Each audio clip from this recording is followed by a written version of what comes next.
Morning, mate. How you doing? Welcome. ABANCA Pantin Classic Galicia Pro 2026. ABANCA. ABANCA. ABANCA.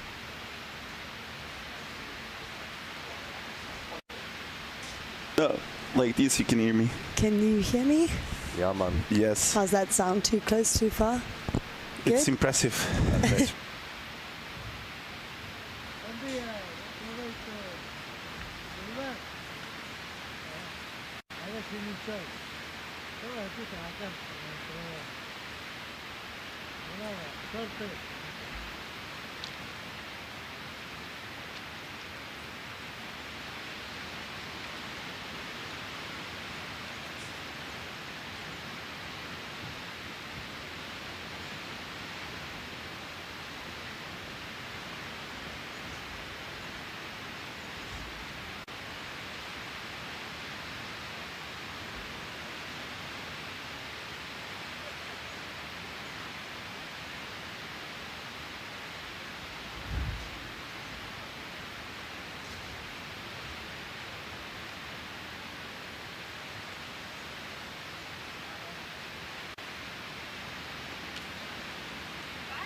To Galicia, Spain, where the wild Atlantic Ocean meets one of Europe's most legendary surf breaks. For more than 3 decades, the ABANCA Pantin Classic Galicia Pro has welcomed the world's best surfers, becoming one of the most prestigious events on the World Surf League qualifying series. With a crucial 6,000 QS points on the line, every heat is a chance to rise, every wave can define a season. From the spectacular coastline of Pantin Beach, this is the ABANCA Pantin Classic Galicia Pro.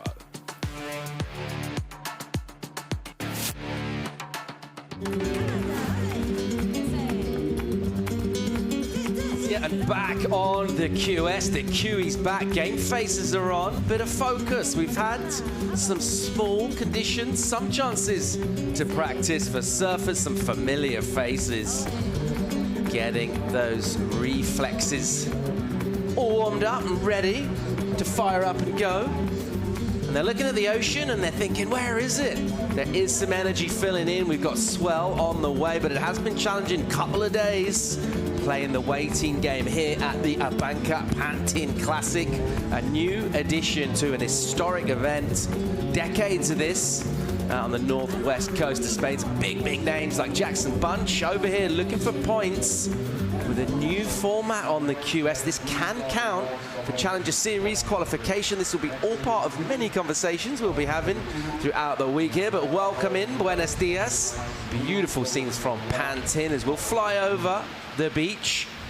Generally a bit of a swell magnet, and there is more lines, more energy coming. That's the good news. We're pretty confident about getting underway here this morning. Here to talk you all through it, joining myself, Paul Evans.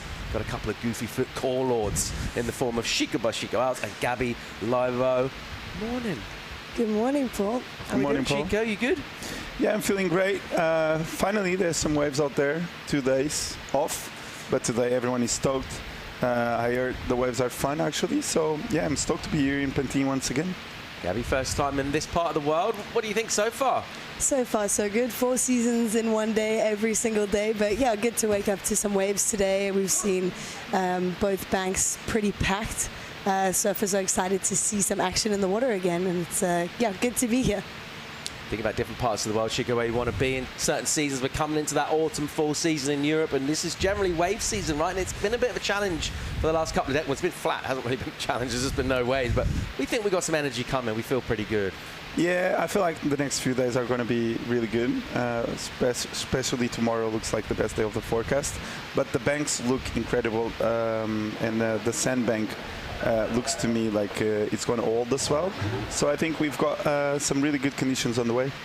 Let's see what we get throughout the week here. And, of course, loads of big talking points. We've got a big international field as well here in town. So some of those big names that we saw on those arrivals this morning, mixing it up with that new generation out of Europe as well. So that's sort of like a little bit of a return to a theme that we used to see in terms of surfers from all over the world able to go to different qualifying events. So that's going to be a big theme here. This early round, obviously, we've got some of those lower seeds, but it's going to be interesting to see how that all folds out. Let's have a look at like where we are exactly in the world. So this is Pantin on the northwest tip of Spain. It's a real swell puller, this one.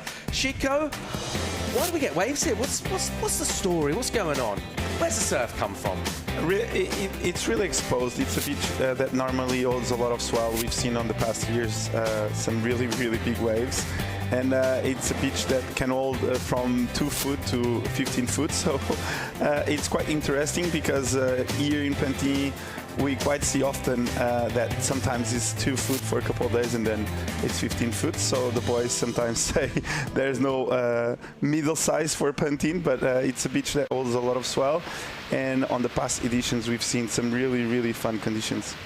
Cappy, you think competitors over here, they love practicing. Surfers like to surf, right? And that has been difficult the last couple of days. So I guess, like, particularly first few heats, there'll be some surfers really just chomping at the bit to go. It's going to feel good to get that wax on the board and get out there and get amongst it. Yeah, I think that there's going to be... The strategy might be more just getting as many waves as you can in each heat. Obviously, we've seen a bit of a run of swell today, but not necessarily massive by any sort of circumstances. Yeah, we've got some small swells, so I think that, yeah, surfers are just frothing to get a couple waves and get a few runs of practice, really. There hasn't really been much opportunity to practice, so interesting to see that. Time to say good morning to Claudia Pinto. She's with Rob Gunning. Morning, Claudia.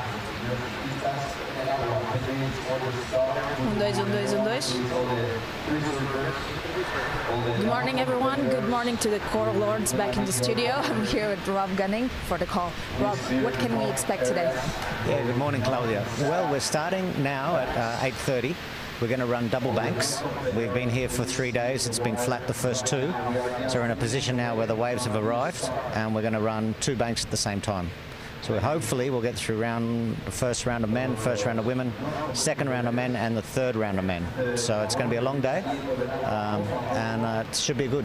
How can we expect the tide to influence the double banking, and how are we going to work that out? Yeah, the swells come in, but it might not be big enough to break through the high tide, which is around 6:30 this afternoon. So, but we'll monitor it, and we'll work on the double banks. If one stops, then we'll continue on one of the banks, because I think the north bank is going to work through the high tide. So we'll finish the day just on a single bank and probably go till dark. Thank you so much, Rob. Back to you guys. Love it. I mean, if ever there was a man with a plan, it's Rob Gunning. He loves a challenge.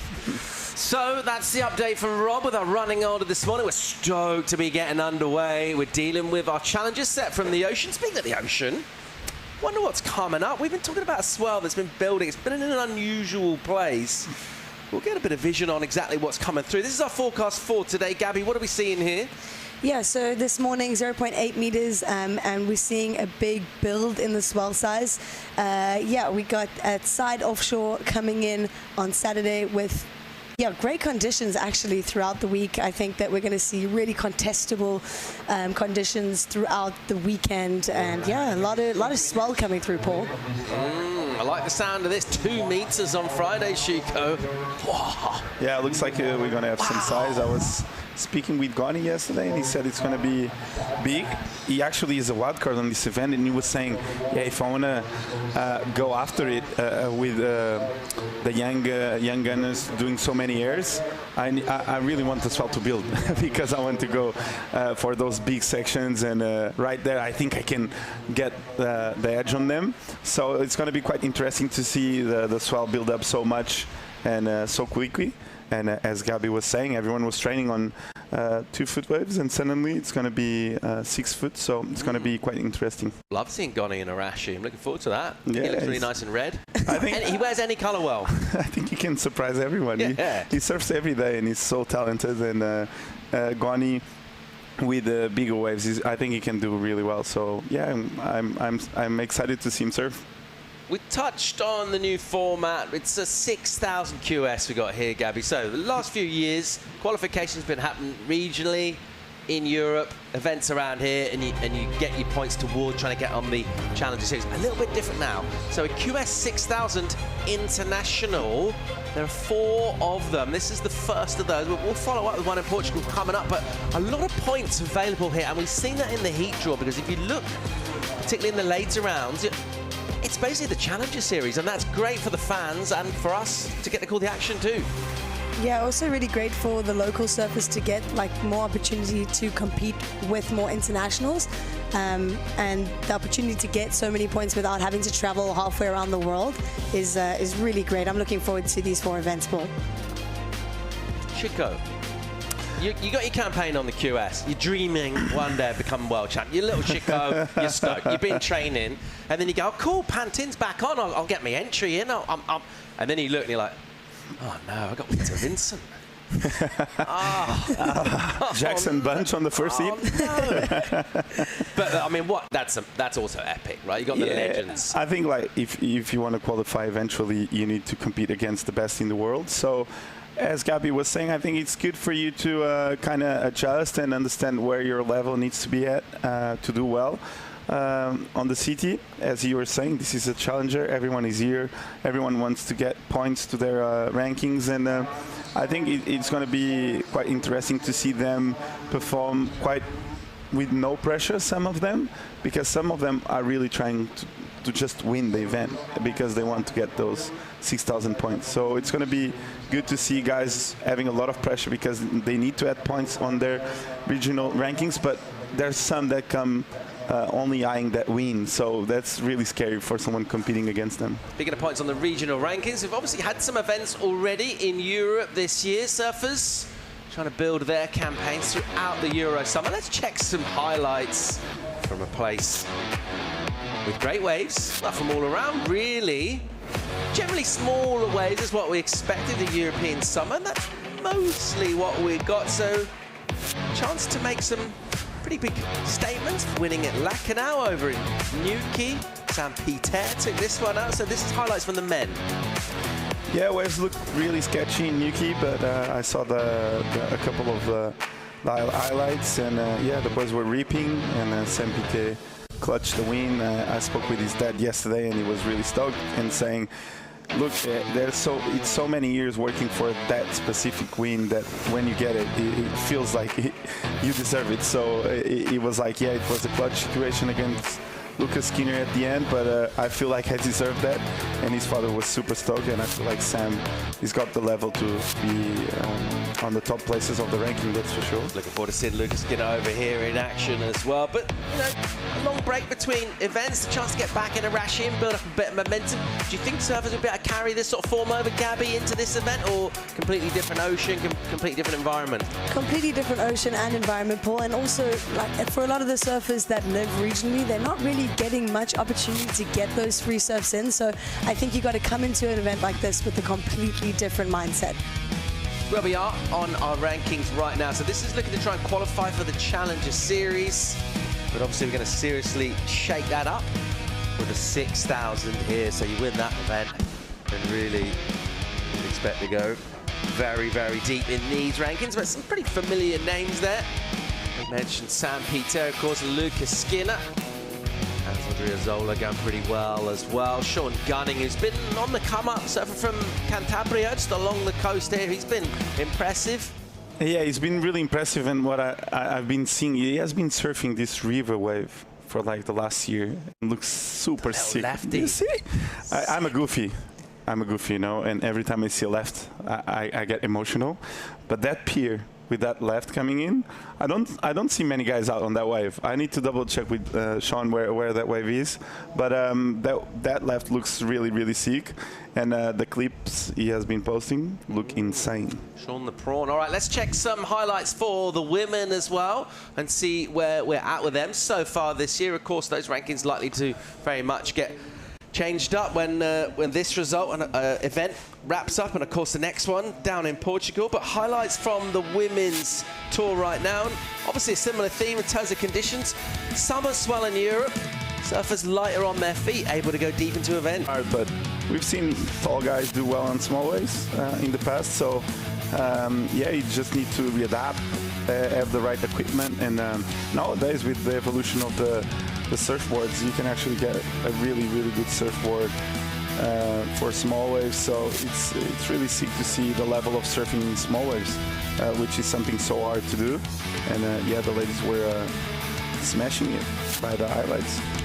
What makes a small waveboard go good, Gabby? I think that foam is your friend, isn't that what they say? I think that any small waveboard needs to be a little bit chunky, Paul. But yeah, the women are just absolutely on fire this year. The level of surfing, obviously in Europe in general, is really impressive, but especially for the women's, it's just so cutthroat. They're all, yeah, really competing on that high level of surfing. They look good. They are improving every time, and we saw not a long time ago Erin Brooks get a 10 in Fiji, so that was really impressive. I know it was not this size of waves, but yeah, it's really impressive where the surfing is going. And yeah, this is the rankings. Yeah, have a look at the rankings right here. So just 4 from the women on the QS in Europe. Just interesting to pick up on that. You talk about Fiji. There's been a number of wildcards offered to surfers to compete in Fiji, and they decline them because they're here. So that'll be a talking point as we go throughout the week with surfers thinking, I actually want to get qualification done and get my proper place on tour. It'd be cool to surf in the CT as a wildcard, but ultimately it doesn't help me with my goal. So that'll be a talking point as we go deeper into the event. Looking at names like Sierra Coe, who's going so well this year. She's been walking in the hills in Spain and having a good summer, getting back to nature. She's one person that declined that wildcard down to come surf here, Pantin. So let's see how all of that plays out. Well, look how beautiful it is, Paul. I mean, it's no surprise. And yeah, seeing our first heat there up on the screen, we've got Jackson Bunch, Pierre Lamotte, Tom Murphy, and Max Davies. So yeah, really great first heat here. Round of 144, we're underway. And after a couple of days of waiting, it's time to go. It's time to fire up. Chico, what's Jackson Bunch doing in the round of 144? Did he, do you think he forgot to get his entry in? Late entry? Huh? I think it was. Is that something you've done a few times? I imagine you to be a late entriesman from time to time. Actually not. It was my mom doing it, so she's super like organized. So, but yeah, for sure, if it was me, I'd be always late on the round 144. But yeah, it's going to be quite interesting to have him on the first heat. As we can see, the sandbank, there's a bit of a left, there's a bit of a right, and the left looks a bit longer, and the right looks a bit shorter, and you can fit like probably 2 big turns out the back. Love and your the left positive thinking. 2 big turns out the back, and through to the inside. Love that. Good strat. As we can see, the swell is building. We have some waves today. I know it looks small, but the last few days have been really, really hard. All right, Murphy draws first blood. Quick way from him. Little whip on the backhand. Surfer out of Ireland, getting his account open, and also this event. So we go in. We're running double banks, double podiums, which means essentially, because we lost a couple of days from our running order, we're actually running basically 2 surf events at the same time, which I think is the future, Chico. I don't know what you think of it, but I'm backing it big time. Quick wave from Davies there, the Welshman, as he's just looking really to get involved. Not necessarily trying to go big up the scale right now, just catch a wave and just get your energy going.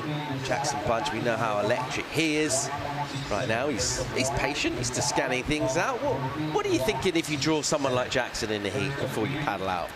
I was actually thinking what Jackson Bunch is actually thinking with these conditions when he's just waiting for him. Yeah. All right. Yep. What is he thinking? I don't know. Like, he looks a bit too relaxed to me, but yeah, maybe it's just the way he competes. But yeah, it's just he's one of the best surfers in the world. I had the chance to see the STAB program they did with him, and it's amazing to see what he did there. But yeah, it's electrifying. Like in the past, in the surf pool event, I loved to see him in Abu Dhabi. Yeah. He's probably one of, if not the best surfer there for me. I loved it. He was incredible. Smaller waves. You were there, right? Yeah, he's really light on his feet. You know, you think. We know all about surfers from Maui, what they can do in the air, but overall, you know, Hawaiian surfers, you sort of associate them with more powerful waves and bigger waves, but he's amazing in the small stuff. So let's see how fired up he is for this heat.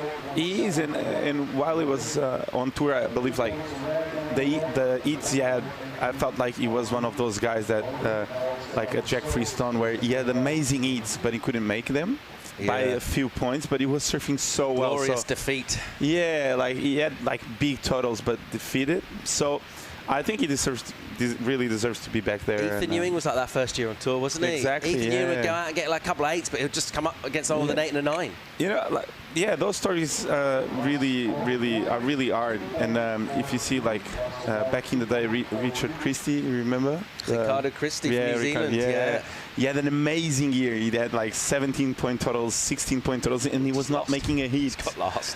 Yeah, it's really harsh to see those guys surf so well and lose, but yeah, that's the way it goes. And yeah, I believe Jackson is going to be up there again really soon. He's one of the best in the world, that's for sure. And every time he stands up, you just don't know what he's going to do. He's good in barrel, he charges, he's really good on the rail, huge airs. So yeah, I think he deserves to be back where he belongs. So yeah, it's interesting to see him with a bit of a late entry and trying to and actually have to compete with the lower seeds of this event. And yeah, let's see how his actual desire to make these first few rounds is. It's the beauty of the sport, really, isn't it? You it's the sort of diversity of conditions you're gonna be surfing in, and you know, your competitors you're gonna be surfing against. Right now, he's very patient. It's Jackson Bunch. I think he'll realise, wait for the sets. I think after the last couple of days, everyone has been practicing. There have been little runners, maybe so I need to waist high on the sets. I've seen some surfers do a real quick kind of 3-banger, 3 quick turns. The last couple of days that really is on the sets. They've been coming through every 10 minutes or so. I think he's looking for a wave like that. He won't be too worried about surfers posting modest scores. That's a couple of 1s in. Nothing to get overly excited about. What are we thinking for the end of the day, Shuko? How big's it getting? You've been on the money so far, last couple of days. First thing, you've had a quick look at the ocean and gone, nope, both days. Everyone else has been coming back for the call. You'd be like, nah, that's off for the day. What are we thinking today? How big's it going to be tonight?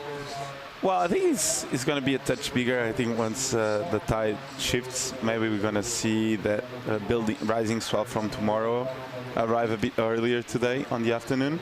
I'm a bit scared on the high tide, I'm not going to lie. I think if the size of the swell is still like this, it's going to be hard to run on the high tide. But on the afternoon, though, I think we're going to have bigger waves. And with the tide shifting, I think we're going to see the swell coming in. So, yeah, I just want the waves to get bigger and bigger by the minute we start, because we want to see them get the opportunity to perform. And this is such an important event and big event to have here in Europe that, yeah, I just want to see everyone getting a real chance at it. And yeah, right now we see a bit of a lull, but once they come, the waves, they look fun. We saw a couple of waves coming in before the event start, and everyone was ripping. So yeah, it's small, but they say that the wave has a bit of power. So you've been doing your research for this event, Shika? I know you have. I know you're big into that. Yeah, I'm really good at past champions. Well, no, past champions is too easy. I want to know about high scores. Which surfer got the highest score in this event for the men in 1999? Billy Stedman. In 99? No, I'm kidding. but he won once, right? Billy Stedman. Yeah, but who got the high score in 99, mate? Let's see live. Pierre Lamotte. Bang. Nice first turn off the top. Nice one again. As you said, Paul, 3 banger, 4 right now. What? Look at this wave. This was a runner. And shut the front door. He's just happening it. Wow. This is like the Raglan final on the CT. It just keeps going. That wave didn't end. I'm impressed with the left. Well done. Bien joué, Pierre Lamotte. He's on to a solid score here. He's been patient, paid off. Bunch didn't get there. Meanwhile, having a look around from deep, Murphy. He'll swing, give it a crack. Can't quite get around to the next section, so it's similar to his first wave, but we're really impressed with Pierre Lamotte. I do need a name. High score in 99. To give you a clue, he was a men's world champion. Not at the time, later became that. Men's world champion. Taj? He's never won a world title, bro, so... Yeah, Taj no, but he deserved though. Yeah, he should have done. He should have done. Yeah. He should have gained like 10. That's a good answer. He was that good. You're very close to his generation. Yeah, I know. You got the right. Joel Parkinson, mate. 99 got that high score out here. I was in between Joel and Taj, but yeah, Taj was not a world champion. I don't know how, but yeah, he was not. I had the opportunity to compete against him and was beautiful. And Paco? No, Taj. Did he smash him? No way. He got me so good. He had a 19-point something total and I had a 6-point total. So. Yeah, but it was fun. He was super mellow and super kind in the water. Yeah. He was like, yeah, you go on this one. Did he say keep trying? Yeah, he said. Keep trying, mate. Just go for commentary, mate. Good scoring for Pierre Lamotte. 5-3, 3 for him. Solid. You look at the conditions, you think you're getting a 5 off your first wave. He's going to be feeling pretty good about life right now. He might even have a little squiz on the inside here. Just gives it a little look, quickly realizes that's a smaller wave. But good arrows from our Frenchman on the backhand. Multiple visits to the lip for 5-3, 3. So now our attention's really thinking about Bunch. And when he's going to fire up here, he's not been tempted so far. So let's see where he goes. He will have that priority. You know what? As we see a good one coming in for Jackson. Bunch looks interested here. All right, here we go. Jackson Bunch to Goofy. On his forehand on the left. Sticky snap off the top, but nice bit of aggression in it. And he'll carve one, so he doesn't quite have that running energy of the way we saw from Lamotte. But nevertheless, he's light on his feet. Now he'll get to the inside, and he'll tag it a couple of times. So smooth. That was good. You like that? Yeah, I liked it. The first turn was, he had a bit more amplitude than Pierre. I think Pierre's wave was long, and he kind of a bit of repetitive turn. This one, though, a lot more explosive on the first one. A bit sticky on this one, as you said, but he was able to finish it off. I think he can be the highest number of this heat so far, based on that first turn. And yeah, he had a bit of a good snap here again, and a finishing turn, 4.77. So Pierre Lamotte gets a 5-3 triple, highest score of the heat. Pantin famous for picking up quick, like the North Shore, really. The North Shore can go from like 2 foot to 10 in sort of an hour. Maybe not quite those levels here, but it is one of those places. Let's hope we see it today. Yeah. It is still small out there. Right now, though, starting to get better numbers in this one. 4.77 in for Jackson Bunch with the 5.33 from Pierre Lamotte. So those two streets ahead at the moment. Well, Murphy's got a couple of scores in. He got a 2.17 for that backhand snap, which puts him well within reach right now. I mean, it is anyone's really where these numbers are with 14 on the clock. Yeah, so a bit of a slow heat to start this one off, as you said, Paul. Waves look small.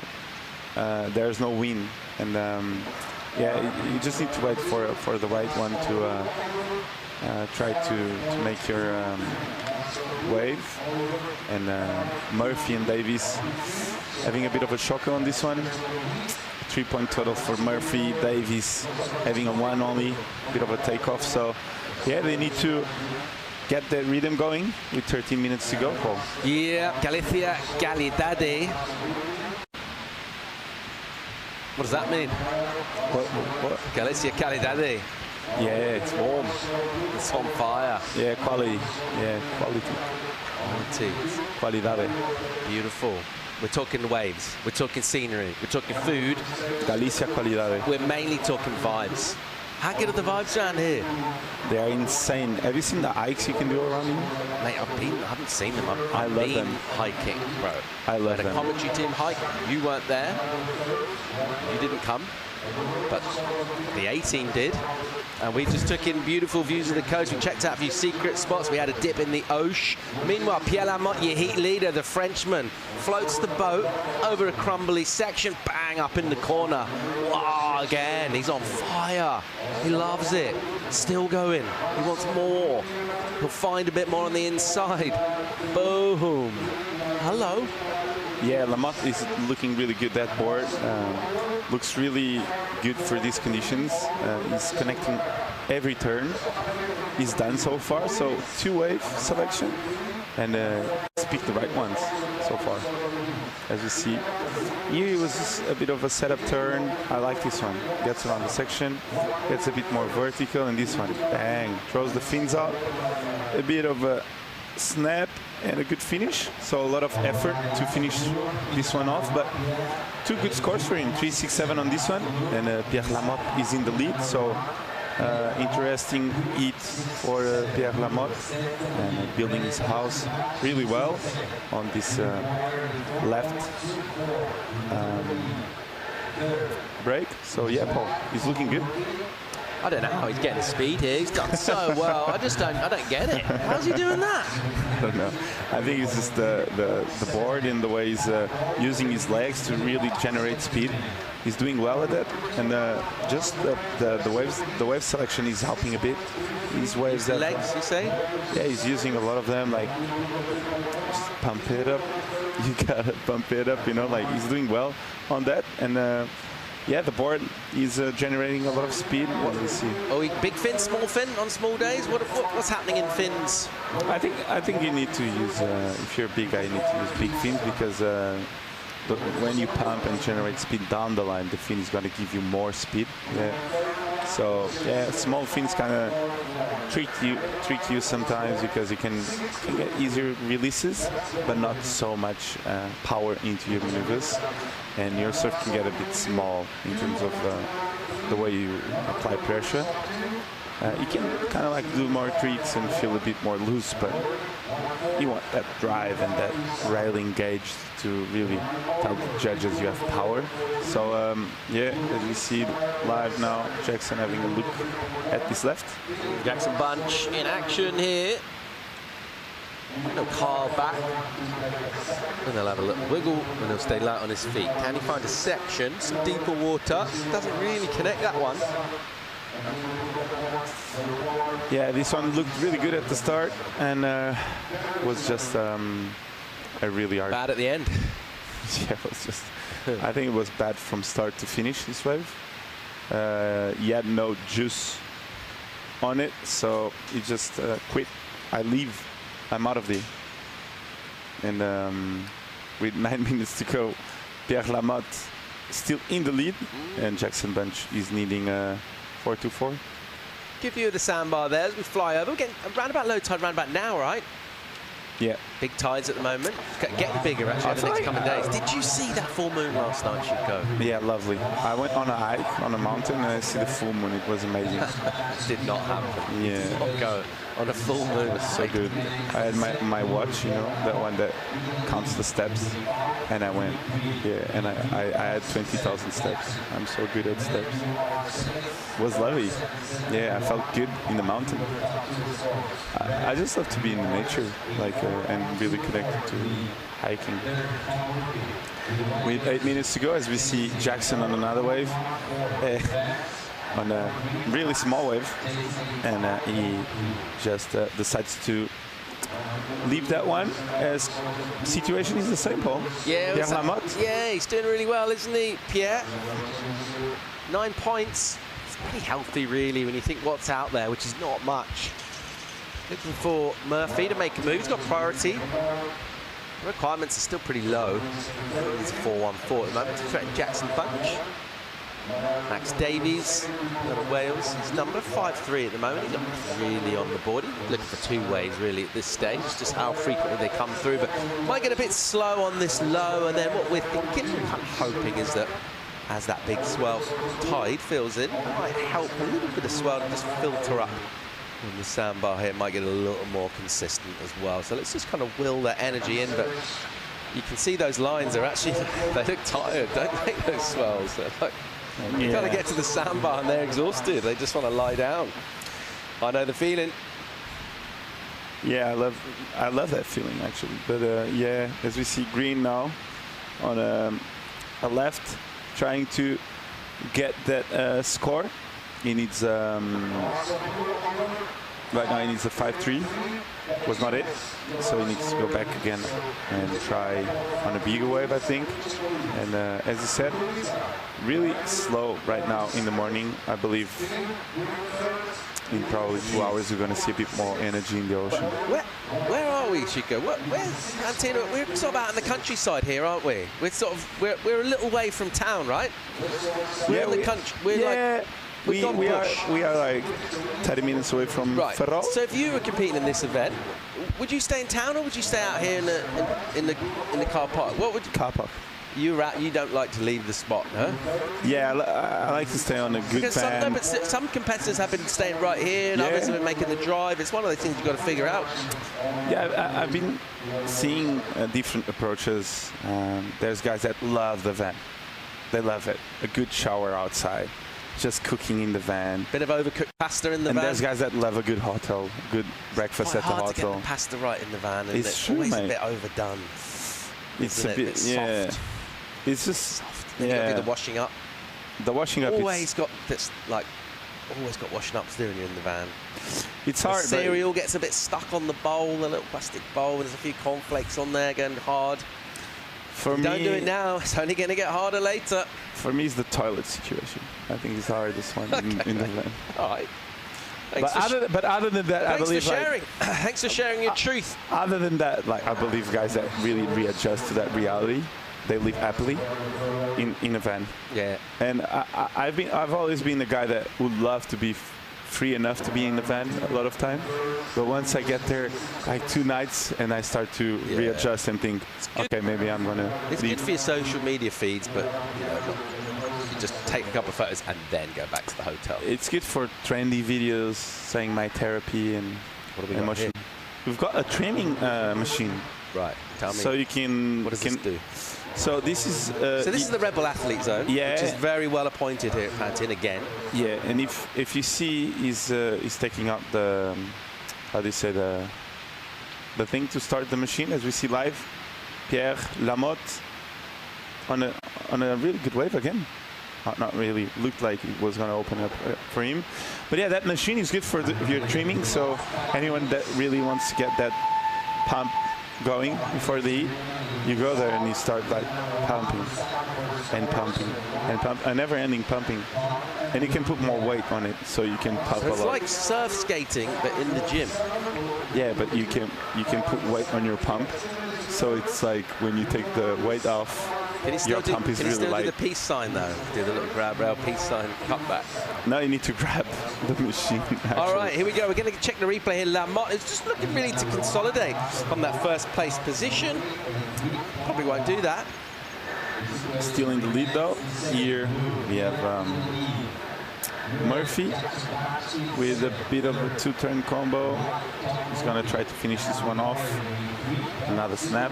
The wave looks really flat overall, so it's going to be hard to do actually a proper score in this one. Although Murphy here gets the speed, gets the little stab. I like the finish.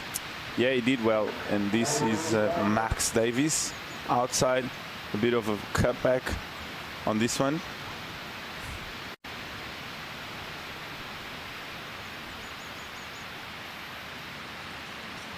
Under 4 minutes to go now. It's as we were. Priorities with Jackson Bunch. We're still waiting for him to fire up a bit. We were kind of expecting a little more, but it's actually been our French surfer Pierre Lamotte will fly over La Factoria, Pantin, the wave machine. There are lines. They're looking a little bit bigger. They've got a little more energy. We've got two big banks, and we're actually double banking, which is hard work for organisers, but it fills my heart with joy. I love a double bank. You get double the action. You come down the beach as a fan, and you just like, there's just ripping going on everywhere you look. It's sick. As we see, big line coming in. Biggest set of the day so far. Looks like it from the drone angle. And maybe, as you said, the line is exhausted. And it's shapely. Here we go, Murphy. He's interested. He's on here, the Irishman. Little clip on the backhand for him. He's gone to that manoeuvre a few times. He just needs to link that together. It's decent, but he needs sort of multiple turns like that, and he'll be on his way to a score here. So he's still chasing numbers. They're still pretty modest at the moment. Let's see if Jackson Bunch gets involved with 2.5 on the clock. So Murphy only needs a 3-2-1 to create the biggest shocker until now. So it's the first hit. We have Jackson Bunch, and Murphy only needs a 3-2-1 to eliminate Jackson Bunch from the event. So can Murphy do that, Paul? I mean, a very gettable number. He's going to need to fire up a bit with the surfing. The other point of view is Jackson's got priority as well. So expect him to probably improve on his numbers by the end of the heat. I would say that's likely. With 2 on the clock, he's going to go something at some point. I don't think he's going to end the heat with priority. Max Davies out of Wales on the inside. He's on the hunt. He wants something. He needs to find something. 5-3. His requirement's tricky. It's going to be one wave, really, for him with 1:45. So he needs a bit of a banger. He needs the highest score of the heat, or the joint high number, really. Similar to that first wave of Pierre Lamotte. Been impressed with Pierre, though. We know he's a good surfer, but finding that energy and doing it twice. Yeah, well done. He did well. That first one, the 5-3-3 was really well surfed. He had like 6 turns on his backside, so I actually thought that wave was going to be a bit higher for the conditions we have. He surfed it really, really well. And as we see, a bit of a readjustment on the lineup for Jackson. He seated a bit closer to Murphy. And let's see if he can pull the trigger on this one. No, Murphy is looking at it. Can he do a 3-2-1, Paul? Oh, here we go. Chance for Murphy. Quick in and out for him. Not the wave he was after. That's why there was no interest in Jackson Bunch, who might like the look of this. Nope, he'll let it go. See something out the back, though. 45 on the clock. So our surfer that was very recently on the CT. He's on a campaign to get back there as quick as he can. Right now, he's in second place in this. He's got a few rounds to get through before he starts to unlock some points. There's another one of these QS 6000 internationals coming up next week with Matosinhos, part of the world that's very close to your heart, Chico, close to your home, in fact. A little bit of a bog rail there for Jackson Bunch, and he'll go down. He's not going to add to his total. He should be safe. He's dodged a bit of a potential upset here, isn't he, Jackson? Here's your heat leader, Lamotte. Yeah, with 10 seconds to go, as you said, he dodged a bit of a bullet on this one. A really hard hit, though, and Pierre Lamotte did a really, really good job on this one, connecting some really good turns. Unfortunately for Davies and Murphy, they're going to go back home and readjust. But yeah, just a really hard hit overall for all of them. But Pierre Lamotte and Jackson Bunch. Nice to get underway, though, isn't it? We waited a long time for this, the build-up. Yeah, it was a big build-up, and yeah, we are super stoked to be live and to be ready to roll. So by the magic of double podium formatting, we've actually just run 2 heats right now. So while this went down, heat 2 went down on the other bank as well, which is great news. Let's check out the recap, see how it's gone down. We're underway at the ABANCA Pantin Classic Galicia Pro. And the debrief from the surfers on the inside. It's a happy debrief if you made it through. So early doors, Murphy was swinging and he had a bit of spice early on. He just kind of ran out of waves, really. Yeah, Murphy didn't need much. He was doing well. This was his best wave, a 3-point wave. He needed another one of this. But as he said, he pumped a lot and he did a good job on this one, because this wave was so hard to surf. It was really small, and he did a good job. Jackson, though, on the other hand, he started off really well with this big turn. A bit sticky on this one, but he was able to finish it off. And Jackson secured the 2nd place, which is great. And is stoked for sure. With the conditions we have on end, he's stoked to get through this one. Really sketchy heat, and to get this one out of the way, he's stoked for sure. Likes a blue board, doesn't he, Jackson Bunch? Yeah, I think colorful boards on small waves, they work well. That baby blue can be quite a hard colour to wear, I find. Yeah, maybe he wears orange. it really well. Yeah, maybe orange or green. Makes it look great. Baby blue, it's if you're wearing the blue singlet, you look sick, I think. A lot of blue involved. And this was Pierre Lamotte in blue, actually, and he did a really good job. A lot of big turns. He got the best waves of this heat, won it, and he deserves to be on the next round. That board looked amazing. Probably the best looking board on this heat. And yeah, it was on fire with multiple backside turns. Yeah, he dripped the heat. Well done to Pierre Lamotte. Beautiful scenes from Pantin, Galicia, Lamotte and Bunch. Advance Murphy and Davies will head to Matosinhos to get some early training in Portugal. We're stoked to be getting underway here. Time for a quick commercial break. When we come back, more live action from the round of 144. We'll bring in Gabby and Carlos for the call. Stay tuned.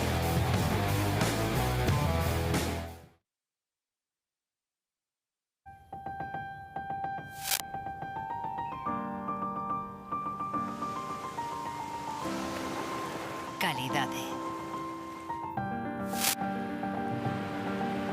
Calidade.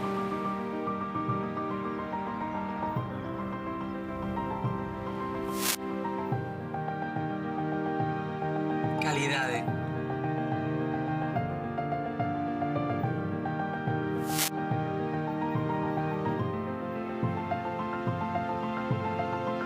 Calidade.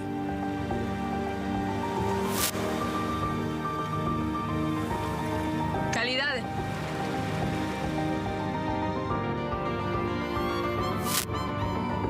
E se calidade fose un lugar?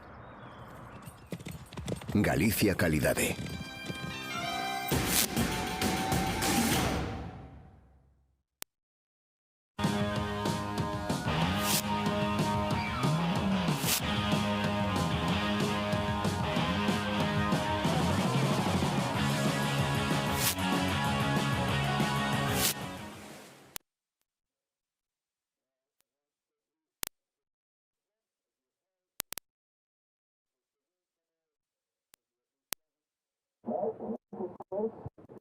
Welcome. Thank you very much, Gabby. It's a pleasure to be here. Absolutely stoked to be back again this year in Pantin. So welcome everyone, and thanks for welcome, Gabby. So what do we have today? Yeah, so we're into our opening round here finally. Obviously, we've seen two really flat days. Obviously, you know this break quite well, being Spanish, and I've had the privilege of driving up here with you, so I've learned so much from you. What are we seeing today conditions-wise, Carlos? So today's the swell is still not really picked up in, you know, so in the morning it will be like around 2 foot, okay, and then normally as soon as the tide will come in, you know, we'll see that push bringing the swell into the spot. So slow morning, but it will get more action and more opportunities this afternoon for sure. Absolutely, and I know you were telling me that this beach, Playa de Pantin in particular, it changes within a matter of hours. It can go from 2 foot to 2 meters really, really quick. So why do you think that is? And can you just explain that to us a little bit more? Absolutely. So the place is really exposed, so northwest orientated, and it's a place where the Cantabrian Sea meets the Atlantic Ocean. So it brings a lot of energy inside, and all the swell is coming from the North Atlantic, coming all the way northwest to here. It can shift conditions really fast. So you need a big quiver for the surface for here, because you can get 2 foot in the morning, as you see now, but it can be 6 or 7 foot in the afternoon. So let's see what happens. So seeing in this opening round here, we've got Milo for Pantin Habashi. We've got, Mario Racinas and Christian Portelli. So yeah, really, really stacked heat here to start off. And we see a paddle there from the surfer in green. Yeah, that's Christian Portelli. Surfing for Sweden, actually based in Lanzarote in the Canary Islands, and a really strong surfer, very powerful surfer from him. We'll see him, and a great regale from him, and also like in the air. So keep an eye on him, Gabby, because he'll make that some damage for sure. And we see now He's got his last wave 0.43. Conditions a little bit tricky today, as we said before. So yeah. Yeah, for sure. But I think also for a lot of the European surfers that have been doing the whole, QS this year, that might just work in their favor, just because if they've been anywhere in Europe this summer, they're not really getting very many waves. So they've been QS grinding for sure. And yes, I think that they're quite prepared for these conditions, aren't they? Yeah, it's been a little slow summer, let's say, in Europe. So we didn't have very big swells coming, but the season is here. Tonight or tomorrow, I think, is full moon, so there's going to be big tides, and that means big swell normally in Europe this time of the year, September, October. So bring it on. Let's do it. So some scores dropping in there. First of green drops in at a 3.5, and last of green a 4.17. So that moves him right into the lead, just ahead of Pantin Habashi, sitting with just a 0.83 and a 2.77. So we'll watch the replay here. Walk us through this one. Yeah, here we see Milo first up and riding on his backhand with the first quick snap, set things up, and a second one to finish that wave. Milo for the American from California, but surfing for France sometimes, trying to squeeze the wave all the way to the end, pumping down that line, trying to get the most of it. And he finished that wave. Let's see, Gabi, as we see, is a little bit tricky with these two footers. And then we see again the answer from Pantin, the surfer surfing for Switzerland, based in Oslo. There we see pumping against the wave. And one more hack there, trying to squeeze it, as we said. All those turns will count, Gabi. Yeah, 100%, and it's just like, it's almost like Huntington Beach out there, isn't it? You see yeah, absolutely. The Huntington Harp, just working the wave for everything that they got, and that is our current heat leader. So Christian Portelli, really explosive surfing there for the Swedish surfer. So a really impressive opening exchange there, and now we will just kind of watch this incredible view, take in the scenes. It's a really beautiful area here in Galicia. And obviously this event's been running for 39 years, so it's a really historic event in Spain. And for you being Spanish, what does this event kind of mean for Spanish surfers? It's a classic, as the name says of them. It is a classic surf event in Spain, not only in Spain but also in Europe, so it's the 39th edition of this event. All right, so we'll catch up with Claudia down on the beach with the previous heat winner. Back here to the beach, and I have with me the winner of the last heat. Yeah, how does it feel? It does feel good. Just went to have fun and got a couple tiny, really grindy left, but it was cool to surf against a great guy like Jackson. So happy to surf with him, and I've enjoyed so much, so it's cool. We've been having like quite a slow summer as far as waves. Does the surf training back home with tiny waves, does it help to find your position in conditions like this? I don't know, but yeah, it's been like 2 months I surfed those waves, so with my little weight, my little size, it can be easier to rip that little right, like the little left. So yeah. You had fun for sure. Thank you so much, and good luck for the next one. Thank you. Back to you guys. Thank you so much, Claudia. So yeah, great start to the event there. Obviously must feel quite good to get a win over Jackson Bunch. I think he's one of the surfers that everyone's been pretty nervous to come up against in the event, and the fact that he's in that opening round, it really throws a bit of a spanner in the works, doesn't it? Yeah, absolutely. And here we go again with Christian Portelli. That's an absolute weapon. There he goes, how he tries to get through that section, pumping down the line and using a lot of that front foot to generate speed. And that little wave there, that south bank that we've been watching these past days, Gabi. Yeah, so staying really busy, and I really like his strategy. He hasn't necessarily been on the set waves, but I think that his approach is maybe to just take whatever comes his way. And we're seeing it work in his favor. Obviously, he's sitting in the lead. He's got a 3.5 and a 4.17. That's quite decent for the conditions that we're seeing today. So really an interesting approach, but also just good to stay busy out there. The water's pretty cold in Pantin. So yeah, here's the replay. Big snap off the top. Really beautiful, explosive surfing. And we're seeing this more often where if you kind of stick with that whitewater section, there is opportunity for just one more, and that can make all the difference, really. Absolutely, Gabi. Yeah, we see like how they're like just waiting on the whitewash, you know, so the section build-ups in front of him. Christian Portelli, as we said, and here's the answer again from Habashi. He's got Egyptian origins.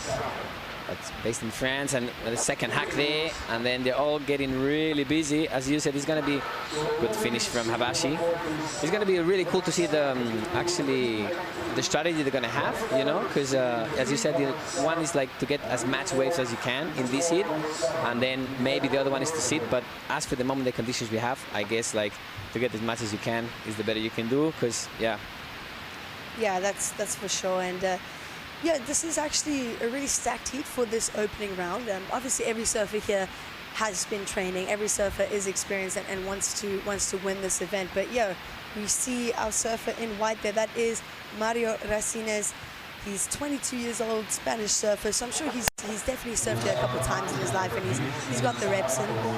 As we see the replay of Pantin, also 22, 6 times Swiss champ, and he's been coached by Jan Martin. A lot of the French surfers, a lot of those boys from Hossegor, or boys and girls from Hossegor, are being coached by Jan Martin, and looking really, really sharp there is Pantin Habashi. So quick in and out there for Mario, and now it looks like they're all kind of shifting to that approach of just trying to get as many waves as you can, hey, and just build on the scores. Yeah, absolutely. They need that, you know, because time flies, and they're all trying to be very busy out there. And we saw that last wave of Habashi, you know, how he tried to squeeze it all the way to the end and trying to get as many turns as he could, because let's see, till we don't get the push of the high tide, I think it's gonna, as we said before, it's gonna be a little bit slow for them. So the position in the water is gonna be key, and we see now 4 in red with parity. Yeah, and so we've got just under 20 minutes on the clock, so still loads of time, and so much has actually gone down in this heat, hasn't it? Yep. Yeah, we've got our heat leader holding it down with a 4.5 and a 4.17 and a 3.5. So in second priority, and now all surfers staying busy. It looks like our surfer in red is kind of just holding down priority, waiting for a good one. So a completely different approach from Milo. We haven't seen much from him. He's sitting with just a 2.83 there, and opting for kind of the opposite approach of Christian Portelli. So yeah, sitting out the back, waiting for something with scoring potential. So we'll see if that works in his favor. Absolutely, absolutely. That's the other strategy that I was saying before. You know, they may be just sitting down there and wait for the bomb to come, because we see that's pretty much 2 footers, you know, today, and then maybe 3 in the big sets. So we see like what Milo will do, because he'll need to a 2.44 to advance on to get him first. And let's see, because they're both waiting, and see, like you see that line, how they wait, and how that bank like develops those left-handers, and we'll see if we get those right-handers when the tide will push, and we'll get a little bit more water at the lineup.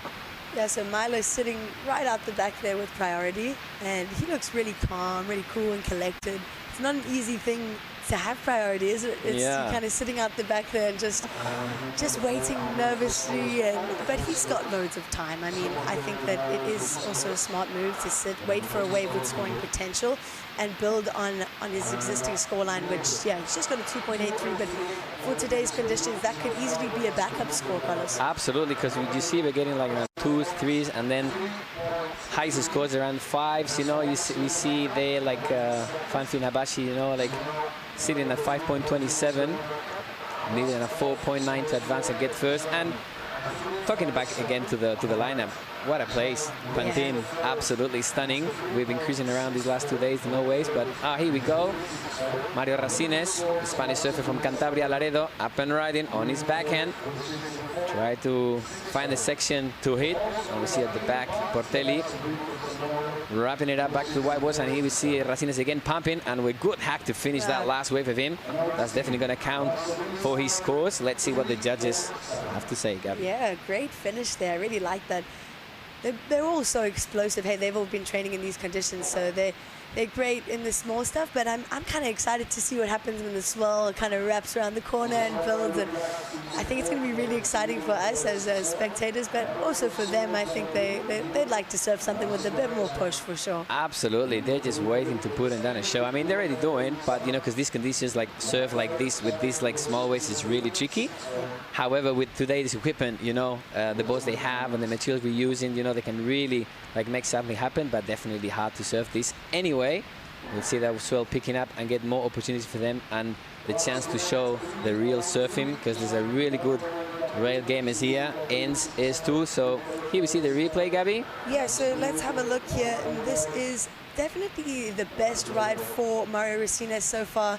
Yeah, just going back to back there with our surfer in green. And this wave looked like it wasn't really going to open up, but just managed to somehow get that last turn in and get the complete ride there, while Surfer in green just kind of not really getting what he was looking for out of that wave. But that's definitely going to be the highest number for Surfer in white, and it comes in at a 3.2. So yes, that does go into his top 2, goes into his scoreline, still sitting in 3rd place. So yeah, current situation, Christian Portelli still holding down the lead with Pantin in 2nd, Mario Racines in 3rd, looking for just a 2.87, and down in 4th is Milo looking for a 2.44. So really, it's anyone's for the taking at this point. Really small scores out there, but yeah, boys are ripping. Absolutely. Here in Pantin, La Factoría de Olas, a classic place here in Spain in the European schedule. And there we go. We see there's maybe some opportunity coming. And as you said before, Milo is sticking to his strategy, waiting for that bomb. And again, Mario Racines is trying to get that one. But kicks out from that little one. Let's see, back to the lineup for him. As I was saying, what a place here, what a venue. Pantin, lovely food, lovely people. Yeah, it's almost like the waves are the least interesting thing about this place. There's just so much culture, so much history, and it's such a beautiful place. And obviously, really good food. I've had the privilege of traveling with Carlos, and obviously, you being Spanish, you've been showing me all the local foods and wines, and yeah, what a place. Absolutely. And here we go, first on his front end. Abashi tried to blow that tail, trying to give a little bit spicy, and it's finally Mario. There you go, first hack. A lot of spray, trying to get all the way down to the beach, but what about that one? Let's see what happens, because he was really waiting for a long time to get that wave. I think he's getting a little bit nervous, because we're counting down with 14 minutes and 16 seconds on the clock. What do you reckon, Gabby? Yeah, maybe a slight mistake there from Milo. As you said, it does get a bit nerve-wracking when you're sitting and it's cold, and your legs start to get a bit numb too, you know. That's really important in comp surfing. And so yeah, that wave just didn't really open up. It was yeah, we'll have a look here. So one nice hit off the top, and then actually one of the few waves that we've seen that hasn't opened up and offered like a few more turns down the line. So yeah, unfortunate there for Milo, but it does take him up into 3rd place. So he does improve his situation slightly with that 2.3, and now he's still only looking for a 2.95, which is really doable. Like I said, for all of these surfers, the requirement is not major, but it is still Christian Portelli holding down the lead. So impressive. He's been in the lead since the beginning of the heat, and yeah, absolutely. Christian knows it, because he's been doing the QSs in the European schedule for a long time. An absolute weapon. As we said, like surfing for Sweden, but based in Lanzarote. So he knows the spot. He's been here a few times. Yeah. And absolutely. And yeah, what we saying about Milo, you know, he was waiting there a long time for that bomb to come, and finally didn't open up for him. But let's see, because everything can happen actually with 30 minutes on the clock. And a good point. What about the water, Gavi? Like, it's been cold. You've been swimming around, no? I mean, I can't say I've been swimming too much, but I went for a 10-second dip. But yeah, for me, you know, I'm South African. I'm from Durban. It's really warm, and so when the waves are like this and it's cold, it's you might not see me out there, but I do like watching from the sidelines. As we see a paddle here, and that is surfer in white, Mario Racines again. He's staying real busy in this heat, isn't he? Absolutely. There he goes, up and right again on his backhand, trying to get as much as he can from that left-hander. Mario Racines, the surfer from Cantabria, Laredo. But yeah, not looking for much there, just looking for a 2.57. So I do like the way that he's playing this game.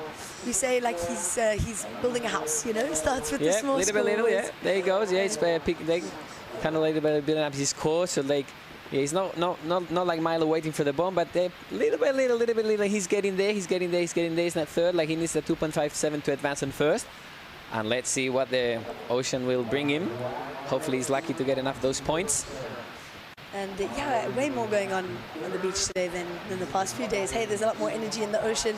Obviously, both banks producing some little waves. Yeah, really contestable conditions out there. Let's have a look at this replay. So Mario really so light on his feet. I mean, this wave really, really small. And that's turn number 2 there. Wraps it back to the pocket. And then just one more finishing maneuver. It gets a little bit sticky in that last one, maybe, no? But yeah, like it's not easy because it's a pretty flat wave there at the moment. Yeah, so we see that score drop in at just a 2.07. So yeah, obviously the wave was a bit smaller than the rest, but he's still just looking for a 2.57. So not much required there for the Spanish surfer. And yeah, we're gonna just have a look, see if the ocean manages to give them just one more set. Let's see, fingers crossed for them, because yeah, there you see, we'll definitely see a battle out there, because it's really tight on the scores. We see Christian Portelli sitting confident in first position in this heat, followed by Habashi in second, Mario Racines in fourth, and Milo 4 in third. And there is something approaching out the back. We can see the surfers scratching to get in the right position. It's not easy to be positioned out there, Gabby. So yeah, we'll see, you know, for them. But like we were talking about that approach of kind of, you see some of them coming a bit further inside and 12 o'clock there. 12 o'clock. Beautiful surfing from Pantin Habashi. Absolutely. That's going to count for sure. Let's see what the judges will have to say about that one, Gabby. Let's see. But yeah, we're seeing a lot of surfers come in a bit closer, catching as many waves as they can. But we saw that last wave, but Mario didn't come in at a very high number. So the judges are kind of rewarding the slightly bigger, more set waves. We'll have a look and see what that number drops in at, but that was a beautiful turn from Pantin Habashi. Absolutely. So then you said, talking about against the strategy, maybe it's, well, you reckon maybe better sit there and wait for the bumps to come, and let's see with a good vertical section to hit. One maneuver, one good score. Yeah, but then you risk, you know, the nerves. There's just so many things that play into it. But what would your strategy be? I think I'll sit. I think absolutely I sit, you know, because I see like Milo, you know, like unfortunately for him, that second wave for him, it was a good set wave, but, you know, not lucky for him the closeout, but definitely, as you see, you know, they'll probably be scoring those big hacks, you know, wherever they can. All right, so we'll get a bit of a heat recap here. Let's see. It is Christian Portelli in the lead over Pantin Habashi. Having a look here. So this is the American surfer Milo. So great start to this heat. And we did have a bit of a rush of swell in the beginning of this heat. We saw many scores dropped just in those first few minutes. Milo working this wave through to the inside and finishing nice and strong. So that was his opening ride of a 2.83. Walk us through this one, Carlos. Oh, that was the first wave from Mario. Unfortunately for him, he got a little bit sticky in that whitewash, and he's Christian Portelli's first good hack. Really aggressive from the surfer based in Lanzarote, trying to make the most out of it. You see how he uses his front foot to pump out the line and looks at the section in front of him. Let's see if it builds up for him. And then he kicks out. Good job from Christian Portelli. Really like him. Let's see again, really powerful surfing there. As you can see in this recap of this heat. Yeah, so I think that when you put the waves side by side like this, you can really see the energy in Christian Portelli's surfing. I mean, he's really, really strong in his turns, and obviously he's been rewarded for that. So sitting in the lead in this heat, yeah, just really getting up into the lip and making it look so effortless. We'll wait to see. Absolutely, and there we see again, you see Christian there in the left of the images. So no change to the situation. We've got Christian Portelli holding down the lead over Pantin Habashi. His last ride dropped in at a 2.9, so it did go into his top 2, making the requirement jump slightly for our surfers in third and fourth. We've got just under a minute to go. And not much going on out there right now. Let's see. You never know. There's 50 seconds there. You see, as we said before, Gabby, we're in Pantin. Everything can happen, As we said before, there's a lot of energy coming. So you never know. Those last 40 seconds that we have in the clock, maybe deliver something for them. But I think it's pretty much set up, for this heat. With Christian Pedelli, will normally advance with Abashi. So we'll see. In this region of the world, beautiful Galicia Calidade. In this ABANCA Pantin Classic Galicia Pro, 39th edition of this event, and hopefully way more to come. Exactly. So, we're seeing a little bit of action. Wow, There boys you are go. getting into it there. They know they need the score. That's Habashi up and riding on his left hand, on his backhand, sorry. Yeah, so There he you just go. fought. He just knew he needed to keep him off that one. Yeah, he's not sure because it's really tight for him, And let's see, he's been putting out the work. Habashi basing those go. And let's see if this one counts for Portelli. Throws the tail. Unfortunately, incomplete for him. So yeah, great surfing there from Christian Portelli, holding down the lead from start to finish in this heat. Really consistent surfer.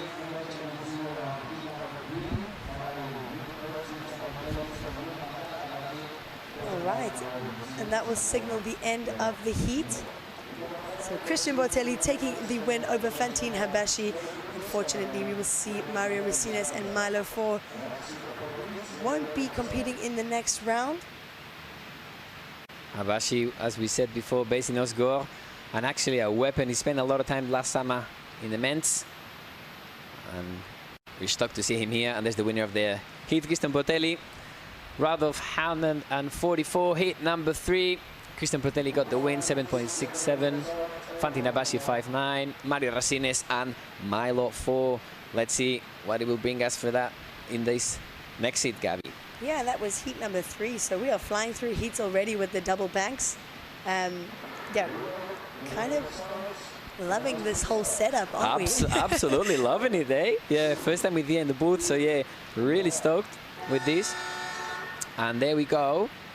So straight into the next one. All right, and we will go on a short break, but don't go anywhere. We've got loads of action going down here at the ABANCA Pantin Classic in Galicia.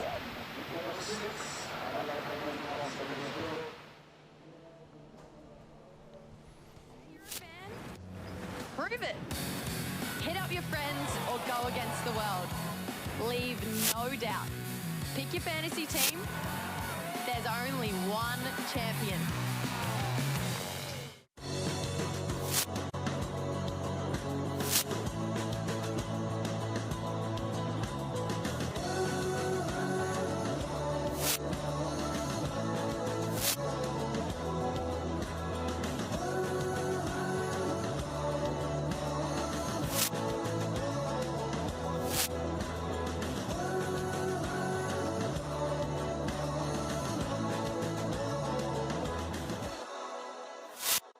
Gústasme moitísimo. E ti gústasme de aquí á lúa.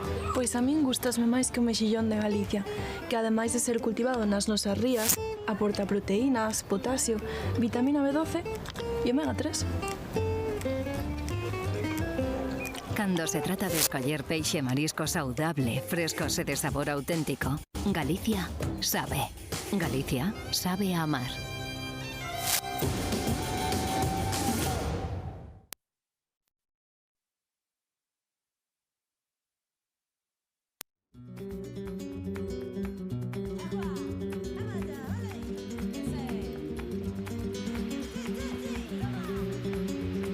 At the ABANCA Pantin Pro.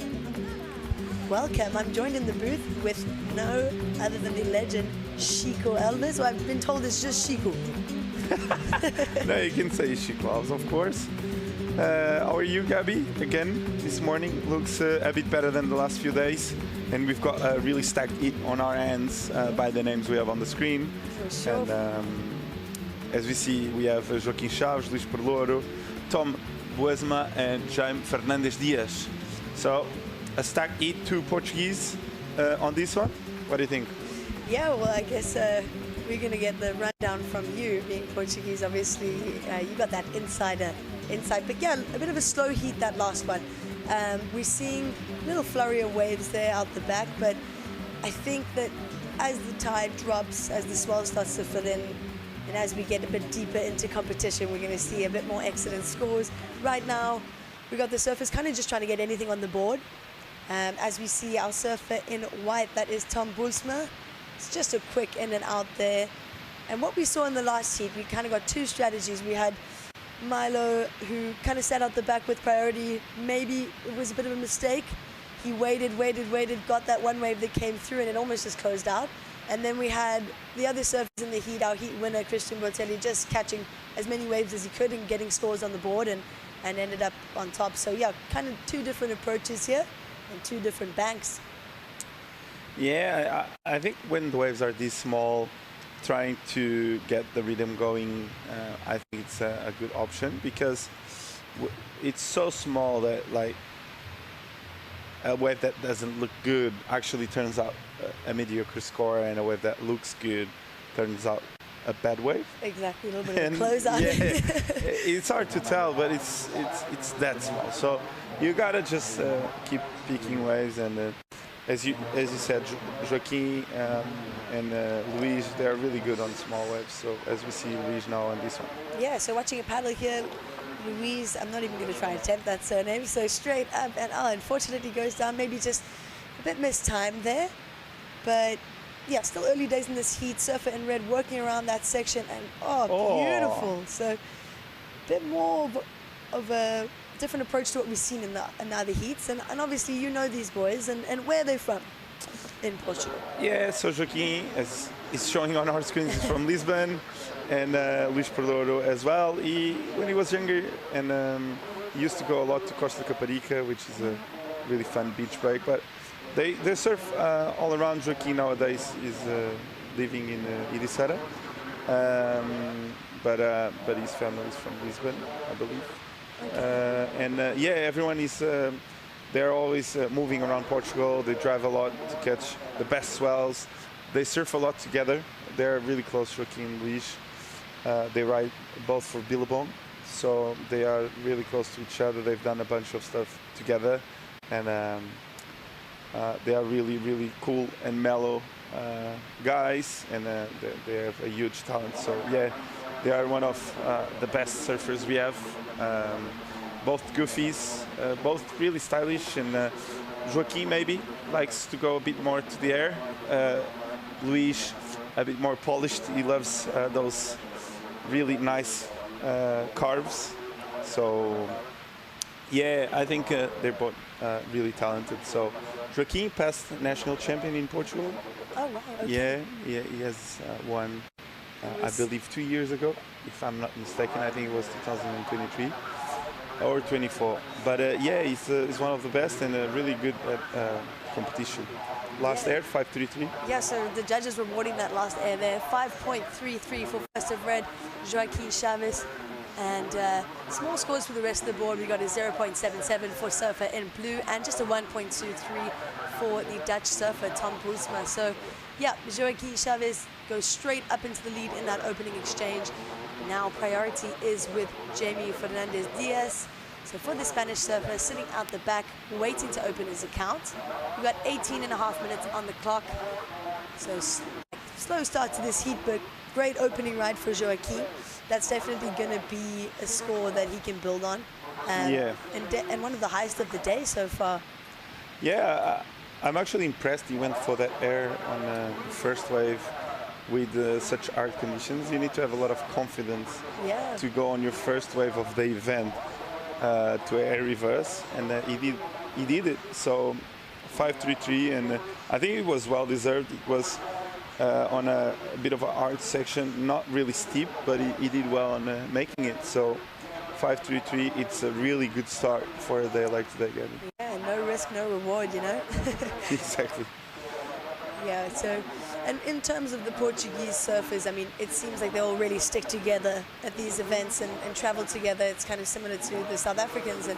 And yeah, so the talent, the upcoming talent in Portugal, what do you think of that whole scene? Well, I think it's a really compact scene.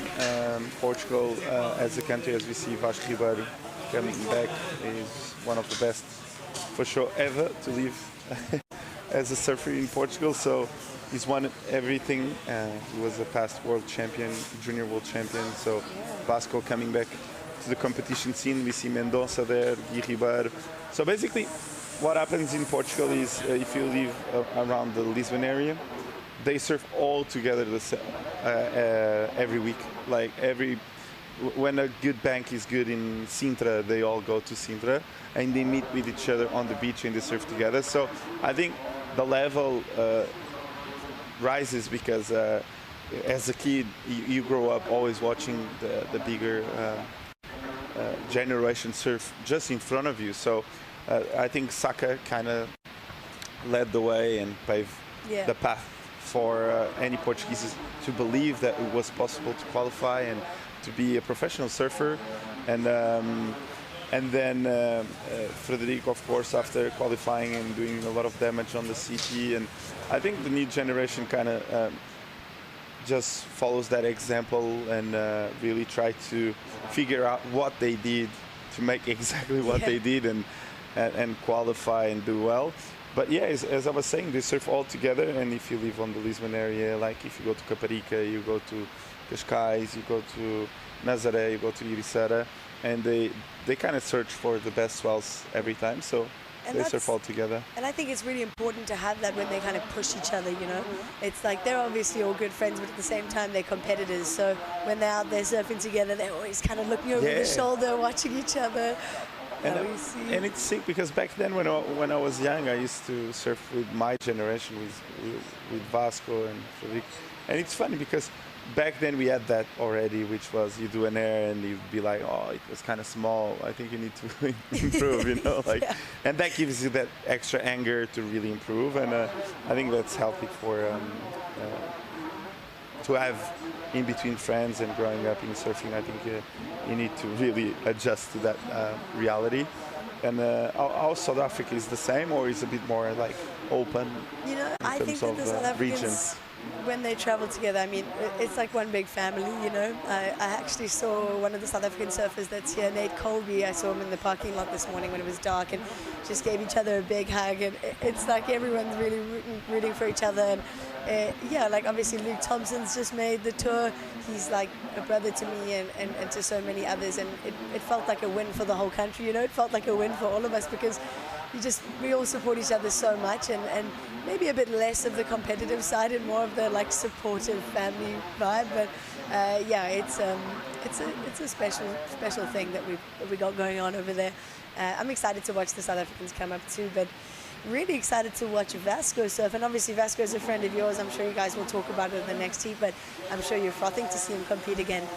Yeah, for sure. I think Vasco is super pumped to do well, and he's one of the best. I think if he can get a few waves, he's going to do some damage. And yeah, he's pumped up. I actually was with him 2 days ago, and he was like, "Come on, let's surf. You come with me. You come with me." I'm like, "Mate, we're not on the same goal on this event. I'm doing commentary." All right, and we will catch up with Claudia down on the beach with the previous heat winner, Christian Portelli. Back to the beach, and here I have the winner of the last heat, Christian Portelli. Got it through a heat.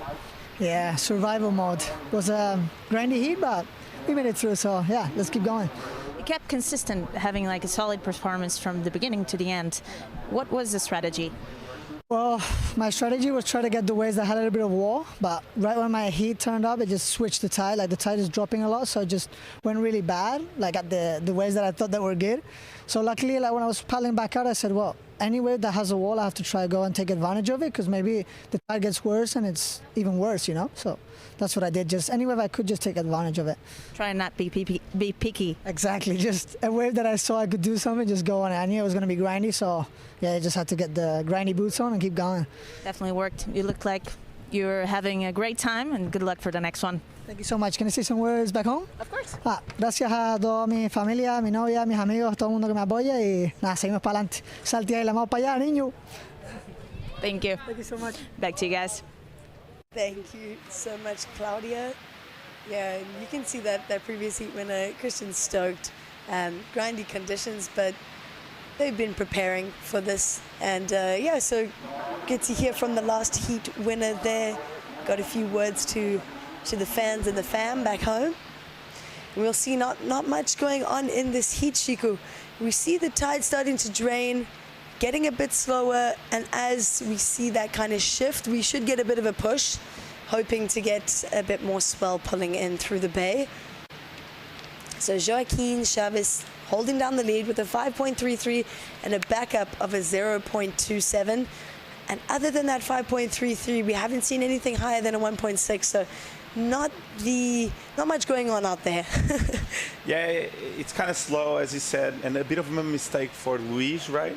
He had that opportunity to kind of like get something going for him, and he kind of fell on that first wave. Maybe a loss of opportunity there, no? Yeah, I also think that it's like there's not, as we said, there aren't many waves out there. So maybe when you do get one, just trying to get like just 2 basic turns, doesn't have to be anything too major, but just something complete to get a score on the board. Yeah. So yeah, maybe a slight mistake there from Luis. He does have priority right now, so he's kind of sitting out the back, and he's going to be on that next one for sure. He's going to be thinking about that last wave and kind of thinking, maybe a bit of a mistake. But yeah, still loads of time. We've got 11 minutes on the clock. And yeah, we were speaking about this event and how it's the 39th year that this event has been running. Have you ever competed in this event, Chico? Did you ever compete in Pantin? Yeah, I did. I think I did 3 years in a row. Wow. Okay. Yeah, and yeah, every time I came, I had like a year which was small, and then I had a year where it was huge, like really, really big. Yeah. And I was really, really far away from the beach. I was not comfortable at all, but but yeah, it was insane. It was actually really big, and it was a quite interesting eat because I couldn't listen to anything, and I was so far away, and I couldn't even see my competitors. And apparently last year it was so big they were jumping off the cliff. Yeah, the cliff. Hard the to believe on days like today. But yeah, I think Leopold Etienne, you know? Yes. He ran around on the beach. He went all the way to the mountain and jumped in between in his heat. Yeah. So quick in and out there for the Dutch surfer, Tom Boelsma, staying quite busy in this heat. And a paddle for surfer in green. But it looks like there might be a little flurry of action here, Shiku. Let's have a look. Surfer in red is actively searching here. That is our heat leader, Joaquin Chavez. Nice wrap to the pocket there, and that wave not offering much more. But yeah, when we talk about this event, we've had some legendary competitors here in the past. We've had the likes of Tom Curran, Sonny Garcia, John Florence. It's an absolute milestone event in the history of Spanish surfing. And also, it's a stepping stone to things that are much bigger. We saw last year our winner of the event, Anat Leilo, now she's on the CT. And same for the year before, Tia Zabrowski, also a CT surfer now. So yeah, it's a stepping stone to the next best thing, obviously. And yeah, we've seen a lot of CT surfers, a lot of tour surfers, and actually CT winners on this event in the past. Yeah, we've seen so much history being made here. The past years, we've seen the best surfers in the world actually pass by Pantin, and as you said, it's impressive to see every time we see this kind of like a stepping stone into the city, and now with a bit more, even more important, this event with more points on offer, so a bit more pressure involved, of course, but for us, for the spectators, it's better. For the surfing in Europe, it's even better. So yeah, now that we got this international event here, we get to see more and more of those big names internationally. So exactly. So if you're wondering what Chico's talking about, this is an international QS 6000, which means that this event is open to surfers from all regions. It's designed to bridge the gap between the qualifying series and the Challenger series. Now, why? It gives regional surfers more international opportunity, and it also reduces the pressure of flying across the world for a single Challenger Series event. So there's a rule called the Bring One Result rule, and this means that each surfer can use one result from an international QS to help their main ranking for this season, and Challenger Series surfers can use their 4 Challenger Series results and 1 best international QS result. So it is, like we said this morning, it's almost like a challenge out here. We've got some huge names in the draw. As we see a paddle here, Chico. As we see, I don't think he will get it, but yeah, it's such an important event and such an opportunity for these guys to really gain some points. So yeah, excited to see the next few days. And of course, we are on the early rounds now as we see live action. Gabby. There we go. That is our heat leader up and riding, Joaquin. Nice hook off the top there. Just really making sure that he rides out of that. He doesn't need, he's obviously in the lead. He's just looking to back up his existing 5.3. Working this wave through to the inside, and he's done such a good job of just kind of sticking on the rail there. Hoping for one more maneuver here. Let's have a look, Chico. And nice snap off the top there. So, yeah, great surfing from the Portuguese surfer. He's already managed to somehow find a 5 out there. I mean, really impressive stuff from Joaquin. That was a leg burner. The amount of pump he did on that wave, it's impressive, and it's really tiring to go that long on such a hard wave to surf. But the first one was explosive, as we see live action again. There we go. And that is the second ride for surfer in green, Jamie Fernandez Diaz. So the Spanish surfer just hasn't managed to really get going in this heat. We've got 6 minutes on the clock. That's his second wave. Watching surfer in blue. So it is the Portuguese surfers taking that first and second position in this heat and holding it down. So Luis, you can see maybe a bit of frustration there. Just not really finding the waves with scoring potential. But Joaquin sitting in the lead, looking quite comfortable out there. He knows he's done a pretty good job. We're going to see that replay there. Walk us through, Chico. Yeah, he was able to generate speed here. Throws a lot of spray there. Cool turn. Looked like he was going to have like a early double up, but suddenly it was the double up of the double up of the double up, and he had to work his way towards the inside. And yeah, it was a hard one to make. And he did a good job. First turn was great, and then a bit of a snap. He was able to finish it off. So I think it's going to be his second best wave for sure. He has he was sitting on a 1.7. So yeah, that first turn, I mean, it was like the wave was fading out underneath him, and he still managed to kind of ride through. So yeah, we'll wait for that score to drop. He was looking to improve on a 1.7. I'm sure he's done that. And so we've reached that 5-minute mark. And the situation is Joaquin Chavez in the lead over Luis Perloiro. Not saying that right, I'm sure. Yeah, Perloiro. Yeah, it was good. Yeah. Our Dutch surfer, Tom Boelsma, sitting in the third position, looking for just a 1.65. So the requirements are minimal at this point. Down in fourth, it is Jamie Fernandez Diaz, also just looking for a 2.41. Last of Red drops in at a 4.5. Last of Red comes in, and it's a solid number there for Joaquin. So sitting with a 9.83 heat total, and that's a really, really solid scoreline for today's conditions. And now he's just really closed the gap on surfer in blue. Luis now needs a 7.66. So yeah, really good job from the Portuguese surfer. We've got under 4 minutes on the clock, but the requirements are so minimal. It's very possible for surfer in white to get a 1.67. As we see surfer in green. Oh, this was actually a really good looking wave. He did a bit of a snap and another snap to finish. So Diaz here coming back on this one. Right, Gabby? Yeah, so let's have a look. This is, like you said, a much better looking wave. There we go, nice little snap to start. And just kind of maybe mistimed that closeout turn, but definitely a better looking wave from the Spanish surfer. We'll wait for that score to drop. Wasn't looking for much. Yeah, I think he got a 1.43 for this one, and now he only needs a 1.82. Yeah, so small scores for the surfers in second, third, and fourth, but really impressive surfing from Joaquin. I mean, he's just made something out of nothing in this heat, hasn't he? We've got 3 minutes on the clock, and it is the two Portuguese men taking the first and second position. Surfing green staying busy though. Just a quick up and down there.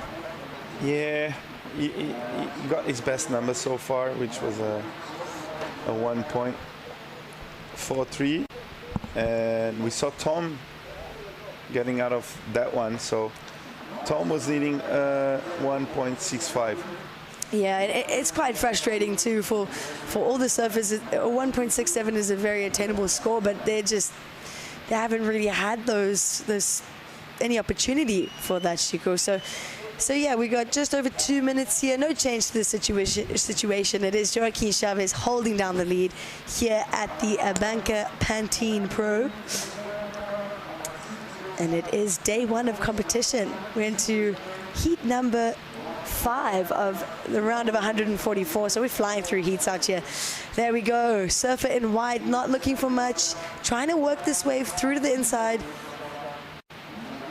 Not looking for much, just maybe one hit off the top, nice, and gets the completion. So we'll wait for that score to drop. An important number for Tom Boelsma. Sitting in third, looking for just a 1.65. So really minimal requirement there. He did kind of take that wave from the inside though, Chico. Yeah, he's been hunting for that score, as you do when you're in third position eating a 1.65. But yeah, we'll wait for that number to drop. Very important score for Tom, surfer from the Netherlands. As we see Luis out the back. Okay, he got a bit of a snap out the back, so this is going to help his cause. There we go, Luis answering back. And our heat leader out the back just seems to find these gems. Where does he find them? There we go, 50 seconds, Luis. Beautiful snap there. And he knows he doesn't have to do much, Chico. He's just got to finish this wave, and he does. So beautiful surfing there for the Portuguese surfer. So all 4 surfers managing to get something in this last minute. We've got 32 seconds on the clock. We'll wait for those scores to drop. Waiting for a number from each of those surfers. But I think it's safe to say that our surfer in a red, Joaquin, he's going to hold down the lead in this heat. So Tom went to second, and Luis was needing a 1.13 on this one. I think he got it. I think he got it too, but yeah. So I think based on that first turn, you already got it, but then he was able to feed 2 more snaps at the end of this one. So beautiful surfing here, nice snap here on a really small wave, and he was able to get another one there. So nice job there by Luis. I think this was probably his best wave from Joaquin. Nice snap off the top. Wow. And another one. So Joaquin did really good on that one. I think he will improve. He's just so light on his feet, isn't he? So yeah, we'll wait for that number to drop in from surfer in blue. Really important score there. Was only looking for a 1.13. I think it's pretty safe to say that he did that, and the numbers are starting to drop. So last of blue comes in, and it's a 3.93. Last of blue, a 3.93. That moves him up into second. Yeah, Joaquin stoked. He's happy with this one. Of course, that board looked amazing, Gabi. What do you think? Yeah, I must say, I was really impressed with the surfing in that heat. It's almost like you're watching and you think that, oh, there's not really any waves out there, and then all of a sudden, Joaquin just finding these gems out there. So yeah. Yeah, I think he was riding mostly CIs, and now with that sharp eye, it looks really good under his feet. Looked lively. That last wave was a really good one, and 11 point total with the conditions we have on end. Wow. It's really good. Yeah, impressive surfing. So yeah, it's first and second for Portugal there, and we will continue with live action shortly. So don't go anywhere, guys. We are here at the ABANCA Pantin Classic. Stay tuned.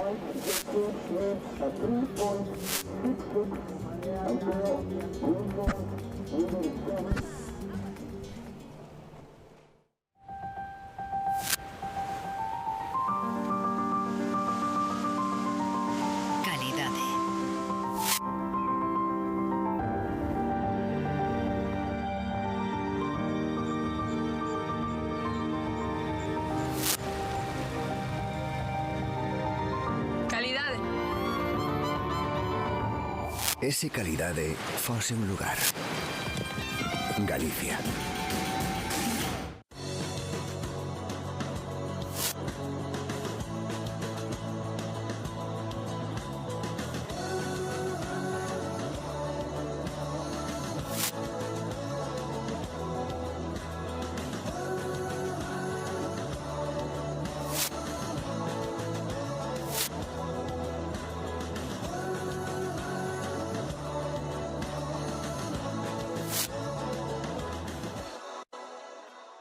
Cloud Break, world-class venue in paradise. One of the best waves in the world in a dreamland here in Fiji.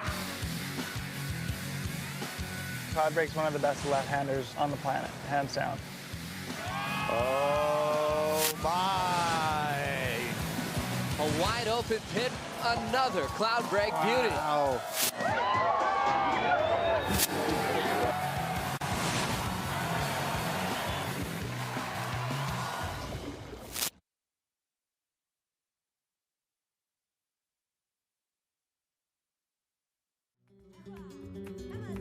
Here in Pantin will keep rolling. Heat 7, round 144. Eduardo Papa, Matteo Calatri, Matteo Billet Luta, Vasco Ribeiro, and Paul Evans. He's Chico by Chico Alves. Vasco's back, mate. Yeah, Vasco is back. He's pumped. Eduardo Papa, Matteo Calatri, and Marcel. Yeah, I think I got it right. But yeah, looks. Joaquin on the last one surfed well, picked the right ones. A bit of, looks like a bit of a swell still there. We had a couple of waves on that last heat, a big loss, but it's trying, isn't it? It's trying to get up the bank. It's doing its level best to fill in. Yeah. Tomorrow, pump. Today, not pump yet, but it's got to come at some point, mate. Trying, yeah. Could happen during the day, could happen in the night. Do swells pick up more at night? They seem to, don't they? They like the dark. As we see, live. Vasco having a look. Not going on this one. 3:22 to go. Yeah, during the night, looks like when everyone is asleep, the ocean goes alive. Give me some insights into Vasco's surfing. What's his same equipment? How's he ripping? He's surfing good. He's riding a stock board, actually. Is it? From cement. Because just like Slater, huh? Slater just picks the stockies wherever he goes. Yeah, he loves this new model they have for the wave pools, but they are actually riding in the ocean. They love it. Goni has it as well. Marlon is loving it. So yeah. Edward Papa, quick swing, realised wave went soft, so he went right back to maybe try and connect on a little inside. Wave's dying. He's staying alive though, and he's really giving it a tickle. Can't quite get a finish. He showed a little bit of spice out the back though. Eduardo getting things started in this heat. I've seen him a few years on the QS in Europe. He's always competitive. He's got that fizz and aggression and spark. We saw a bit of that at the start of this wave.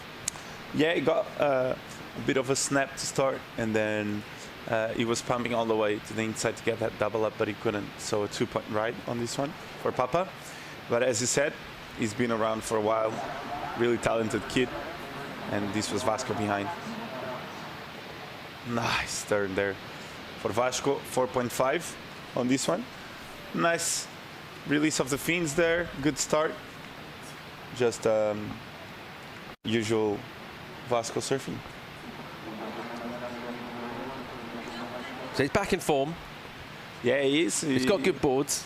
Yeah, he's committed. And he's bang up for competing again. He's had a break from competing, and you know, sometimes that can just build your hunger, can't it? You just want to get the rashy on and go out and just smoke fools. Yeah, I feel the same. I've been for what 5-6 years now, and I'm. What was the last heat you surfed, Chico? Was it the longboard QS? Was that your last heat, mate?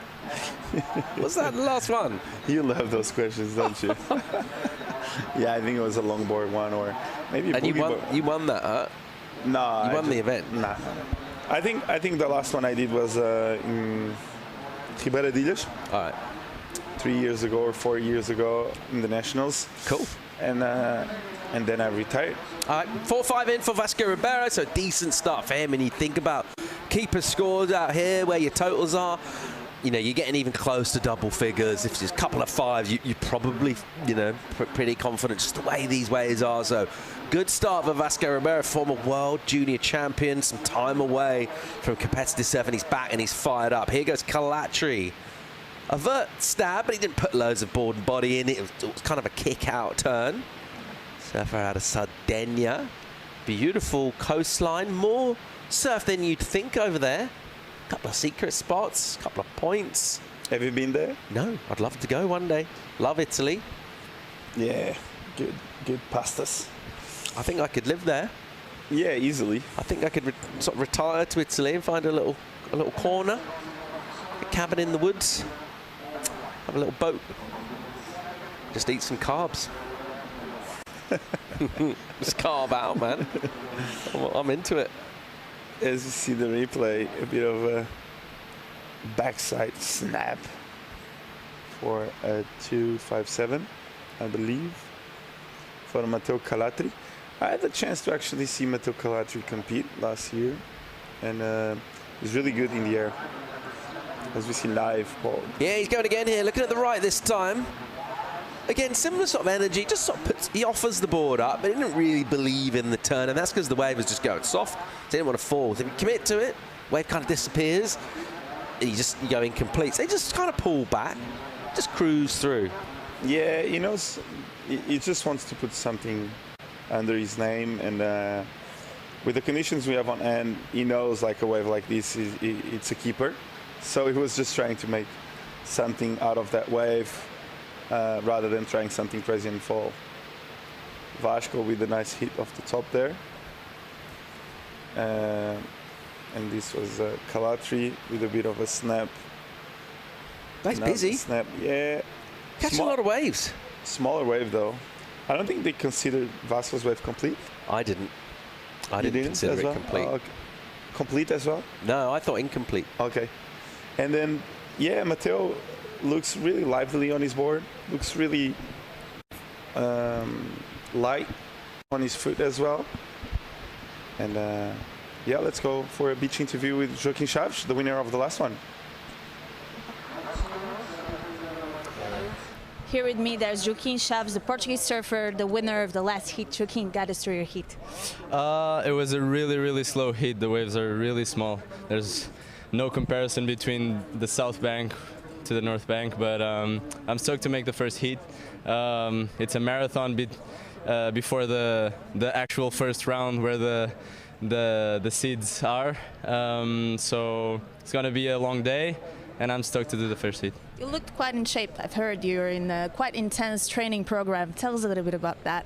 Yeah, it's been nice to feel the rhythm again. I've been kind of off the last season, but I'm feeling pretty on now, and I've been training hips with my team, so I feel very confident, and I'm stoked to be here again. Congrats. Good luck for the next one. Thanks. Back to you guys. Thanks, Claudia. Joaquim Chaves, ripping. Yeah, he had a couple of injuries, but he's back and he's feeling good. He had the third place here back a couple of years ago. Well, I believe it was his best result on the Kiwi. So really good result for him here a couple of years ago. He actually beat Cowley in the quarters, man. So impressive stuff for Joaquim Chaves. And yeah, he's back. He's looking lively. That board looked insane under his foot. So yeah, I can't wait to see what he can do on the next round. So as he said, it's a big marathon until we see the top seeds hit the water. So we've got round 144 now in the water. And we're gonna go straight into the next round after this one. So it's gonna be a long day of surfing. So if you're watching live, stay tuned with us, because a lot of action is coming up as we see the pulse of the swell coming in.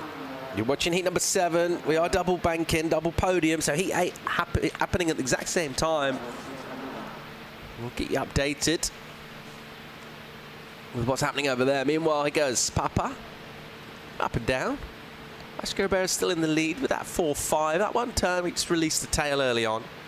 That's been most of the meat, really, that's been available out here so far in this. Otherwise, it's been soft, the waves. So, trying to find those opportunities. This is what we're doing. Chico, I know you love a quiz. You love a surf quiz, don't you?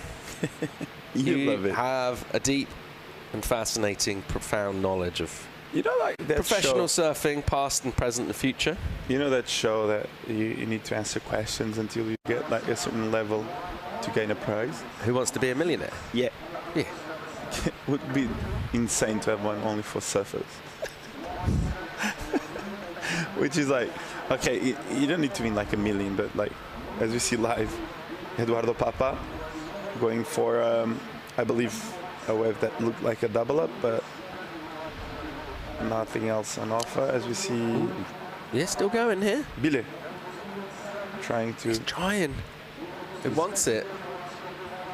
Does it want him? It does. It gives him a little run on the inside. A little sweet runner for the Goofy, but doesn't get a chance to sort of detonate. And the body language tells the story. Went a long, long way for not a lot of points. It's all right. Don't get down. Just pat it back out. He's so annoyed with the. Not often you see someone with their arms sort of folded in a heat. Yeah, it looks really. But just back on the surf quiz, mate. I want to know who got the high score here at this very event in 2018. I'm going to give you a couple of clues. They're here this year competing. Another clue, they have competed on the championship tour this year. Wesley Dantos. Yes, correct. Bang. Nailed it. You're good, mate. You are good. I'll tell you what. People talk about you, and I say, no, that's not true. He's good. I say he's good. He is good. I'm good at that. As we see, a bit of a slip there of the foot for Matteo Calatri. And ouch. 2016, who got the high score? Someone else who's also been competing in every event on the CT this year. Carl Vast. I don't know if Carlo Vast was around in 2016, mate. 2016, yeah. Might have been a bit pre-Cowley. He's been competing here. He got that, not just been competing, mate. He smashed out the high score of the entire event in the year of 2016. He's on the CT. He's on the CT. He's surfed. I think, yeah. But 2016 was internationally, right? I know, mate. I was here. Remember it well. Still holds a very special place in my heart. He's European? No. Okay, thank you. That helps a lot. But this person likes to spend time in Europe. They love it here. Yeah. Any guesses? Likes to spend time in Europe.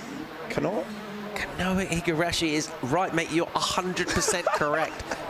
We need to do a. We'll forgive you for thinking that Taj Burrow was a world champ, but since then you've gone 2 from 2. You're nailing it, mate. Yeah, like 2 for 2. You're smashing it. We need to do like a wants to be a millionaire surfing version where you get just you on high scores at Pantin. No, you win a surfboard if you answer like that levels of question. We should do it like a program. Who wants to have a talk? And he can win one of those. He can win one of those talks surfboards. All right, live action. Here we go. Eduardo Papa on a softer wave. Quick snap. Throws some spray. And then he kind of turns his neck around and looks back and sees, where are you? And he's just trying to feel this one out.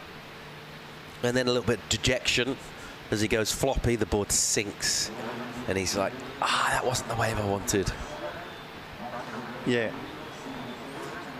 A really long wave, but nothing on offer at the end. Vasco's still in the lead, mate. Got that 4-5. He's only got a 1 as the backup. He'll have Prio, and he'll look to do a bit of damage. Little lumps coming through here. First one, he says, no, not my way. A bit straight, that one. He wants something with an angle. Meanwhile, Maceo, who was very disgruntled with his long left. Let's see if he can improve. Probably won't do there. Well, hang on. Calatri. Ooh, nice little fruity kick out. Nice one. Chucks the board up in the air. Usually that means he liked it. When they do that, it means he liked it. So, yeah, nice job there by Matteo on that backside attack, looking lively. And Vasco in the lead though, with a 4-5. He needs to improve on that 1 point. Alright, he has. I believe he will. He has 9 minutes to go, so I think he will do just that. So Vasco in the lead still. Okay. continue on with this great theme of high scores. Now, this one's a bit of a deep cut. I'm actually going to offer you a cash prize if you get this one right, mate. I'm going to give you €1 million if you can tell me who got the high score in 91 here. And I'll give you a clue. This legend core lord is from Great Britain. Russell Wheaton. No, I knew you were going to say that. You knew it? How? It wasn't him. Do you know any other surfers from Great Britain? Come on, mate. Rode for Quicksilver. I know him, but I don't remember the name. Spencer Hargreaves, mate. Yeah. OG. One of the best. Yeah, absolute lord. All right, here we go. Let's live action. Vasco Ribeiro driving down the line with a load of speed. Has he got a section? He does. Boom. Somehow manages to ditch the fins and get the reverse done. Come on. That was sick. Eduardo. Wow. Hang on. What an exchange. This thing's fired up. He's trying to just claw on. He's saying, give me that. I made that. Was that a make? I mean, you gotta give it to him. You'd have to say yes. Come on. I mean, look at the conditions they're surfing in. It's you'd have to be mean and miserable to say nope. Come on, that's a make, surely. Yeah, interesting stuff. Vasco started off a lot of speed coming out of that board. That board is looking really good. Bang, throws the fins and goes for the reverse. So nice there for Vasco. Well done. And then was Papa behind, going for the air as well. So nice job there by Papa and Vasco. Papa had a bit of a shorter wave to do this, but he did a good job on making it. Yeah. I don't know. I think they... Come on. Yeah, I would give it to him, but I think I don't know. I'm speechless. This is one of those moments. It's fudge. He was in a race with the whitewater, and the whitewater was winning. It was sort of overtaking him, wasn't it? Yeah, it's a no make. Oh, it's sad. Sad. Not altogether surprising, but a bit sad. Oh, it's sad. 1-3-3. And Vasco got a 4-7-3, so he's in the lead now. Yeah. With a pair of fours. We've seen a pair of fours work today a couple times. It's actually quite a healthy combined total. And Eduardo Papa not having that air as a make, unfortunately. As he said, he was on a bit of a race with whitewater. And he lost. Yeah. But anytime you're doing that. Yeah, kind of like I saw the finger. He had he pointed at the judges like. They don't like being pointed at, do they? It's like, don't point at me. You can salute. Maybe salute. You can shaka. They don't like a point. Maybe just form some aura. Some 6-7s. Yeah, maybe. All right, sun's coming out, mate. 6 on the clock. But the sunshine poking through. Colours will really pop. Water will go blue.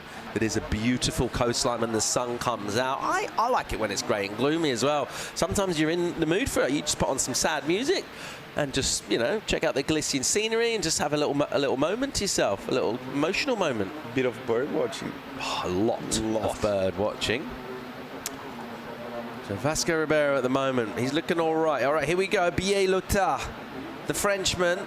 Another sort of sluggish wave. That's been the way his heat's gone. He's a bit of a big mon as well. He looks like he needs a little bit more of a wave to get going. So he would love to surf tomorrow when it's picking up. Well, he's got a chance to surf tomorrow.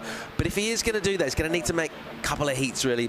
And this one, notably, with 5 minutes and about 15 on the clock. He needs to get going here. He does have numbers in. Does Messio. It's just a 2 and a 1 at the moment. His requirements are still really low. He's in the 3s for a second to threaten Calatri. Vasco Ribeiro to the right of your shot in the green.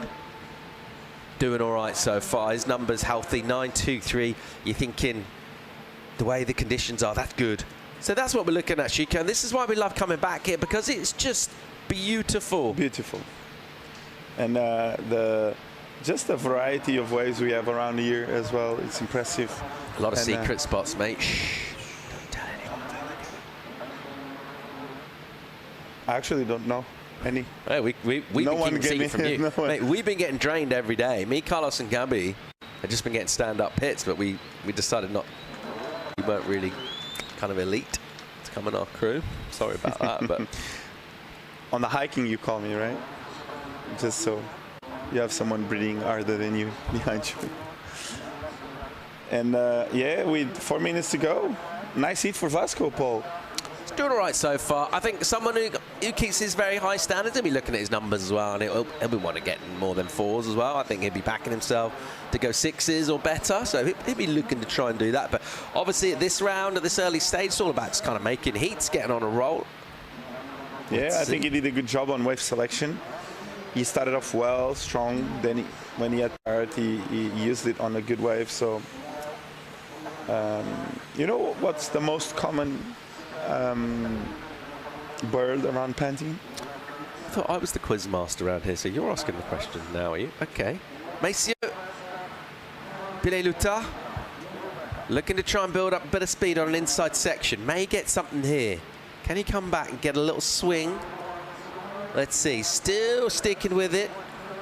Just keeping that board alive. But hasn't really done any damage in terms of scoring maneuvers. And once again, he's gone a long way, but not much of a return. The most common bird, are you talking about sort of by sea or by land? What are we talking? Around Pantin. Yeah, but around like town. a seabird or a bird like that lives on land? There's a big difference. In between both. I don't know. Yellow-legged gull. Okay, so that's a seabird, yeah. Yeah. Cormorants, herons, and several species of shorebirds. Just so you know. I knew this because I like to birdwatch on the weekends. I'm a weekend Classic person. weekend warrior, mate. Weekend warrior. Yeah. 2 minutes and 20 seconds on the clock. Ribeiro, Kilatri 1-2 at the moment. Requirements for Bielota, they're not massive. 3-2-7. Also, Eduardo Papa looking for 3-7-7. Eduardo's looked good, but he's been deemed incomplete, which we had a feeling probably was going to happen, but he did really well just to get that pop. If he could do that again and just get out in front of the whitewater, he's going to get a big number. So, third prio, though, that's not good news. Kalachi will use his first priority, and he's got a bit of a runner here. Ooh, that was nice. Well done. And that's a make. Board in front of the whitewater, and the little look, the stare down back to the comp structure. Oh, hang on. Eduardo. Papa. Oh, speed. Boost. Oh. Down. Damn it. He had a good section there. But Calatri, though, on the other hand, really good air, clean in front of the whitewater. But yeah, if Eduardo made that last one, the previous one and this one, he would be probably in the lead. As you see Calatri here, looking lively. Bit of a throw of the fins and a no speed reverse for Calatri. So I think he will improve on that 2.57, I believe. So nice job there by Matteo Calatri. And yeah, he will impose a bit more pressure to Bile and Papa, which are sitting third and fourth. So with 40 seconds to go, I think, yeah, Vasco will try to secure anything that comes in with priority. And Papa here having a bit of a paddle. He sees something on the horizon. Let's see what he can do. He needs Mateo 4-4-1 now. So now Papa needs a 5-6-3, quite a healthy number for a day like today. So with 13 seconds to go, we see Eduardo here having a look on the left, but looks like a really hard wave to surf. So that's it.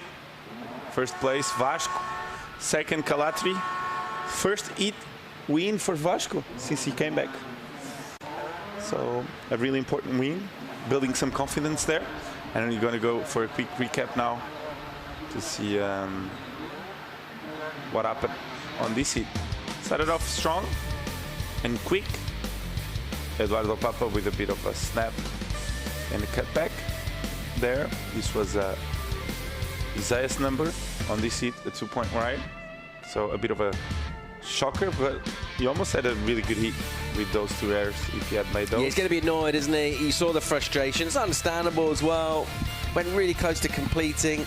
Didn't really get the completion out front of the white water, and it's going to cost him ultimately. Vasco, he looks strong. He can, you know, just draw on his natural surfing charisma to do turns like this, and then just build from there as well. And while other surfers are maybe starting to maybe second guess some of their maneuver selection, he's not. This was cool though from Calatri.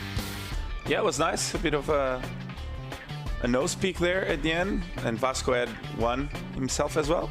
So a lot of speed. That part looks amazing. So yeah, this was a make as well. And nice heat though. Well, a lot of action. Vasco happy. He made his first heat since his comeback. So a really important one for Vasco. And that's it. Heat 8 is done and dusted, Paul. Love the comeback energy. Sad times for Eduardo Papa. He'll look to focus on Matsinhos and getting work done over there. Great surfer. It's what it's like on the QE. It's brutal, but it's been entertaining thus far. Enjoying the action. We'll keep swinging through here. Chico, your thoughts really on the opening heats that we've seen here this morning? Are you impressed with performances? Is this kind of what we're expecting to see? Yeah, I think we haven't seen big shockers, which means the best surfers have been getting through. So they have been getting opportunities, which is good. And yeah, with the end of this round, I believe we're going to go into single bank, right? Again. We are going to go to a quick break, commercial break from the broadcast. We're also going to go a little bit of a break from competition. And when we come back, we're going to bring in the women. So that's going to kick off at 10:25. So it's about 7 minutes time. There's the info on your screen. Women's opening round will hit the water. So that's the update from the beach here. Just a short hold, not for conditions, just while we figure things out. And we'll be back real soon with more action. Join us for it live from beautiful Galicia. The ABANCA Pantin Classic continues real soon.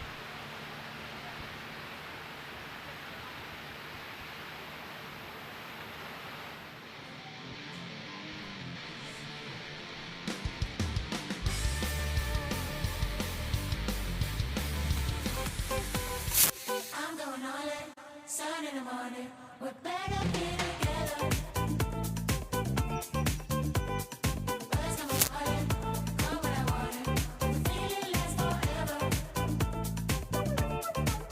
I'm on the edge of desire, and I think I gotta like it.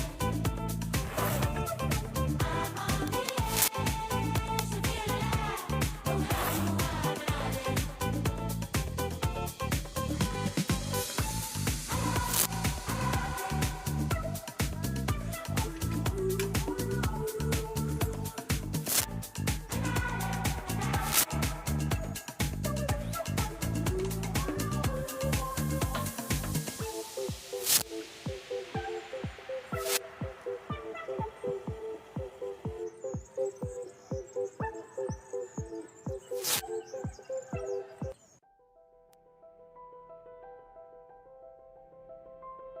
Falaba miña avoa dun lugar o que, segundo dicía, toda a vida amagou con voltar. Falaba de cantís, desertos, prados, praias e montes, como os que vin 1000 veces, pero que nunca vira. Emocionábase falando dun interior cheo de vida, de cores. Recordaba os camiños que percorreu e os camiños que lle percorreron a ela. Inda garda fotos daquel lugar, na memoria, instantáneas únicas do seu mellor verán.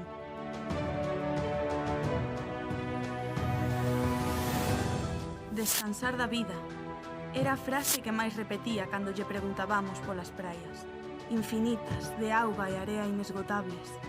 Cada gran é dela porque ela é deles. Cada gota foi dela porque agora ela é del.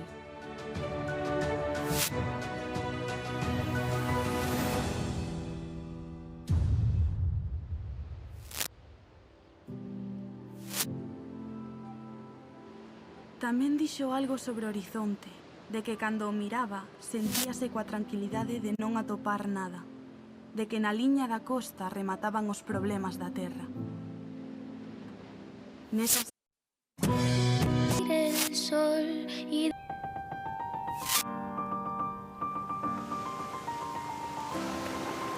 Calidade. Calidade.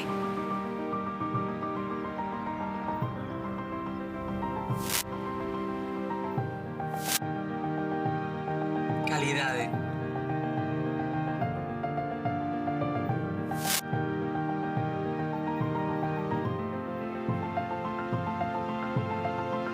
Calidade.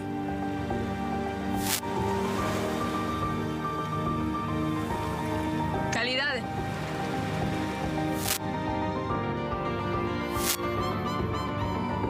Ese calidade fose un lugar. Galicia Calidade.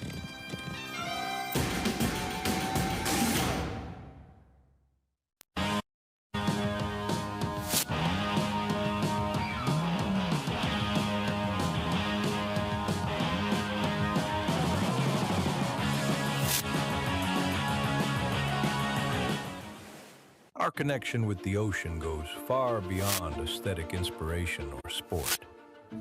The sea is part of our identity, our culture, and our way of understanding life. It has taught us fundamental values: respect, humility, perseverance, and balance. We celebrate the beauty, power, and vastness of the oceans, but above all, we celebrate the opportunity to take action. We never want to stop using the word action, because we believe in activism from its most positive perspective. Doing, not just talking. For the ocean. Every underdog, every winner. You called it.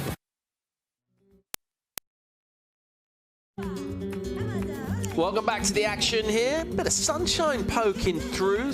Swell making its way up the bank on the famous shores of Pantin.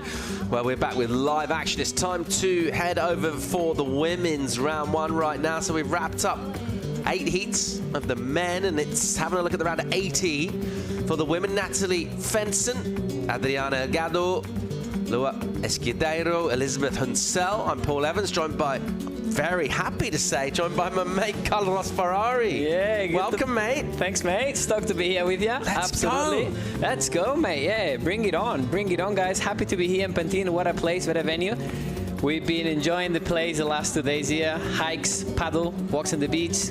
Yep. Mate, you're selling Galicia. What's your top 3 talking points? Why come to Galicia? Good points, Paul. So first of all, I think the natural scene is just the beauty. It's unbelievable, mate. You know, what can we say, no? We've been swimming in the sea the other day, going for beautiful walks. So first of all, I say the nature, let's say. Second, food and wine. We've been drinking those Godellos and Alvarinho. I know you like them. Gabby also does. And third point, I think, is the people, I guess, you know. They're really friendly, lovely. We've been hanging in Ferrol. And we've been loving it. So 3 great reasons to come here right there. Another one is to get points for your surfing career. So QS points available, and also even CS points. Let's check out these women's rankings on the QS as we see Yani Gonzalez Echavarri at the moment doing really well. Naya Miul out of France, Tiara van der Hulst from the Netherlands, Sol Borelli. So those are the 4 occupying those spots, but names like Naya Mont, Clement Schorsch out of France, and then of course Mafal Lubs, absolute ripper, Lucia Machado at Canary Islands. So a bunch of surfers able to put their name up to try and get in these spots, but this is all going to change after this event because we've got so many points available here. This is a QS 6000. Yep, exactly, Paul. You know, we're running here the first series of the QS 6000 international events, you know. First stop here in Pantin, then we're going to go straight to Portugal. So back to back, we'll see a lot of action there. I think is the first time the QS 6000 is going to go over there, so stoked, wicked. And then I think we're going straight to Brazil and Taiwan, so yeah. Some big names in the draw here, some absolute legends from surfing. One of them just won his heat on a bit of a comeback trail. His name is Vasco Ribeiro, and he's with Claudia.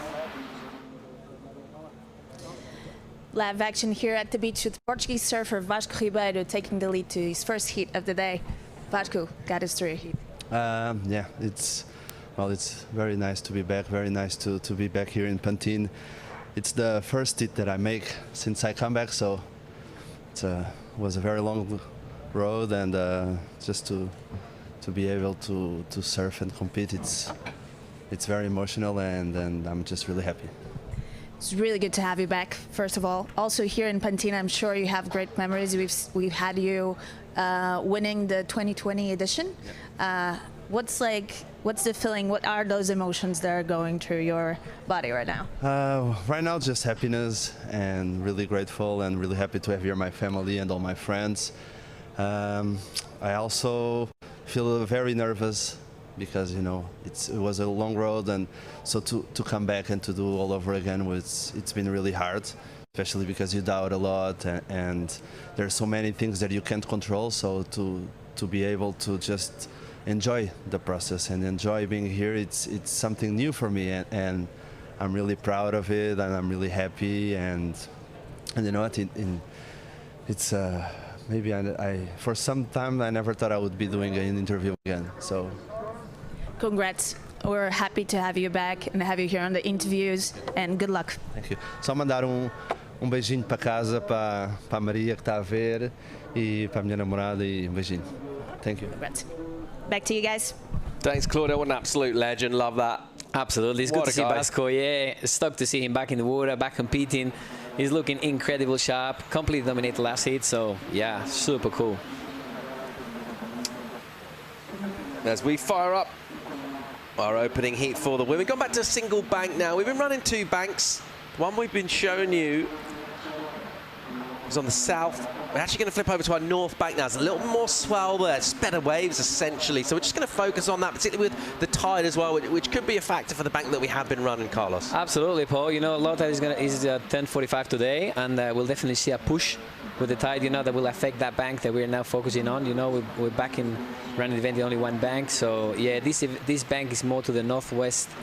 Sorry, yes, focus more to the northwest, affected from the swell. So we'll definitely see more action, more opportunities for them, more waves, which means more action. So yeah, happy to see that. And let's see what brings this first heat of the round of FD of the women's with 25 minutes on the clock. Yeah, it does seem a lot more sort of setty on this one. We were just kind of watching as we stepped outside of our studio. The other bank, sort of a bit more kind of waves all the time. This one, there's a real difference between like a quality set waves and what we're watching, and then the lulls in between. So it's going to be a little bit more thinking involved in wave selection, but straight into live action. Hidalgo, she'll just wrap one, and then from low, snap off the top. This is a nice run. I mean, look at the energy that she's able to just juice out of this thing. So just sort of cruising through that very casual style. But that's going to feel nice for the surf out of Canary Islands. Absolutely, based in Fuerteventura. Now we see up and riding Natalie Fensem, pumping down the line, trying to look that section, hits it, and finishing that way. First wave for Natalie Fensem from Australia, Newcastle. All the way from Australia. It's really cool to see back again, like people from all the regions around the world, Paul. Been a long time since we saw Aussie QS warriors over in Europe, really, isn't it? Absolutely, mate. Yeah, so it's really cool to see them around. They all have a great time here. And here we see the replay from Natalie, how he throws that first snap. Try to look for another second one for that. Uses her whole body to create that speed and finish it with that little quickie snap. Let's see what will be the score the judges will say. And there we see in the replay the beautiful spot of Pantin that we have moved to that north bank at the moment. Sun is starting to shine. Beautiful day here in Pantin. Yeah. Bring it on. Good call to get going early on in the heat, I think. Just take waves, get the rhythm going. This is another look at Hidalgo. What did you prefer? Without really getting into scores, but what surfing did you like out of this exchange? Because they were sort of similar waves. Actually, I liked more the first one. Oh, here we go. Here we go, Luis Cudeiro, a Portuguese from Ericeira, wraps it up with that little carve there. Try to look under the section, hits it, and finishes that wave. Let's see, because he connected the dots there. 3 maneuvers in one wave. And going back to that question, I like flow and style, mate. So I'll go for the first one. I see more flow, you know, connected the dots, connect more maneuvers. I don't know what the judges will say. It's true that the second surfer got that first Second, actually, Rio stronger. So let's see what we say, but I'll go for the first one. Getting involved here, Escudero, getting her wave. Let's see if we can get green. Our surf out of the Netherlands involved too. Hunsel, she's got priority right now. She just want to stay in this, really, get in this rotation. Does seem like the sets have been multiple opportunities, 3, sometimes 4 waves on the sets. But look how close together they are as well. And obviously, in smaller waves, that does sometimes bring in much more chance of getting those interferences as well. I didn't see that as yet so far this morning from what we've been watching, but it's always in play, isn't it, when it's small and you're sitting so close together? Absolutely, mate. Anything can happen, you know, especially if there's just one drop of point, you know, so, oh, tricky one, Paul. Yeah, hopefully we don't see any for them, for the surfers. But I got a question for you. What would be your strategy? Would you sit, or would you just try to catch as many as you can? Yeah, I think just don't overthink it right now at the moment. Yeah, 25 minutes, 4 surfers in the water. Just think, if you got prio, or even if you don't, you just see a wave. Yeah. Just go it. Very hard to read what's going to happen down the line as well. So I think just get going, get some speed. Okay. Do some wiggles and see what the judges say. All right, live action. Here goes Escudero again. Just that backhand wave she caught before, they didn't quite have the speed, so she maybe just looking to try and juice things a bit more. Yeah, they're trying to get busy, that's for sure. And let's see, as we said, like, still low tide, mate. Let's see what with the high tide will bring, you know. But you definitely have to keep busy. Yeah, I agree with you, mate. I will not sit. I will just try to catch as many as I can, and let's see, because you really don't know what's going to happen down the line. So, and there we go. Who we got there? Adriana Hidalgo, the Canary Island surfer. Very stylish young surfer from Fuerteventura. 19 minutes and 40 seconds in the clock, Paul. That bomb set there. She jumped off that one. We couldn't really see why. It must have been closing out down the line. Yeah, I think she was a little bit deep in that one. You know, it's really tricky because she's kind of shifting, you know, the place where you have to drop. You know, so you're obviously out from the beach, you will stay in one place, but then you may move to another one, you know. This is the classic bank we see in Pantin, you know, developing those right-handers. But you never know, Paul. You have to stay calm and keep busy. Stay calm, but stay busy. Yep, that's the thing right now. So, yeah. These surfers have had a chance to watch a couple hours of competition this morning, so they would have sort of, you know, had a little bit of insight and intel on what's going on. But we are really watching a swell on the rise, so it's kind of new for everyone. And in terms of free surfing, I mean, the last couple of days, it's been challenging. It's been 1 foot. That's why we haven't been on. And there's been a lot of the QS out there as well. Absolutely. So chances of getting a warm-up wave out there. Absolutely, Paul. They're slim. Yeah, that's slim, mate. That's really slim. And actually, it was really packed in the mornings. You remember first day we came here? What a pack, you know, try to paddle there. I couldn't even mind surf it. I couldn't get one just with my mind. Yeah, me neither. I couldn't find one. Yeah, what would you do? Yeah. A hack, a Rio, a carry. You never know. Yeah, it was a good day for a swim, wasn't it? Ah, yeah, that was lovely. That was lovely. We've been enjoying the... Bit chillier here though, right? See, everyone's got 3-2s on. Maybe some people running the 4-3s. We've got cooler, fresher water. It's clean water, but it is chilly. Absolutely, Paul. That's a good question. What do you reckon they're wearing? 3-2 or 4-3? It was a bit chilly the other day. I think a 25-minute heat. You're 3-2 in this, aren't you? Unless you. It's only 25 minutes. Yeah, it wakes you up. You're on the QS. You're moving a lot. You're paddling around. You're ripping. Yeah, I agree with you, mate. Yeah, I will not. I will use a 4-3. But anyway, here we go. Up and riding. Adriana Hidalgo from Fuerteventura. Good bottom turn, hits the lip, looks for another section, climbs up that foam, and you see the answer from Elizabeth Uncel at the back. Got a little bit sticky right there in that answer from the surfer in green this time, and she's back to the lineup. You're keeping an eye on her. You can see the little stretch of the beginning of the contest here. Yeah, it was a mistake from her because everyone's catching waves around her. She didn't get involved in the first exchange, and then there was a chance. She got that a bit wrong, maybe a bit of nerves. Absolutely, mate. Bit of just maybe some cold and stiffness, not necessarily temperature-wise, but just the fact that she hasn't been able to do much surfing, and suddenly you're thrown in the heat. But exactly. There we go, the replay from Adriana. She's really good there. She waits with the bottom, hits the lip, tries to connect with another one, climbs at that foam. And then we see the answer. She got a little bit sticky in that one. I think you're right, Paul. You know, the nerves at the beginning of the event, right? You know, you're there. You want to prove. You want to show everyone that you're onto it. But sometimes can turn the other way around. Oh, Donna, you're kind of looking a little bit down the line. Once you maybe think about that next section, but didn't quite get it right where she was. She's still got time. Yeah. And there we go. We think there's something coming out there. There's going to be definitely opportunities. And now we see Natalie Fensem up and riding, the Aussie. Waits for that section, hits the lip. Oh, kind of catches the rail lip, unfortunately for her. Fall, that was a good wave, mate. That was a good one. Yeah, absolutely. The Aussie from Newcastle, all the way from there. Needed a 1.8 to advance here. We see the replay, up and riding on the front end. Drives that bottom turn. Oh, there he goes. Unfortunately for her, it looked good to me, mate, but he got sticky, put the nose in the water. So, yeah, let's see what the ocean will bring to her in the next minutes. She's a ripper, man. She's throwing everything at that. I love that. Taking risks. She's kind of doing a Rio, a carve, and a snap all in the same turn. Yeah. Throwing everything at that first turn. It was incomplete, but she looks like she's got so much in her locker in terms of maneuvers, the repertoire. So just give her a running right-hander. Exactly. She's going to unleash. Yeah, absolutely. It's a matter of time. It's still like 15 minutes and 38 seconds on the clock. So we have a lot of opportunities to come. That's absolutely for sure. And we see how the crowd and the coaches, they're watching close in the beach and giving as much instructions as they can. Here in this day in Pantin, first day of the event in the 39th of this edition of the ABANCA Pantin Classic.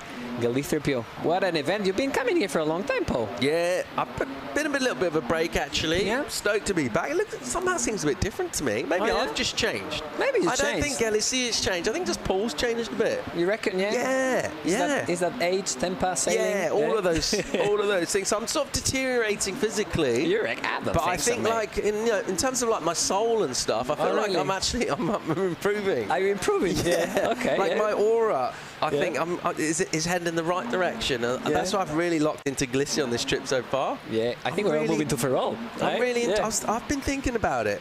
I really like it here. It's wonderful, mate. It's also good for sailing. We haven't touched that point, but it's really good for sailing, mate. Amazing for sailing. Beautiful. But quite lively, I would say, as well. You maybe want a couple of reefs in. Yeah, that's absolutely. Yeah, the wind can change pretty fast. Yeah, start with a couple of reefs. Yeah. If you think it's time to shake a reef out, wait half an hour. Yeah, exactly, yeah, because you never know. If you're thinking about putting a reef in, you should have done it half an hour ago, as the saying goes. That's really good. That's really for sure. All right, and we see these beautiful views from Pantin. And we see how the swell is a little bit coming, you know. Let's see what we'll have to bring for the surface. And now we see Natalie Fenson paddling up and riding again on the front end. Hits the lip. She gets a little bit sticky there, Paul. Yeah. Not the wave she was after. Low down in the priority order. She was wide and underneath. Why not? Yep. Good tactics. But yeah, she'll just want to clean that up a bit. She definitely, from what we've seen, she looks like she's got the most spark. She seems like technique-wise, she's probably got the best surfing here. But you got to show that, and you got to get completions. Exactly, absolutely. I really like Adriana. You know, really like committed, like really smart in wave decision now. Because trust me, it's not easy right now there. So let's see what happens. And is Elizabeth Hansel still only with one wave? I think she's sticking to the strategy to just wait and sit, but I guess it's going to be kind of tricky, Paul, because there's not many coming. 25-minute heat with 3 others. Start off the heat, you're like, okay, you're sort of optimistic. You've got your strategy, and all of a sudden, a couple of sets go by, and you need a situation. There's your number, you're chasing a number, and there's clock's ticking down. It'll fly by, won't it? Yeah, exactly. Yeah, the time flies, mate. So you have to be really, really busy out there, you know. Anything can happen for them. Around about midway point in this heat. It is our surfer at Canaries, Hidalgo, with that lead at the moment. Portuguese surfer Escudeiro holding down that second, but there's very little really to separate them. And in fact, Hunt's still in 4th from the Netherlands. She doesn't really have a score either at all. So ultimately, we don't really have a legit situation yet anyway. Wait till everyone's ridden a couple of waves. Time not with them though, and these longer lulls, they'll eat away at that clock time. Yep, absolutely.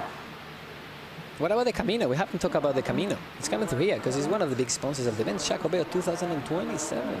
Mate. So for people who don't know what the Camino is, it means the way in Spanish, the path, and that's a pilgrimage route essentially, Carlos, out to the very end of, well, what they thought was the end of the world, Finisterre, but it's just the end of northwest Spain. Absolutely, Santiago de Compostela, actually, a beautiful place. And here we go, we're talking about her. She's got a great snap there from the Aussie. And locks another one, up and riding, squeezing it all the way to the end. Great wave. That's gonna count, Paul. Best score of the heat for sure. Absolutely. A lot of power, a lot of commitment. Good wave selection from the Aussie. Natalie Fensem. Yeah, that was really cool. And we kind of knew that was coming. Yep. She's been sort of teeing off, just lining up these turns, but hasn't quite had that completion last couple. And then there, just connecting. It looked really good, composed, not forcing anything, but nice aggression. And I think, from the judges' point of view, they look at their criteria, what they're rewarding. They'll see quite a lot of that there. So I think it's going to be healthy for her. Yep. It's going to be a score, mate. Yeah, let's see. Let's see for her. We see around 3s, 2s, 2.5, 3.1, maybe around the 4. Let's see. Adriana got a 4.5. In that last one, let's see, happen right in. This time, Elizabeth Hansel tries to wrap it up with that little carve at the beginning. She gets a little bit sticky in that second one, Paul, because it's not easy. You know, you can find like steep sections and then flat sections. And I think she just got a little bit sticky in that flat section. It's hard for her, but let's see what the judges will bring to that first carve that she did. Let's see the replay now. Yeah, she's just struggling for speed a bit, isn't she, essentially? She's got the right idea, but just not quite getting the connection. You can see it was only a short wave, so you didn't really have a chance to make mistakes. But just contrast that to this stuff. And look how on the front foot she gets and then pushes the back foot. So the weight shift, bam, just exclamation marks in her surfing. Great technique from the Aussie. Doesn't actually come in as a high score. 3.77 for that. We did Oh, see really? We got a 4.5 going down, didn't we? I'm sort of surprised. To me, that looked like the best surfing. It's a little bit out on the face, maybe, but hang on. That's in the lip. That's in the lip, mate. And that's another one. A snap with a lot of spray there. Still spam it. And finishes that one.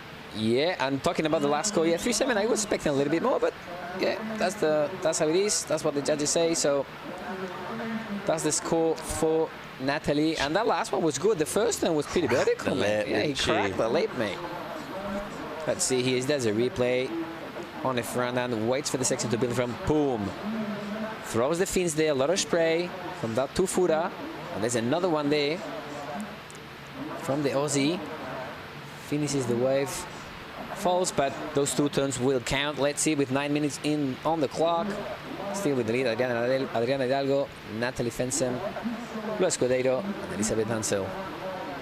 Lines coming through, making their way to our bank here. 9 on the clock. Judges will give a number to the Aussie, Fensem.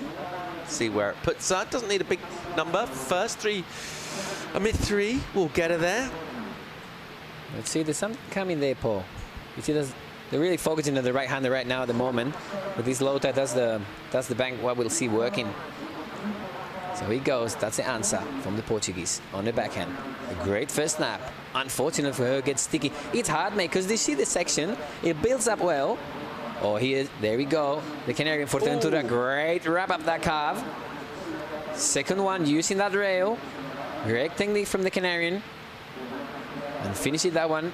That's going to count. Really like the style of Adriana. Yeah, it's a story of 2 surfers at the moment, isn't it? Between her and Natalie. And that was cool. Nice style, like that committed carve. Yep. Oh, there we go. The scores Paul was saying about the last wave of Natalie, the Aussie. Correct me, I'm wrong with that. 3.77 and then 4.37 for the Aussie. Let's see what we'll get for Adriana, because that was a really good one. Flow and commitment. Then we see the replay in white of Lua. The turn was good, but it's a bummer for her. They got sticky there. Hey, Paul. You're not going to get loads of opportunities to make mistakes here, I feel, particularly with these two just hitting form. And you turn around, you see yourself do that in your face, and you're like, oh, no. That's going to be a score. Yeah, I'll be like, oh, come on, mate. Yeah, absolutely. Do need to try and make those turns count. So, oh, here we go again. That's the answer from Elizabeth. Tries to generate some speed, but again gets a little bit sticky on her back foot. You see the frustration there. It's not easy to pick up the right ones, mate, because some of them they close out, and others still start to get nervous, let's say. Yeah, well, the patterns are merging. At the start of the heat, you got your nerves coming in, you're a little bit cold, and then you're surfing with a bit of scoreboard pressure because you're hearing numbers go down. You may be seeing some spray as well from other surfers. They're going really fast, and you're like, that's what I need to do. So you start getting ahead of yourself a little bit, maybe pushing a little too hard. Yet more from Hidalgo. She won't stop. She's relentless from Fuerteventura. I'm sure she serves a lot del hierro. A la derecha de alemanes. Good spot right there. Fun one. German right? Yeah, that's a German right. Yeah. It's a really fun one, actually. Low tide spot. There we go, the replay. How she waits for that bottom turn, you see. Great technique from the Canary Island surfer. And she good finish for their hair. And that's, again, the wave from Elizabeth. That was not a bad wave, but she gets a little bit sticky, mate, I think, for myself. Tries to use that back foot in that last one from her. We'll see at the back the answer. And a little bit of frustration of what you said, you know. Tricky wave selection right now at the moment here in Pantin with 5 minutes and 50 seconds on the clock, guys. Oh, there you go. This is the set belt. Yeah, we got some lines filling in. And her numbers heading in the right direction as well. The Aussie leading this one and with priority. She'll use it here, Carlos. Oh, there you go. Up on her great first snap from the surfer in red. And another one throwing the fins. That was sick, Paul. That's gonna count for sure. And hang on. Here we go. Escudero up and right, on the backhand. Second hack. Great performance. Now we're talking, Paul. Now we're on. Up and riding again. With a calf to set things up. Waits for the section to hit it. Unfortunately for her, couldn't put that board all the way in the lip. But those two last waves from Natalie and from Lua, those will count. That was sick. Yeah, absolutely, mate. Love an exchange. Love to see it. Some good surfing. This one's coming to life. It was a slow start, we were thinking. Oh, yeah. Where is it? Where's the surfing? But now we're really starting to see a few more risks being taken as well. When you've got a little bit of points on the board, you've got a bit of a cushion, you can start to push and go, okay, this is what 3s and 4s, let's see what 5s and 6s look like. Going to push a bit harder, so love that. But yeah, that was really cool. Natalie, she looks like she's growing in confidence. Absolutely. Every wave that comes through. Oh, absolutely, Paul. Absolutely. You know, I think she shook the nerves from the beginning of the event, and now she's really locked in. There we go. This is the wave, mate. Look at that. This second turn was mental. That was sick, mate. That was really good. Drifting those fins. And this is the answer from the Portuguese. Not bad, that first carve. Working on the rail. And again, hitting the lip once again. And this is the way from Elizabeth. It's a good first carry to set things up. Look for the section. Unfortunately for her in that one, gets a little bit stuck there. And we're back with 4 minutes on the clock, Paul. Yeah, expecting a good number to come through for Natalie here. That was decent also from Lua. Carving turn, it was a really good setup. I'm not going to get you loads of points, but it did put in a really good spot. Here goes Hildago. Up and riding. Raced first, trademark carve. Waits for the section to build. Hits the lip once again. Throws the fin. A lot of commitment from the surfer from the Fuerteventura. Absolutely ripping. This first hit of the round of 80 of the women's in the 2026 ABANCA Pantin Classic Galicia Pro. Yeah, look at these scores, see. Hidalgo's got a 6 locked in. She's got another score to come through. We just saw her punch that tail through the lip. That was cool. Weren't necessarily expecting that. I thought her first waves, she was a little safe off the top. She was driving off the bottom and then kind of like, almost like pulling back. Not anymore. She's pushing. Pushing, absolutely. Watch this, Paul. Watch how she waits. Boom. Incredible. How he waits, pushes with the back foot. Great technique from the surfer from Canary Islands. Look at this. Waits there, bam. Drifts the fins. Managed to stay on top of the board. She looks confident, mate. You can see in her eyes. And that's a replay from the Portuguese Lua. 2 minutes and 41 seconds on the clock, Paul. Great heat now. Look at these numbers. Natalie feds up 6.83. Got that 6 in for Adriana Hidalgo, and she's got another number to come through. Actually, we reckon that's healthy. Lua Escudero, previous to last, she got the 5.43, so they're all asking questions. Anything can happen, actually. Maybe not for Elizabeth, but definitely for Lua. She can build that score. What do you reckon? Yeah, 5.08. So she needs something similar, but that might change, right? If Adriana can get an improvement, that might nudge up a bit. That's what we're looking at here. I think she's got a really good chance of getting the improvement. She punched that tail out. It was really good surfing. Straight up. Really good surfing from her. Yeah, drifting those fins. Love it. You know, me too. Sick. If you can get your turns done more out the back as well, I think it's a little extra value in that, rather than maybe just bashing the close out on the inside is cool. But if you can get it on your first turns, fence them with a runner. Look how cupped out this little bowl is. Sick one. First from the Aussie. Another great finish from her. That may count. We're waiting for scores. But things have started a little bit slow, Paul, but now we're getting on rhythm. Yeah, we're starting to see a bit of quality now coming in. It's reflected in the scores. We were like, okay, what does 5 or 6 look like? Well, we're seeing it right now.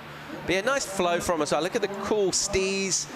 Back leg kind of tucked in. She's flowing down the line. She's got loads of speed. And when you got that, it just means it's easier to hit the lips, easier to just open up, do turns like this. Really dynamic. The board looks really lively. Even in the pumps between turns, you see a lot of surfers, they look good in the turns, but then in between, maybe the speed suffers a bit. Look how lively this board looks from the drone.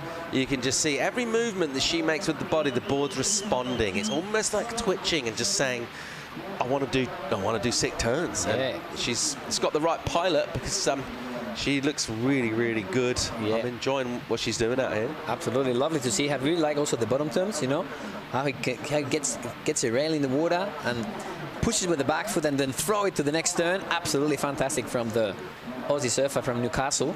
And we got 27 seconds on the clock, Paul. Now let's see if we get a chance to have another set of waves coming.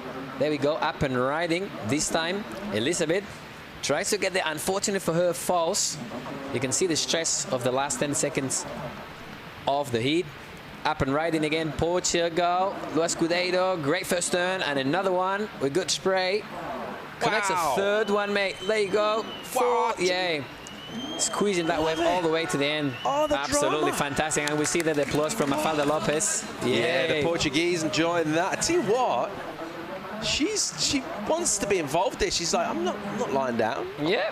I need a number. Let's have at it. Hang on, Paul, because I was saying before, like anything can happen here. Belting. So you never know. It's a big requirement, though. Let's have another look. That's a great first turn. It was a hammer. Maybe not quite as much. The wave got small, didn't it, towards the end a little bit? Lady Baba Mabek, he got 3 turns in a row. None of them had done it before. First one was 6, but I'm not sure we saw that high 6 here. Let's see. But she's definitely asked a question, which I love. And you know what? When a heat's ticking down, as a spectator, as a neutral, we don't want to see it kind of just go out with a, someone's winning and no one. We want to see an exchange. We want to see someone with a requirement get to their feet and belt a wave. That's exactly what Lua did. Absolutely, mate. Got really interesting at the end of the heat. And you see the level of women surfing in Europe. It's just absolutely pumping. Let's see what happens, because we're waiting for scores. Situation can change. Adriana Hidalgo is on first. Natalie Fensam second. Luis Cudeiro third. She needs a 6.48 to advance. As you said before, a little bit high, but you never know. Ooh, it comes in. It's close, mate. Wow, no way. Luis Cudeiro. 6-0. 6-0. Oh, that was really close. That was a great hit. What a start here in the ABANCA Pantin Classic Galicia Pro. Round out 80 hit first. Adriana Hidalgo gets the win from Canary Islands. Second, Natalie Fensam. The Aussie, great surfer from her. Luis Cudeiro on third. Battling until the last minute. And finally, Elizabeth. Good job, girls. What a fun heat to see it go down. It started sluggish, and then they really just brought the fire. And that was really entertaining. I think any surfer's going to be stoked to get through. If you come all the way from Australia, I imagine, it's a long way to travel. You got 2 events here. She'll be absolutely delighted. We'll keep rolling with the women. Our second heat comes live from beautiful Galicia right after this.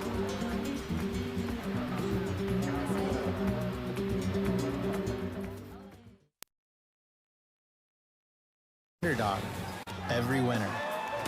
You called it before it happened, or you didn't. Prove yourself right, lock your surfers, play the bracket challenge. There's only one champion. Esta por papá, esta por mamá, e esta por... Por esa xente que pasa tempo lonxe de fogar, para que nós podamos disfrutar dunha pescada baixa en calorías e grasa, pero chea de vitaminas, minerais e proteínas. Cuando se trata de escoller peixe marisco saudable, frescos e de sabor auténtico, Galicia sabe. Galicia sabe amar.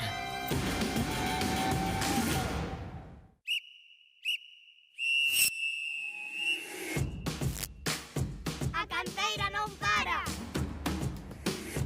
Agora non para. A motivación non para. A enerxía non para.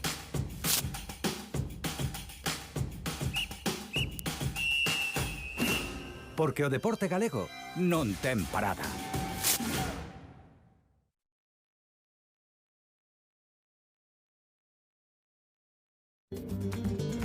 And welcome back to the ABANCA Pantin Classic Galicia Pro. My name is Gabby Livo. I'm in the booth with Carlos Ferrari. Carlos, good morning.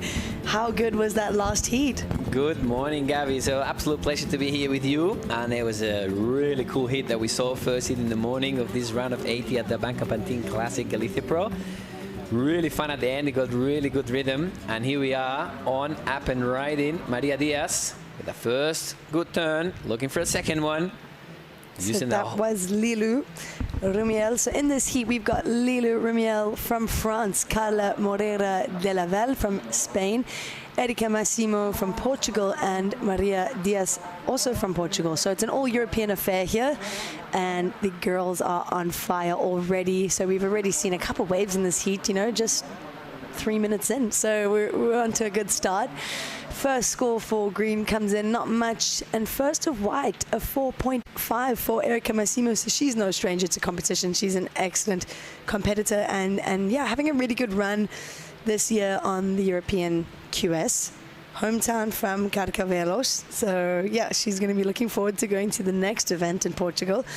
And yeah, we're into it. We're into this round of 80 here. Let's go, bring it on. We see that first wave from Erika Massimo, start already putting the scores in the 4.5. And here's the answer. You know, he's again Erika up and riding on the backhand. Try to hit the lip, look, going vertical. Wow, straight up into the lip there. So great explosive energy from Erika Massimo off the bat. You know, she's staying really nice and busy.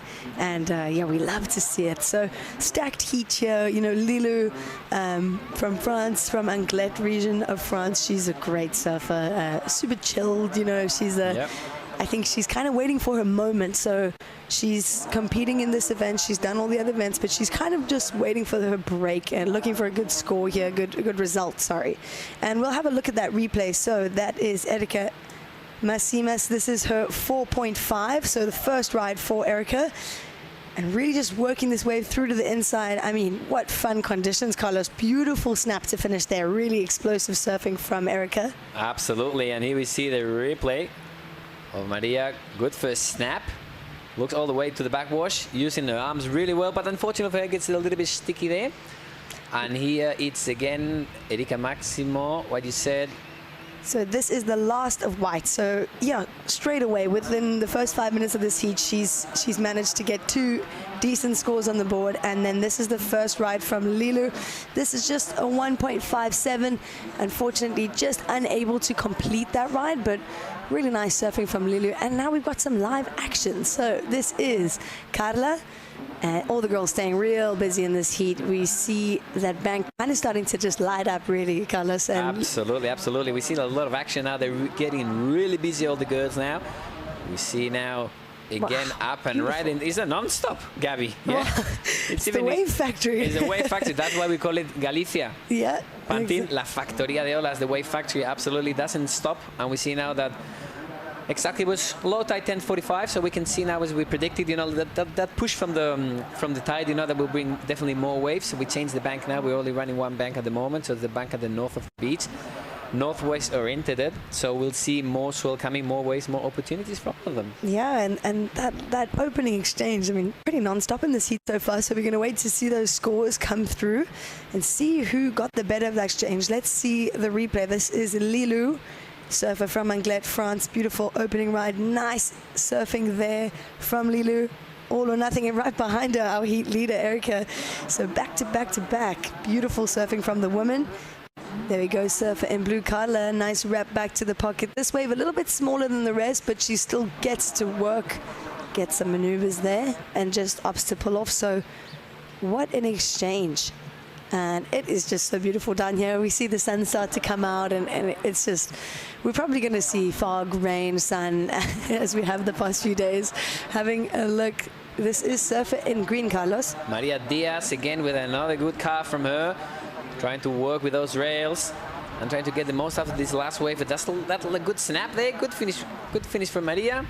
Let's see now the answer from Erika up and riding once again on a backhand. Good, great carve. A lot of spray in that one, Gabby. And the second one, trying to connect the dots and make the most out of this wave. This is a great looking wave, like the shape of it. Yeah, really excellent wave selection from Erika so far in this heat. Her last ride was a 2.07. We'll have a look though. This is Lilu again.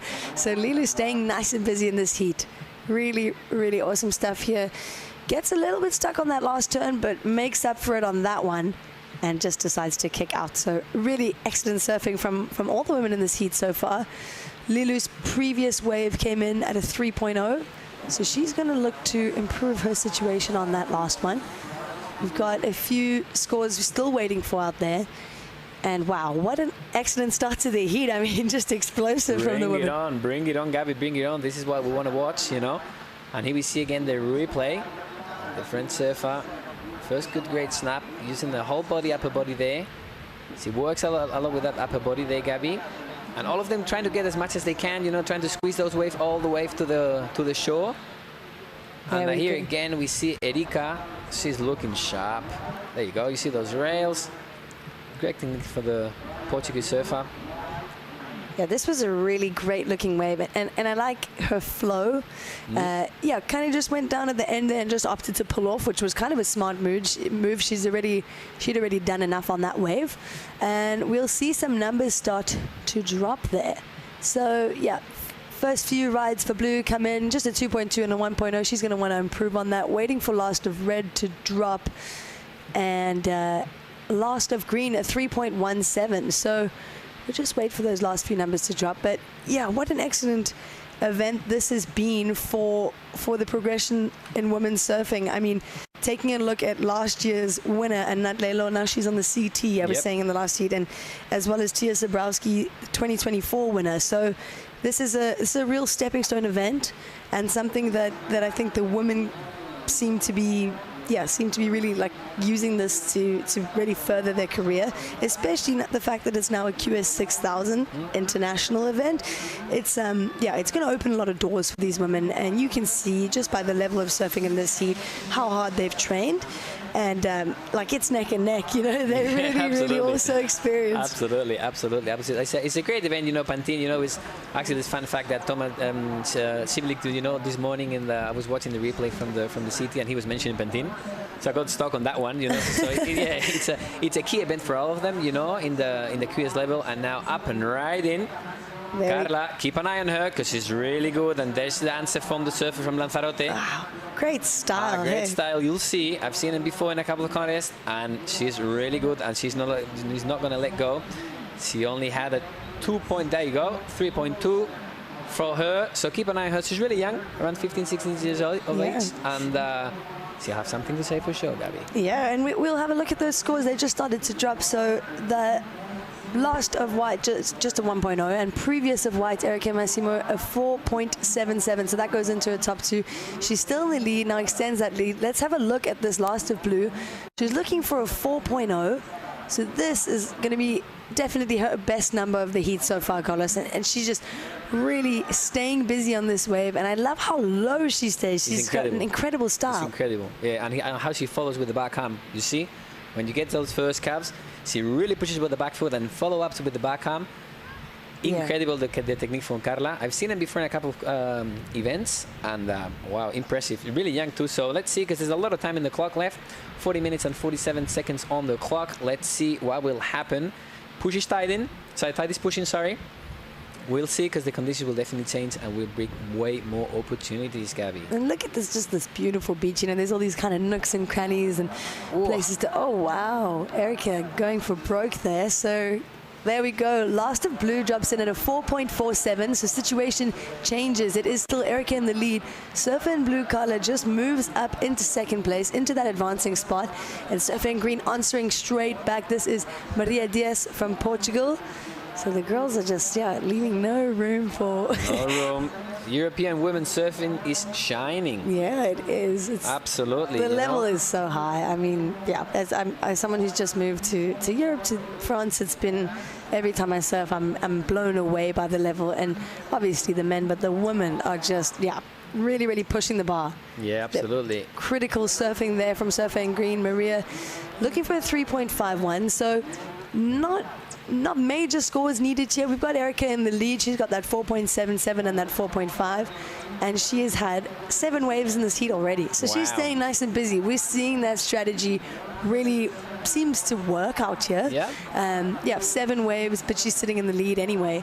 And just staying busy, just catching waves. Hey, it's that. I asked the question before to Paul, and I ask it to you. What would you do? You sit or you paddle? I think we'll have to check in with the previous heat winner and see what his strategy was. Claudia's down on the beach. Lots of action here at the beach with a great first heat for the women, and Adriana going into the next round in first Gadestroy heat. Thank you so much. I'm really, really happy because the waves are really fun and all the girls of my heat serves really well, but I'm really happy. Do you want to leave a couple words in Spanish? Oh, yeah. Muchas gracias a todos los que están viendo y nada, la siguiente ronda. Thank you. Good luck for the next one. Back to you guys. Thank you so much, Claudia, and thank you, Adriana. We're great surfing from her in the last heat, and she just looks so stoked. Hey, such a lovely girl. He's smiling. Yeah, great to see that. Absolutely, absolutely. I was saying before, European women's scene is shining. Why you reckon? Because she's been already now for 6 months in Oslo, 6 or 4 months. So what have you seen so far? I would say that the scene is really different to, obviously I'm from South Africa and I spoke to this a bit earlier, but it's different. They're a lot more competitive with each other, and I'd say that it's in a good way. They push each other a lot and they all surf together and they're all great friends, but at the same time there's a different vibe in the water. They're kind of like not paddling around each other and stuff, but they're always watching each other, and it's a bit more cutthroat, I'd say. In South Africa, all the girls, we all just kind of like grew up together and really good friends, so it's different. There we go. And that was what we missed during that interview. Wow, beautiful surfing there from Carla, and just somehow managed to squeeze that last turn, and so critical, Carla. So really great surfing from Carla there. That comes in at a 4.23, so she now betters the situation. She's still in second, looking for a 4.8 to take the lead, but she is in an advancing spot. So now the requirement jumps for Lilu, sitting out the back with priority, looking for a 5.5. It's attainable for Lilu for sure, but we've seen that best of Erica, that 4.77. It was a kind of bigger wave, and she really pushed. So 5.5 out there today. It actually is. It's almost excellent. Absolutely, absolutely. And there you go. It's non-stop in La Factoría de Olas. Pantin up and riding again on the backhand. There you go, Lilo. Surfer from Anglet. Staying super busy all the way to the shore. She kind of like fades away. I think she likes it. Really cool. And great comment about the European surfing scene. Yeah, love it. Absolutely. From the girls, we see more and more girls in the water. That's excellent for us. We kind of see us in the Challenger Series rankings. We'll call a couple of Europeans there with Teresa. We'll see her after in the event. I'd also just say that there's loads of events in Europe, so I think that really has made it that the European girls they love it. They love to get involved. They love competing, all of them, and they're always surfing, whether it's 1 foot or 8 foot. They're out there and they're preparing for all conditions. As you see, Lilu just making the most of that smaller insider. Boom! Wow. Relentless. So beautiful surfing there from Lilu. She's going to work this wave through to the inside. And that number dropped at a 3.33. So smaller wave there. Yep. And you see the judges are awarding that wave selection. That was my question before, what would be sitting or paddling? So that's a good question. I was asking before to Nestor Garcia, the son of the legendary surfer from Spain, Danny Garcia. And he told me I'll be sitting. So let's see. He'd be sitting? I'll be sitting, Gabs, yeah. Absolutely. And we'll see how she paddles back. And we see the scenery here in Pantin, how beautiful. It looks like a little bit of South Africa. I was telling you before, what a lovely place and what an incredible place here also in Pantin. It really reminds me of the Transkei region of South Africa, the cows on the beach, and it's kind of like the Transkei but without the sharks, so we're stoked about that. A little bit more safe here in the water, but let's see what's gonna happen now with 9 minutes and 5 seconds on the clock. There's a couple of waves coming out the back, and we see how the tide is pushing. We throw more opportunities for the surfers in the water right now in this second heat of round at 80 at the ABANCA Pantin Classic Galicia Pro. They're all sitting there waiting for the opportunity because there's something coming there, Gabs. And it is our heat leader, Erica Massimo, in that hot seat with priority and opting not to go. They all had a look, and I thought they were going to go. Yeah, but it was kind of a closeout. So Lilu's she's looking nervous. She wants to know that last score. She wants to know what she needs. She's in a tricky position because she doesn't need too much to advance, you know, but she knows he's still staying on third. So we'll see what happened because he started really busy, really well. It got a little bit slower now, and now Adriana Hidalgo. There we go. So 8 minutes on the clock. No change to the situation. It is Erica Massimo holding it down out there. And she's been on fire this whole year. Great competitor. Lilu taking one on the inside there. Now, not sure if this is the best call given her situation. Her last wave, she absolutely ripped to shreds and came in short. So maybe she needs to opt to sit out the back, wait for priority, maybe wait for a bigger set wave. And look at this set. That's what we're talking about, Gabby. There you go. Let's see if some of the servers are in position to get that opportunity coming. There's a third one in the set. It's 7 minutes and 22 seconds on the clock. We're still waiting for scores. There will be definitely an answer from some of them. So last of Lilu comes in at a 2.57, so it's not enough. Still chasing a 5.37. So requirement for red, 5.37.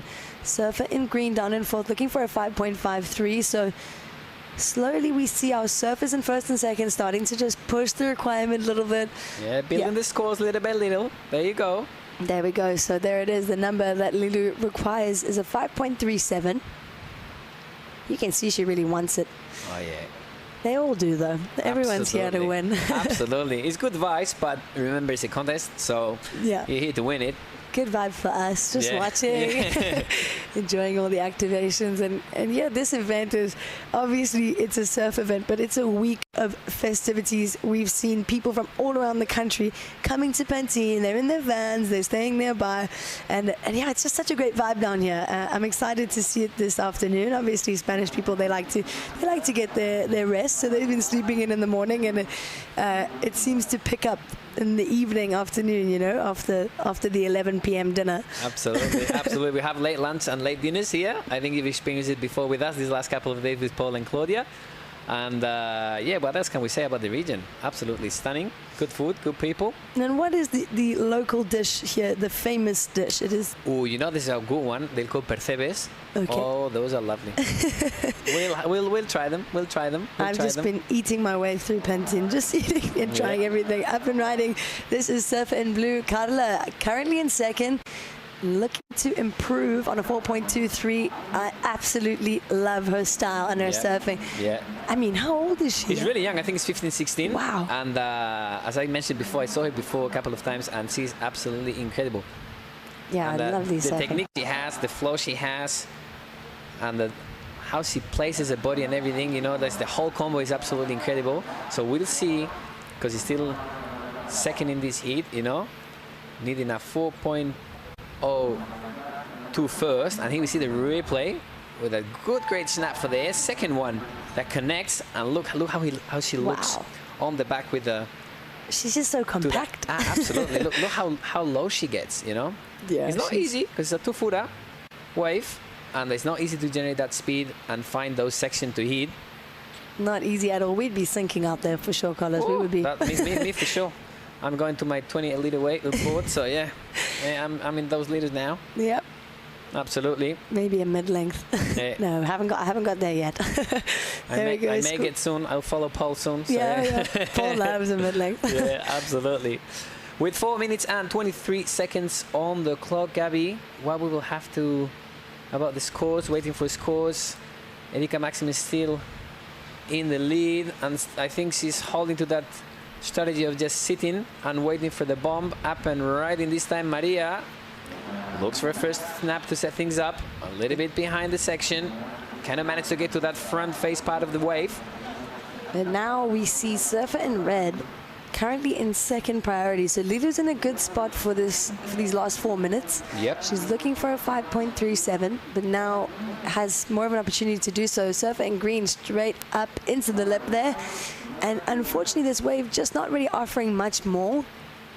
It's quite hard to read, though. Tricky thing, yeah, because you remember before we saw that good set coming, and we were like, oh, hang on, this is going to have something here. And then nothing happened because it was a closeout. So the bank is a little bit moving, you know, because of the tide. So we'll see the surface moving a little bit even more to the north, you know, so we get more that orientation of the beach of the northwest, which is where the swell is coming, you know. Swell is going to stay pretty much the same the whole day, you know. It's 1.3, 1.4 at 8 seconds, so we'll see like around two footers and then 3 footers on the sets. And we see that last score for blue drops in at a 4.2. It doesn't go into a top 2, but the situation remains the same. It is Erika Massimo, the Portuguese surfer, out in front with Carla Moreira de la Val. Yep, that's her. Biting at the ankles there, and surfer in red, Lilu Ramiel from France just down in third, as well as Maria in fourth. And they kind of chasing a similar number. Lilu's looking for a 5.37. Maria is looking for a 5.53. We've got 2.5 minutes on the clock as we see the next heat paddling out. Surfer in green, under priority, has a look. Boom, beautiful backhand surfing there from Maria.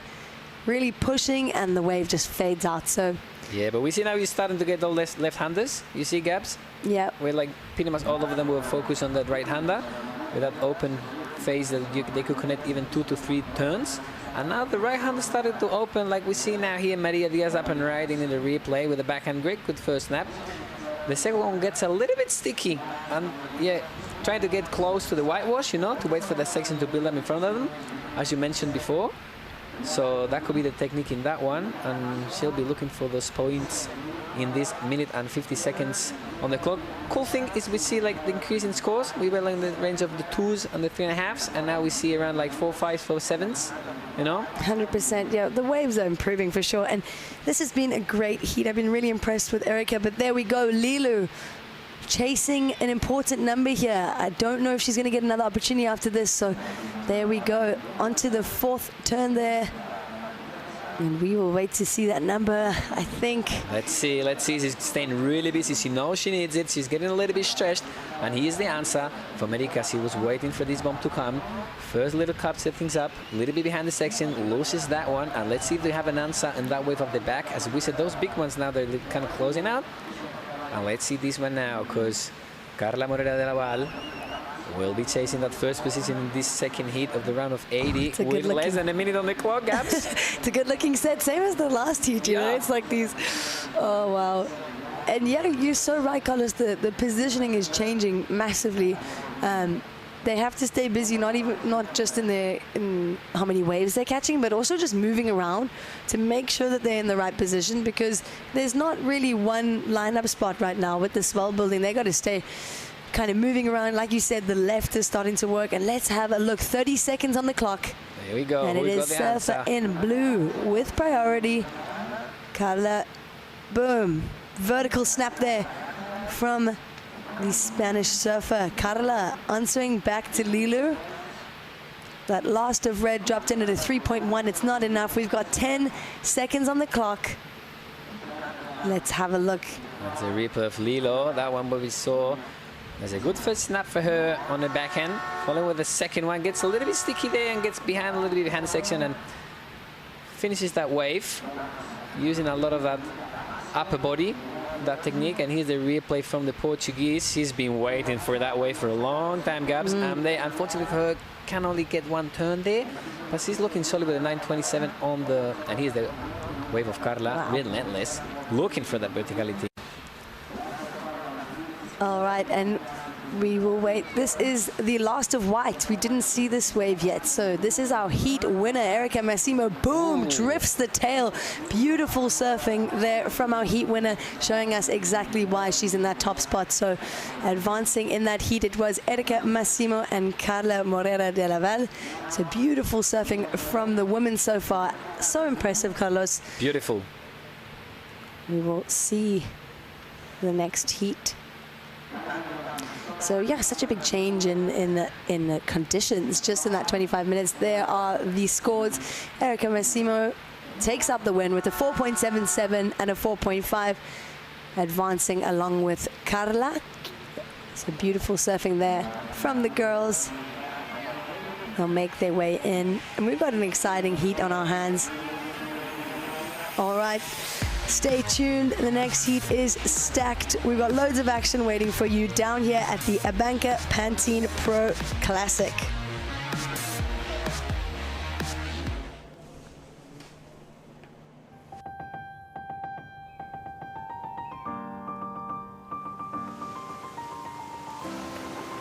Calidade.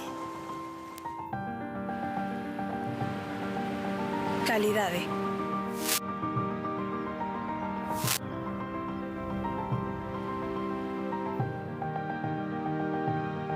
Calidade.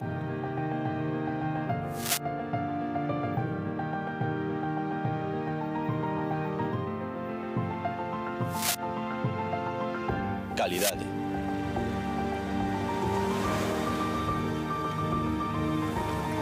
Calidade.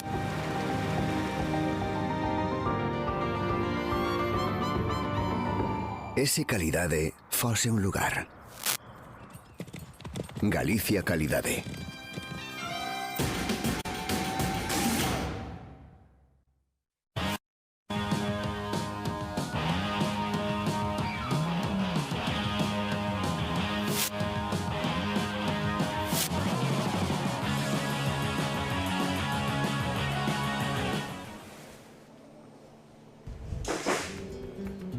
Welcome back to the ABANCA Pantin Classic Galicia Pro. We've got the round of 80 heat number 3 in the water. We've got Melanie Gianta from Peru, Anouk Chenot representing France, Leanne Boudin also from France, and Raya Campbell representing Great Britain. So we've seen some excellent surfing from the women so far in this round of 80. We've seen the conditions change quite a lot, and we see one of our favorites in the booth here. Welcome back, Shiku. That's quite a statement early on in this event. I can be inconsistent sometimes. So. There we go. First wave of this heat. What did we miss? This is surfer in green, Raya Campbell. Wow, beautiful combination there. Great flow in that on that wave, Shiku. So, and this was the first wave from surfer in white, Leanne, surfer from Hossigal, France. Wow, beautiful rail surfing there from Leanne. So we've seen that opening exchange, and this is surfer in red, Melanie from Peru. Wow. This was a 4.5 for Melanie. Slightly bigger wave. Yeah, I like the pace of this wave. Waited for her, and we had the last of white as well, 1.5 this one. So yeah, I see the excitement around the event about how the waves are turning out to be today, and how the swell is arriving, and how the bank is so good. And yeah, the waves there, when they come, they are so fun. So yeah, I'm glad that we finally see some consistency in the ocean, and that we have the chance to see some good eats on the way. Yeah, for sure. It's so funny how everyone talks about the swell arriving. Hey, it's like everyone's whispering in the car park, like, oh, did you see it? It's kind of got a little bit bigger. Everyone's so excited to surf. It's epic. There's a lot of people in this event. Loads of heats to get through. Everyone wants to surf.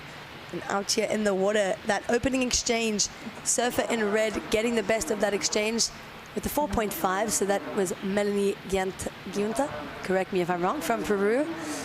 Sitting in second, that first ride from Raya Campbell, a 3.5. Raya representing Great Britain, actually from Australia or living in Australia. She's got that dual citizenship. And in third is Leanne Boudin right now, just looking for a 1.5. Leanne, one of my favorite groms from Hossigal. She's just 16 years old. She absolutely rips. I'm sure her brother Kieran's watching her back in France right now, the whole family. Yeah, really great family there from Hossigal. And now priority is with Blue, waiting to open her account. And it looks like we've got something coming here, Shiku. Yeah, it looks like a bit of a set rolling in again. Beautiful day here in Pantin. And this morning, 6 a.m., it was completely flat. Wow. So it's impressive how the ocean can go from nothing to something really quick here in Pantin as we see live action. There we go. That is surfer in green, Raya Campbell. Again, Wow. beautiful style there from Raya. The goofy footer, absolutely attacking that section. Wow, great stuff here from Raya. And a great combo. She's actually smiling on the wave. She's happy with that one. So Raya sitting in second place right now. She's got a 3.5. I think she's going to improve on that number, Chico. Yeah, I think she will, and really good wave selection by Raya. The first one she got was a bit more horizontal. This one she was able to be a bit more off the bottom, off the top. Well, she got a really fast whippy style, hey? Yeah, she's fast and she's hungry. Yeah. As we see, nice off the bottom, nice snap there. As we see, she waits again, a bit of a throw. She throws the fins there, and another one. So 3-turn combo. I don't think it's going to go huge, but those two first turns, they were great, and I think it's going to be her best number, which it is. There we go. Comes in at a 3.93, so slight improvement then. Really great way to start the heat, you know. 3.5 built on it straight away. So she's improving her scoreline. We're not seeing any of those 0.83, 0.5. Every wave has been quite intentional. So really great surfing, and that moves her into the lead. So obviously we got 18:45 on the clock, loads of time. But Raya Campbell has just taken the lead. So it is Raya in the lead over Melanie Giantu from Peru, and we will see those French surfers right now in third and fourth. And a paddle out the back, surfer out the back with priority. This is Anouk Chenot from France. Nice first turn.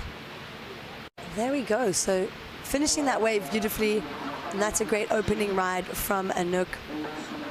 We've got 18 minutes on the clock from Andai in France. Beautiful, beautiful town. Actually a big wave spot too. They have like a right ender, right? Yes. On Andai. I mean, I think so. I can't say that I've ever surfed it, but let's have a look at this. So beautiful little kind of wrap there to start. And she times this last turn really well, just to make sure that she rides out. I think it's always a bit stressful when you're the last one to catch a wave in that opening exchange, or there's 3 waves and you're the 4th surfer, and so it can be a bit stressful. Let's have a look at Leanne out the back. Nice first turn there from Leanne. She's such a powerful surfer and beautifully timed there. So great surfing from the 16-year-old out of France. Yeah, nice surfing there by Leon.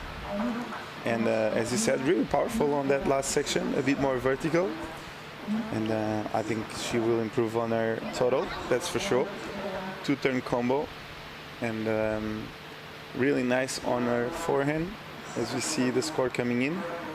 There we go. It does drop in. Last of White, a 3.63. Last of White, 3.63. That's her best number of the heat so far. Let's have a look again. So she got great first turn there. And deep bottom turn into the finishing maneuver. Great number for Leanne. Improving on her scoreline, moves up into second place. So right now, Melanie sitting with priority. She just needs a 1.13. She's sitting with the best number of the heat so far. Leanne having a look under priority. Wow, straight up into the lip and unable to complete that one. But yeah, really great. Goes 12 o'clock there, Shiku. What do you think they need to do to actually go into the 6s? I feel like they are doing good surfing. They are picking good waves. What do you think it's missing? Well, I think that the higher numbers that we've seen, it's more about the flow for me. There's been a lot of great turns, but then a lot of in between, like kind of pumping, and that's a great turn, but then the wave is not offering much more. So I think it's those critical maneuvers in the critical part of the wave, but being able to link them together with flow and speed is what I think that they're struggling with today. There's good moments on the waves, but they're not really connecting it here. Yeah, it looks like it's getting better, the ocean, that's for sure, way better than in the morning, but still a bit hard to connect all the way through the whole wave, linking big turns. But yeah, this heat has been showing signs of the swell coming in, and we see great snap there from Leanne. And we saw that last ride from Red. She was only looking for a 1.13. She's definitely done that. Let's have a look here. Surfer in blue. Nice carve there. A bit of a setup turn and a finishing maneuver there. Just a bit heavy on the back foot there. It would have been great if she managed to ride out of that, because she transitioned from that turn into the closing maneuver so quickly. Just unfortunately unable to hang on. Maybe they think it was better if she was gonna has done like only 2 turns. Yeah, maybe. Maybe the carve and then a big one at the end. Let's catch up with Claudia. She's down on the beach with our previous heat winner, Erika Massimo. Going into the next round with 2 great scores and great performance, Erika Massimo, guide us through your heat. Thank you. It was a hard heat. Every girl surfed very well. It's a QS 6,000? No? Yeah, it's 6,000. So every girl surfed very, very good from the first round. And there's waves finally. It was hard to get waves on a contest these last few months, so I'm very happy. We've been having a long wait, but finally the waves turn up for you. How was it? How did you find your position out there? And tell us a little bit about how it felt. I don't know, like I watched the sea before my heat, and after that I just like went surfing. I don't know, like I didn't see as much because this peak didn't have waves these last days. It was like in the other side, so I didn't know how the peak performed like, and yeah, I just went surfing. Yeah. Seems like it works. Yeah, it works. It's just go and have fun. A few words in Portuguese? Queria agradecer à minha família que sei que está a ver em casa, ao meu namorado também e a todos os portugueses que estão a acompanhar aqui o campeonato, e bora Portugal. Bora. Back to you guys. Thank you so much, Claudia and Erika Massimo. There we have it. You heard it. The verdict is just go surfing. Don't overthink it. Erika is just saying there hasn't really been anything to watch and overanalyze, but sometimes that's the best strategy. Just go out there and go surfing. Yeah, I feel like the surfer that always wins is the one having the most fun. I know this is cliche, but no, but it's true. Every time like a surfer is having fun, he does well, and the scores come in higher than they actually expect. So yeah, she looks fired up. She has a lot of talent, and she loves to compete. So yeah, great to see Erika doing well here in Pantin. And with 12 minutes to go, situation is the same, but they love that one hit maneuver from Melanie. So yeah, that score coming in at a 4.07. So we were talking about that. What does it take to get an excellent score? And if she had to do 2 of those maneuvers, now we're talking money. Yeah, I think that it's just maybe they want to see the girls or all the surfers in general just risking it a bit more. I think everyone's been playing it quite safe. Obviously, it's the opening round, but what does it take to get an excellent score? It's no risk, no reward, you know? Yeah, as you said, like that last turn, that turn she had was a bit more critical than all the other waves we've seen, and that's why with a single maneuver she went a bit higher. So Melanie. And Melanie, yeah, you can tell she has a really good backside technique. So I believe if she gets the chance of getting like one of those waves, maybe Raya, we can see her going excellent, maybe. Yeah, I don't like know. a better shaped wave for sure. Yeah. So we see the situation change. Melanie takes the lead once again. So it is Melanie, the Peruvian, out in front with a 4.5 and a 4.07. That is our surfers warming up in the Red Bull Athlete Zone. It's really epic, this Red Bull Athlete Zone this year. It was really quiet this morning when we walked past, all the surfers getting in the zone, nervous to surf again after a bit of a flat spell. And yeah, so Melanie's holding down the lead in this heat over Raya Campbell. Surfer in blue, Anouk, looking for just a 3.93. Doesn't sound like much, but we've seen surfers doing 3 or 4 good turns and getting under that number. So the judges are being kind of strict, but in a good way. You know, they're waiting for those excellent numbers. It's still early in competition, so we're waiting to see those excellent numbers drop from the women. Looks like there's some action out the back there, Shiku. All the girls paddling wide. Wow. Let's see. Looks like a fun one. It is Raya Campbell with priority. She's gonna go. And this wave, not really opening up too much. Nice snap though from Raya. Boom, and that one a little bit more critical, so excellent surfing there from Raya Campbell. There we go. So it's so hard to read today, Shiku. I mean, that looked like a really good set, and actually when she stood up I was like, it's actually not the best wave of the day. So it's really, really hard to read out there today, and it's changing so quickly. It's changing every 10 minutes, I feel. So, and how hard it is to have priority and see 3 other surfers paddling for that wave and deciding not to go.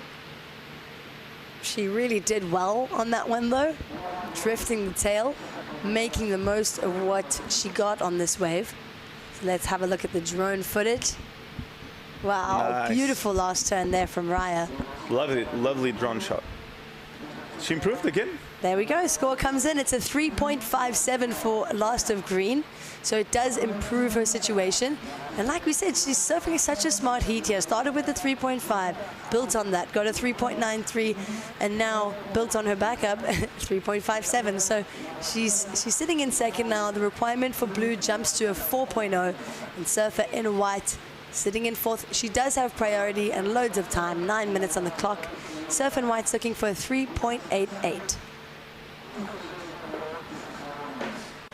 There we go, Leanne looking back. Getting to crunch time in this heat. And look at these scenes, it's beautiful down here. Hoping that the weather improves. And you see how low the tide is right now. Someone was telling me that when it's really big here, you actually jump off that cliff there, and I just can't imagine. But apparently, it just gets so much swell here because of the direction that we are here at Playa de Pantin. It's a lot of swell moving through the bay usually. And you'll see the girls epic drone shots here today. Yeah, I love how the color of the water looks so nice. But it's really cold. Bit too cold for me. Looks cold but beautiful. So. You're from Portugal, so this is warm. I'm from Portugal, but I live in Porto. Okay. Which is super warm. So I'm kidding. I was like, I don't know that before. It's cold. It's cold. Yeah, I'm used to the cold, but I'm getting a bit more annoyed by the cold with aging, I think. But yeah, I use boots in the winter and a 5'3" sometimes when it's cold. Yeah. There we go, 7.5 minutes. No change to the situation. It is still Melanie holding it down. The Peruvian surfer out in front in the red rashi. She's sitting with second priority. And surfer in blue under priority now. And look, she's looking for a 4.0. Let's have a look. Beautiful setup, bottom turn there. Drifts up and over that first section. Kind of drifts the tail there. And wow. That wave looked like it wasn't going to offer her much. She made it happen for herself on that one. 7 minutes to go. Not a bad call when you're in fourth priority, Shiku. No, not at all. She gave it her all. And I just think it was quite a small wave for what we have on offer right now. Yeah.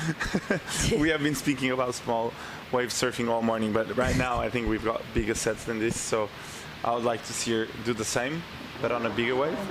Because needing that 4.0, I think she needs a bit more. Yeah. There we go, Leanne, using her priority straight up and over, a little bit late on that hit, and maybe not the best choice there. Maybe starting to feel the pressure as the time winds down in this heat, but yeah, used her priority on that one. Looking to improve on a 2.2, but she needs a 3.88 to advance. I don't know if that was the number there, Shiku. Yeah, I don't think so either. I think it's going to be under 2.2, so she still needs that 3.88. And from what we've seen, and you said it right, we've seen the 3.93 with a couple of good turns. So based on the criteria for this heat in specific, I think she needs a bigger wave and just connect probably 1 or 2 big turns to get that number. So Leanne's a really powerful surfer. You can see it in her style, and I think that she performs really well in the bigger stuff, you know. She'll stand out and kind of shine in those conditions. 5.5 minutes on the clock, so time winding down. Melanie still on top. Yeah, she's been She's been pretty great in this heat to watch. I mean, she's only had 2 waves, and she's still in the lead. She's surfed a smart heat so far. Yeah, I feel like when you catch 2 waves and you listen to scores and you have the best 2 numbers of the heat, you kind of just put the anchor down and wait for a bad wave, you know. So I think she has a beautiful strategy right now as we go for a quick recap on this one. There we go, watching the heat recap. This is Raya Campbell. I think this was her 3.93, so absolutely lovely style there from Raya. Sorry, I'm corrected, that is her 3.57 from Raya Campbell. So really great surfing there. Unfortunately, just a smaller wave. So comes in at 3.57. Surfer in blue, Anouk, 3.5 on this one. So really great surfing this whole heat from all the girls. And the French surfer, this wave kind of just dying out on her, unfortunately. Raya Campbell has had great wave selection this heat, Chico, I must say. And loving those snaps from her. A very strong backhand surfing there from Raya. I think this was the same, the 357, right? Yes. And this was the best of Leanne. Leanne with a bit of a off the top there. I think this was her last, actually, was a 2.2. And this is the girl in charge of the lead, Melanie, with big backside turns there. Showing the us, fins. Showing us why she's in the lead. That board looks lively. Yeah, it's like exactly. an epoxy board. Yeah. And yeah. A lot of the surfers have been opting for those like full carbon or epoxy boards out there today. And yeah, I guess when it's this small, it's the right time for it. Hey, I'm not sure where I stand on the whole full carbon surfboard. There we go. Let's have a look. This is our heat recap. Raya Campbell. Yeah, replay of Raya. Nice and long wave, a bit horizontal on this one. I think this was the first one, the 3.5 she got. And then this was Melanie. Nice surfing. Nice step off the top, winds up again, and bang. Vertical approach. Wow. And another one. So she gets really whippy off the top and can put her board really vertical there. Yeah, she looks like she weighs like 20 kgs. She's so light and whippy. Wow, beautiful snap there from Raya Campbell. So Raya also staying real busy in this heat. I think that was her 6th wave, which is really hot out there today. We've got 2.5 minutes on the clock. We'll wait for that number to drop. But out the back with priority, it is Anouk Chenot, the French surfer. She's looking for just a 4.0. She's been looking for that score. Will she have the opportunity to do it? We'll see. Last of green drops in at a 2.4. She does not factor in. She's still in second, so it is Melanie Gianta out in the lead. And surfer in green, Raya Campbell in second. Leanne Boudin out the back there. Leanne looking for a 3.88 to advance in second priority. So we've got our surfers in 3rd and 4th. In 1st and 2nd priority out there. Just waiting for another opportunity. And let's see if they get it. So they don't need much, as we've said previously, 3.88 or a 4. It's quite easy number to get, but still, with 1 minute to go, it's not that easy because you have pressure, you have lulls, and you just need the opportunity. So now they are running against the time, and they need the ocean in their favor. So let's see if Anouk or Leanne can do something on these last few seconds of this heat. We're sure. And that last ride for red drops in at a 4.13. Melanie has surfed such a great heat. She's only had 3 waves in this heat, but they've all been the highest of the heat so far. So she's had a 4.5, a 4.07, and now a 4.13. 1 minute on the clock, and look at these lines, Chico. Ooh la la. Probably the biggest set we saw all day. Yeah, who's gonna get it? And it is surfer in first priority, Anouk. She's looking for a 4-point ride. Oh, and unfortunately, it's the second time I've seen this, you know, when those sets come through and they actually just close. So hard to read. 40 seconds on the clock. Leanne Boudin now in 4th with first priority. Let's see if she'll get the opportunity on this little flurry of waves here. 30 seconds. And surfer in red opting to go. left. There we go. This is our heat leader doing a little victory lap there. Nice surfing by Melanie. Yeah, really good heat. Really consistent. So the Peruvian just going to come in. Stressful over there in the Red Bull athlete zone. As this heat winds down, unfortunately, our French surfers not managing to get the opportunity. Congratulations to Melanie Gianta and Raya Campbell advancing through in that heat. There are the scores on your screen. So the Peruvian and the British surfers advancing in that round of 80, heat number 3. Really good heat by Melanie, good backside surfing. And Melanie looking in form in this event. Unfortunately for Leanne and Anouk, they're going to try again in Porto. For sure. And we've got the soothing sounds of Paul Evans coming in. Loads of action coming in soon. So don't go anywhere. We are watching the ABANCA Pantin Pro Classic. We'll be back.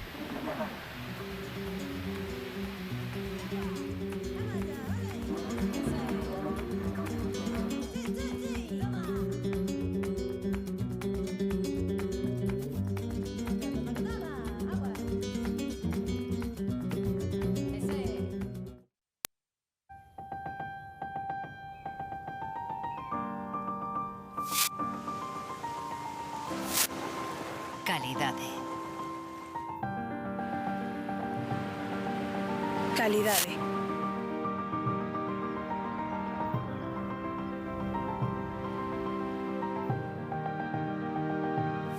Calidade.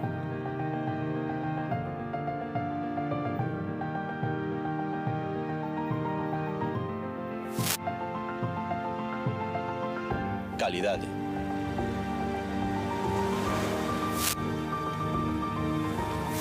Calidade.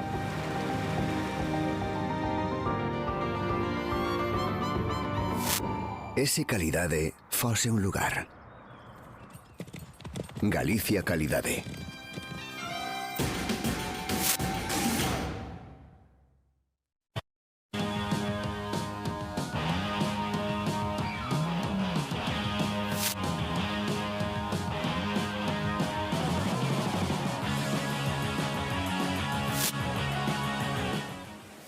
Our connection with the ocean goes far beyond aesthetic inspiration or sport. The sea is part of our identity, our culture, and our way of understanding life. It has taught us fundamental values: respect, humility, perseverance, and balance. We celebrate the beauty, power, vastness of the oceans, but above all, we celebrate the opportunity to take action. We never want to stop using the word action, because we believe in activism from its most positive perspective. Doing, not just talking. For the ocean.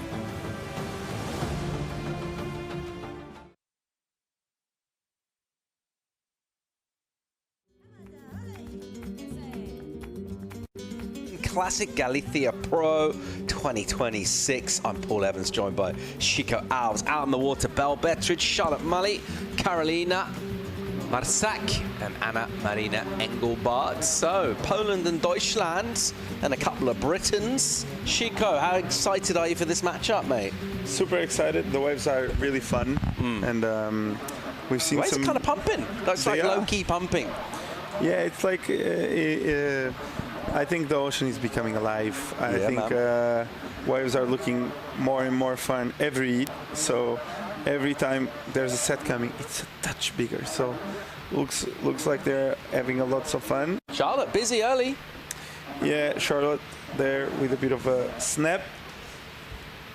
267, and this one.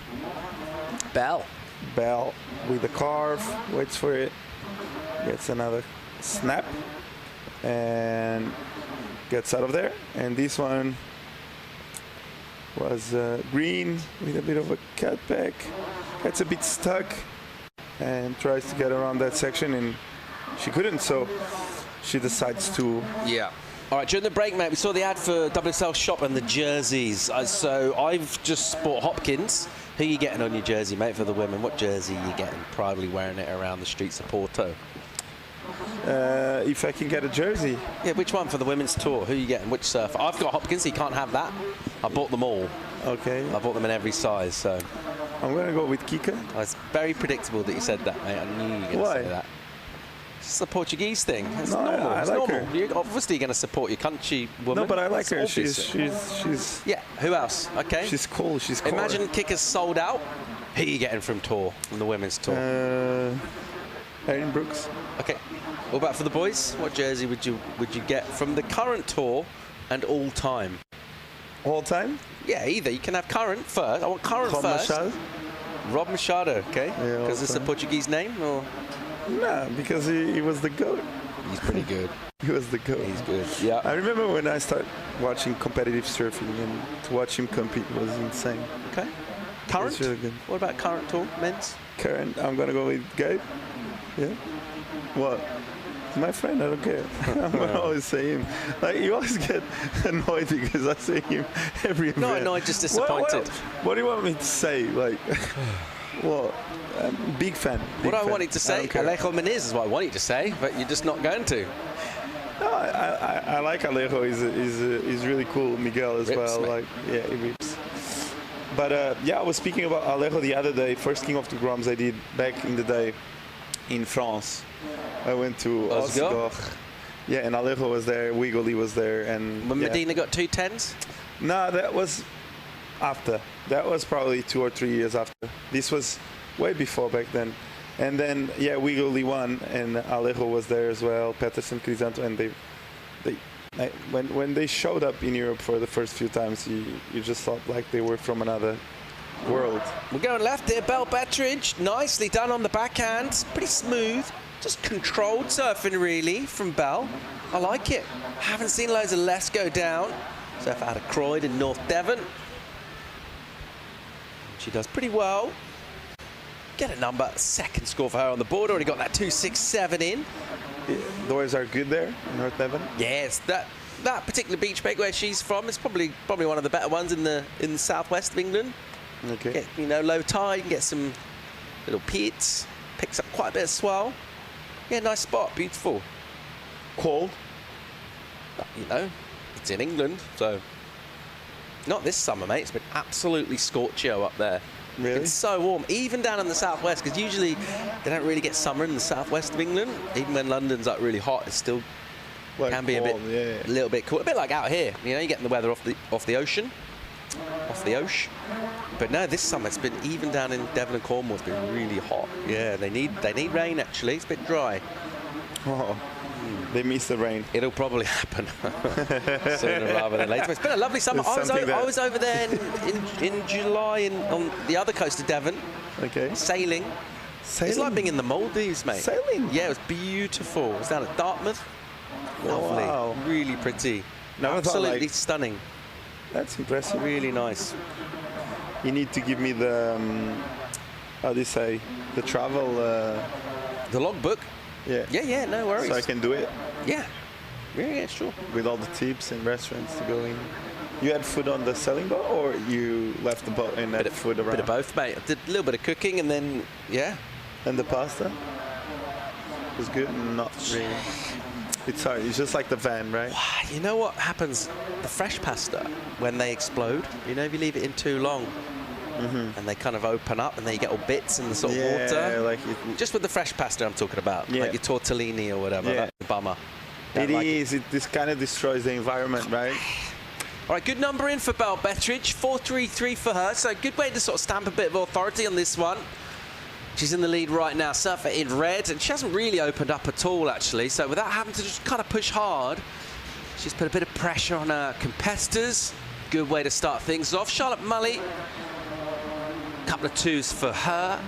Good enough for second right now. Still waiting for Anna Maria to fire up. Carolina hasn't seen anything interesting from her point of view as yet. She's got priority. And while we wait for this thing to spread the love and everyone to get away. Let's go down here from the winner of the last heat with Claudia. Melanie Junta, the surfer from Peru, coming all the way here to take the win going into the next round. How does it feel? It's super nice. I've been in this place like 10 years ago. Now I come back with more experience, but it looks as beautiful as always. This place is amazing. I love it here and super happy to make it. Tell us a little bit about what you're riding today. This is a Carbon. It's a surfboard from Brazil.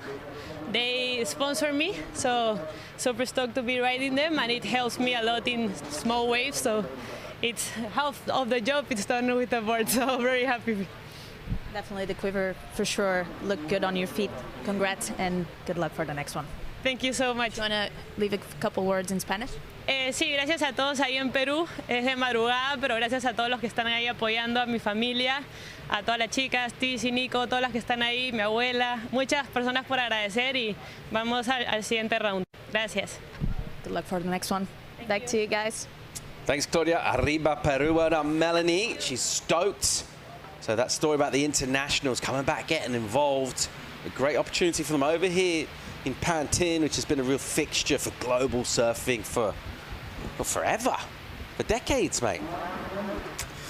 Impressive. Iconic. Iconic. Pantin. The Wave Factory. The Wave Factory is on as we see live. Yeah, Bell again, really nice. Off the top, little clip, smaller section. Able to juice this one. She'll get a finish as well. Very polished technique. You think about how small that wave is. She's doing really well to get that board moving. Nicely done. She'll improve on the backup, you would say. 267, no? Well, I think it's going to be just there. The score, yeah. Was a really hard wave to surf. Not much power on this one. As we see, again, live. Bit of a sticky snap there. 277, improves a bit. Went from a 267 to a 277, so a lot of sevens there, but not getting into that 3 range maybe she would like to. What do you think, Paul? A bit of a backup on the 3 range? Yeah, you know what? You don't have priority. You get the completion, you're feeling out the wave, and you're just gaining a bit of intel. You're staying loose. You get a pop out in a different part of the bank, maybe look at this wider right. You saw her go left to get a 4.33. So far, so good for Bell. First priority, the surfer out of Poland, Marszak, who needs to fire up here because this will just fly by. We're a minute away from half the heat being gone, so it will just get away from her, particularly with surfers like Bell and Charlotte, who are going to start to kind of feel their way into this heat, and their scores are going to go up for sure. That they'll be improving on numbers that they have at the moment. So if you're a surfer that hasn't really got involved in the heat, as Carolina hasn't been able to as yet, you'll have to change that sooner rather than later. She'll look to fire up soon. Also, Anna Maria, she needs to get involved as well. Just the 1.5 for her. And you can see how close they're all sitting together out in that lineup. Now just add a little bit of extra pressure as well in terms of decision making. All right, good looking wave here for Carolina, and then it goes sluggish, so the takeoff looked good. It was actually a deeper right, and somehow it's gone into a bit of a hole, so she's just really trying to stick with this thing, maybe get a little surprise section on the inside. That one will just fizzle out. She'll make her way into the lineup. Didn't seem to do a lot of damage in terms of point scoring maneuvers there, but at least she's got involved in the heat. Yeah, at least she's in it. And let's see the replay. A bit of a cutback on this one. Wave gets a bit flat, and as you said, Paul, at least she's in it. And she got a 1.97 for this one. As we see live action now. Melee, nice crack off the top there. This looks way better. Oh, nice vertical approach. Wow. Melee, used to this place. Melee, she has done well in the past. Yeah, I believe. Great serving. It's showing a quality there. A couple of backhand combos. Judges love a combo of backhand turns, mate. It sends them giddy, don't they? They just, wow. Let's see where this one goes, but she's going to feel good about that. We were kind of waiting for that from Charlotte so far. We're like, where is it? And finally from her now, a chance to really feel like she's starting to show her surfing. Going to get a her best for sure. Let's see where it goes compared to that 4.33 from Bell early on. But the two Britons so far going really well. Carolina, not sure whether she was going right or left there, but just couldn't quite find the connection. Meanwhile, sit out the back she'd go. Yeah, who's it looks on? like, I think no one. I think it's a bit of a close-up. I think right now what we have on our hands is a really, really low tide with the swell filling in. So what I think we're going to see is once the tide starts to fill in, it's going to open up a bit more again and with a bit more swell. So I think right now we are on the that low tide, right? And yeah, I think we're going to start seeing better and better waves coming in soon. As Mully, 517, nice score there by Charlotte. So she's in the lead now with a 517 and that 267. Did you see, talking about big stars, did you see that full moon last night? Incredible. The colours, the energy. Insane. Insanity. Do you feel like your behaviour changes a bit around the full moons, or do you get a bit different? Are you more consistent? What I feel like is if you stay up later. Yeah, when it's full moon, I have a hard sleep. time sleeping. I don't know, the night gets weird. Like I have a hard time sleeping. I woke up really, really early, and every time there's a full moon like this, I don't know, I feel a shift in my mood. And as we see, surfers area, everyone is happy to be here, stoked. Surfing is here. Red Bull Athlete Zone, surfers getting ready, getting psyched. Do you know what the August full moon is called? It's called a sturgeon moon. Sturgeon. Sturgeon is a fish. Oh, okay, thank you. I didn't know what a sturgeon was. Yeah. Not one of the great moon names. Can you show me the photo of the fish after? No. Thank you. As we have 9 minutes to go, Charlotte Malley in the lead with the full moon. Yeah, she's doing well here. So the 517, she'll be fired up as well. Ooh, Now she's like live action. She'll want more of that. But here goes Belle Bettridge. What she got off the bottom, just a touch sluggish. The wave just went a little slopey on her. She couldn't quite give it the full treatment. She's just nursing the turns a bit because the wave doesn't quite have the power. Similar story on the inside, just sort of lacking the speed compared to what she wanted to do, but this one's got more spark. That wave was steeper, and again, Charlotte Malley looking really good. Really good, really fast and whippy off the top, and that board looks really good as we see White. Nice snap there. Gets a bit disconnected from the hang on. And she did really well to hang on a really hard turn. Really mushy wave, so she had to really recalibrate. Remember the one Kelly at Chopu when he almost fell on the takeoff? Yeah. That reminded me of that in reverse. Yeah, like the mini layback few the layback seconds. into the barrel? Yeah, she yeah. Is that the same year he drunk the Hinano in the tube? Can you look? I think it was. Look, you see? Slater. And then on it. As you see live action now. This was the replay of Malley. Yeah, this really is good surfing. Good surfing. Two-turn combo. Yeah. That's it. Again. I'm going to seal the deal. I'm going to go home. And this was Bell, as you said. Yeah, it just went slopey, didn't it? The wave went soft. Yeah, the wave was not there for her. Her surfing is here.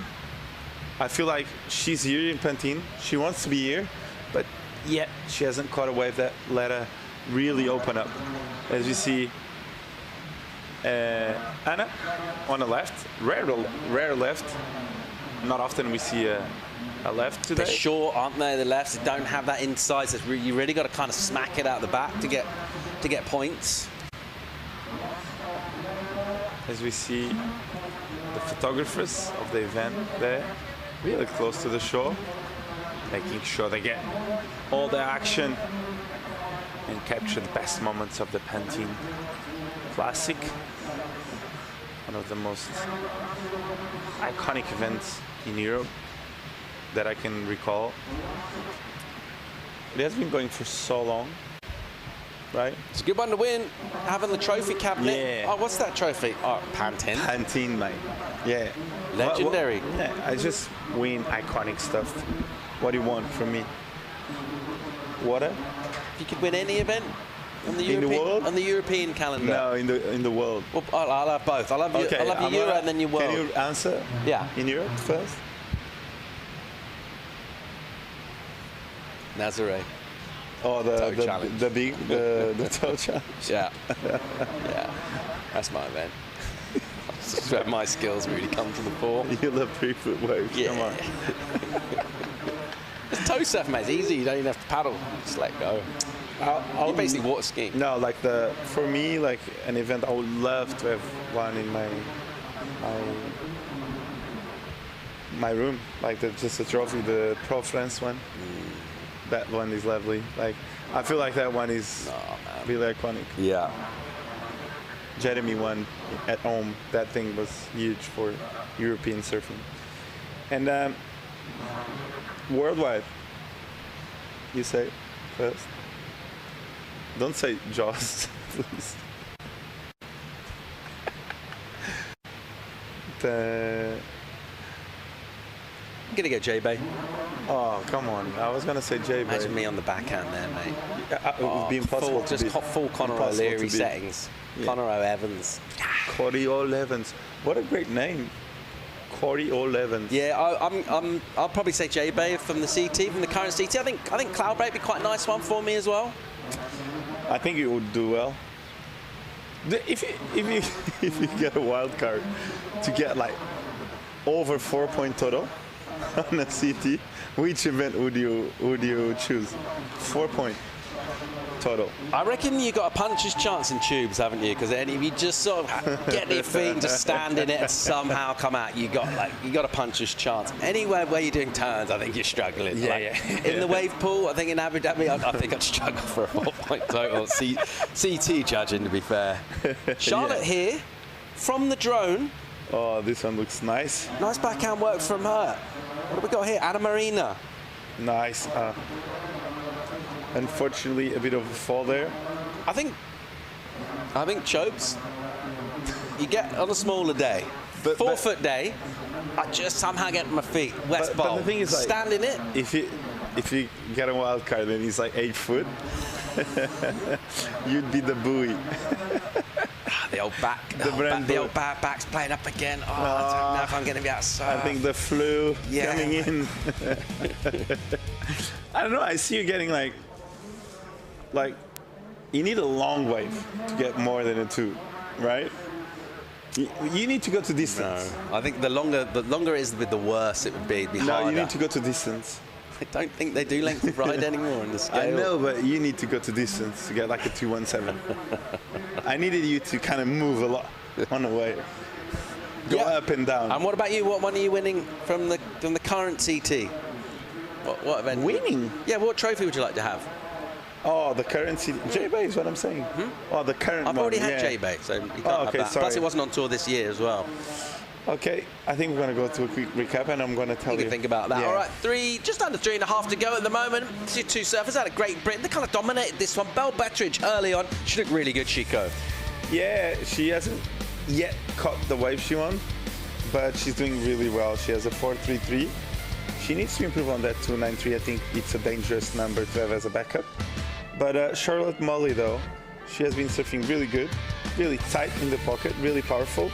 And I think both of the other 2 surfers, Carolina and Anna, they have work to do. So they need a 5.29 and a 5.76. We've seen those numbers, but they are numbers that they need a steep section and a big turn. So yeah, Molly has controlled this heat from start to finish with turns like this. I love how she's connecting her turns, getting speed down the line, and Molly showing a lot of power and control on this one. And I think she's the most experienced surfer on this heat, right, Paul? Yeah, looking really sharp. The backhand combo, so there's no downtime between the manoeuvres. Judges just love that stuff. And she's belting it. That board looks incisive and sharp. The rail work's clean. You've had a bit of time to think about it, mate. Which event, which CT trophy do you want in your cabinet? If, as we see Belle, sorry, I'm going to hold that thought. Really beautiful surfing by Belle and a steep section. Let's go. That was better. I liked it. She was waiting for that, and I think that was a good turn. Well, I'm going to go with Chopes. Classic Chico. But I'm. The thing is, like, I'm being unfair with myself because that's the last thing I want to surf at. Like, if it's huge, you know, I think it's so scary the wave. But as you said, if it's like 6 foot offshore, it would be amazing to compete there. So I'm surprised you didn't say Super Tubos. Well, I don't think I would actually ever win Super Tubos even. I don't think you'd ever win Chopes, mate. You still picked it. So, no, you know. Was that a 4-point total over? No, this is which trophy do you want to have in your No, you said over 4-point total. In Super Tubos with low tide, the judging criteria I'm not doing over 2-point right. No, I'm talking about which one you want to win. Oh, I want to win. I don't know, maybe Snappers. Snapper. I would like to win Snapper. It would be amazing. Never going to happen. Yeah. Checking out replay, Belle Bettridge. Never gonna. And she's in second place. She's surfing well. She hasn't quite had that connection on the lip, but she's looked really good in just connecting sections together. When she gets a steep one, she's going to belt that. Her scores are already good enough for second. It's a game chasing for Carolina Marsac to the tune of 6.53, a similar number, a high 6.69 for Anna Marina Engelbart. So they're way off this, actually. They're feeling a bit of pressure. Here's an attempt from Anna Karina to try and find that number. Should just get one maneuver done. Didn't really see a lot from the board there, and it looks like it'll be this woman, Charlotte Mully, who's going to take a win along with her mate Belle Bettridge, and a bit of momentum. So the two British surfers going all right so far in the early rounds here. And I think they'll also be feeling pretty at home in the kind of conditions with the temperature of the water. Even the scenery here looks quite similar to southwest of the UK. So well on to those two. Charlotte Mully on the backhands, going those right-handers, doing good work. And she'll be able to now reflect and just kind of enjoy her time. Last couple of days, a bit nervy, hard to settle in. You don't know when you're surfing, you don't know when it's going to happen. And you get that first heat win. Heat surf, you get a win as well. We'll give you the confidence. Your dinner will taste nice tonight. And you got your campaign rolling for potentially something really special here in Europe. We'll keep the action rolling live from Pantin. We'll bring in Carly. Number 4 for the women's islands. And she's been coming here for a long time. Really more into twin fins now, Paul, you know, so... Aren't we all? Yeah, we all, exactly, we all, and me included. So let's see what we have to bring here today. And this heat is going to start really soon. Let's see, the sun is gone a little bit, Paul, Bama, but anyway, waves are still there. Yeah, I'm looking forward to seeing what Melania Suarez-Diaz can do as well. She's a great surfer, really polished, great style. Surfer out of Canary Islands. She's really impressive as well. And Clémence Chorche, of course, out of southwest France. She's been definitely on the come up. One of the kind of rated surfers from that region. She's been doing good work in the juniors. Yeah, she's from Biébuco. Yeah, absolutely. You can see around also seniors area. And here we go, we're on. 24 minutes and 40 seconds on the clock with Clemens in red, Nin in blue, Gareth Sunset in white, and Melania in red. Let's see, because it's already mid-tide, Paul, and let's see what this bank is gonna offer us today. It's gone a little bit slower from the ones the hits we did before, no? We see them now surfing mostly the right-hander. There's some left-hands today, and good point is that some of the big ones, you know, it's been closing out, Paul. Yeah, it's a bit to think about for our surfers now. Well, they've had a while to watch it change, and anyone that's been here before, but anyone that surfs a tidal beach in Europe really knows that from heat to heat, you're not looking at the same ocean. It's going to be different. But I think, you know, a couple of hours since we first kicked off this morning, everyone will have a chance to kind of see that there is a bit of variety out there. But I think picking the right one is key. But you've always got to find that balance, don't you? Because obviously you want to pick the right ways, but at the same time, you get too selective, you're just going to sit there. And you're going to see surfers build scores around you, and, you know, a couple of fours might even do it. So don't want to be too careful, too picky. Absolutely. There we go. Melania Diaz up and riding on her backhand. First good snap. We follow with the second one. Connecting those dots. Follow to the third one. Wave selection really important here. And she finishes that wave. Great surf. Yeah, I really like rips, it. Mate. She rips. Yeah, love the technique. Melania Diaz. Yeah, keep an eye on her, Paul, all the way from Tenerife. So Hard to be light on your feet, but like ultra aggressive as well at the same time. It's like a balance. It's always something that is sort of technical. You think like the servers with more power, they're going to sort of throw everything in.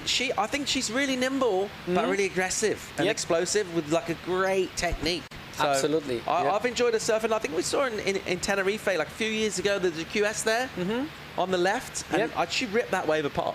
Absolutely beautiful. And here we go. There's Clemence from France, from Bibuco, trying to connect that second turn, then got a little bit sticky, like dropping the nose. And here's the replay from Melania, Paul. First turn, doesn't seem to come in it with loads of backswing, and you see how much spray she's able to get. The first two particularly, she's right in the pocket. So you couldn't get more critical for her. It's a smaller wave, you're on your backhand, but able to get right up there in that part of the pocket. And I think that's one of the places where the judges, they need to use the scale today, right? They don't want to get bunched together with the scores. So how do you differentiate whether they're doing that turn right in the pocket or whether they're a little bit out on the face is going to be one of the ways that they use to show the difference between the surfing. And I thought she definitely came, you know, in the former category there. I thought that was really critical surfing. Really cool, yeah, that last wave from Melania. And let's see, we're going to be waiting for scores at the moment.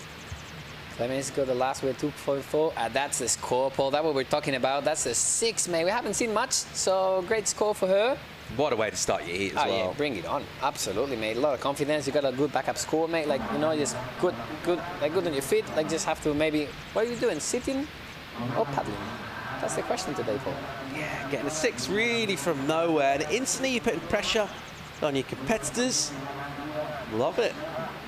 Bring it on, yeah. We'll see how the day will develop in front of us, because we got a lot of action today. And here we go, we see Garasi Sanchez. I'm really stoked to see her back here in Pantin, you know, competing, because she's been away from competition a little bit. Yeah. As I said before, into the twin fins. So let's see what she develops here today.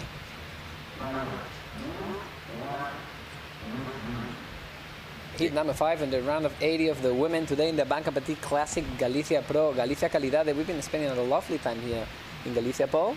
Great food, great wine, great people. Can't ask for more. Beautiful scenery when you're driving around. Yep, absolutely. Yep. Tell you what else is a big difference from a lot of parts of Europe, coastal Europe. It's still August. Yep. Packed everywhere. Here, if you want to be on your own, that's very easy to do. Yeah. I mean, you literally just turn off any of these little roads that go to the coast. You find your own. We found our own private little cove. True. That's true. The wind was blowing from one direction. We're like, we need a cove that faces east. Right there it was. Went down a little path. Beautiful, like powdery sand, very like light yellow, almost whitish sand in some areas. Crystal clear water, quite fresh the water, but it's a great place if you do want to get back to nature and kind of reconnect, feel that rawness of the natural environment. And then obviously we've got the fiesta on in town in Ferrol at the moment. True. So if you want to like be in the crowd of people, much more Spanish style with like noise and food and like music, then you can do that as well. So you've got a bit of everything. You got everything in here. So guys, if you're thinking about it, just come to Galicia and you have a great time. And we're back in the heat here, guys. 219 minutes and 50 seconds on the clock. And we see, because things are getting a little bit slow now, but the opportunities will come, that's for sure. We saw like at least the set of waves, of 2 waves per set. You know, let's see the answer from Mirna and Garazzi, because they're still waiting, you know, to get the first 2 scores of the heat. Also, how good is it when it does go quiet and there's a flat spell, when you've already got a 6? I mean, it's like, you know, sometimes you get into a heat, you maybe need a couple of waves just to really, before you get your first score. You maybe fall on one, or you're just not quite warmed up yet. You can just go bang from nowhere straight into it, just slicing on your backhand. 6-point ride comes in. It's, you know, for sure it's going to be a keeper. It's the sort of number that will get you through every heat we've seen in this round so far. Is it the highest score of the event so far? I think we've seen a couple of 6s in this round earlier on, but it's up there. We haven't gone into the 7s yet. Okay, that's good, but it's good to see like they're building up the scores. You know, we started the day with the 2s, the 3s, and now we're up to the 6. So bring it on, Paul. That's really cool. So yeah, we were talking before about the Camino. Yep. Because which one is the sponsors here? Yep. Chacobeo 2027. So what do you know about the Camino, Paul? Oh, hi. Sorry. There we go. Up and riding, Aina. With that first good carve, all the way back to the whitewash, connecting with the second one. Staying busy, looks for that section, hits the lip, and finishes that wave. She's happy. Good connection, good flow. Let's see what the judges will give her. Waiting for scores on that one. That was a smaller wave from the one Melania had, but...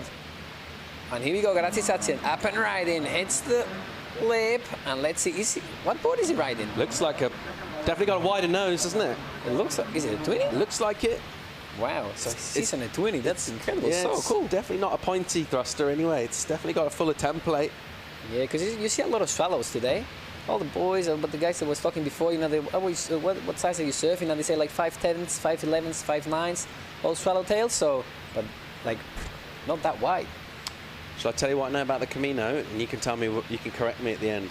Go for it, Paul. Give you the short version. Give me. Legend has it that the remains of the Apostle St. James, Santiago in Spanish, were brought to what they thought was the end of the known world, the end of the universe, Finisterre, and then it's become a pilgrimage, and you can walk there from wherever. You can start in Scandinavia, you can start in Paris. It's all different places you can start. Yep. A lot of people go through the French Basque Country in Saint-Pierre-de-la-Nivelle, and then you follow through. Whoa, good surfing here from Diaz. Absolutely, he's looking for a third turn to connect those two before. Looks for that foam climb from her, from Melania Diaz, staying super busy in that last one, and we saw Garazzi trying to get the second one of the set. As we said before, the 2 waves coming per set. So, hang on, mate. I got a question for you. Is Diaz wrong? It's Diaz. Are we going? Diaz. She's Diaz, but you can't say Diaz. Okay. Yeah, it's fine. What do they say in the Canary Islands? I think they'll say more Diaz. Diaz. Yeah, it's more in South America. They say this. Okay. And we here in the, let's say in the peninsula, we say more the th. You know. There you go. And there you go. Here's the replay from Clemens, all the way from Bebuco. Wow, drifted towards that tail. Good turn for her. Let's see. Now there's a lot of action happening, and we see those. As we said before, let's see those big ones. If they close out, that they're using that opportunity to build up the score. Here's again Mirna Bonsman, up and riding, looking for the section, kicks out from that one, Paul. Got a bit low, didn't she, on the way? That was a runner. You've got to get your feet, stay high, pump down the line, use that speed, belt the closeout. Okay, and we are going to the interview with Claudia. Charlotte Molly, the last winner of your last heat. How does it feel? Yeah, it feels pretty good. Yeah, it's pretty fun waves. Good to have some waves for the contest, and yeah. You seemed very confident, showing a good performance from the beginning to the end of your heat. Guide us through it. Yeah, thanks. I was just trying to find a good one with a nice wall and do some backhand turns, and yeah, hope that I get through. Yeah. Good luck for the next one. Thank you. Thank you very much, Claudia. Nice to see some double shackers on the interview as well, isn't it? You've seen a lot today, yeah? Yeah. 1, 2 then. Yeah. Have you seen the documentary on the origins of the shaka? No. I recommend that, mate. It's really good. Tell us. Well, I mean, I don't want to give too much away, but how vigorous your shaka is and how wide you go is to do with, like, what part of Oahu you're from. Oh, really? Yeah. That's a good story. Yeah. You want to tell us a little bit more about it? No, I think you just have to go and watch it. Okay. But all I'm saying is, since I saw it, I changed my shaka a bit. Oh, you changed it? Yeah, since I've watched it, I'm like, okay, maybe I was lower, a bit lower. No, I'm just. Oh, that's Garazzi up and riding. Sorry to cut, Paul. That was a really good cut from her. She's definitely surfing a different weapon than the other surfers. Connecting the dots, finishing that wave all the way to the shore. She's not done. Let's see. Climbs that foam and she finishes that one. That's double shaka surfing right there. Yeah, 100%. Isn't it? That's 100%. That's you and double shakas. Absolutely. Double shakas with eyes, maybe even the stick tongue out. We'd be really stoked, you know. That was really cool. That was really cool from Garazzi. It will be interesting to know. I think she's surfing a 20. I really think she's surfing a 20. So let's see. We're waiting for scores there, and we still got Melania Diaz in the lead, and then followed by Clemens, and then Marina, and finally Garazzi. Let's see. Yeah, so since watching, I've just gotten more, like, you don't want to clench too much on it. Like, apparently, it's kind of, it's like low-key. Only a slight bend in the fingers. Yeah. All right, so here we go.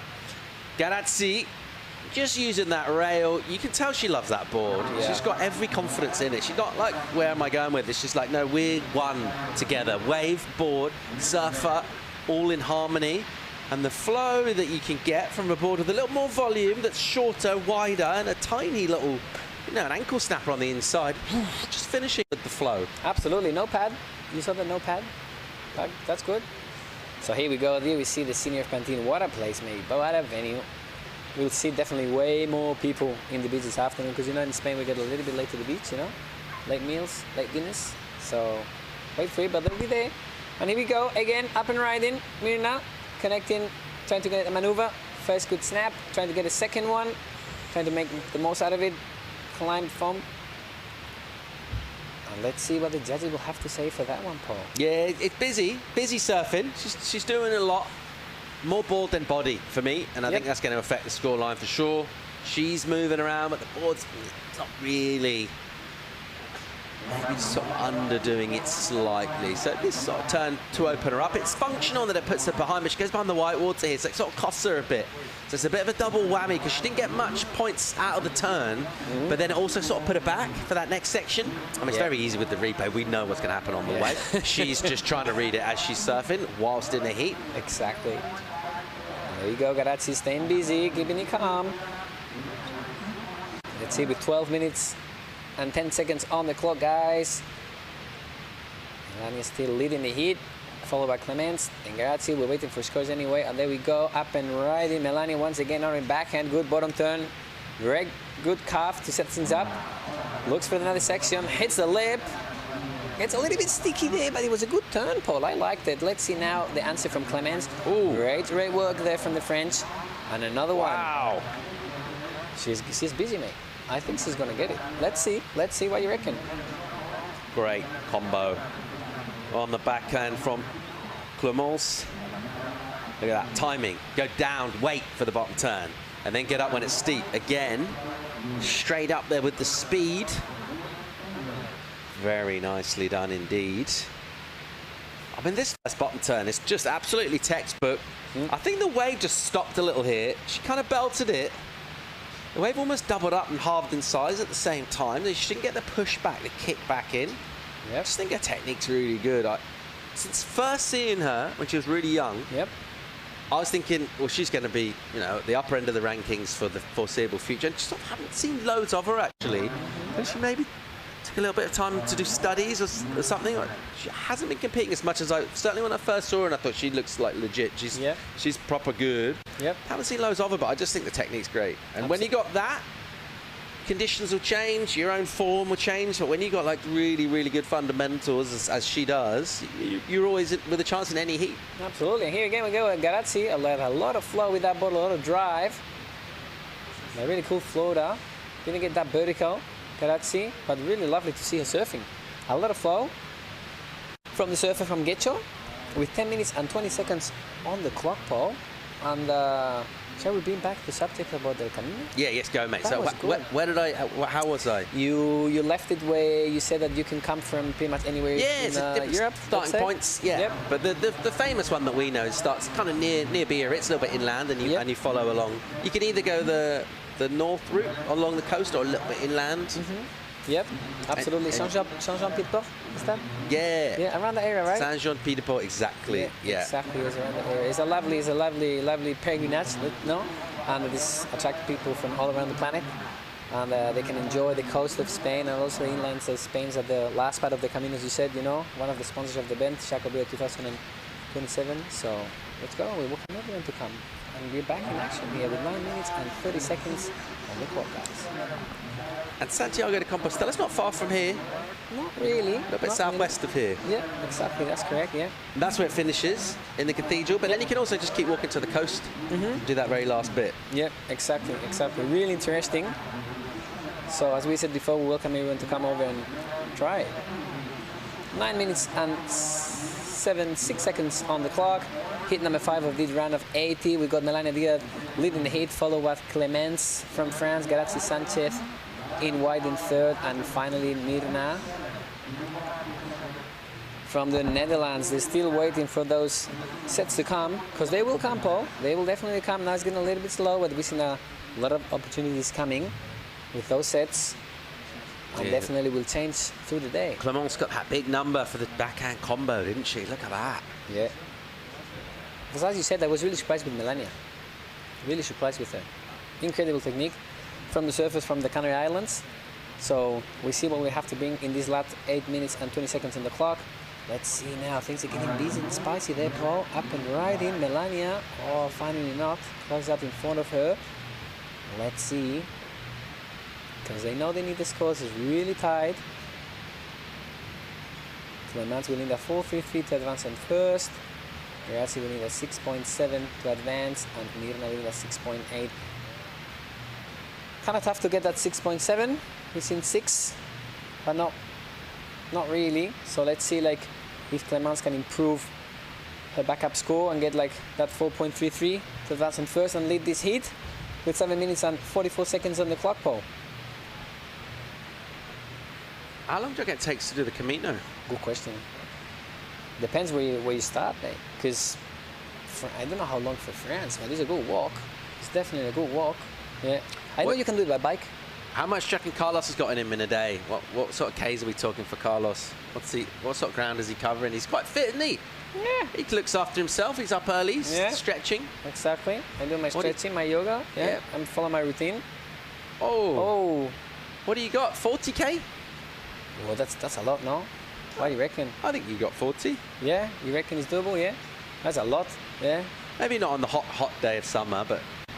If it's on a flat, maybe, no? Flat ground? No? There's not much ups and I reckon downs? you're good in the hills as well, though. Yeah. You might come into your element on the slopes. Yeah, those I like it. Yeah, absolutely, Paul. Yeah, see? I really don't know, but yeah, around, let's say 30 to keep it like modest, no? Let's see, yeah. Oh, yeah. And I know you can do it with the bike. I know you're a good cyclist, mate. So what do you reckon? How many Ks you can do for the Camino in a day? It's really, really hilly is the issue because you're carrying quite a lot of stuff with you. Yeah. I know Kepe Serra did it a few years ago. Okay. But you're climbing. If you follow the coast road, you're just constantly going around bays. You know what the coast of this Cantabric coast is like. It's just bays, and then you're going down and then climbing and just constantly the whole time. I think a cyclist with a bike packing setup, not with a surfboard, but just with normal gear, you'd be wanting to do 100, 120 a day, but that's on the flat with a light gear. If you've got a board and if you've got a lot of gear, if you've got camping gear with you, you might be doing 50, 60. So it's hilly. I just know that north route on the coast is really, you're doing a lot of climbing. Oh, yeah? Yeah. Okay, yeah. Good to know, good to know. It would be cool to do like a surf trip / Camino. But that's what Kepa did. Kepa did like that. Okay, gotcha. He took boards, on a trailer. But that's going to affect your daily Ks a lot. Because if you said it's hilly, if it's hilly, it's going to be hard. But what a scenery. North Spanish coast, full of surfing, great food, great people. We can ask for more. And let's see, we're back here live on the heat number 5 of this round of 80 of the women's at the ABANCA Pantin Classic Galicia Pro. 5 minutes and 15 seconds on the clock, Paul. Nothing has changed much since we've been talking about the Camino. So hopefully we see some opportunities and more action coming. But before that, we're going to go to the recap.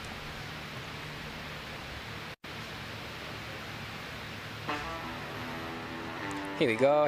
Gracie Sanchez from Guecho riding that 20 with a lot of flow and style and finesse. Lovely to see her back here in Pantin competing. And there we go, Mirna. Well, some form the Netherlands. As he's staying super busy. That was the best wave of a hit for her. Connecting those two calves, getting all the way back to Wackos and finishing with a great finish there. Climbing up that foam. Busy hit today here with the first good hack from Clemence. Second one follow on, got stick a little bit there with the nose, but the surfer from Biabuco, France has been really busy. And here we go, up and riding again, Mirna. Using a lot of technique to the front upper body, It gets a little bit sticky with that board, but definitely putting a lot of commitments in those turns. And here we go, the leader of this heat, Melania Diaz, up and riding on her backhand. Making a lot of damage in that right-hander, connecting those good calves and trying to find this last pass of the section to hit it. Foam climb, really like it, Paul. Lovely to see her here competing. The technique is absolutely impeccable. How she follows with the backhand. Really good, and the board looks good on the feet too. Happy to have her here. And that was the recap for the moment, Paul. Yeah, she's good value. Those two, I mean, they're way out in front really at the moment, aren't they? Melania and Clemence. It's going to be tough for surfers like Gracie and for Mirna to try and catch them right now, with time not on their side either. And that also is without Clemence improving on the 4 that she's got. She's got a good chance of doing that. She might even try and do it here. Funny doesn't go. Let's see. Mirna is not going to let go. She's got priorities. She's definitely going to use it. Definitely going to sit there to find those good right-handers that will come through. Followed really close by Garazzi. Needing a 6.7 to advance. And Mirna will need a 6.8 to advance. So let's see if they'll have enough time to answer to Melania and Clemence. But looks like with the time on the clock that we have left, Paul, will not say it's done. But look like it. Yeah, it's going to be tough, isn't it? You're chasing down numbers.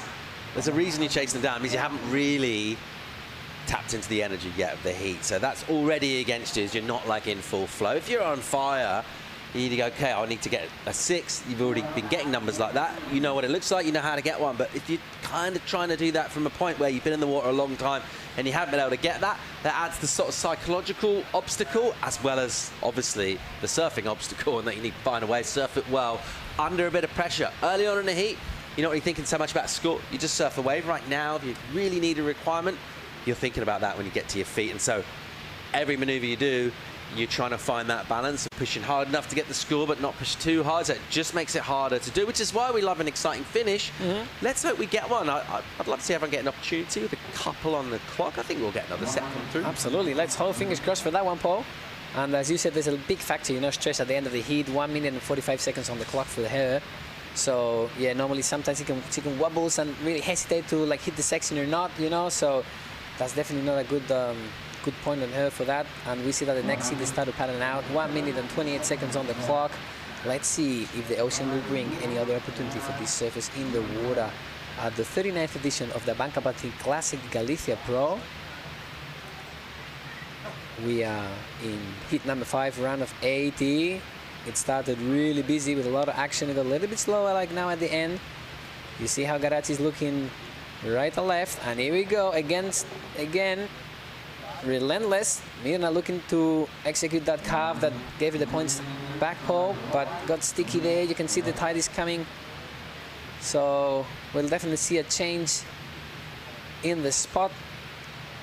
Up and riding, Garazzi Sanchez with a lot of flow. Waits and stays close to the foam ball. Trying to look for that open face, but she fades away. And now we go the answer from Melania, trying to build up that score, even though she's really controlling the heat with a total of 11 points and 25 seconds on the clock. Finally, here's here Clemence. She's not going to say no to win this hit. Up and riding, backhand, good first snap, a lot of spray. Trying to get another one. Gets a little bit sticky there with the back foot. Pumps down the line, looks for another section to finish it. Foam climb, good finish from the surfer in France. Absolutely well done for Clemence. Let's see. She needs a 4.33 to first. It's doable. It's doable. So we'll see. We'll see. Judges will tell us very soon.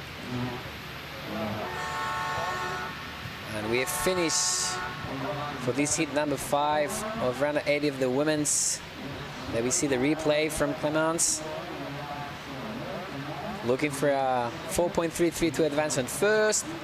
She finishes really good with that. Packs a hack from her. Waiting for scores. Garazzi, really interesting to see what board is she riding. Looking for the foam to stay there. Oh, nearly in the rocks. So yeah, we'll see. Here's the replay, and the girls are happy. Good vibes out there. Absolutely awesome. Ah, there you go, Paul. There you go. That's the 20. Really cool to see her serving in the 20. Just enjoying herself, wasn't she? Never really able to just open up and go and attack, particularly in that heat, coming up against 2 surfers with real quality, getting 6s. Very impressed with Clemence. Just thought she served to her strength. Got that explosivity, even on that last wave that came through. It did actually get her up into first, so she got the numbers she needed, but almost with no speed. She's able to have those explosive moments on the backhand, which makes it, for the judges, it really makes it stand out, because you're not watching one pace surfing. It's surprising. It's kind of telling a story. And she goes to first. She'll get the interview. She's through with confidence and momentum to the next round. Yeah, good on her. Lovely. Yeah, things ended up good for her. So This is the end of this heat number 5, round of 80 here at the ABANCA Pantin Classic Galicia Pro. And you can see the venue here. It's stunning. And we'll be back soon. Don't blink or you'll miss it.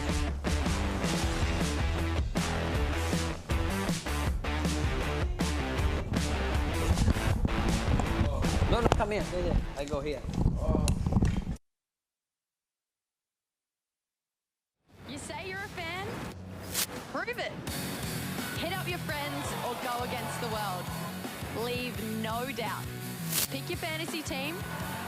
There's only one champion.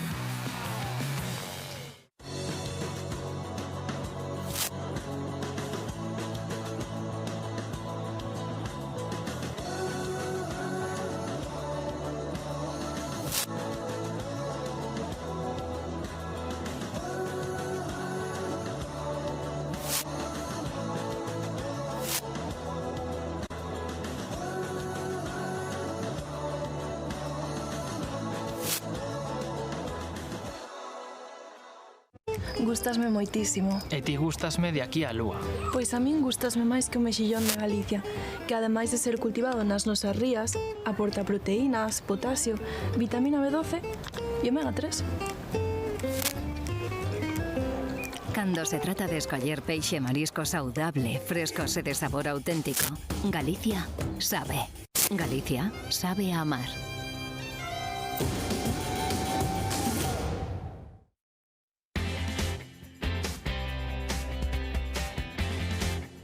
We are back live action here into round of 80, heat number 6. We've got Sofia Artieda from Peru, Ellen Geerlings, our Dutch surfer out there, and Ninon Matei representing Morocco. She's already had a wave in this heat, 3.17 already. And it is a beautiful afternoon here in Pantin. The sun is coming out and the vibes are good, Carlos. Beautiful day, eh, Gabs? Yeah, look at the water, crystal clear. And we see now, Maite up and riding on her backhand, looking for the first good snap her. A lot of spray, connecting to a second one, trying to look for a section to hit. There we go, so her second ride of the heat already. And all 3 surfers in this heat have already had a wave. Wow. We see a big number in for surfer in red, Sofia Artieda, a 7.5. So getting a great start in this heat. I can't wait to see the replay. Wow. Yeah, same here. Let's see what she brought to this heat, Sofia, because it's one of the high scores of the event so far, yeah, I think. Of the day. Absolutely. So, seeing really impressive surfing from the Peruvians. Yep. Watch a little paddle there. So great matchup here, from all different corners of the world. We've got the Peruvian, the Dutch surfer, and the Moroccan. Let's watch the heat replay here. This is Ellen Geerlings, the Dutch surfer. She's just been training in France with Didier Pieter this last summer. So she's nicely prepared. There we go. Beautiful first turn from our heat leader. Wow, ditches the fins. And that was the 7.5 from Sofia Artieda. As we see Ninon, this is her first wave that we missed, the 3.17. Great surfing from the Moroccan. But let's talk about that 7.5. That was beautiful, Gaps. Let's see if we can have the replay. Otherwise, we've seen it before in the replay. That was incredible. Great first turn, drifting those fins, connecting with another one. Great work on the bottom turn. Speed, power, flow. Absolutely. I think so far the best score we've seen today, 7.5. A lot of commitment in that way from the Peruvian from Lima, Sofia Artieda, coming from that South American region. Lovely to have them there. There's a lot of Peruvians. A lot, yeah. And they all Peruvians. surf so good. Hey, we got obviously Sol Aguirre. She's coming up a bit later on in the event, and she's been doing pretty well. She's on the Challenger. I think she got third in Bolido. Yeah. So yeah, loads of great surfers coming out of Peru. So we've just got under 21 minutes in this heat, and we've already got a 7.5 on the board. So that puts Sofia right into the lead. She is the 2025 Pan American champion. Yep. So she's no stranger to winning comps, She's definitely got a few local titles there in Peru too. And now surfing in beautiful Playa de Pantin. Absolutely. What a venue here today in Pantin. We'll see that we'll have high tide this afternoon at 5 o'clock. So you're like more or less way mid-tide today now at the moment, we'll say. No gaps. And we'll see we only have one one main peak, they say, like pretty much all of them surfing that right-hander at the moment, where they can see like 2 or 3 turns, 3 or 3 maneuvers in each of those waves. And the left-hander we were seeing before in previous heats, I think it's pretty much done because of the tide. So let's see. There's a lot of opportunities, 20 minutes on the clock. Heat number 6, around 80. Yep. And we've got a really, 3-man heat out there, so lots more potential for the girls to get some waves out there. We've got Ninon Matei currently in 2nd place. She's from Morocco, 27 years of age. She's been on the scene for quite a while. She's got her own surf club in northern Morocco. It's called the 9 Surf Club, so go check it out. And sitting in 2nd place right now. Down in 3rd is Ellen Geerlings. She just turned 19 last week, so happy birthday to her. Happy birthday. Yeah, there you go. Oh, there's some action coming. Let's see what we got there, Gabs. This looks like a good one. Who's going to be on it? Surfer in red with priority, and she uses it. Kind of got sold onto that one. Yeah, unfortunately for her, she got a little bit too back on the backwash, there, so not able to get to that open face part of the wave. For Sofia Artieda, the Peruvian, started really solid this hit now. Yeah, we'll see what that wave comes in at. But right now we've got Claudia down on the beach for the interview.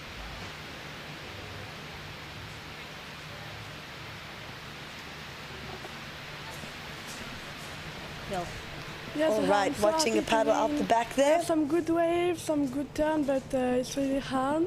And just see after. You're staying pretty active from the beginning to the end, trying to find your position. Tell us a little bit about your strategy. Yes, I want to level every wave better than before. So just like this. A few words in French. Je suis super contente. Les vagues compliquées, mais j'ai eu des turns. Donc super contente. Et merci à tous ceux qui me regardent. Back to the live action in the water. Thank you so much, Claudia, and thank you, Clémence, our previous heat winner out of the southwest of France. Excellent surfing from Clémence. And out in the water now. And Carlos, what I wanted to say about that last kind of exchange where we saw Sofia kind of get sold onto that wave, we've seen that quite often today, where the first wave of the set is actually the worst one, or just these random sets that pop out there. It's like a one-wave set, and it's a bit of a closeout. You're getting to a very interesting topic here. The locals, they say that normally you have to get the first. When you get the set coming, in Pantin you should get the first. But hey, you never know at the end, because you normally, when the set of waves coming, you're in a free surf, you always go, nah, we let go the first. I get the second or the third. Sometimes, normally in general, the second or the third one in the set of waves is the good one. But here in Pantin it can be tricky. Okay. So you get the opportunity to get the first one. Don't hesitate. Just go for it. The angle is deceiving here, also in the booth. Yeah, absolutely, absolutely. So let's see now, with 70 minutes on the clock, because we got an answer here from the Moroccan. There we go. Having a look here. This is Ninon Matei from Morocco. Beautiful backhand surfing from Ninon. And just trying to work this wave through to the inside. It looks like it's going to open up there, Carlos. Let's see if she manages to finish strong. And she does. Unfortunately, unable to ride out of that wave. She got a little bit sticky in the back foot, I think. Ninon Matei from Rabat in Morocco. And it is just insane how many different nationalities we've got in this event, isn't it? It's really cool. Really international stage here, and so much fun to watch. And yeah, it's a good thing about the QS 6000. No, you can come from another region from the world. You count the points for your Challenger Series ranking, so that's amazing. So it gives if it's already an international event, Pantin, it gives even a more wider range of surfers from around the world coming. Which for an event like this with 39 years of age, let's say, or 39 years old, it's absolutely fantastic. 100%. And also, obviously, the event in Portugal right afterwards, it's a long time on the road for these surfers, but kind of getting the most out of their trip that way. They got 2 international QS 6000s right back to back. And I think it's going to be interesting to see. A lot of the surfers might use that momentum. It might hype them up for the next event. And it can also be quite exhausting to compete that much. Yeah. Absolutely, yeah. It can get because it's a back-to-back event. You go Pantin, then after this one you go to Portugal in Matosinhos. So yeah, it's quite a long leg, but always, I guess, like they're always stuck to come to Europe, you know. Having a look here, there is a paddle. And it is our heat leader up and riding. She's got a 7.5 turn name. Beautiful. Wow. Goes for broke on that first turn. And looks like she just, unfortunately, kind of caught a rail there. A little bit, yeah. She got a little bit sticky there, and then she put the nose of the board in the water. Unfortunately for her, because she has a lot of commitment, the Peruvian surfer Sofia Artieda, and we saw that it was kind of pretty much the same maneuver she did on the first wave. You remember that one? Yes. That first good turn, connected with the second one, and finally got her that 7.5, which makes her having the lead at the moment. And she's had loads of waves in this year. I mean, first score comes in at a 7.5. Then, you know, you see 0.5, 0.5, 0.3, and right now is 0.93 for that last wave. So she's trying to just back up that 7.5. She knows she's in a good spot right now. But if you don't get the backup score, you know, then it's not a massive requirement for any of the surfers. So she's trying to close the gap right now. And I think it's a really smart move from her. She's under priority anyway. I mean, why not? Yeah, exactly. Why not? You know what I mean? We're going to have a look at that 7.5. So we'll see the replay on our screens right now. There she goes. Great bottom turn. Hits the lip voraciously. And continues with the second one, drifting those fins. A lot of commitment, verticality. That's what the judges want to see. I just love how she connects the maneuvers. Look at that. In the critical part of the wave, straight into that finishing maneuver. Just, her board's like coming out the water there. She's drifting the fins. She's doing it all. And that is why she got that 7.5. And it's one of our highest numbers of the day, if not the highest. Let's have a look. This is the Dutch surfer. Ellen up and riding on her backhand. Try to pump out the line. But you see the tide is coming, you know, and so the wave kind of like fades away in that point, you know, so you really have to be now tricky and picky. It's really tricky to read the wave here. That's what I've learned. Not that I've surfed yet, as there hasn't been much to surf, but maybe today after the contest. We'll have a quick one, no? Yeah, I think, yeah, for sure. Quick surf there after the contest. Let's see. It's going to be a busy day, you know, there's a lot of hits coming. And we've got 30 minutes on the clock. And as we were saying for Sofia, you know, I really like how she could like stand on the board at the end of that maneuver, you know? Yeah. And absolutely great surfing from the Peruvian surfer. She's incredibly light on her feet too. But at the same time, she's got that lovely deep bottom turn. I'm really impressed with that first wave from her. And it must feel good, you know. She's sitting out the back. She's got a 7.5. She knows that it's the best number of the day. Just needs to back it up now, you know, not looking for much. Let's see, some energy out in the water there. What's going on? Nino Mate up and riding. No, not really. She wants to go for that one. She's getting really busy, the surfer from Morocco. And again, here's the answer from Sofia. Once again, wrapping up with great cup, great work. And another hits the lip once again. A lot of drive from the Peruvian surfer. Great snap to finish. That's going to be a score, Gabs. She's really great at just getting her board up above the lip so quickly. Yep. And yeah, that was what she's been looking for. You know, that's her 6th wave of the heat. She's got loads of waves so far, and just trying to get that score on the board. Let's see. So nice wrapping carve to start. Beautiful snap there. Explosive surfing from the Peruvian, and there's the finish. She's happy with that. Pulls off very clean, well-surfed wave from Sofia. How she manages the rail, that's beautiful, eh? Wow, beautiful. And I like her board design. It kind of matches her surfing. It's really bright and fun. Yeah, electric, let's say. Yeah. And here he comes again. Let's see. It looks like there's some opportunities for the surfers in the water now, because we still got 11 minutes and 30 seconds on the clock, girls. Sofia Artieda really controlling the heat, followed by Nino Mate and Ellen Gerlins. Yeah, loads of opportunity compared to this morning. Absolutely, yeah. It was one moment it would get really busy. Remember those previous heats? That was non-stop. La Factoría de Olas, that's what they call it. The wave factory. Yeah, for sure.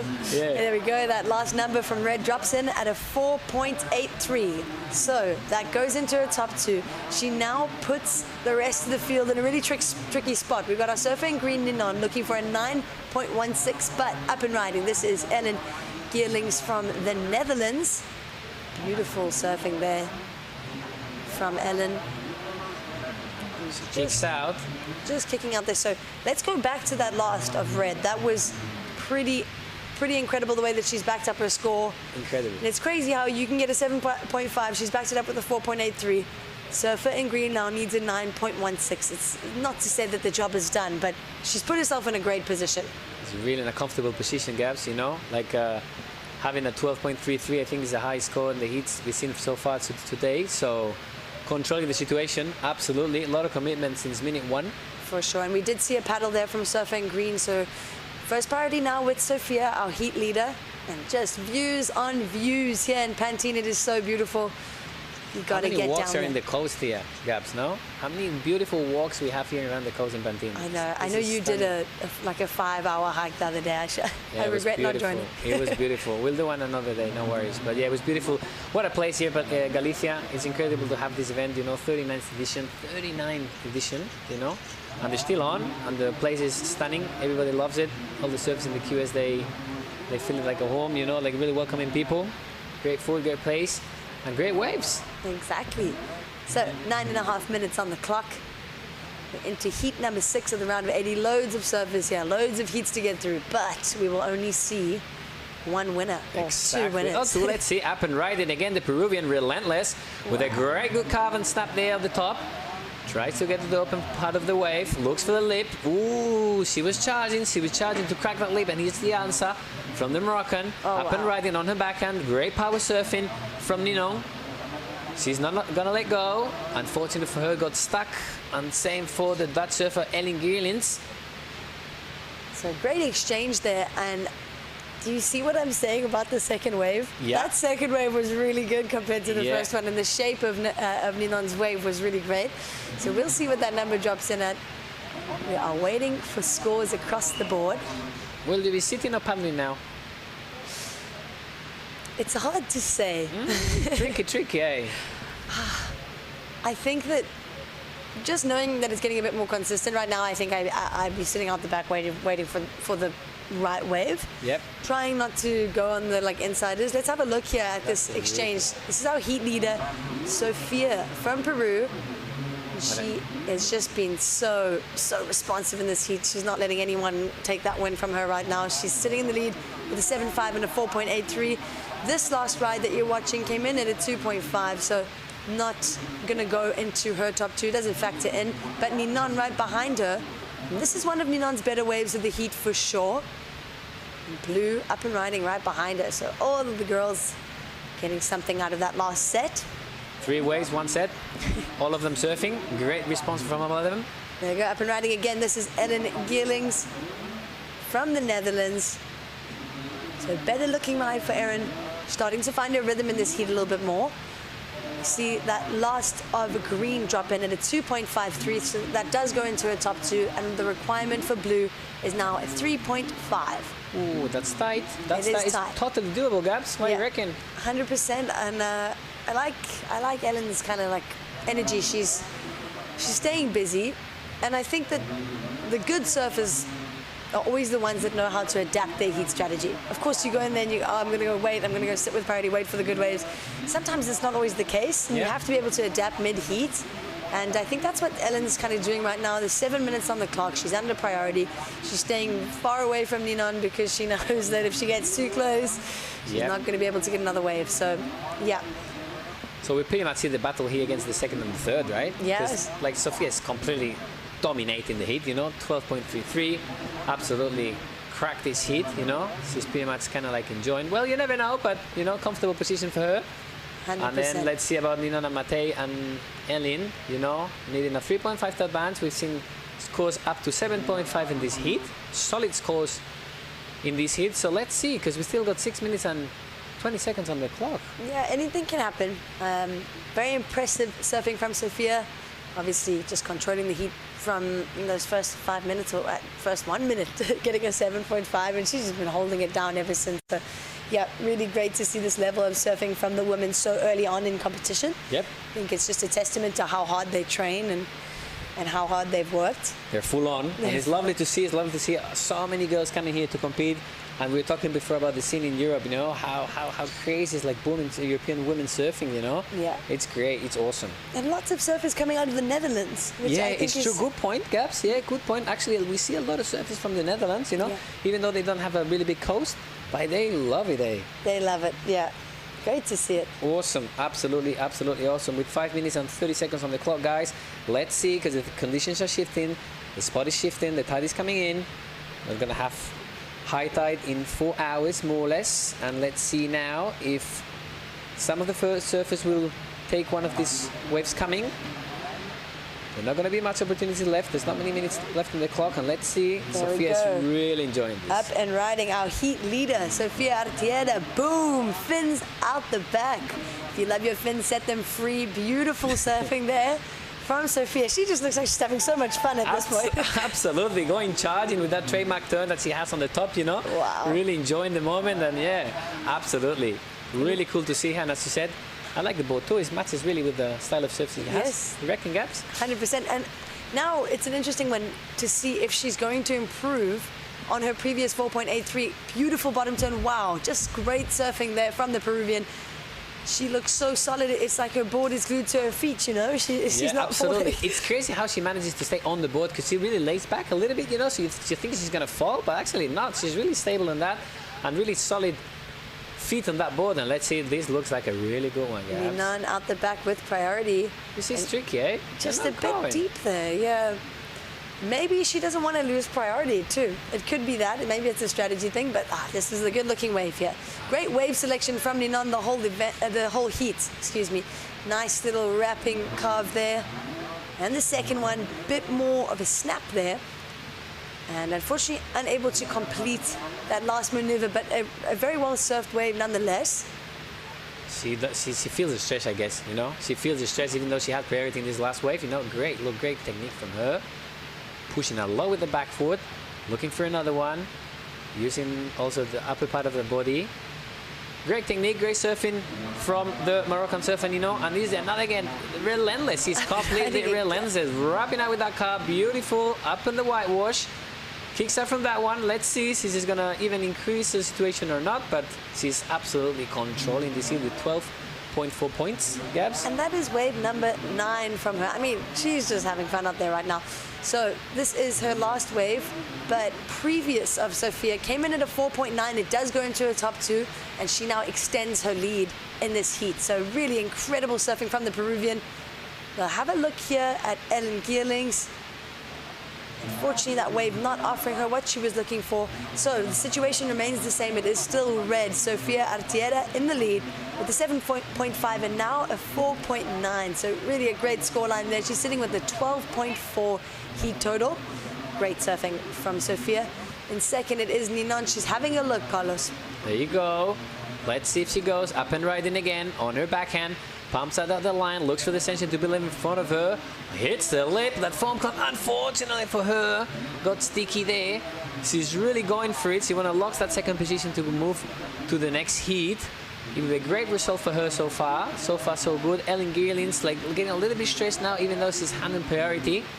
And saying, you see her now, how she's positioning herself to the right-hand side of the part of the beach. Yeah. Gaps. So she can really drop behind the section and try to get to that good first vertical turns that the judges want to see, and are giving those high scores, same as Sofia had before.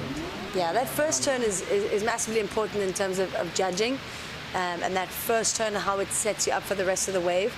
And, you know, we saw that 7.5 from Sofia. She wasted no time getting straight up into the lip and connecting that first turn with a nice finishing maneuver. So that's where the high scores kind of come in. We got a minute 40 on the clock, and let's have a little heat recap here. Let's see the 7.5 that we've been raving about. There we go. So that is our surfer from Morocco, Ninon, surfing really, really well. She's such an aggressive surfer in her style. She's currently in second place in this heat, and that was the wave to put her there. Answering back in that heat was Ellen Geerlings from the Netherlands. Just unfortunately not really finding the right wave with the scoring potential. And our heat leader, Carlos. There she goes, absolutely relentless and enjoying absolutely the moment. There she goes once again, hitting that lip, connecting the dots, keeping it busy, a lot of commitment. She deserves it. Highest score of the day for sure. Look at that bottom turn. There you go. That's a trademark turn from Sofia, connecting with the second one. And that's where the money is. That was that 7.5 from our heat leader. And she's had so many waves in this heat, I can't keep up. And this was also beautiful, just beautiful. That 7.5, so well deserved. And that is Sofia Artieda, the Peruvian. But live action right now. This is Ellen Geerlings. Important wave here, 30 seconds to go. And unfortunately, you can just see the frustration in her body language. We've got 23 seconds on the clock. Sophia just moving out the way there for Ninon. And both of those girls just a bit frustrated. You can see they didn't really get that one wave that they were looking for. 10 seconds remaining. Let's see, situation I think is going to stay the same. You can see the smile on the face of Sofia. She must be stoked. They come all the way from Peru. First idea, bam, absolutely control of that one. And also, she just had 10 waves, and I'm sure that's more than you would get in a free surf out here with all the crumbs. Absolutely. So she's stoked. And there you have it, folks. Those are the results. We've got Sofia Artieda taking out the win, the 7.5 and a 4.9. One of the highest totals, if not the highest of the day. And as well as Ninon Mate advancing through with her. We're going to cut to a short ad break, but don't go anywhere. We've got loads of action down here at the ABANCA Galicia Pro.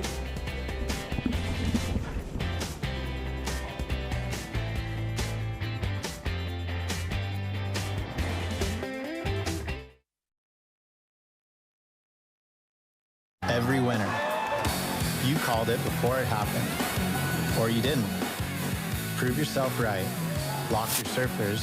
Play the bracket challenge. There's only one champion. Esta por papá. Esta por mamá. E esta por... Por esa xente que pasa tempo lonxe de fogar, para que nós podamos disfrutar dunha pescada baixa en calorías e grasa, pero chea de vitaminas, minerais e proteínas. Cuando se trata de escoller peixe e marisco saudable, frescos e de sabor auténtico, Galicia sabe. Galicia sabe amar.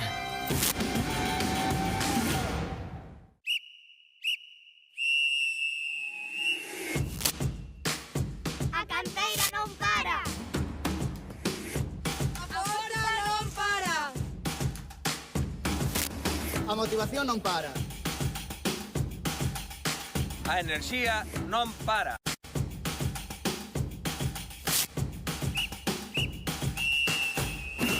Porque o deporte galego non ten parada.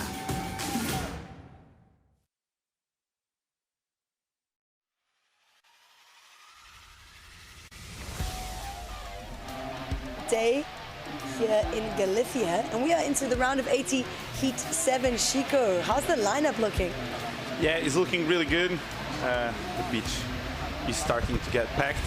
A lot of people arriving now. They know we are on. The waves are here. And yeah, I'm really stoked to be once again in Pantin for another heat.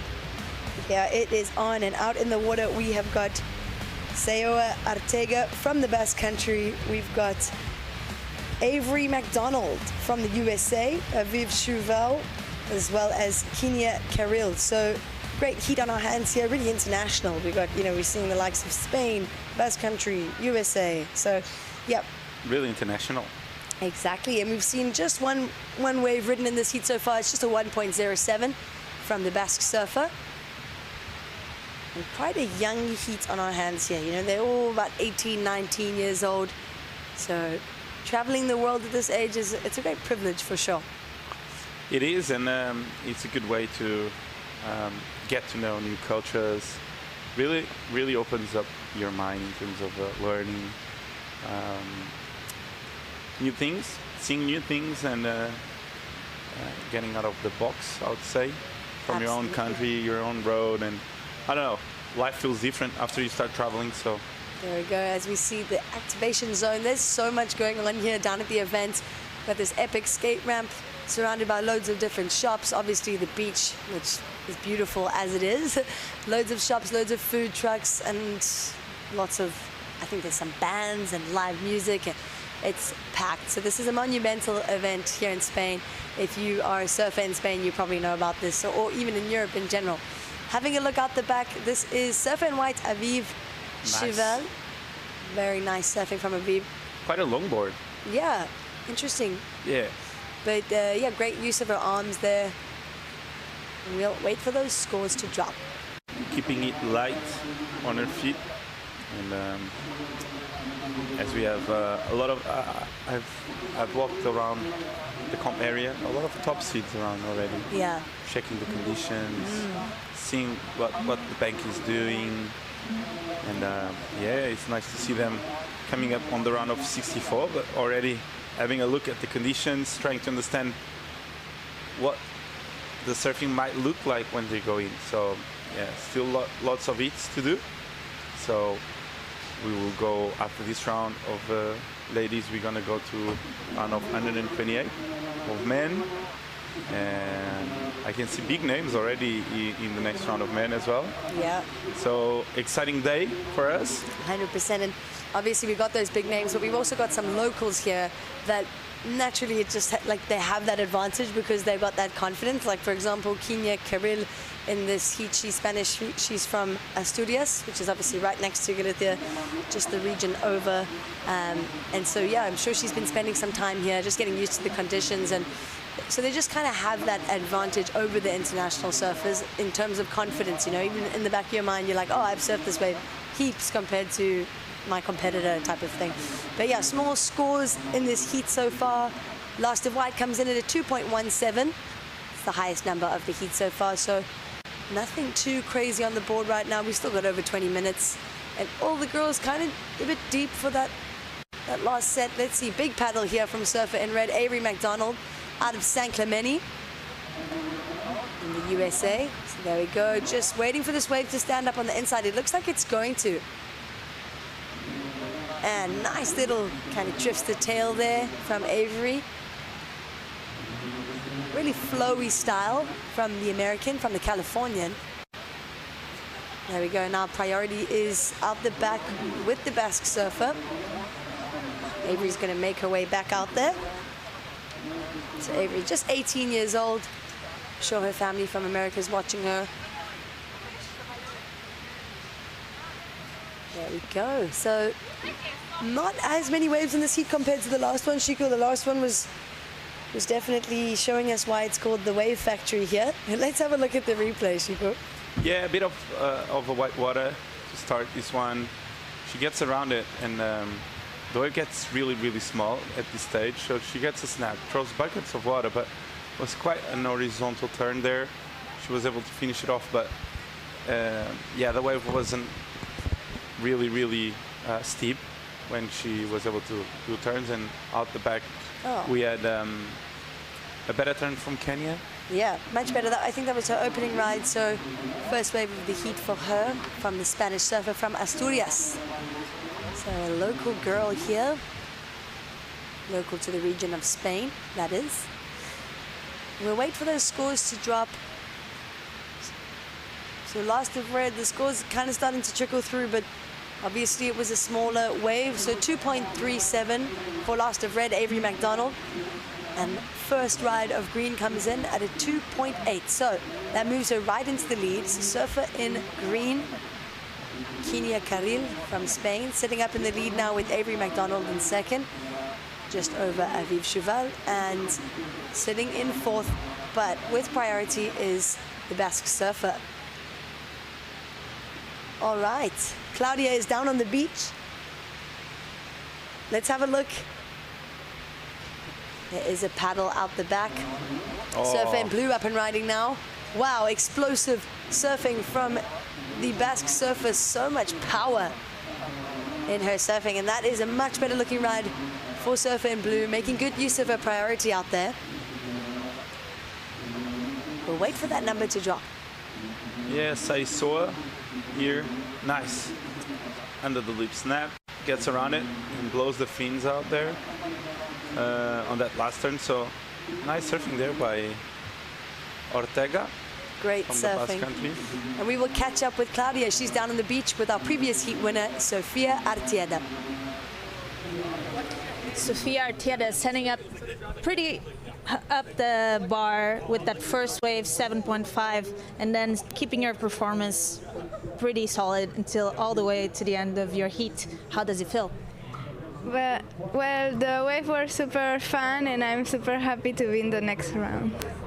Few words in Spanish. Que estoy muy feliz. Acá en mi primer hit en España, en Pantin, las olas estuvieron divertidas y solo quiero agradecer a todos los que me apoyan para poder estar acá. Gracias. Good luck for the next one. Back to you guys. Thank you so much, Claudia. Live action right here, though.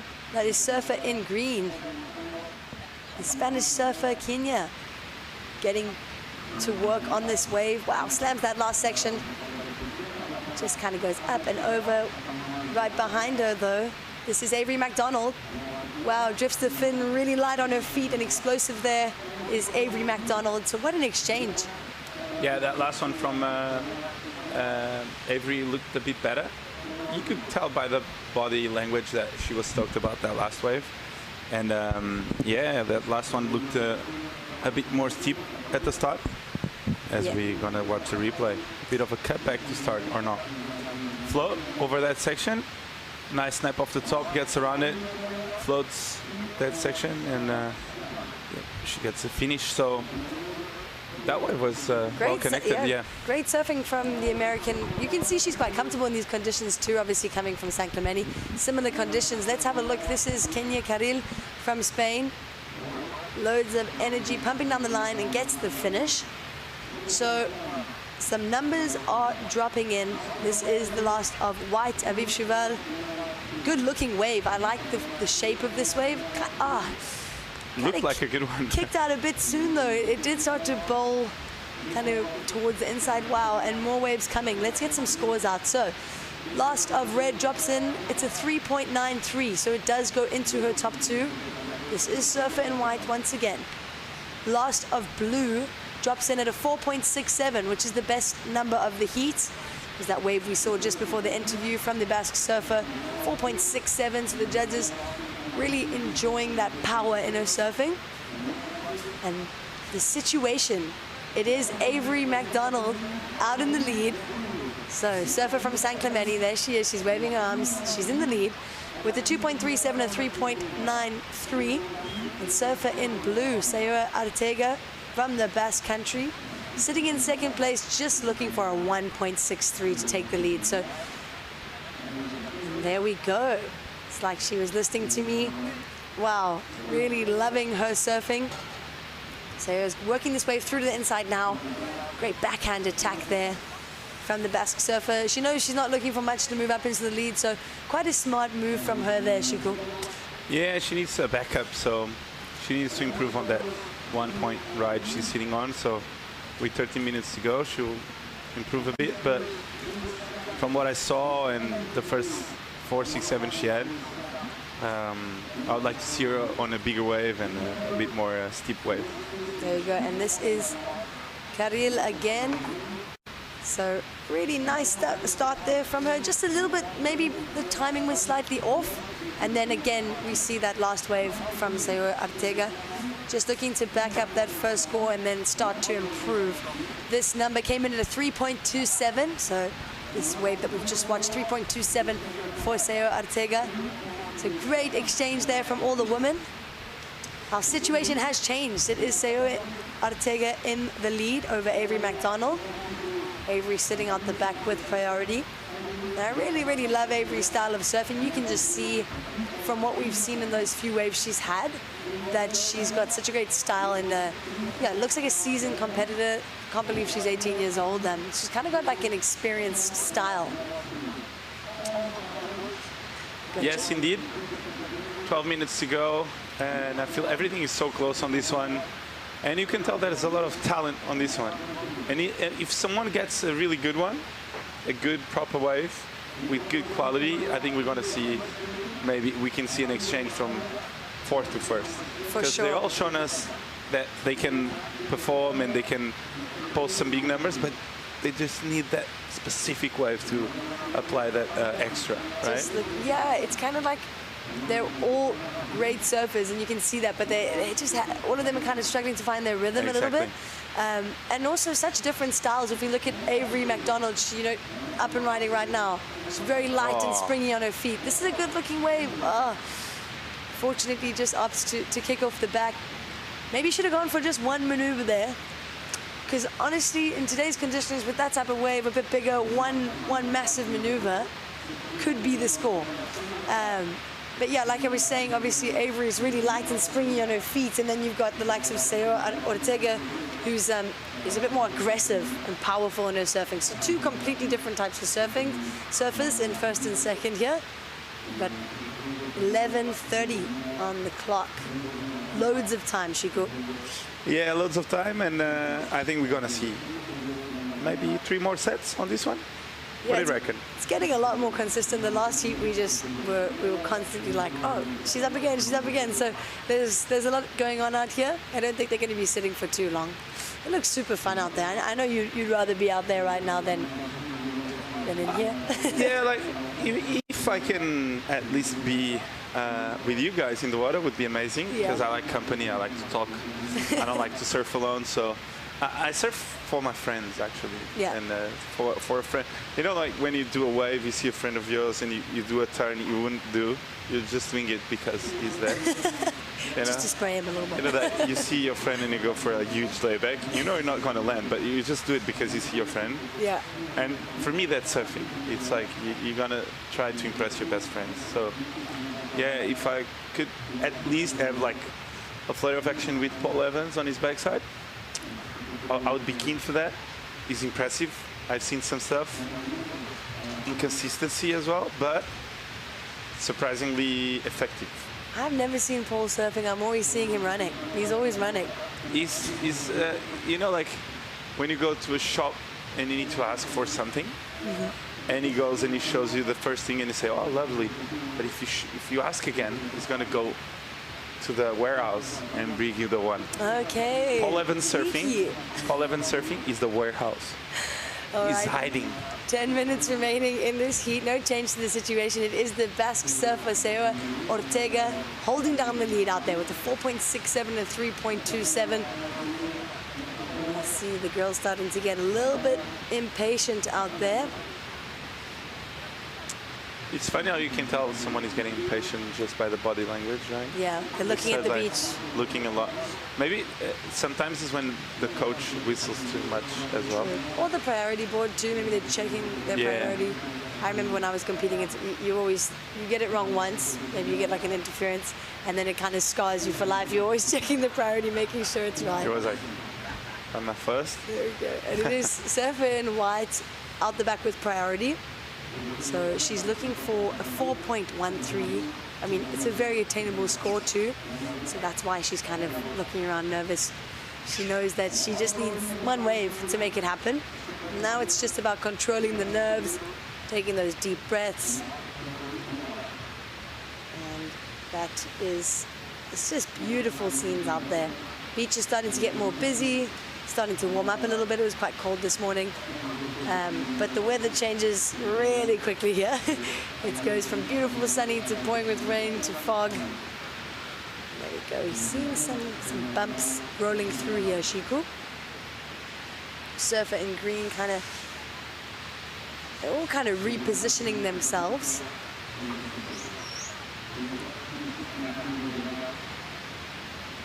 Let's see. It looks like we're going to have an exchange on our hands here. All the girls kind of just out of position for that first one, but it didn't really look like it was a great wave anyway. Yeah, looked like a set, but just the angle of the wave was not good.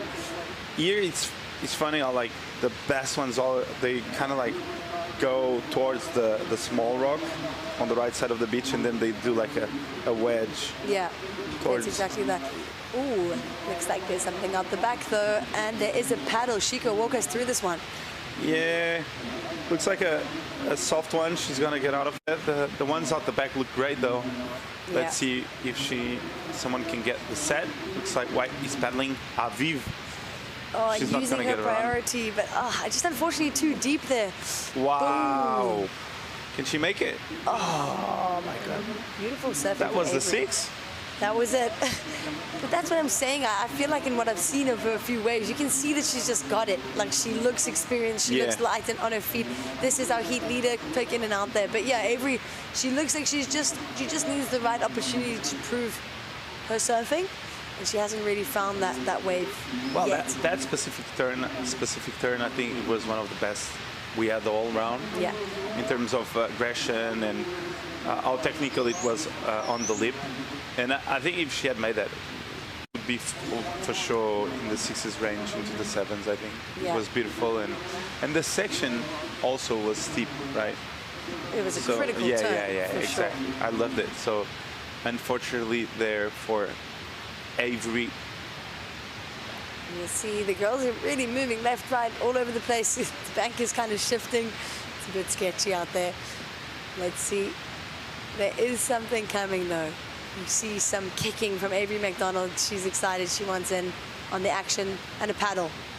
Let's have a look out the back. This is the Spanish surfer, and this wave's got a good shape to it. It kind of looks like it's bowling up nicely. Nice turn there. Much better from Kenya. Yeah, So- nice one. 351. What do you think? I need to put I don't you think on the it's- spotlight for this one. I've heard that you're really good with scores. I think it's going to come in under, but I think it is going to improve her situation, I'd say. Yeah, her lowest score right now is a 2.77. You're right. It's gonna come in under. Yeah, just under. So 2.73 last of green. I think she could have maybe capitalized on that section a little bit more. Yeah. She waited a little bit long. Let's have a look. This is Surfer in white. She's in fourth, so this is a really important wave for Aviv. Just not really getting what she was looking for there. We've got just over 5 minutes on the clock from that last exchange. Our surfers in third and fourth, both managing to get a wave, but just unfortunately it's not going to factor in. Yeah. Really slow E on the second part, as you see Avery riding, getting speed down the line, and bang! Wow. Stylish turn there. There we go. And that's, you can see she's maybe been surfing at like lowers, or she's from San Clemente, maybe T Street, so she's very used to these conditions. She's even surfing in a spring suit, which is pretty crazy. I mean, I think it's quite cold out there right now, but yeah, because she's staying so busy, she's warm. There we go. Let's have a look at the replay. Nice. Just a little check turn there to start, and it set her up and put her in the perfect position for this closing maneuver.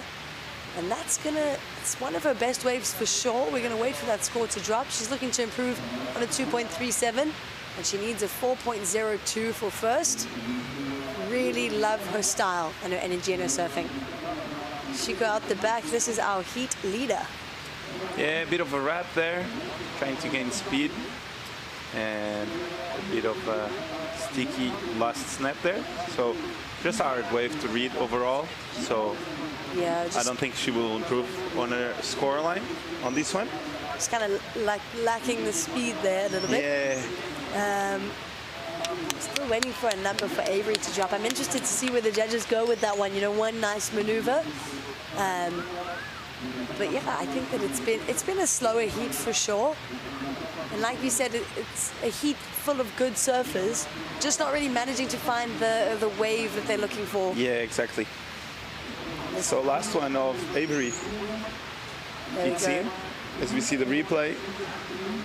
Yeah, just a really hard wave to surf, really soft, no wall, just trying to manufacture something out of nothing.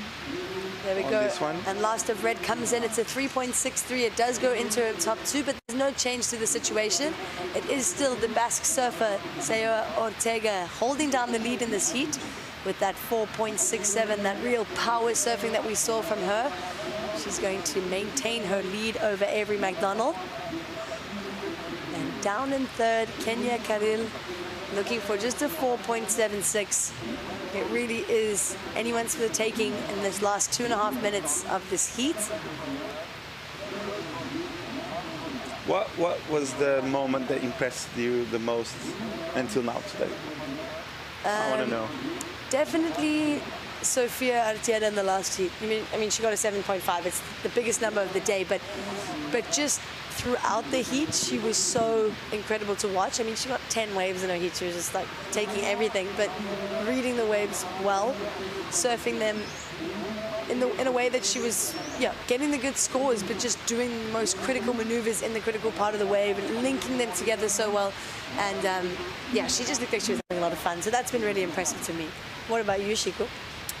Well, for me, until now, it has been the way the swell is picking up so quickly. I feel like we got here and we were questioning, is it on? Is it off? What's going to happen again? Is it? Are we going to have a third lay day? No. The ocean decided to make us wait a little bit more, but here we are with fun waves and actually really sizable and contestable conditions on perfect Pantin. For sure, Pantin's a special place. Ooh, paddle there from Avery, opts not to go, loses. She's going to drop down to third priority there. Surfer in green now, sitting in third place. Very important ride here for the Spanish surfer, Kenya. Wow, drops the wallet. Oh, unfortunately not able to ride out of that one. And right behind her, we've got Avery McDonald. Also just, the girl's kind of scratching at the end of this heat, hey, just looking to get anything on the board. 50 Beautiful seconds. turn though by Kenya. Yeah, 100%. If she landed that, then I think she would have been back in the conversation, but fortunately unable to ride out. Not enough power on the white water to push towards the front of that one. As we see the replay. There we go. Nice first wrapping curve. Great rail surfing there from the Spanish surfer, and drops the wallet. Boom! She was so close too. Oh. Her face, you can tell. Yeah. She was that close. But it's cool to see her going for it too, you know. It's a risky move to do at the end of a heat. All right, we've got just over 10 seconds. Something on the horizon there. But it is still the Basque surfer, Sarah Ortega, in the lead over Avery McDonald. And this wave will not count, unfortunately. She's already in the lead, so congratulations to the Basque surfer there, taking the win over Avery McDonald from California. Bit of a slow heat, great surfing from all the women nonetheless. And those are the scores. That is the verdict from the previous heat. Impressive stuff, great heat, and yeah, I think the best two on this one got through, right? Exactly that. But don't go anywhere. We've got an exciting heat coming up next. We've got Paul Evans joining us in the booth too to walk you through. Stay tuned.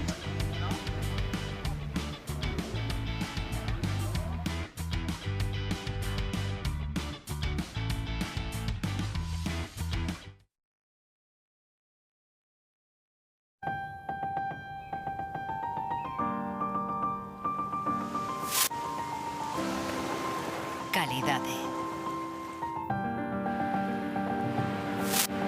Calidade.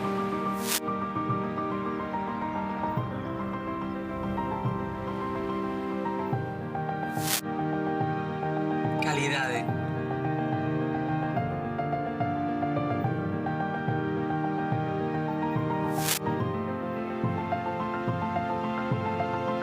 Calidade.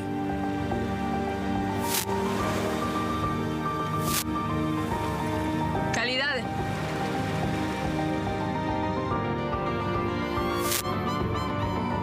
E se calidade fose un lugar? Galicia Calidade.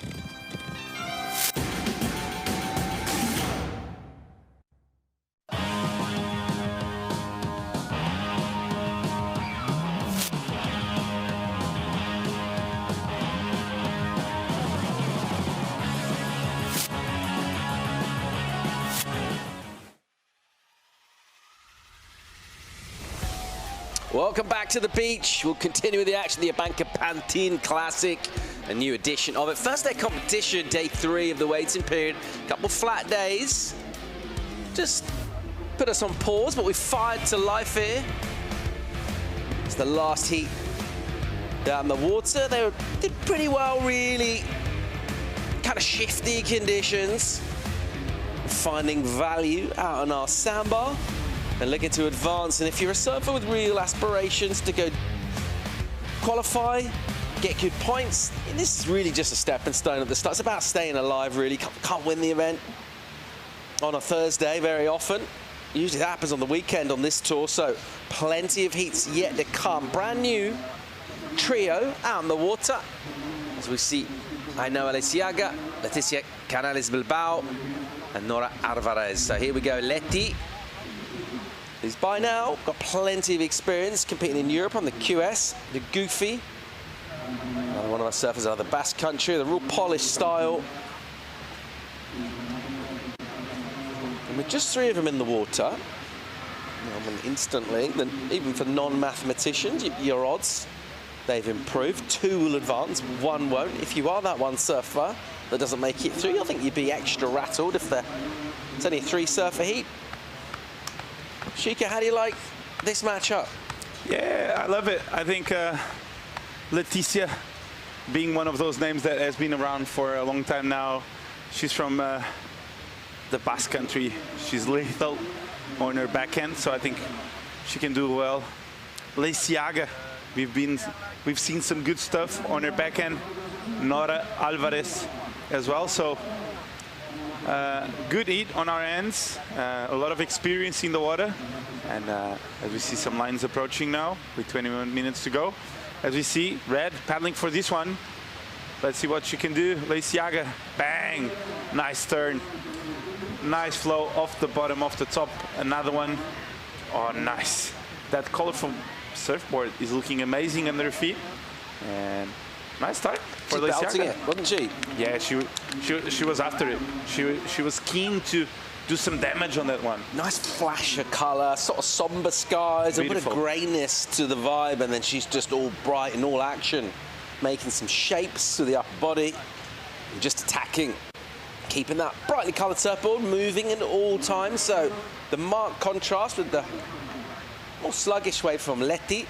Then right behind her, Ainoa, just tearing in with more energy. She's kind of forcing things. Sometimes you've got to do that. Trying to find her own energy out in the lineup. And just push as hard as she can. Be a helpful number for her to kick things off. Nora Alvarez right now with Prio. And a little bit of thinking to do from her point of view. She's like, right, I got this priority. How long am I going to sit with it? Do I just go something and burn that Prio? She's going to answer the question right here, or right off the bottom, and then opens up. Nice wrap. Plenty of power. Whoa. Wow. Nice turn there. Blows the fins, steep section, so really well done there by Alvarez. I think she did well to land that turn. Ooh, hello. Leti with Prio uses it. So she means business. Yeah, not the wave. Doesn't look great though. It actually looked a much better position where Ainoa was from deep. She could have hit that part that Leti caught the wave with. By the time she paddled in, it backed off. There's nothing really to do. But she stopped her opponent from scoring. Weird. She went on that one. Yeah, from the start it looked good, and then just disappeared suddenly. So it's funny because like on mid-tide here in Pantin, sometimes out the back, a wave comes in and you look at it and it looks good, and suddenly just kind of like taps into that deep water section and doesn't really allow you to open up. So yeah, one of those that looked good from the start, but suddenly was not that good. Leiciaga 6 points, so the best number so far to Leiciaga. Nice start for her. Yeah. 483 for Nora. So Nora putting pressure on Bilbao. Nora, nice start from Nora. This was Nora's 4.83, nice carve. And this finishing turn was really nice. Vertical. She did a good job on making that turn, and she was stoked on it. Would you like to play the high score quiz? Let's go. Okay. I'm looking for a surfer out of Portugal. There's a major clue. Portuguese woman. Yeah. High score here in this very event in 2021. Live action on the screen here. A surfer out of France, Leiciaga. Doing good backhand work early on for a 6. She's backing it up right now. And it's not blistering speed, but it's really well paced, and that was great. Won't go complete, but I saw loads of fin out the back of that. Blasting it. Really good. Unfortunately, that fall at the end, but she's looking lively. Yeah, mate, 2021. We're looking for a woman surfer from Portugal. We've got the high score in this whole competition. Yeah, let's see the replay. I think I know, but let me just Finish this one off. Oh, might help you guess watching the replay. Yeah, I know. Teresa? Wasn't Teresa Bonvalot. She is on a board a couple of times, but not 2021. Teresa Bonvalot could have had in 2020 and 2022. Or 23. Yes, 22, exactly. Yeah. Good. There's no bonus point. There is no bonus points, mate. I'm just looking for 21. 21. Oh, 21. Out of Portugal. Ripper. High score. Yolanda. Kika. Not yo-yo, it's not Kika. Really? Oh, this one I messed up. I have no clue on that one. I think I have no clue. Just guess. Just keep guessing. Come on, mate. Maybe. I mean, the suspense is killing the public out there. They are just they're on the edge of their seats. Gabriela Diniz. Not Gabriela Diniz. No. 2021, right? 16 and a half minutes to go here. The backup score from our surfer at Biarritz France is not a massive one, but it's helpful for her. 2.83 for Ainhoa. So she's doing all right in first at the moment. Nora Alvarez, she's doing okay at 4.83 for her first wave. It's got her in the heat. We're still waiting for Letty to fire up. We know she's quality. She's got prio. She's going to use it here. Here we go, Letty. Oh, this one looks good. Nice bowl. She sort of nurses a bit. Hasn't really attacked as yet. And it's a bit slopey, so not quite what we were hoping for when she paddled in. But it's a little bit slow and sluggish from her. She's going to have to fire up a bit, Chico. Not bad. I think, it, as you said, was beautiful surfing, but not something huge off the top. So let's see. Nice wave, though. Beautiful wave. I think the tide is shifting a bit more towards the high tide, and the waves are going to open up a bit more. Long one, but as you said, we don't see like a major maneuver on this wave. I see a well-surfed wave, but not a major maneuver, so I think they're going to keep the score quite low. Yeah, I guess it's, mate. 2021, high score for the women. No, just say it. Just say No, I'm it. not saying it. I'm a foul lobs or something. Nope, not fouled. Keep going. I'm just clueless right now. I hate to lose. So. Say some names.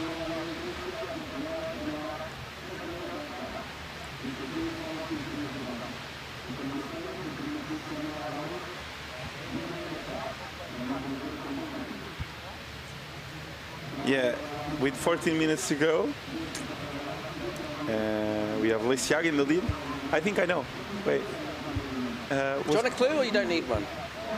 Yeah, where about from Portugal she is?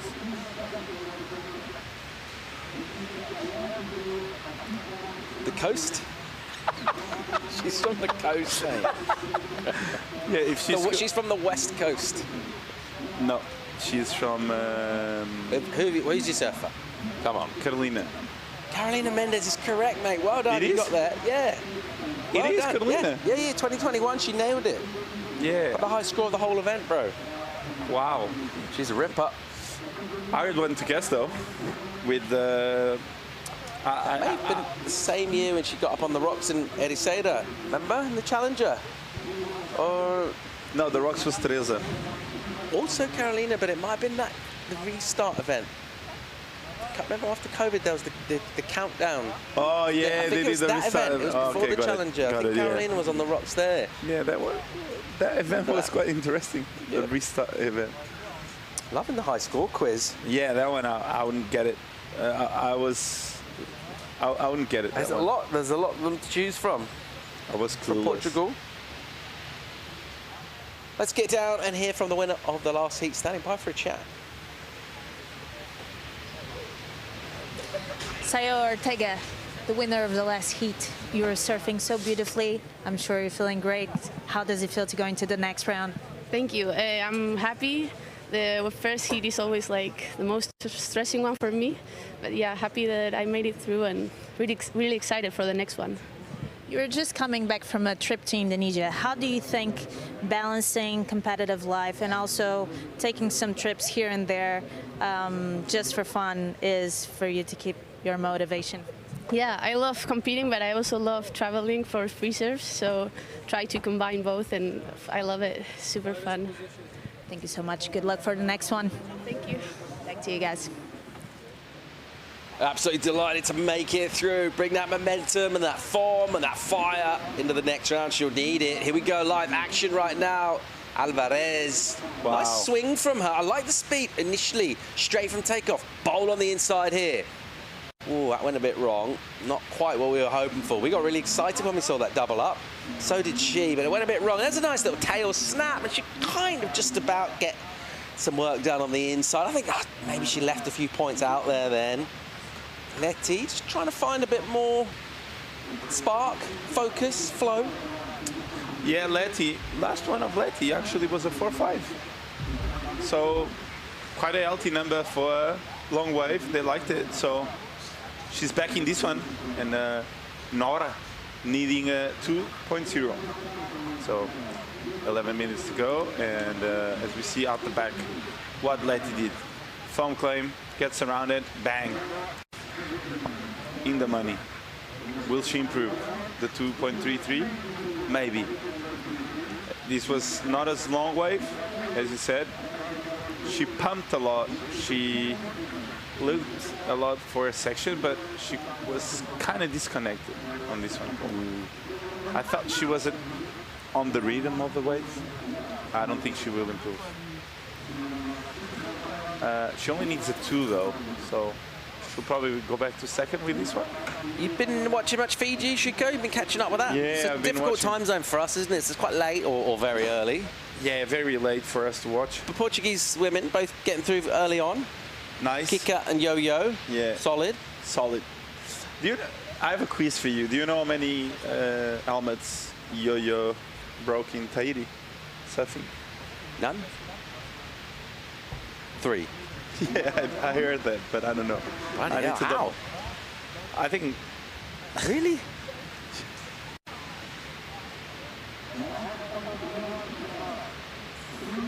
She's an absolute warrior, man. She charges. She'll go. Watch it last night? Did you catch the action? It's a bit smaller, wasn't it? Compared to the opening day. I actually was really stoked yesterday. I woke up in the middle of the night and I was like, oh, I'm not really into sleeping. I know Fiji's on. Hello. Turn on. Erin Brooks 10. First 10 seconds of my live Crazy. stream. Went back to bed. I was like, okay, I've seen enough. I've seen enough. Didn't even wait for the score. You just watched it, went, woo, and then closed your computer. I was on the phone. Straight to sleep. I didn't wait for the replay. No, I saw the replay. I saw the replay and I was like, what? Is that a 10? I was like kind of in shock. And I think this must be a 10. I saw a 10 at 3 in the morning. I go back to sleep. No more 10s that day. A couple of the all-time 10s from her. Do you remember the 10 she got in the Challenger at Snapper? Yeah. That was insane. Insane. We were chatting CT venues earlier, and which trophy you'd rather have on your cabinet. So we were sort of talking about events in Europe that you'd like to win. You'd like to have the trophy for. So I think you've had the Pro France for Europe. Yeah. And for worldwide, you get Snapper in the end. Yeah. What event do you think you'd like to, or you probably would go out first round? What would be Margaret? Margaret, not good.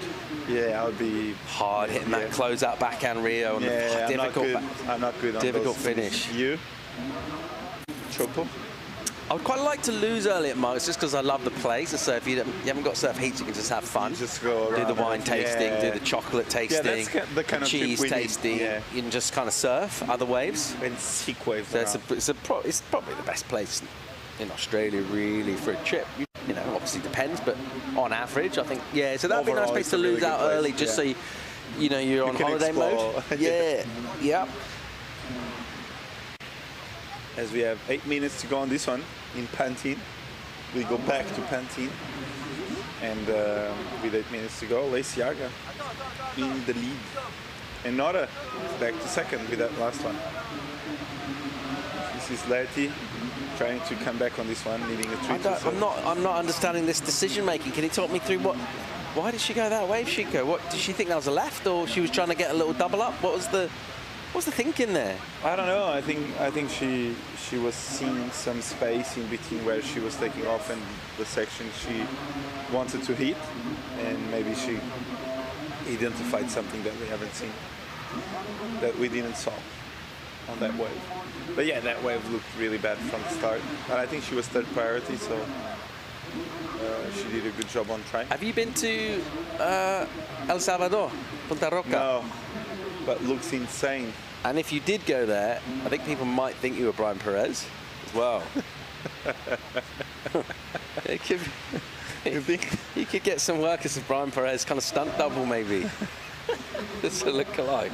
I'll get a couple of the Chico Panther. The Fat Panther. Hey, mate, it's pretty sweet action if you can get it. Yeah. He's a legend over there. Such a nice dude. And he rips. He rips. Rips that So job. hard, yeah. I'd love to see him on a CT one day. It'd be amazing to see him on places like J-Bay and stuff. He rips so hard. In Snapper as well. Bells. Margaret also, I think he would do well. But yeah, every time he's a wild card, you know he's going to do some damage on the ice seats. And yeah, he's beaten past champions like Italo with a huge double grab air. If we're sort of looking at this event, Big QS 6000 International, got another one coming out next week. That's in Portugal. And then looking forward, Edisada, and then a couple of days after that, CT back. We're back in prime season, so we've moved it back to October. We've even tweaked the dates from... It was supposed to be happening a little later. It's come forward. How excited is Portugal about that? Because it's been tough, challenging the last few years with all the storms that we've had. Are you expecting to have better conditions this year? Yeah, I think it's going to be pumping. All right. Because every time it was like 2 or 3 weeks before the event, 1 month before, like it has been pumping every year. And every time when we get to the event window, it's a bit like stormy and not like working well in our favor. So this year, I think readjusting the schedule was really smart. Great move. Really smart. It was so stormy last year, the event, well, last year, our booth, our studio actually like moved. Like the wind Really? like blew it. Yeah. No way. Yeah, it was wild. Yeah, but the thing is, like, October is such a good month because Offshore winds, it's warm. It's the start of the winter, so the wind shifts, the temperature goes a bit lower, but isn't that cold and stormy, and it's a month of shifting, but like a soft launch of the winter. Dreamy. Yeah, so like after that, it's already winter. It's like every storm that comes, it's big, it's massive, and the wind is wild. So it's like December, January, November, it's tough. We get a couple of really, really good swells and big swells, of course, but for super tubos, you just need the right wind.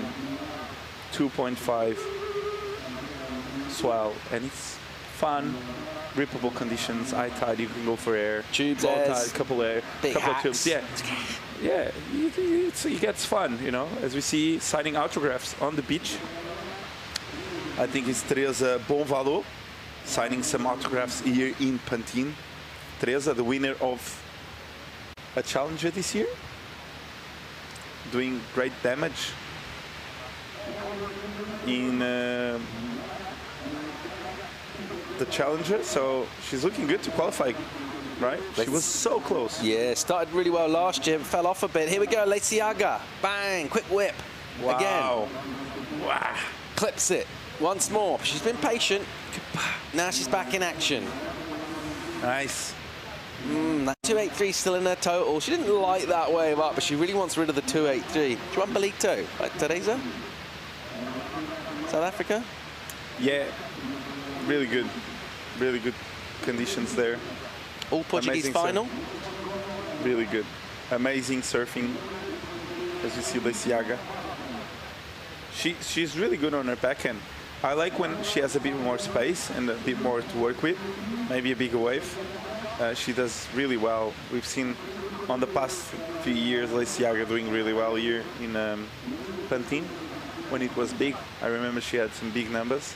So, Leticia, we need Bilbao to comeback. We need a comeback of Leticia with 2 minutes to go. She only needs a 3. Yeah, it's really close. But see, the position's really interesting. She's gone wide, so left of your shot. I mean, she's miles away. Think how close these servers were at the start of the heat.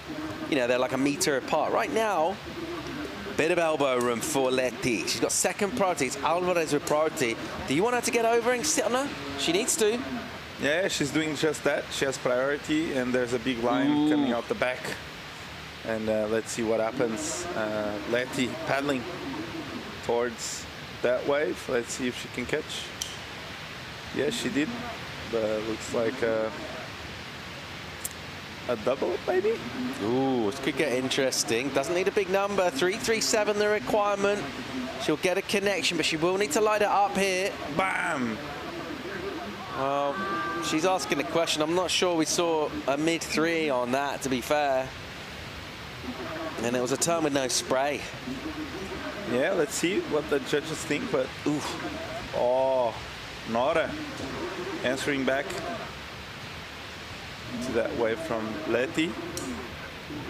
Nice job there by Nora to try to protect her position. Nora getting around this section and getting a bit late into that one, so I don't think she will improve. But this is the situation we have on our hands, Paul. I'm not seeing it, mate. I've got to be honest. Leti needs a 3.37. I'm not seeing it. Is this a 3.5? I don't think so. Is this a 3.5? Bang. No. You don't think so? How about you? I think it can be. Okay. A 3.37. Yeah, it could be. I mean, I've been wrong a lot in my life, so could be, but just didn't feel. It just felt like low energy surfing. It is a small score. Let's see. Final minute here, though. It's exciting when it's close. It is exciting. I just think if you take off on a wave and go kind of straight into the beach on white water, your score is always. It needs to be something really impressive to get it. And let's see what the judges make of it. That's what they're here for. That's what they do best. 30-odd seconds to go. Alvarez, the surfer that potentially would be under threat. She's got a chance of improving herself. She's not going to do that. It's going to be a small number for her. So it really will come down to that last wave that Leti rode. So she did find herself some space and found the wave. So that was the sort of first thing she needed to do, was get away from Nora. She did that successfully, staying wide. Just quite lucky to be in the right spot when it came through. Is that kind of surfing going to offer the number that she needs? Ooh, looks like it. Ooh, looks like it is. Wow. Chico scores coming through. I think you've nailed this again, mate. Haven't you? Yeah, I think He's so. done it again. More like she's done it again, because that was a tight spot she was in. Last one for Leti Bilbao Canales. It's enough. It's going to be. We just went for one judgment. It won't matter what they give, because she's going to get the score. All the other four have given her the number. So as we average that out, I've got to say, when I watched that wave live, I didn't think it had enough, anything like the energy, but the judges, they're the ones whose opinions count. 3.83 from her, and she's going to advance. And you saw in her body language how much she wanted that score. It's going to be heartbreak for Nora Alvarez. Bye means yes. She loves it. Bye? In Basque. Ah, it means yes, okay. Bye. Yeah, bye, Leti. You got the score, so into second, into the next round, Leiciaga and Bilbao. Alvarez home. Bit of drama at the end of that heat. We'll keep the action rolling. We're going to flip over to the men shortly. The round of 128, first heat of that round. We've got a very special guest coming in the studio as well. Carlos is going to join us for the call too. Stay tuned.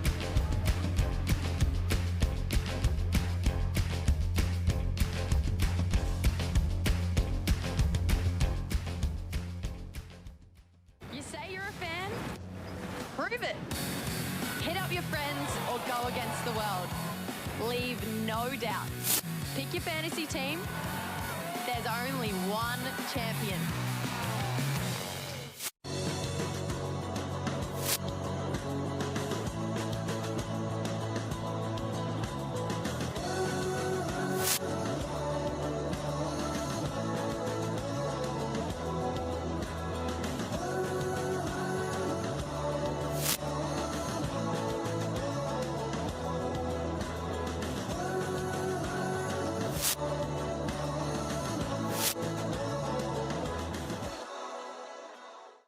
Gustasme moitísimo. E ti gustasme de aquí a lúa.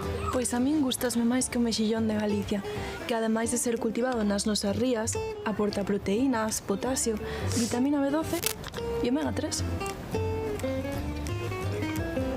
Cando se trata de escoller peixe e marisco saudable, frescos e de sabor auténtico, Galicia sabe.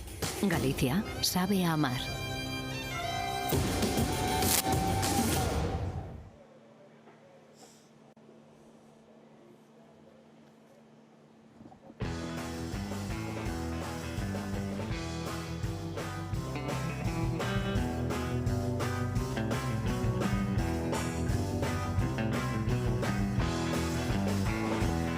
All right, good afternoon everyone and welcome back to the ABANCA Pantin Classic Galicia Pro.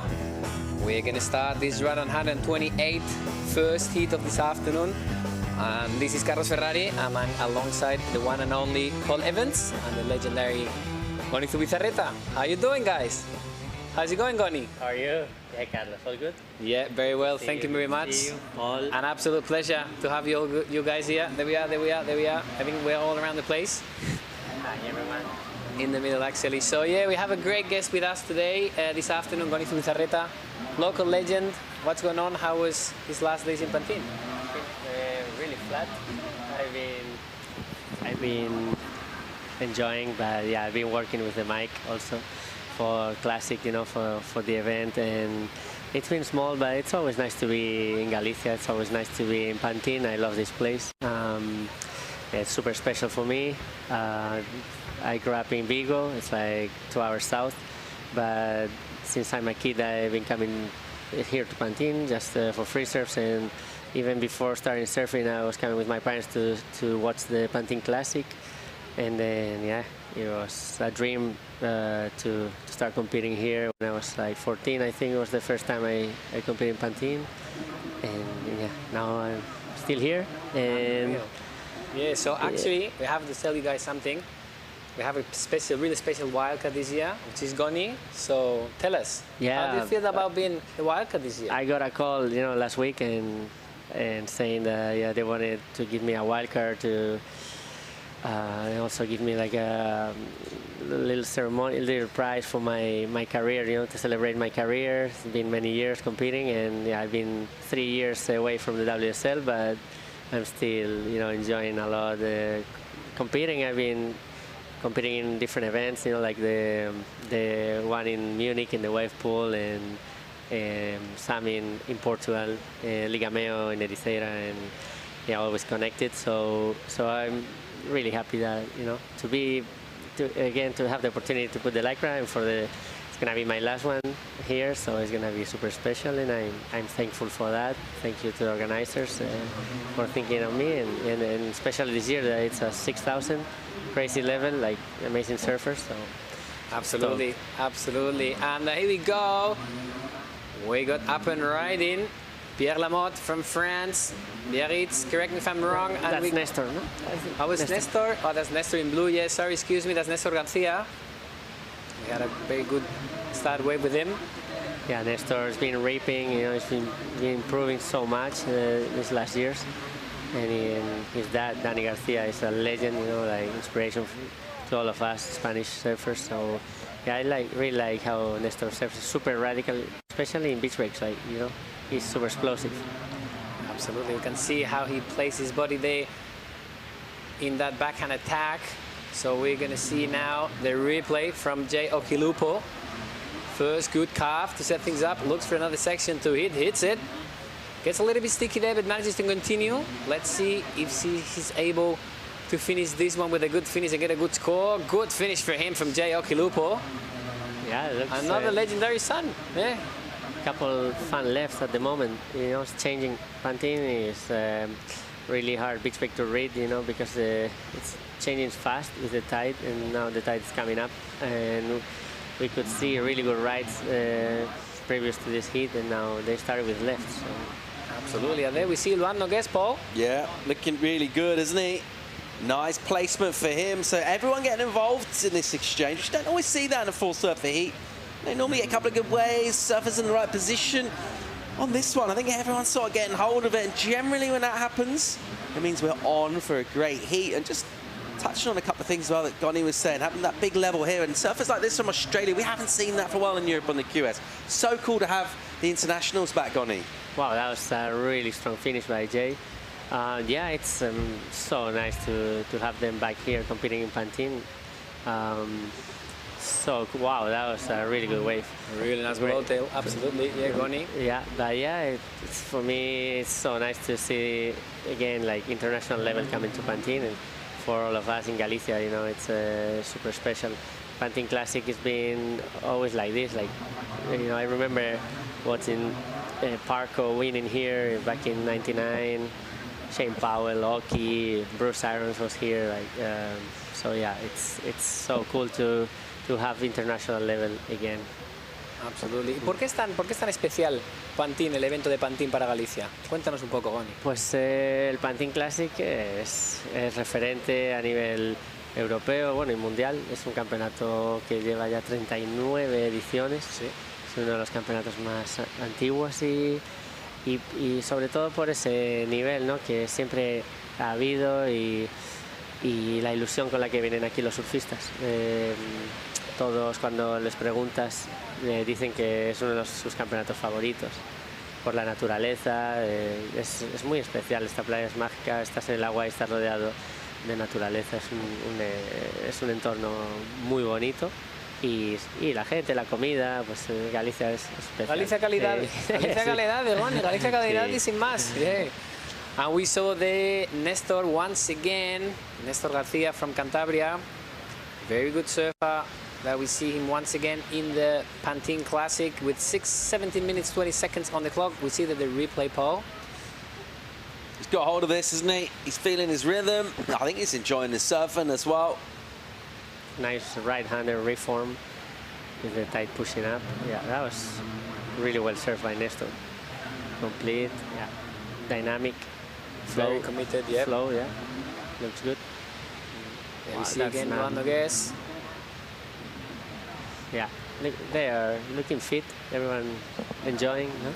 Surfing fast. I want to see the score of this wave. Let's see, we see there now in the replay, Jayo Kilupo. Yeah, a bit of, like leggy trouble at the start, didn't he? He had to kick his foot out the leash. His leash was stuck, yeah. The one before was sick from him. He just looks absolutely incredible over here. You know, completely different part of the world from what he's used to surfing, and it looks really good. I just think this heat is really evenly poised as well. Pierre Lamotte just swinging, more sort of carving stuff from him, a bit less lip. Now that's going to affect his score a little bit. I think the judges want to see you get into that critical pocket more than carve on the face. It's a scoring turn, but it's not going to be as good. But I just love a heat where it's even. You know, you quite obviously two surfers with the flow and two kind of struggling. It starts like that and it continues. It's great to see everyone involved. All right, thanks for the input, Paul. And we are going to go with Claudia, which is on the glass. And it's a wrap for the women here at the beach. I know the winner of the last heat of the day. How does it feel? It feels good. I'm happy because I had a first good wave in the beginning that put me in a good position. But then it was harder, so I'm just hoping now for the next heat to do better. You've been having like a few days with quite of a weight. How do you stay active and how do you look at the ocean, get inspired for the competition to come? We had those waves at home like all the summer, so I got used to it, and when I saw the waves I was like, okay, so it's like usual, no waves. So yeah, it was like a normal training day. I was going out even if there wasn't really waves and trying to stay active and in the good rhythm. A few words in French? Coucou à tous ceux qui me regardent à la maison. J'espère qu'il y a peut-être plus de vagues à la maison aussi. Parce qu'ici c'est rentré et je vous fais la bise. À plus pour le prochain hit. Thank you so much. Live action now with the man in the water. Back to you guys. Thank you very much, Claudia. Great interview there once again. And we are back in the heat number one of this round on 128. 40 minutes and 30 seconds on the clock. Leading the heat, Pierre Lamotte, followed by Luan Nogués, Jayo Kilupo and Nestor Garcia. We're waiting for scores at the moment. We're quite back on the range of the 3s, the 4s and 2s, Paul. Yeah. What do you reckon? It's going to take something special, isn't it, to kind of make a difference here. Everyone pretty close together, but to get up into that quality scoreline to impress the judges, well, we're seeing that happen from a very famous name in surfing right now. Big number dropping in. There's that quality. Wow, there we see a 7.17. What do you reckon, Goni? Yeah, I really like that wave. Was super complete, you know, variety of maneuvers. He did like snaps, carve, then blow tail, reverse to finish. Yeah. Full on complete all around. Incredible surfer from Australia. And there he sees again, working on that rail, throwing that tail, trying once again. Unfortunately incomplete for him. Let's see if that one will count for his score. And question for you, Goni. ¿Cómo ves la predicción del tiempo para estos próximos días? Pues parece que por fin vamos a tener muy buenas olas. Ya las estamos viendo. Y mañana va a subir bastante el mar, o sea que va a ser un Pantin clásico. Y el tiempo va a mejorar, el fin de semana yo creo que va a estar bonito y muy buenas olas también. Mañana es el día más grande, en teoría, y luego el fin de va a haber olas buenas. Debería haber un buen metro sólido y la dirección noroeste es perfecta para aquí. ¿Cuáles son las condiciones ideales para Pantin, tú crees? Pues esta dirección es la buena y un poco más grande, 1,5 metros así, yo creo que es perfecto. Cuando sube más ya se complica y pues es súper exigente. Pantin tiene mucha fuerza, sobre todo esta derecha, rebota contra el lomo verde, contra la montaña ahí, y es un wedge y sobre todo eso, rebota mucho, entonces tiene baches. Por eso Pantin no es fácil cuando está grande. Hay mucha masa de agua y se necesita una tabla sólida. Normalmente un pelín más pesada te va mejor aquí, pero por eso hay baches. Entonces las líneas tampoco a veces pueden ser tan amplias y tampoco puedes ir con una tabla tan dura. Es que encontrar ese intermedio. Qué buena aquí. The advice of Goni Zubizarreta, throw the surface in the water, and we just saw Néstor García there, and here is the answer of Jay Okilupo, up and riding on his front end. Good bottom turn, quick snap, set things up, throws the tail once again, completes that maneuver. Well done, Jay. Let's see what the judges will have to say, and he's back again. Luan Nogues from France, answering to that. Good snap, a lot of spray, drives down the line. 11 minutes and 40 seconds on the clock. Without looking at the points too much, just like contrast the styles as well. See how much freedom Jay's surfing with. He looks so loose, doesn't he? He's just got so much. You feel like he can do anything on the wave. You see a little bit of tension from competition. It's QS, it's 6,000. You can kind of see that in the other surfing that we're watching. There's a little bit of tension in the bodies. They're doing their best. They're forcing it a little bit. He looks like he's free surfing. He looks amazing. Yeah, it looks super loose. I'm impressed, yeah. That he was looking for a backup, you know, he fell in the wave before and he just repeated and completed. Like, it looks super easy for him. He looks free. Have you got a favorite Oki section or Oki era? What movie? What era Oki? Green Iguana, amazing. Yeah, Pump, all those videos. I really like Oki. That session at Bells Beach, I remember the skins. Bells Beach, like foam climb in this like 6 to 8 foot. Best surfing ever at the comp at Bells. Yeah, the skins event. The skins event, that one, yeah. Or Jeffrey's Bay too. He's like another level. Incredible, yeah. So much flair and finesse from Jay Okilupo, absolutely. And here we see the replay from Pierre Lamotte, up and riding on his front end. Pumps down the line. He did a couple good carves before using that rail, Connie. He's needing a 5. The wave looked small, you know, but he's surfing good. Let's see how the judges score it. I really like how the judges score that 717. I was thinking something, you know, similar. So yeah. And tell us about this story that people say that in Pantin the good one from the set of waves is always the first one. Why is that? Tell us that. You never know. But yeah, in Pantin, sometimes waiting for the set is not going to be the right option for the big set when it's solid. Sometimes they have too much water and closed out, so you have to be really careful. And sometimes the first ones, or the medium ones, the medium sets are the best ones, the cleaner ones. If you're waiting for a big one, sometimes it's like it has too many bumps. especially when it's windy. It looks like tomorrow is gonna be a little bit windy, so you gotta find those nuggets in between the big sets. So that means that wave selection will be crucial for this surface in this event. As Goni said, we'll see a lot of bumpy waves, and here we see the replay of Nestor. Unfortunately complete for him. I really like how Nestor is surfing, really active, very committed to his surfing. Let's see if he gets that reward from the judges with 8 minutes and 53 seconds on the clock. We're in the first round of this round of 128. Beautiful day in Pantin here. We're going to have high tide in approximately 2 hours and a half. And we're enjoying the day so far, Paul.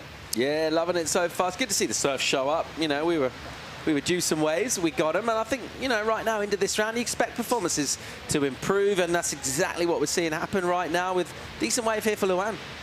Up and right in Luan. Good rail work from the Frenchman. He continues pumping down there, throws that tail, completes that turn. That was solid, guys. Let's see, he'll be rewarded by the panel, that's for sure. That money turn there. And we see Kepa, Husset, and Sam Peter, the French crew there, keeping a close eye to what's going on in the water. We'll see now the score for Luan Nogués. He's gonna improve for sure. He's 4.87. His backup maybe he improves his 5.23. That last air was really impressive. Very solid. Nearly full rotation. What you reckon? It was kind of there. The wave was not, it was hard to serve at the beginning. Didn't have much, but this one was solid. Yeah. Solid turn from Luan Nogués, guys. Good pop. He sort of kept climbing, didn't he, in that air? He kind of looked like he was going to get to a certain height, and then he just sort of kept going up, got the spin. That was cool. But sort of surprising as well. You like it when surfing you sort of think you know how a wave's going to end, and all of a sudden, like, whoo. I don't know if you get more points for that, but you should. Yeah, you should. Absolutely. And I like how he kind of loses the back foot, then he keeps it back, like rotating and put it back in the pad. Great technique from the French surfer Luan Nogués and hometown Pilar-sur-Mer. I know he surfs a lot in Biscarrosse, but you can see him often getting barreled. Got another question for you about Spain, really, and that sort of the results in the last few years. It's been, a bit of a France and Portugal story for a while, and then the last couple of years, men and women, we've seen a real charge from the Spaniards. What's behind that? Is it just talent? Is there more to it than that? Yeah, they've been ripping. I'm super happy to see the Spanish talent, doing good in on the CS. Like, look at the names. ISA, amazing. Yeah, also, I've been really impressed. Watching Iago Dominguez, I think he's surfing super fast, like improving a lot last year. He has a different line, Also the Odriozolas, they've been ripping. Sean Gannon, Andy Crier, Ruben Vitoria, everyone. They've been surfing like better and better, and the girls too. It's amazing to see Nadia, what she's doing, and Yanire, Annette, Fasol. So many good ones, they back in the day there were just a few. Now the level is getting higher and higher, and yeah, there's plenty of talent. They've been putting the work, training hard and getting older and more experienced. Yeah, what Nadia did on the C-tip snapper, for example, and the sort of stuff people were saying, like people from Australia were saying, like backhand surfing, they haven't seen those kind of turns from really many, if any other people. It's like, there's results that you can get as well, but getting the kind of respect, like in that sense, it's almost like another level. Yeah, that's sometimes, when you don't win the comp, but everyone is talking about you, even when you were the best. It's yeah, that's amazing that Nadia's doing that, and even when she loses, she puts on a good show, a good surfing, really technical and super fluid. So, and she's such a nice girl. But yeah, she's just getting better and better and getting more confident. And yeah, it was crazy to see Nadia surfing so good at Snappa. And it's cool to see that the whole world is recognizing her level, because she's been ripping for many, many years, but not so consistent. She was getting more nervous competing, and now it's finally finding, her way. Absolutely brilliant to see that all that Spanish surfing talent. And back again, Jayo Kulupo. Relentless surfing from the Australian with so much flair and finesse there. Throws again the tail. Unfortunately incomplete for him, but I totally agree with Paul. He looks so chill, mate. He looks so light in that board, he drives really well that rail. Beautiful surf from him. And here we've got the answer from Nestor Garcia. Wraps it up with that carb. Pumps down the line, looks for the section. Goes for one again. Let's see if that section will make him finish. It kicks out. different tides, you know, tide coming up quickly. It's hard, you know, to find a bomb, and he needs a good wave, you know, to get a 7. Well, he's capable of, and he's not giving up. So let's see what happens. Let's see now again the answer from the Frenchman, Luan Nogues. Quick snap to set things up. Pumps it, get down back to the whitewash. I think that's the technique you have to do there with those small waves.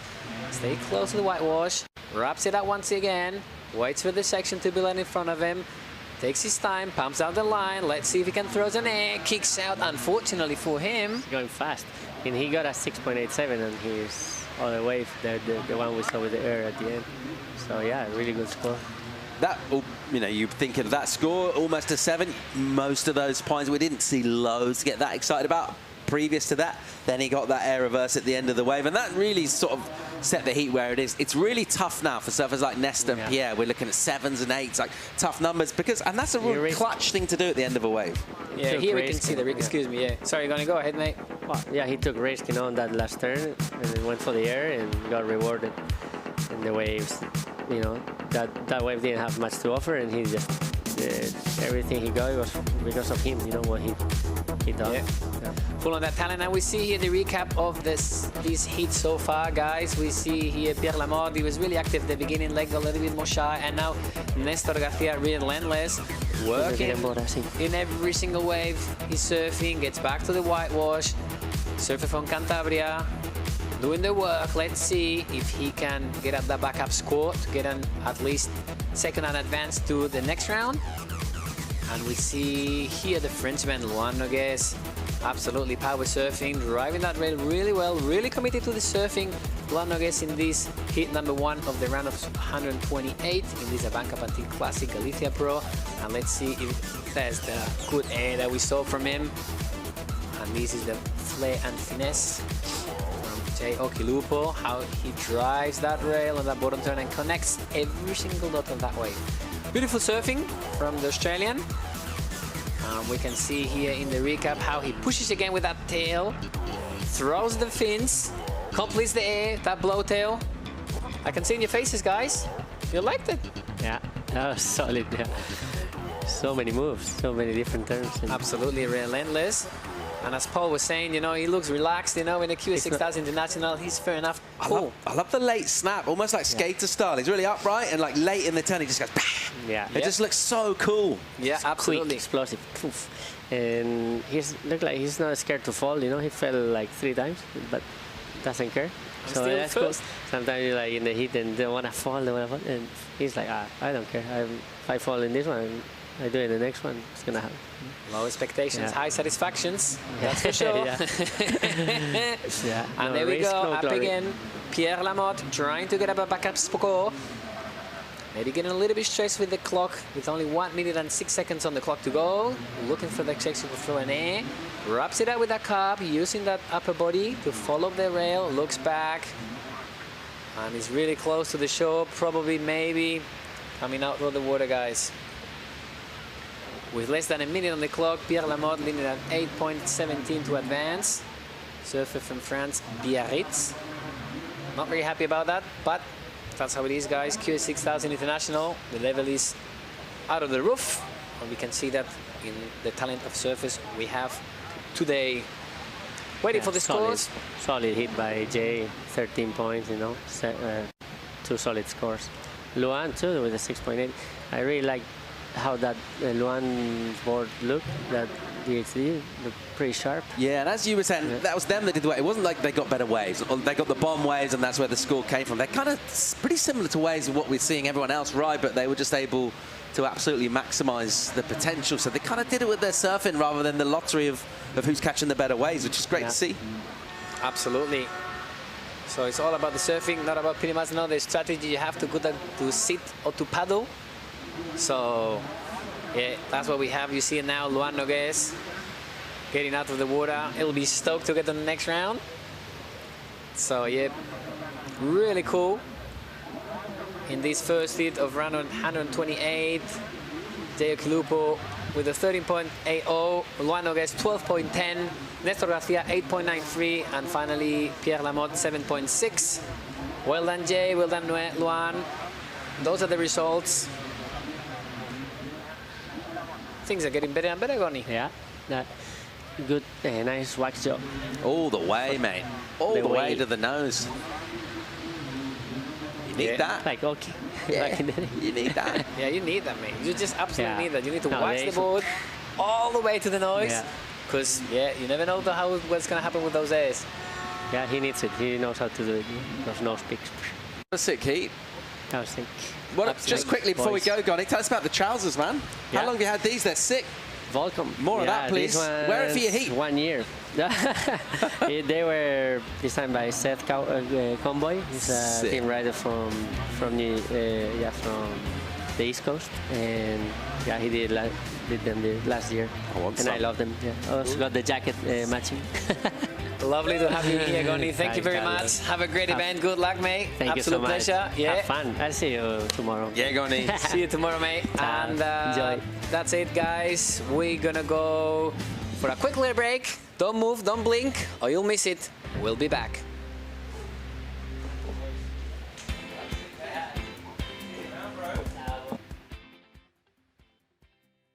Underdog every winter. You called it before it happened, or you didn't. Prove yourself right. Lock your surfers. Play the bracket challenge. There's only one champion. Esta por papá, esta por mamá, e esta por... Por esa xente que pasa tempo lonxe de fogar, para que nós podamos disfrutar dunha pescada baixa en calorías e grasa, pero chea de vitaminas, minerais e proteínas.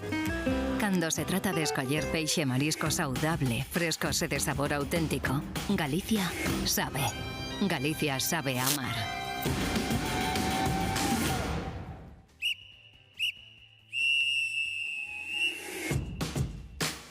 A canteira non para.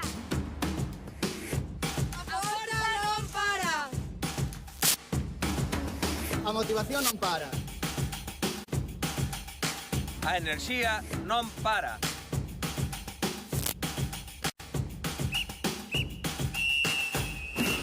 Porque o deporte galego non ten parada.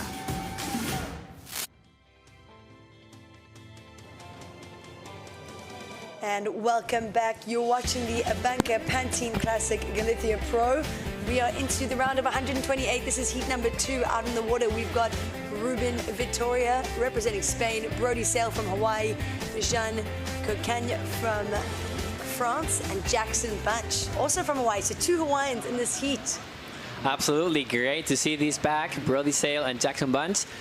Definitely 2 favorites, and we see now the first wave of the Basque surfer Ruben Vitoria flying down the line, throwing that air. Keep an eye on Ruben, Gabs, because he's a weapon. And answering back, this is Jackson Bunch. We're waiting for this number to drop. This is the second heat of the day. Started off in the round of 144. Wow, you can just see in his energy and his surfing that he's been on the CT before and he's trying to get back there, but you can just see that there's something spicy about his surfing, isn't there? Absolutely. No, you got so much commitment, you know, really radical in those 2 turns, really vertical, going for it, Gabs. Really like surfing. For sure. What a great start to the heat. So from that opening exchange, we're still waiting for a number to drop for Jackson Bunch. But we do see that first score from surfer in red, Ruben Victoria, drops in at a 3.5. So that's a decent number to start off with. And then for the Hawaiian Brody Sale, just a 1 and a 0.5, 0.3 from the Frenchman. So not much going on. We're just going to wait for that number to drop from Jackson, but he doesn't really care. He's up and riding again. Not too phased about waiting for the score to drop. Do you think he's more sitting or paddling, Gabs? I think he's more paddling. So there we go, Jackson Bunch from Maui. And, you know, I was just doing a little research, but obviously he's having a great year so far. Jackson Bunch, I think he got a 3rd in Bolito. Yeah, you're 3rd correct. in Bolito, 9th at the US Open. He's had 3 QS wins this year. So a win here would be, you know, would pretty much just consolidate the chance to be on the CT next year. Obviously, that's what he's looking for. So a lot at stake here for Jackson Bunch, but he's off to a great start this year. And there we go, the number is in. First score for Jackson Bunch, it's a 7.67. Wow. And that is is that the best of the day? I think we're not far. I think we got a 7.6 before, but Okay. then we got 7.67. Unreal, the score for Jackson Bunch. As you said before, you know, you can see the level of surfing is just out of the roof. So exciting heat to watch. Really good surface in this one, as in the other ones, but this one you have to keep an eye because you got a former city surfer that was before Jackson Bunch. Let's see what he has to bring, Gabs. For sure, But for really sure. excited one. So yeah, that last score from Jackson coming in is just a 0.5. Nothing much to say there. He's currently sitting at 4th on the Challenger Series right Yep. now. So he's Yep. doing really, really well. He's in a good spot. And you can see that he looks really focused. I think just from the way that he holds himself, he's kind of like been on the beach pretty early every morning. He's been, yeah, just seems really focused. And just even in the way he paddles and kind of, he's always moving, you know? Yeah, absolutely. He looks relentless. And we have to remember that these like QS 6000 International, they count for the Challenger Series ranking, so it's crucial for him because, as you said, he's 4, and here we see that good set of waves coming, Gabs. Wow, it's getting so exciting to So come and see good. it, isn't There it? you we go. Up and riding. This is Birdie Sail from Hawaii. Surfer in blue. Nice, like kind of explosive last turn there from the Hawaiian. Right behind him, it is the Frenchman Jean Coquenye and Ruben Vittoria. So wow, what an exchange. Beautiful wrapping carve there from the Spanish surfer and a critical finish. You can hear the cheers from the beach. So awesome surfing there from that exchange. And they're leaving Jackson Bunch out the back. And it looked like there was, yeah, something else coming. There we go. He's having a small, looks like he's seen something. A little bit, yeah, let's see. But yeah, we'll see. We're waiting for scores there. That was a great wave from Ruben Vittoria. Keep an eye on him because the Wow. guy, that was a great carve there, wrapping it up back to the white. Wasn't a great finish from him. Really power surfing. He trains like a mad dog. Keep an eye on Ruben Vittoria because he's an absolute weapon, Gabs. There we go. And as well as Jean, just the one hit there for the Frenchman. But what an exchange. And there we go. It is Jackson Bunch currently in the lead. He's got a 7.67 already. And he just looks so fast and whippy. Like, it's He's got like in 6th gear. no? really great to watch, yeah. Absolutely, no. He put on the, there you go, the turbo, let's Yeah. say, no? You can see in that bottom term how hard he pushes with his back foot and pushes so hard that you can see how he goes to the next turn with so much speed and gets so much spray from that little wave there. Because trust me, it's hard to get that one on your backhand. Look at that one. Boom, Wow. goes vertical. Right in the pocket. Gets another one. Doesn't get sticky, which is really hard there, Gabs. Yeah, and he's a really polished surfer. I'd say, you know, his best result on the CT was actually a 5th in Abu Dhabi. And when we talk about the wave pool in Abu Dhabi, that's really, your surfing has to be so spot on to do well there. Obviously, everyone's on the same, like, even playing field. The wave is very consistent. It's the same every time. So you have to be surfing at a higher level. And you also have to know how to deal with pressure really well. So I think that you can kind of see just from his surfing, he doesn't really make mistakes very often. Mm-hmm. And yeah, love watching him. So You know well that wave, eh? I do, yes. So Yeah. we used to work at the pool in Abu Dhabi, and Jackson was there quite a bit before, actually. But let's have a look at this wave. This is Jean. Jean Cocagne Wow. up and riding on his backhand.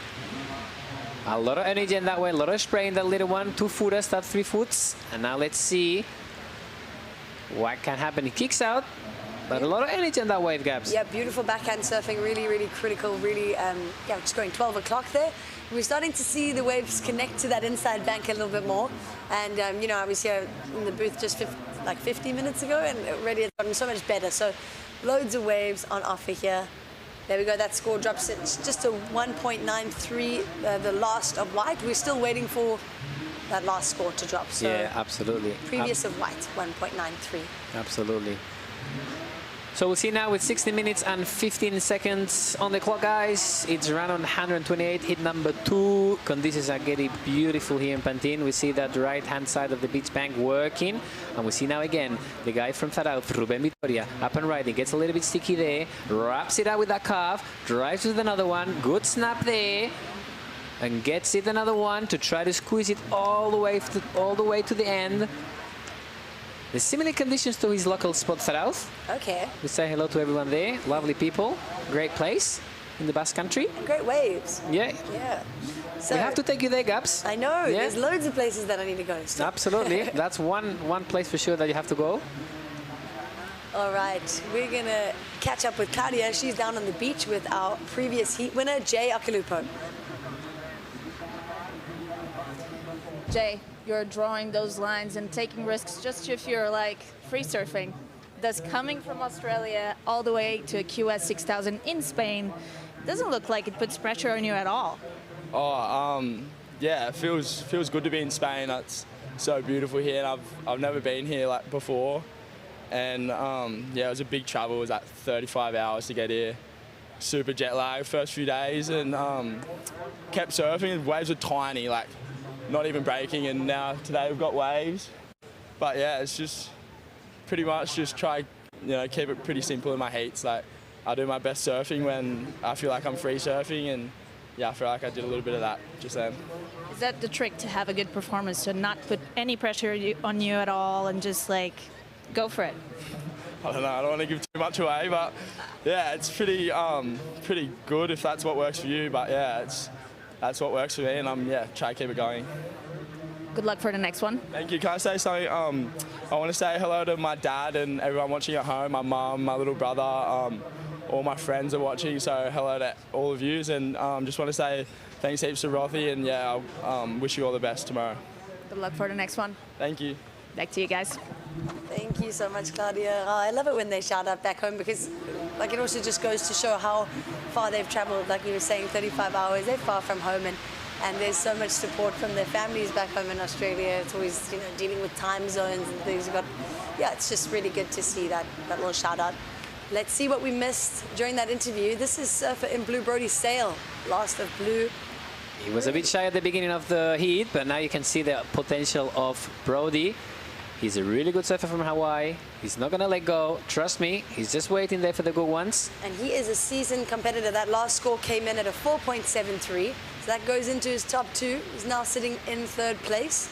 So the situation, it is Jackson Bunch out in the lead over Ruben Vittoria. So last of red, Ruben Vittoria comes in at a 4.13. So it puts him in a good spot. Down in third now is Brody Sale, looking for a 5.91. And in fourth, our surfer in white from France, Jean Cocagne, just looking for a 6.96. So yeah, a much higher scoring heat than to what we've seen. Absolutely, the waves are firing right now. There you go, back again, Jackson Bunch. You can see how much speed he creates. What a great snap there, really vertical. That's gonna count for sure. Goes for another one, really vertical one. Unfortunately, that little power was included for him. That's the answer again from the Frenchman. He's not gonna let go, Gabs. That first turn from Jean looked spicy. Really good, I really like it, yeah, absolutely. And you can see that the ocean is coming back again with this little push, We're gonna have high tide at 5 o'clock, so let's see. But I'm really enjoying this heat. For sure, it looks so fun, and there's hardly any wind. I mean, it's just getting better and better too. And I think that's also motivating the surfers even more. It's like, if you stay in the event, it's pretty much guaranteed that the waves are gonna get better. So this was that last of white. So, such a good first turn there, and then just got stuck on the last one. But wow, Jackson Bunch, just speed, power, flow, everything that you kind of want to see. It's insane how fast he surfs. Yeah. It's just absolutely mind-blowing. The Hawaiian Jackson Bunch, really good surfer. Let's see, normally he should be like the favorite for this heat, coming from where he's coming, and staying, correct me if I'm wrong, he's fourth in the Challenger Series at the moment. So let's see what he brings to this heat with 11 minutes and 39 seconds on the clock. And that's a really good point what you said before, Gabs. I really like it. How they cheer up back home when they get in the glass, Especially someone like you coming from South Africa. It's the same time zone, but it's really far. So it's a long way for sure. And there's so much support from everyone, but there's just like a lot of moms and dads that are up in the middle of the night watching the WSL. So yeah, there's a lot of support for these surfers on the QS. We're waiting for that last score from Green to come in, and it just dropped. So last of Green, Jackson Bunch, a 3.87. It does go into his top two. Yep. So now he extends his lead over Ruben Vittoria. But Ruben, really impressing me this heat. That 6.5 that he got was beautiful. He's obviously in second spot, but he's surfing on a league that's similar to Jackson, And Jackson's obviously was on the CT, so he's stepping up, and yeah, he doesn't look like he's afraid of Jackson in any way. Absolutely, you know, he looks no. like he's on the same level. And He's a pit bull, you know. Yeah, you'll see him, and really good serve from Taralf, as I said before. And you'll be surprised, you know, how much powerful serving he has on his legs. He rides everything, airs, turns. So I'm sure he's going to put on a show here, Gabs. yeah, he already has a 6.5 is a great score for today. We've got 10 minutes and 15 seconds, and it looks like we've got a paddle surfer in white having a look, but red with priority. So Ruben just pushes him off. Wow, beautiful wrapping carve there from the Spanish surfer, and continues to work this wave through to the inside, staying nice and active in this heat, really springy, really alive in his surfing. Looks hungry for the win. Absolutely, voracious in appetite. 100%. As we were saying the other day, Ruben Vitoria back to the lineup. You know, he doesn't want to waste a single second in this heat. And here's the replay. Great technique for the Basque man. How he puts that carve on top of the wave, looks for another section, hits it, drifts the fin a little bit, gets back to whitewash. Let's see what the judges will have to say for this one, Gabs, because he definitely needs to improve his backup score to get closer to Jackson. Jackson doing a great job. Needs a 5.05 to get him first. Totally doable. What do you reckon? The score's just dropped. It's a 3.8, so it doesn't go into his top two. Remember, it was kind of an insider. Yep. He did take that wave almost just to hold Jean Cocagne off that wave, which was smart. But now we see the set coming through, and you're kind of wondering, ooh, was it maybe a mistake? Brody Sale with priority turns and burns. Let's have a look. Beautiful first snap there from the Hawaiian. It goes for broke. Unfortunately, just not really the right section for a move like that. Yeah, look a little bit flat, right? Yeah, he kind of pops that tail, you know, to try to do that blow tail. But yeah, not really the section to do that one. Anyway, he tried. And he's incredible talent, Brody Sale. You'll see he's still 8 minutes and 30 seconds on the clock. He's going to make some damage at the end for sure. I think he's more trying the strategy to sit rather than to paddle. But let's see, because we can see the lines coming up. And maybe starting to get a bit nervous there too, you know? Yeah, that's coming, you know. When you get like when you get under 10 minutes, you know, you start to shake a little bit. Yeah. Yeah, especially if you're standing on fourth with the 7.13, you know, needing a 5.91 to advance. So let's see who we got here. There we go. Surfer in white up and riding. This is the Frenchman. Beautiful first turn there from Jean. And finishing strong on that wave. So obviously on his prior wave he fell. He surfed that one a bit more safe, but he needed to finish that wave. Ruben Vitoria, wow, this is a great looking wave. A lot more energy in this wave, and it stands up nicely towards the inside. That was a good wave. Great wave from Ruben Vitoria, guys. Wow. Great wave selection too. That Absolutely. wave stood up so nicely, and it kept its size and its power through to the inside. Great wave there. I'm looking forward to seeing that number drop. Absolutely. He's a really smart surfer, Ruben Vitoria. He's used to these conditions, you know, surfing in Terral and all the area around. Surfs a lot in France too, but you see he's got experience, he knows the spot. He's been here before. There's a great wave selection from the Basque man. Let's see here in the replay. Yeah, there we go. So first kind of wrapping carve. He's so good at that too. And then the wave stands up. Now it starts to get exciting. That first turn drifts up and over, and the finish, wow. The transition from the second to the third turn. Check this again. Boom. And okay, check this. He gets on the flat, managed to get through the section, hits it once again, and finishing that that wave. finishing maneuver was solid. Solid, Ruben Vitoria. Let's see. Now we got the Frenchman. Yeah, so like I said, Jean, he just needed to finish this wave. I think he played it safe, but he did right in doing so. But let's have a look here. Brody Sale, wow. Oh, my word. Wow, that was sick from Brody Sale. Continue up and riding on his front end, looking for a section to hit. Climbs that foam. Another little climb foam. Finishes that one. But there's some variety there, Gabs. I like that approach from Brody. He's like, oh, you know what, there's 6 minutes to go. I've got to do something big. He does. He's in fourth, you know, looking for a 6.82. So he knows that his air game's solid too. Yep. So I think he really backs his ability.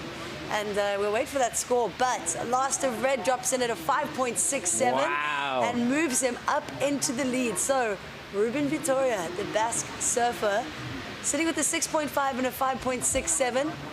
and now moves up into the lead. So, Carlos, that was a great exchange there. Absolutely impeccable surfing from Ruben Vitoria. As you said, he was really smart catching that wave. You know, wave selection, and we got the up and riding now. The Frenchman, Janko Kany, that kicks out from that one. And coming back to Ruben, he looks stylish with that long hair, actually, you know. I like it. And on top of that, really smart selection from him. Connects really well the dots, especially in that transition from the second to the third 10. You know, when he gets on the flat part of the wave, it's really hard to manage to develop the speed after that flat section. And that great finish that you mentioned before, great wave from Ruben. And we see the award from the judges with that 5.67, making him leader of this heat number 2 of the round 128, guys. For sure. So big heat change here with 5 minutes to go. And what I was really impressed with by Ruben was just his timing. His timing of every turn and every maneuver allowed him to be in the critical place on the wave, but landing clean, you know. Oh, there we go. Last of blue. Let's have a look. This number has just dropped in at a 5.23. Wow. So that goes into his top 2 and it improves the situation. So really great surfing there from the Hawaiian. Great surf from Brody. I think that the thing that changed actually the wave with that first air, no? How he blows his tail. Look at that one. Looks for the section. Here with the drone shot. There you go. Yeah. His tail goes so high. The fins there so high. He manages to continue with the speed. Get a little bit of climb in that foam. Finishes all the way to the end. Great for him. I needed a 6. There you go. Wow. Tail high. Really high. Great technique from the Hawaiian. He was a bit shy, but that was his answer, Gabs. Yeah, so really great surfing there from Brody. He almost did that with no speed, you know, so it was a really great show of his talent. Yep. So right now, we've got Ruben Vitoria sitting in the lead, surfer in red, with Jackson Bunch in second. Surfer in blue, Brody Sale, just moved up to third. He's still looking for a 6.32 though. Have a look. This is surfer in whites. Don't forget about Jean. You can't forget about him. Yeah. There we go. And blows the tail there. Fortunately, maybe just looking a little bit nervous on that one. Yeah, getting the stretch, you know, we're 3 minutes and 30 seconds on the clock, you know, so yeah, your legs can start to shake, you know, under 5 minutes, you know, you need a 7.87 to advance. And the boys are putting pretty high scores, you know, really dominating the heat, especially at the beginning, Jackson Bunch, and then with the answer from Ruben Vitoria. And let's see, because it's time, but it's going to be tricky for him. Yeah, and also, you know, 6.32 required for Brody Sale. I think he could do that easily, you know? Yep. We've seen him, he's been competing for years and he's got that experience. And like we saw, he just pulled that air out of nowhere. So yeah, with just under 3 minutes, it is possible for Brody Sale to get that score, but Jackson Bunch is in second place with priority. He's looking to improve his scoreline. Wants to improve on a 3.87. That's should be doable for Jackson. Let's see, they're all paddling. There's something going on out there. Absolutely. When you see them, they're hungry as, you know, let's see, because they all need the scores. It's really tight. Jackson Bunch leading at 4.5 to get on first, so Ruben has to keep an eye on him. He's got priority. He's going to stand there. Now he's going to sit. Now he's going to sit and wait, I guess. Let's see. 2 minutes and 19 seconds on the clock. Situation keeps the same with Ruben Vitoria first, Jackson Bunch second, Brody Sale third, and the Frenchman Janko Kany on 4th place. And there's so many waves that have been ridden in this heat. The conditions are looking epic, so contestable. And looks like the boys are having so much fun out there. Looks so fun, Gab. Have a look. Surfer in blue under priority. Nope. But Ruben is not going to let him have this one. So this is our heat leader, Ruben Vitoria. Beautiful surfing there, showing us why he's in the lead. This wave not really offering much, but he's still going to keep going. You know, there's not that much time left in the heat. You might as well. It's starting to bowl up now. And he just manages to squeeze in another maneuver there. Great finish from the Basqueman. A lot of spray in that last snap. What do you reckon? Yep, beautiful surfing there. 90 seconds on the clock. And what I really like about Ruben surfing, he never gives up on the wave. He will surf it until the very end and try and get as much scoring potential as he can. He's really squeezing the wave. He's really squeezing the wave till the end. So great to see Ruben Vitoria getting now in the lead. We still got time. 1 minute and 7 seconds on the clock. Let's see, because he's not done. It's going to be a little bit hard for Jan to advance on first, but hey, you never know. It is possible.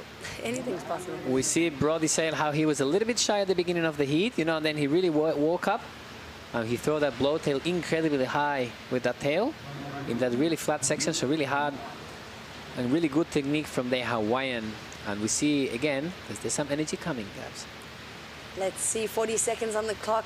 Surfer in blue chasing a number and sitting right next to Surfer in green with first priority. Let's have a look. This is our Surfer in fourth place. Frenchman looking for a big number, needs to get to work on this wave. Wow, great bottom turn straight up into the lip. He's not quite happy with Gets that a one. little bit sticky there now, you reckon, Gabs? Yeah, you can see you can see the frustration there. It's great surfing, just contest surfing's hard. Tough heat though. Yeah, Tough heat. Stacked heat. Tough heat, yeah. First heat, in this event, there he goes. They kind of manages to continue from that second turn to the third, but he gets a little bit stuck in the last one. So, yeah. There we go, and that is the end of that heat. It will be Ruben Vitoria advancing through with Jackson Bunch. So congratulations to the Spanish and Hawaiian surfers respectively. All right, we're gonna watch the recap of that heat. It was stacked. We saw some great numbers. There you go. Let's have a look here. Carlos? That's the Frenchman, Jean Cocagne. And now we see Brody Sale started a little bit shy, but then watch these gaps.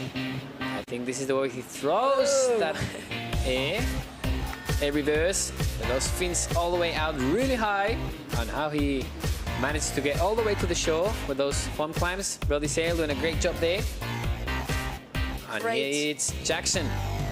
Yeah, boom. This was, I think, the first wave from Jackson, so straight out the gates, just boom. This was his 7.67, sorry. And you can just see exactly why. So critical and so well read. This is our heat winner, Ruben Vitoria, answering back to that of Jackson Bunch. Beautiful surfing here, explosive, well-timed, well-read, and everything in between. So Ruben Vitoria showing us that he's been training hard here on the Spanish coast. Absolutely, he knows it really well, and really smart wave selection too. On that last one, yeah. Great surfing from Ruben Vitoria. Congratulations, mate. There we go, and those are the scores on your screen. Ruben Vitoria with the win over Jackson Bunch. And unfortunately, Brody Sale and Jean Cocagne will not be advancing, but a well-surfed heat from all the surfers.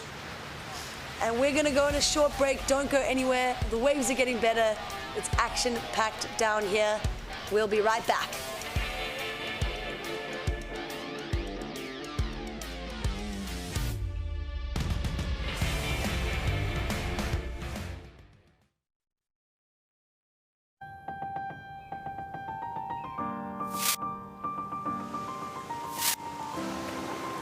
Calidade. Calidade.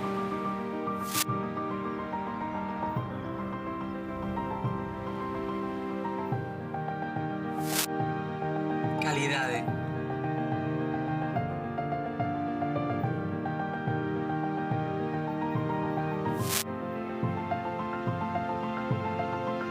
Calidade.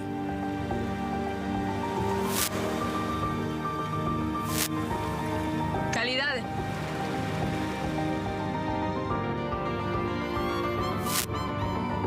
E se Calidade fose un lugar? Galicia Calidade.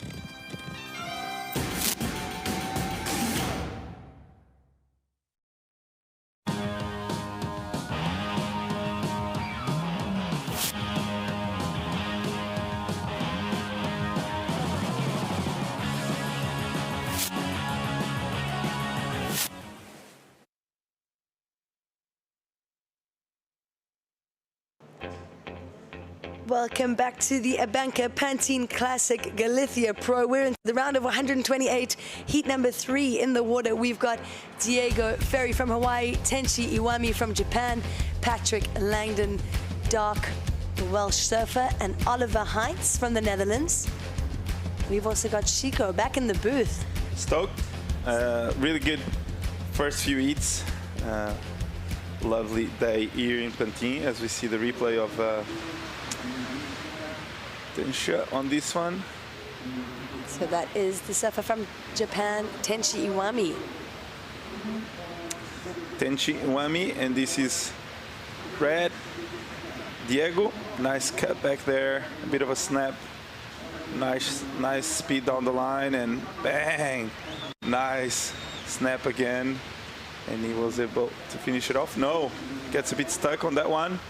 White, though, nice slash off the top. Really tight in the pocket. Really whippy. Patrick Langdendak, and a nice finish there. Nice. Explosive surfing there by Patrick. That last turn was really good. As we see Oliver, nice backhand snap. And he was able to fit one more. So nice start for everyone. There we go. Everyone got a wave in that opening exchange. So we'll wait for all the numbers to drop. What I can tell you, that first wave of red, a 3.67. So surfer in red from Hawaii sitting out in front. We're still waiting for some numbers to drop though. So interesting heat on our hands here.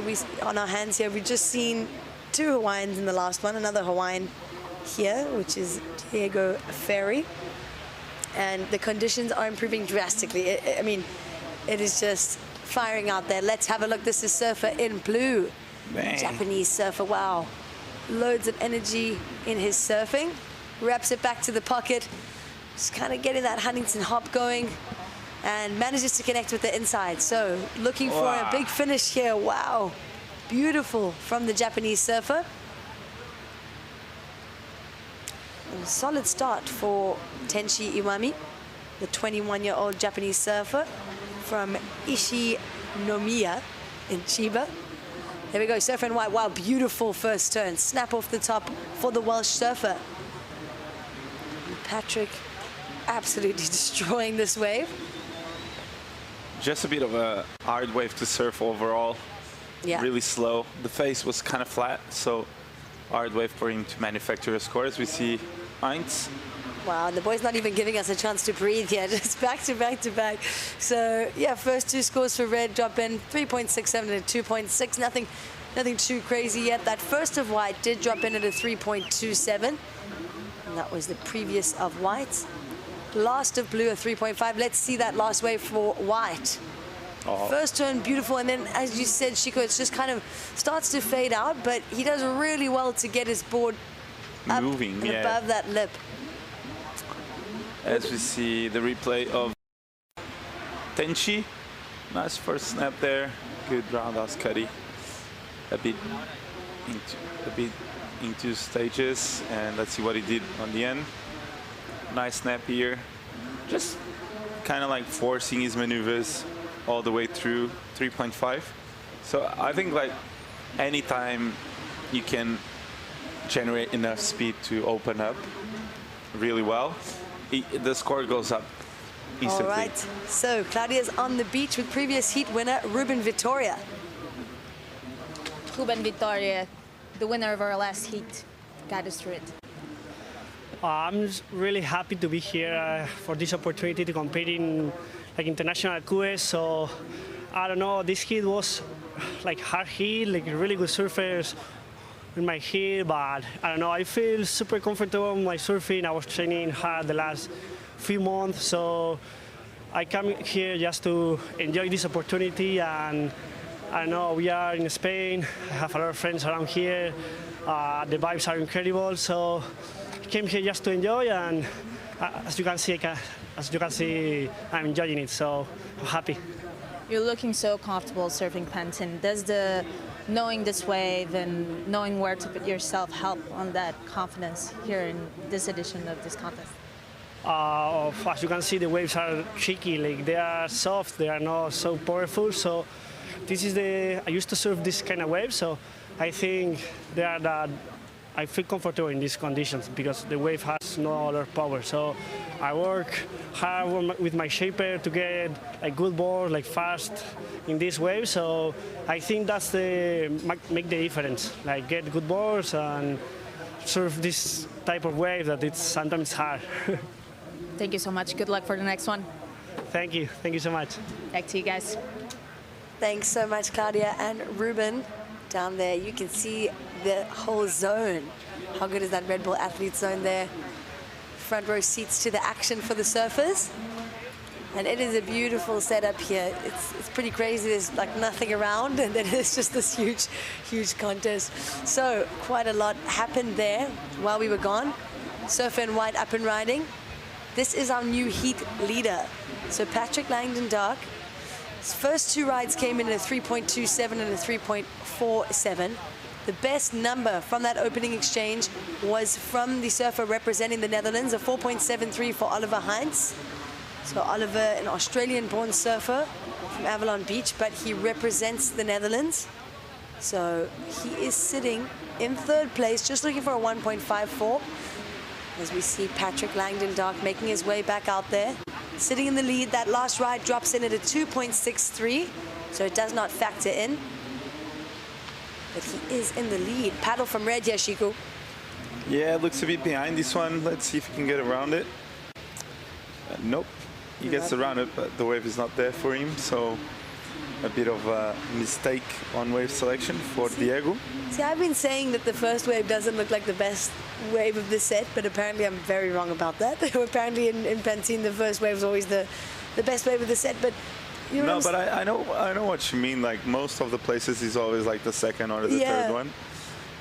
Especially in South Africa, for sure. Like yeah, the second first one's the worst one. yeah, second and third is a bit more clean, double up. For sure. J-Bay style, right? Ooh, look at these lines coming in, Chico. It The swell is coming. So fun out there right now. Have you surfed since you arrived? I haven't. I've swam because it was flat, but I'm really keen to go for a surf maybe this evening. Nice. But it's a long day here, so let's see. It might be dark by the time we finish. All the surfers kind of getting caught by this set. It's a bit of a rogue set coming through here. Got 14.5 minutes on the clock. It is the Welsh surfer out in front. This one looks so good. It looks the double up. And here it is surfing green with priority. Just not managing to get it. The Japanese surfer will have a go. And that one just also fading out. So it's kind of, you got to find those ones that link through. It's tricky. I'm disappointed. That wave looks so good. It looked really good. I think I'm I'll just say the black sheep. Every time I come to the booth, waves go a bit weird. Yeah, that's true, actually. It's true, right? Oh, like nice. the last 2 heats, I saw so many good waves. I came in and I just see them having a shocker. So There we go. So Tenshi Iwami, hometown of Chiba. Chiba, Japan. Have you been to Japan? I haven't. Have you? No, I'd like to go there with my girlfriend one day. I think it's amazing to eat sushi. Yeah. And I think you've got so much good stuff to see. Beautiful culture and good waves too. And we have a comp there, right? Yeah, I believe so. We're going to try and get involved in that one, Chico. So Tenshi Iwami became a professional surfer at just the age of 13, and he's represented Japan for years. Big snap off the top there for Oliver Heinz. So he wasn't looking for much, Chico, was just looking for a 1.54. I'm pretty sure that he's done that. And a paddle out the back now. Oh. Oof. Big paddle. Unfortunately, Patrick's going to lose priority there. And first priority now shifts to surfer in red, Diego Ferry, for the Hawaiian. There we go. He's going to use it immediately. And let's see if this wave stands up through the inside. Still working this wave through, and unfortunately not. Still got loads of time. But right now, it's anyone's for the taking. I mean, we got a 4.73 as the highest. That was from surfer in green.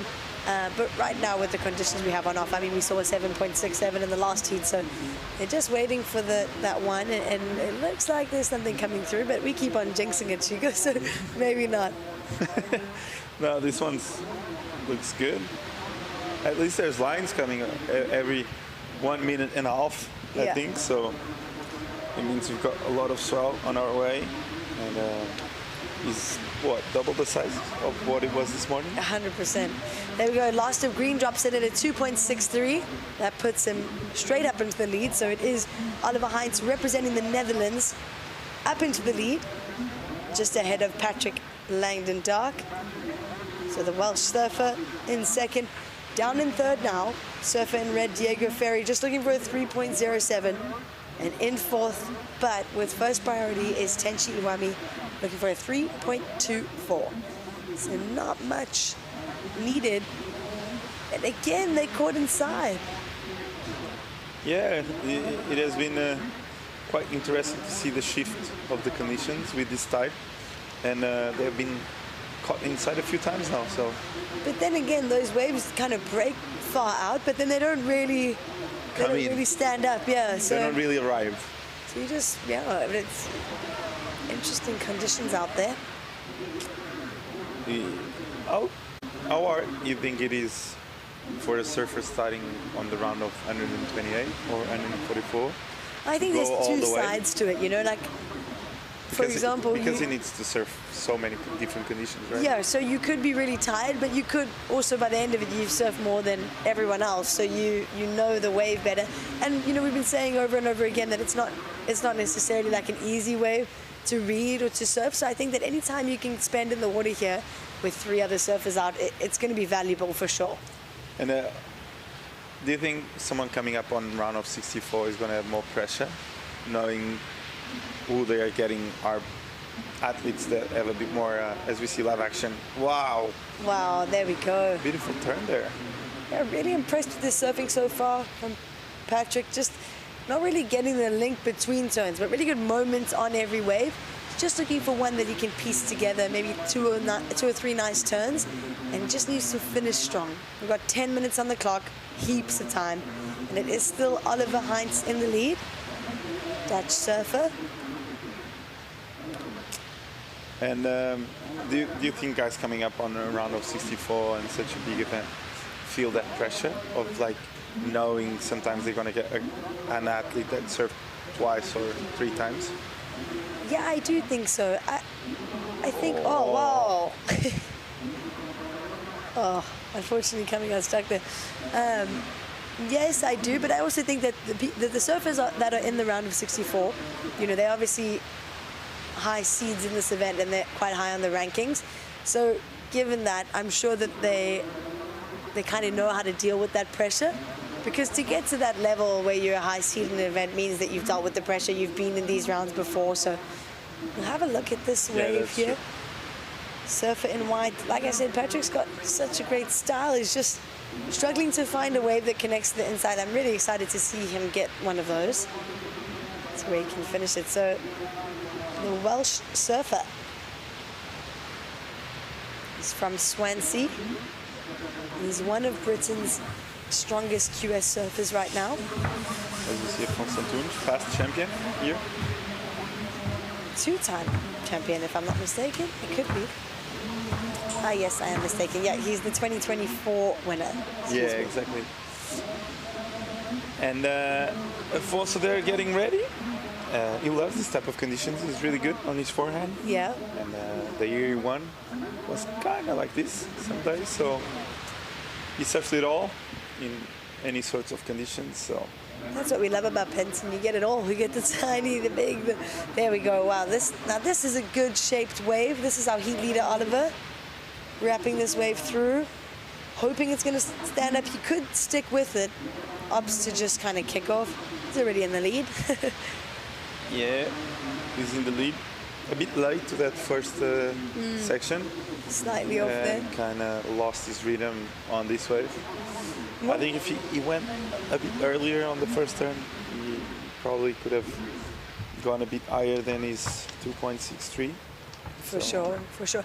And also, what we were saying with Carlos in the last heat is that Ruben Vittoria, he won that last heat because he kept working that wave through the inside, getting one more turn in. So I wonder if Oliver could have maybe kept going on that one, maybe just stuck with it a little bit longer, got one more turn in, and just kind of maximize on the scoring potential. You know what's interesting is that from Ruben's heat till now, the ocean has shifted so much. Yeah. And that's last section you saw from Ruben, that he got that big snap. It's not there anymore. It's crazy how quickly this wave changes, but no, that is true. It's kind of like one heat's on, one heat's off. One is the left, one is the right, one is outside, one is on the inside. So trippy. Yeah, the wave changes so much. And I think if you don't adapt really quick and you're a surfer that struggles every time conditions change, this is a hard event for you. Yeah. But if you're a guy that you're sweet anywhere, low tide, high tide, big wave, small wave, you're sweet on this event. But yeah, the ocean just changes so much. It's such an open field that it's really hard to predict as we see live action. There we go, Surfer in white. Currently in second, Patrick. Beautiful first turn there. Staying nice and lively on his board. There we go. Needs to get busy here, and perfect timing on that finishing maneuver. Great surfing there for the Welsh surfer. So beautiful surfing from Patrick. That last score from Green came in. It was a 2.97, but let's have a look here. Surfer in blue, wow. Great timing from the Japanese surfer there, coming down with the lip. Just that one hit from Tenchi. So we've seen a little flurry of action here. I'm looking forward to seeing the number for Last of White. I really like that wave from the Welsh surfer, from Patrick. Here's the replay. So really nice whippy kind of first turn there. And then it did go a bit flat here, but he timed this last turn so well. Drifts the tail, finishes strong, finally getting that connection that we were talking about. There we go, different angle here. Boom. There we go. He waits for it and he blows the fins again. Look. This last turn was sick. Boom. Really great surfing from Patrick. It's been impressing me this whole heat. We got 5 minutes on the clock. And we're still waiting for that last score to drop. But now putting the pressure on surfer in red, Diego Ferri, he's out the back with priority. Prior to that wave of white, he was looking for a 3.07. It's likely that requirement will go up. He's up and riding though. Bit of a carve there, waits for it, and bit of a soft snap. And looks like he's having a bit of a hard time to find rhythm on this wave. So yeah, it didn't really stand up for him. He couldn't really get that like fin release that he was looking for. There we go, waiting for 3 scores across the board there. And yeah, we were speaking about the conditions earlier, and I think it's also, if you want to be on the Challenger and then eventually onto the CT, you've got to be surfing well in every type of condition. From Chopu to Pantin, you know, you've got to be killing it in all conditions. So that's what we're looking for, the most well-rounded surfers out here. I think a name like Jackson Bunch comes into that for sure category, right? For sure. We can see him at the pool going for massive errors, and then see him at Chopo or Pipe getting completely barreled. Yeah, for sure. So the judges taking their time with that last exchange. We've got 3.5 minutes on the clock. Surfer in green with first priority. He's in the lead, but he's not quite sure who to go sit on because he's waiting for those scores to drop.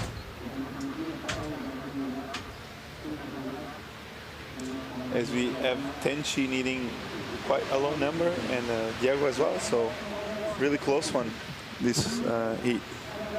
I think with 3 minutes to go, I think we can easily see a shift on the situation. There we go. So surfing green up and riding. This is our heat leader. Bang. And Oliver really explosive there. Staying in the power source of this wave. Looking for just one or two more hits there. Bam. Great surfing there from the Dutch Australian. Last of White comes in. It's a 3.73. It goes into his top 2. And he's up and riding again. There we go. So this is Patrick currently in second. He's in that advancing spot. He wants to put the pressure on the surfer in blue. So we saw quite a big situation change there. We got surfer in green holds down the lead over surfer in white, Patrick. Langdon dark. Surfer in yellow, Tenchi Iwami moves up to third. And now looking for just a 3.71. That is a doable score there for the Japanese surfer. Let's have a look at surfer in white there, Patrick. Yeah, he got the first turn and lost his balance a bit, and then the wave was just really... Sprays his competitor. Yeah, that always feels nice, especially Heinz is in the lead. That's core. product here. Really nice. Love to see it. There we go. We got 1 minute 40 on the clock. Oh, look at those lines. Surfer in red. Down in fourth. He's got first priority though. This is Diego Ferry from Hawaii. Looking for a 3.54. He can definitely do that given the right wave. Tenchi also looking for a decent number here to advance. A 3.71 is the requirement. Wraps it back to the pocket. Still going. Not going to give up. It's going to go all the way. No. Just nothing left there of that wave. You can see the frustration here from Tenchi. 1 minute to go.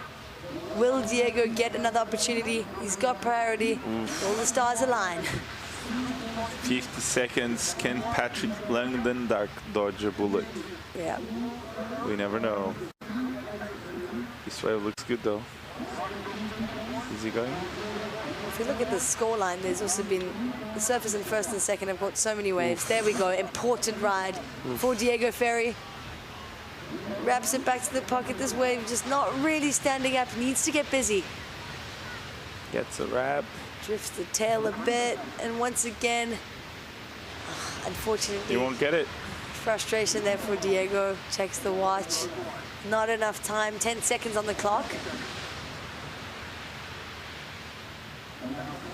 So yeah, pretty slow heat there. Oh, and look at what's coming through now. It's always like that. As we count this heat down, we will see the Dutch and Welsh surfers advancing in this heat. So surfer in green, Oliver Hines taking the win over Patrick Langdon Dark. Great surfing from those two. Tough heat though. We saw that the ocean changed a lot where they are sitting. Waves look really hard right now with this higher tide. As we see Hines there with a good style coming in. Just having fun out there. It is all fun and games here at the ABANCA Pantin Classic Galicia Pro. Don't go anywhere. We'll be right back.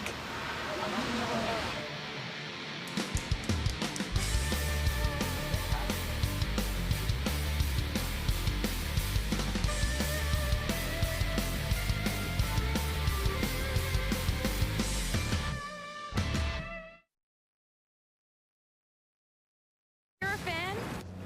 Prove it. Hit up your friends or go against the world. Leave no doubt. Pick your fantasy team. There's only one champion.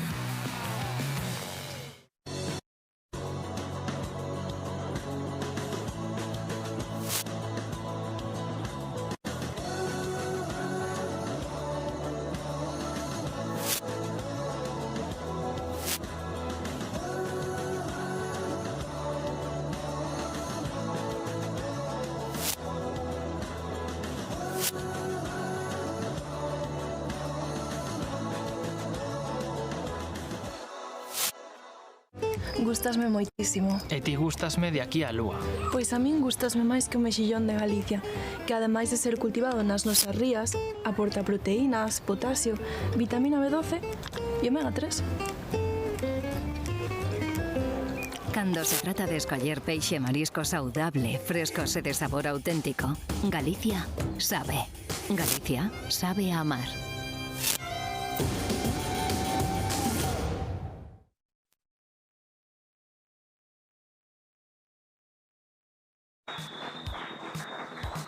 Welcome back to the action. Pantin continues the classic. It's Eli Beauchamp taking on Afonso Antunes, Gabriel Andre, Mael Laborde, and Paul Evans. He's Chico Chico out, and this is exciting, Chico. It is great heat on our hands, and I think I heard some whistles. Oh, vibes. We had some vibes going down. Whoa. Whoa. I think someone did a good one. And Something happened. Someone did a thing. What? Look at this one. Wow. Antunes. Nice carve here. Let's see what he did. Bang. Nice stylish surfer Afonso. And nice finish. This is what we call a start, Paul. Looking good. Yeah, solid. Past winner. Likes it here. One of the best to ever come up in Portugal. So, yeah, Afonso Antunes from Caparica. residing. That's where you're from, mate. Yeah. That's where Claudia Pinto's from. It's a hotbed of talent. Yeah, it's just a good place to grow. A lot of good beach breaks. Just one actually, but one beach break with a lot of piers and a lot of beaches, and it gets fun when there's waves. There's waves every time, and it holds a lot of different swells and winds, and just a fun wave overall. So it's good for you to improve your surfing. And yeah, Afonso grew up mainly in Santa Cruz area. That's what I thought it was from, up there. Yeah, but in between Peniche and Ericeira, basically. Yeah, exactly. As we have the last number, 667. Ooh, that's big. It is. For the day we have today, it's a really good number, as we see Ila Bouchon. There we go, the backhand attack from him. Bit of a slow P wave, a nice hit though, keeps the speed up. Wow, lays in, goes vert. We enjoyed that. That was sick. Oh, the two-punch combo, just the rangefinder with the jab, and then the across, straight to the face. Enjoyed it a lot. Great looking heat, this one. I think things are really firing up. Feels like we've got enough water on the bank now to get runners, and we've got a bit of power. There's some water behind this slip. Here goes Andre. Unlucky there. He was on his way to a good number as well. A bit of a fall for Gabriel Andre, known to throw some big airs on some lefts. Let's see if we can find them as we see the replay. Nice first snap to get that speed down the line and pokes the nose. A bit late into that last maneuver, and this was Eli. We like this one, right? Nice first snap, waits for it, and bam. Get the bam. And the score is in for Eli. 517. Decent, yeah, good mid-ranger. Good way to kick off the heat. Obviously, that depends what everyone else is getting. And one of your surfers has got a good 6 in 667. That's Antunes. Staying in contention with that mid-ranger is Buchan. He'll be happy with that. Surfers like Andre and Laborde on your screen. A little to do. Now Laborde a little grimace as he'll look around and consider his situation in life and his priority sitch in the heat. Third prio at the moment for the Frenchman. Plenty of time left to fire up in this heat though, with this swell filling in, coming in with the tide, helping it up the bank here. We reckon it might significantly build through the night and have some bigger surf tomorrow with some power, maybe a touch wind as well. I don't think the surfers will mind that, they just want energy. Yeah, they are excited for tomorrow. I think it's going to be way bigger than today, that's for sure. And it's going to be cool to see how athletes readjust. We know there's some athletes that prefer bigger waves, athletes that prefer a day like today, but it's going to be interesting to have it all on one event. Have a bit of a smaller day, medium day, big day. Great, thanks. Time to get some fresh insights from the lineup. Winner of the last heat, Oliver Heinz, is with Claudinha. Let's go. Phil. I feel good. It was a really scrappy heat, a hard heat. At the start, I got my 477, and even though like there wasn't much difference, it felt like the better wave of the heat, so I was just kind of looking for a backup, anything really. The wave's pretty weak, and it doesn't really give you too much to hit, so I was just happy to get anything really. You got a bit of a change of the tide there. How did you adapt in the water? I tried to sit deeper in the first exchange, and then my coach was pointing me wide, and I was kind of confused. I was like, why do you want me to go wide? And it was kind of just so the other competitors in the lineup didn't understand to sit deeper, and that's kind of where it was. And there was some inside ones as well, so I was trying to find those inside ones, and that was kind of the game plan. You gotta address the elephant in the room. What happened to your eye? My board hit the nose of my board hit my eye, and I had to get 4 stitches. And we thought the comp was going to start 2 days ago, so we were kind of stressing, and the lady was super nice. The hospital was awesome. They did like 10 tests on me to see if I hadn't had anything internally happen. Luckily, it was all good. So, yeah, happy days. Great to know, and good luck for the next one. Thank you. Back to you guys. Core Lord of the week so far, an easy front runner. He's got a black eye. He's got a beanie on, a sick All Blacks beanie. Definitely had a bit of Kiwi in that accent, more than Netherlands. He's also ignoring his coach. His coach is telling him to go wide. He's like, nah, mate, I don't know what you're talking about. I'm going deep. Ignored his coach, won the heat. Core Lord. I think he's the most core surfer we've seen this event. I mean, a black eye's not recommended, but you do look kind of cool. You just show up here with a massive black eye. It's like, what's up? Yeah. What are you going to do to me now, world? Punch me in the other eye. Yeah, I don't care. I've already got one, so what? Just give me two. I don't care. I got nothing to lose. Nothing. But I'm dangerous, and I will fight. I'll fight back. Till the end. I'm the core guy. Yeah, good job from him. I don't respect my coach. I like seeing Pat. Pat did well on that one. Stoked that he got through. Didn't you reckon he was a bit underscored on that one? I came in late, mate. I was eating an ice cream, so I kind of missed the action. So I don't know. I thought he really served so well. But if you think that, I'll agree with you, because you normally right on these things. I just thought he was electrifying. He was looking good, fast. Man. He's a ripper. He was surfing really good, and I just thought he didn't deserve a pair of threes. So, yeah. Hopefully on the next one he can find himself on a better wave and go into the sixes, but he surfed well, as you said. Patrick, really technical, fast, whippy. And now we have on our hands a big heat as well. Nice start for the phones. Really nice start. Yeah, just got a runner, didn't he? Basically found that one real quality wave early on that everyone else would have loved to get on. It came to him, and sometimes the universe, it just gives you that energy. It just says, here you go. And you're like, all right, I'll take that. Thanks very much indeed. So he's looking good. Just that one wave ridden by everybody, really. It's just nice and even in terms of participation. But, what, 10 minutes into this nearly. So everyone's still looking for a second ride, but also just by virtue of the fact that it is a high 6 and a 5 in means that surfers like Andre and Labor, they're like, there's no point getting a 2 or a 3 really, is there? So here we go. Gabriel Andre, the Brazilian. Whippy turn, first of all, for him. That will be a small number. And you mentioned the air game from him. Let's see if he can bust some of that out in these kind of conditions. It does look a little bit tough because it feels like there's a punchy section, then a kind of a softer one. Doesn't seem to have that inside at the moment, but this will just change throughout. It is going a little soft. It's also what our core lord of the day so far, Oliver Heinz, remarked. It was just a little soft out there, he said. Meanwhile, Laborde out of France. Good looking wave for him. Really nice. Love that.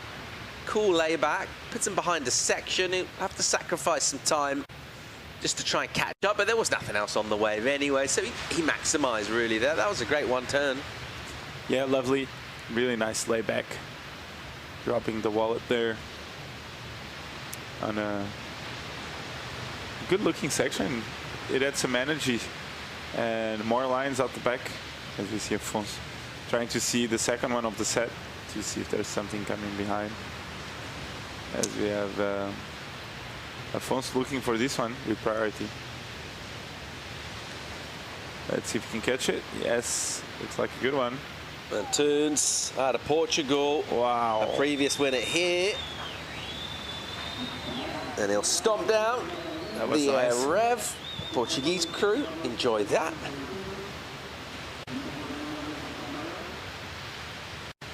Is that where you'd like to be? Right in the middle there? Should go just hanging out? Right now? Yeah. Yeah, it'd be fine. Yeah. But I'm stoked I'm here with you, okay, but having such a good time. But if you couldn't do this, you'd be in there with the Portuguese crew watching. If I was competing, yeah, for sure. Oh, look at this one. Bang! I love the rotation. Really taking advantage of the offshore wind. He points the board towards the wind, so he doesn't lose his footing on the board. So he does it really well. In the left, look at this. Nice. Gabriel Andre finding one of the rare lefts. I told you he loves lefts. And he did it in a good way. That wave looked really good to me. A lot of spray on that last turn. So I think that score is going to help him. He's sitting on low numbers, so with that last one, I think he can go into second. Let's see, let's see, let's see. Someone is up and riding. Eli. On a bigger wave. Yeah, he's got some speed if he can connect here, which he does do. And what happened? Front foot slip, as we see. Mael. Nice long cut back from Mael. Waits for the wave to build up here. A bit of the froth in the face, but he was able to try one more turn there. Not making it. And Afonso, looks like Afonso is going to drop a big number. Another one. He's on fire. 6-1-7 for Afonso. Now in the lead, sitting on a 12.84 total. Beautiful lead by Afonso. 6-6-7, 6-1-7. Just doing the perfect heat. 2 waves. He caught 2 keepers. Yeah, I mean, technically a perfect heat would be a 20. The 2 10s, but no, I know exactly what you're saying. He's not put a foot wrong. He's just, everything he's done has looked great. He's caught great waves. He's not forced anything, you know. He's picked the right turn for the right moment. You see how far the wax is? Well, I was just going to say, I thought Jay Okalupos went a bit further than that as well. He went literally all the way up to the point of the nose. Yeah. No, usually, I don't know about Jay, but usually, like when you do a lot of airs, and Jay does a lot of airs. He does. Yeah, yeah. So they love it, like to have all the way to the nose. Yeah. Because they use like that nose peak rotation to really keep that foot near the nose. As we see Gabriel in there, beautiful snap, tight in the pocket again, whips it around, waits for the wave to build up. Let's see if he can finish it off. Do you see that dark thing that they passed by? I was thinking it was only me that could see it. I was like, should I say anything? Is that just me? Can you see that too? I thought it was only like me. Sometimes there's a unicorn, but only you can see it. And I'm like, it's a pipe. I better not say anything. Cause is that a pipe? People are going to think I'm mad. Look, nice. Second turn there. And yeah, Gabriel André, I think he's going to post something in the 5 range before this one. Look at the pipe. It's like a pipe, right? I don't think it is, no. I'm not.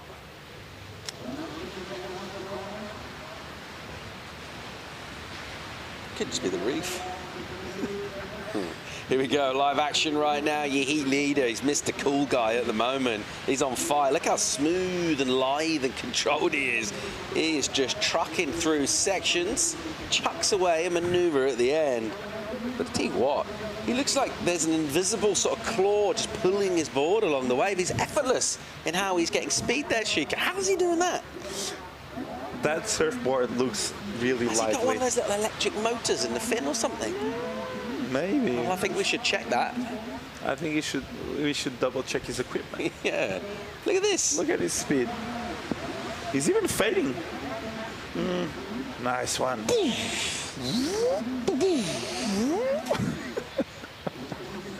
He's ripping, mate. Even with throwaway. He's ripping on his throwaways. He looks really good. He's enjoying himself. Ah, that part looks so good. But yeah, here the wave gets to be flat. Oh, hello. Hello. Right on cue. We just come back from a replay. Guess what? He's stomping an air rev. Thanks. What do you want from us? From me? Amazing. I'm keeping you guys entertained. Yeah, it really is. Good arrows from Afonso Antun so far. He's enjoying himself out here. He does get fired up, doesn't he? He does have a lot of passion to his competing. Yeah, he's good. He's a really good guy to compete against. He's smart. He loves to win. He's passionate about doing well, and that's why he won here previously. And what a great heat to start this event. 667, 617, throwing airs, just with loads of speed. Looking really confident on top of his surfboard. That board looks really good. Life is good for Afonso right now. He's going to, assuming he makes this heat, he'll want to keep surfing. It's like, can I surf all the rest of the rounds today? I just feel I have too much speed. Let me just stay in. Air. Pumps down the line. What he does? Air. Nose peak reverse. First time we saw air and a nose peak on the same wave. and it's not even his best because he has done some big damage on some bigger waves and judges like big sections. So Afonso there just playing a bit with his surfboard. Air reverse to nose peak reverse. One thing is for sure, he can reverse a lot and he's got a lot of power, so Afonso is looking really, really good at the start of this event. And I think this type of surfing and the way you start an event tells a lot about how he can actually perform on this event on later stages, just because he looks so confident. This wave looks so good. Bam. Gabriel Andre. Nice. Whippy. Sparky. Looks like he's going to get a double up section here. Last turn. Bang. He goes over the cable. And that's it. AI. Gabriel Andre. That's where they stitch the two images together. It's a bit of a glitch in the software. It's the cable. 6 minutes and 15 to go. Paddle back from a surfer in second place position, which doesn't render him a useful score. It will be a throwaway for the Brazilian Andre. Eli Buchan, interesting from him. So he's got the one score locked in, decent. Second wave of there, he got a 5. Nothing really since then. He's had a 1, a throwaway underneath that. He doesn't have first prio. Oh no, he doesn't anymore actually. So he's actually now gonna have to find something and be a little patient and watch others do some surfing around him. His requirement 377. So Gabriel Andre has piled the pressure on Buchan. Now what have we got out on the peak? It looks like our Frenchman Laborte. Nice. Oof. Okay, sort of a float, sort of air. Oh, big hack. And then he'll push for some speed.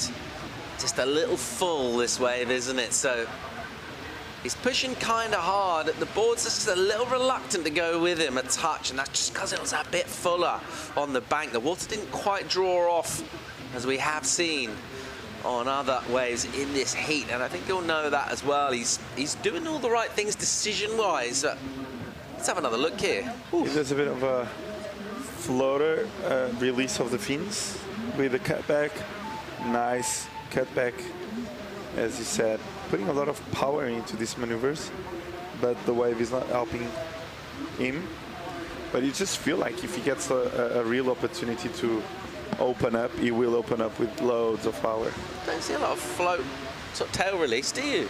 It's unusual. Not really, but you can tell he was looking down the line when doing that, because the way he just like went over that section was with a lot of commitment, and it's going to help his cause. This last score is going to put him back into the seat, and with a 4.67, he now needs a 4.28. So really, really important score for Maël Laborte on this stage of the heat.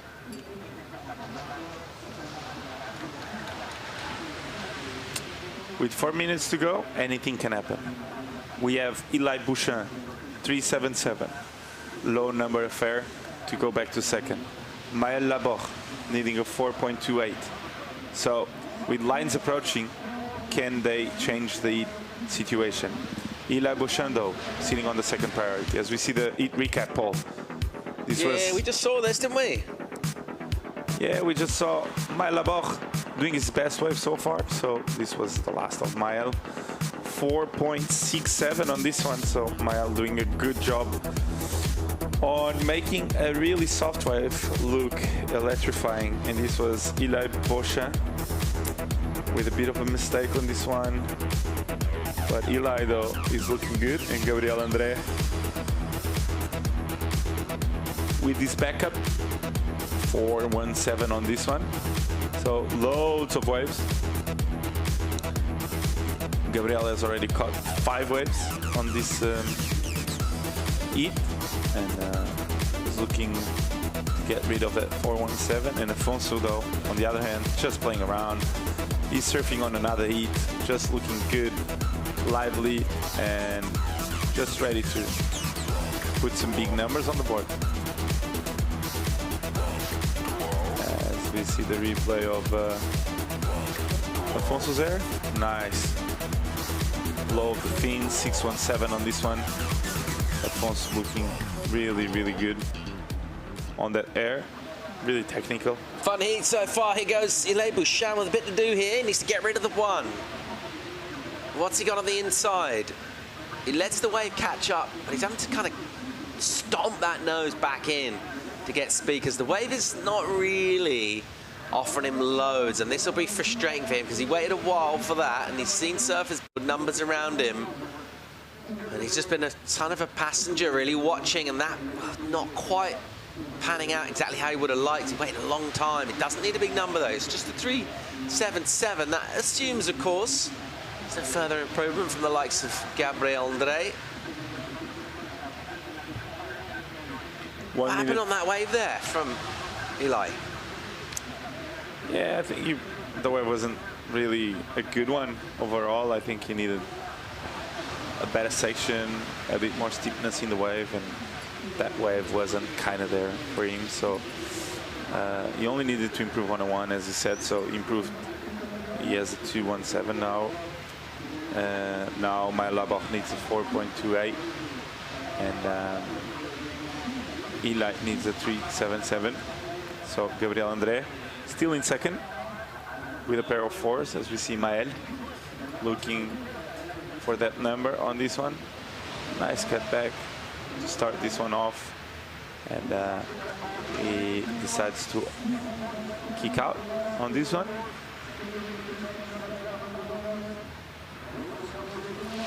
With more sets approaching the lineup, Eli there trying to sell Gabriel André that wave with 40 seconds. We have Afonso and Gabriel with first and second priority, and Eli Bouchan trying to get the number they need. As we see Eli paddling for this one. Let's see what he can do on this one. 20 seconds to go. He's on the left here, isn't he? Let's see what he can throw out there. Still looking for 377. It's going to have to go big. He goes kind of medium. It's a nice little snap off the top, but the wave was always dying a slow and slightly painful death, so unable to really connect there. And he's had a bit of a nightmare from a great start. He has not been able to find anything in the ocean in the 20-something minutes after getting that 5, and that's tough, but well done to Afonso Antunes. Basically ripped it apart out there. It looked like he's loving his surfing. We enjoyed it too. Well done as well to Gabriel André, Mel Laborde and Eli Bouchan. We'll start to think about Matosinhos. That's next week down the coast in Portugal. Time for a quick break here. Another great licking heat about to hit the water. We'll bring in Carlos Ferrari for the call. More live action from the ABANCA Pantin Classic real soon.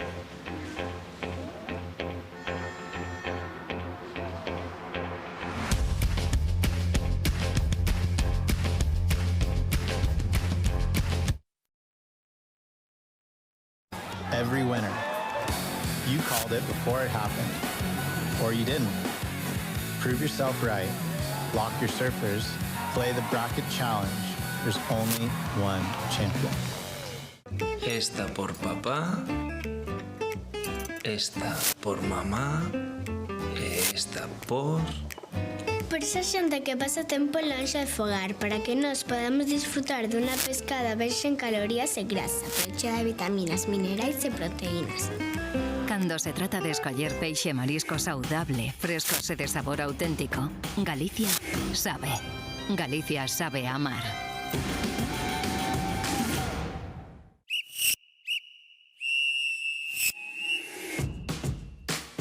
A canteira non para. Agora non para. A motivación non para. A enerxía non para.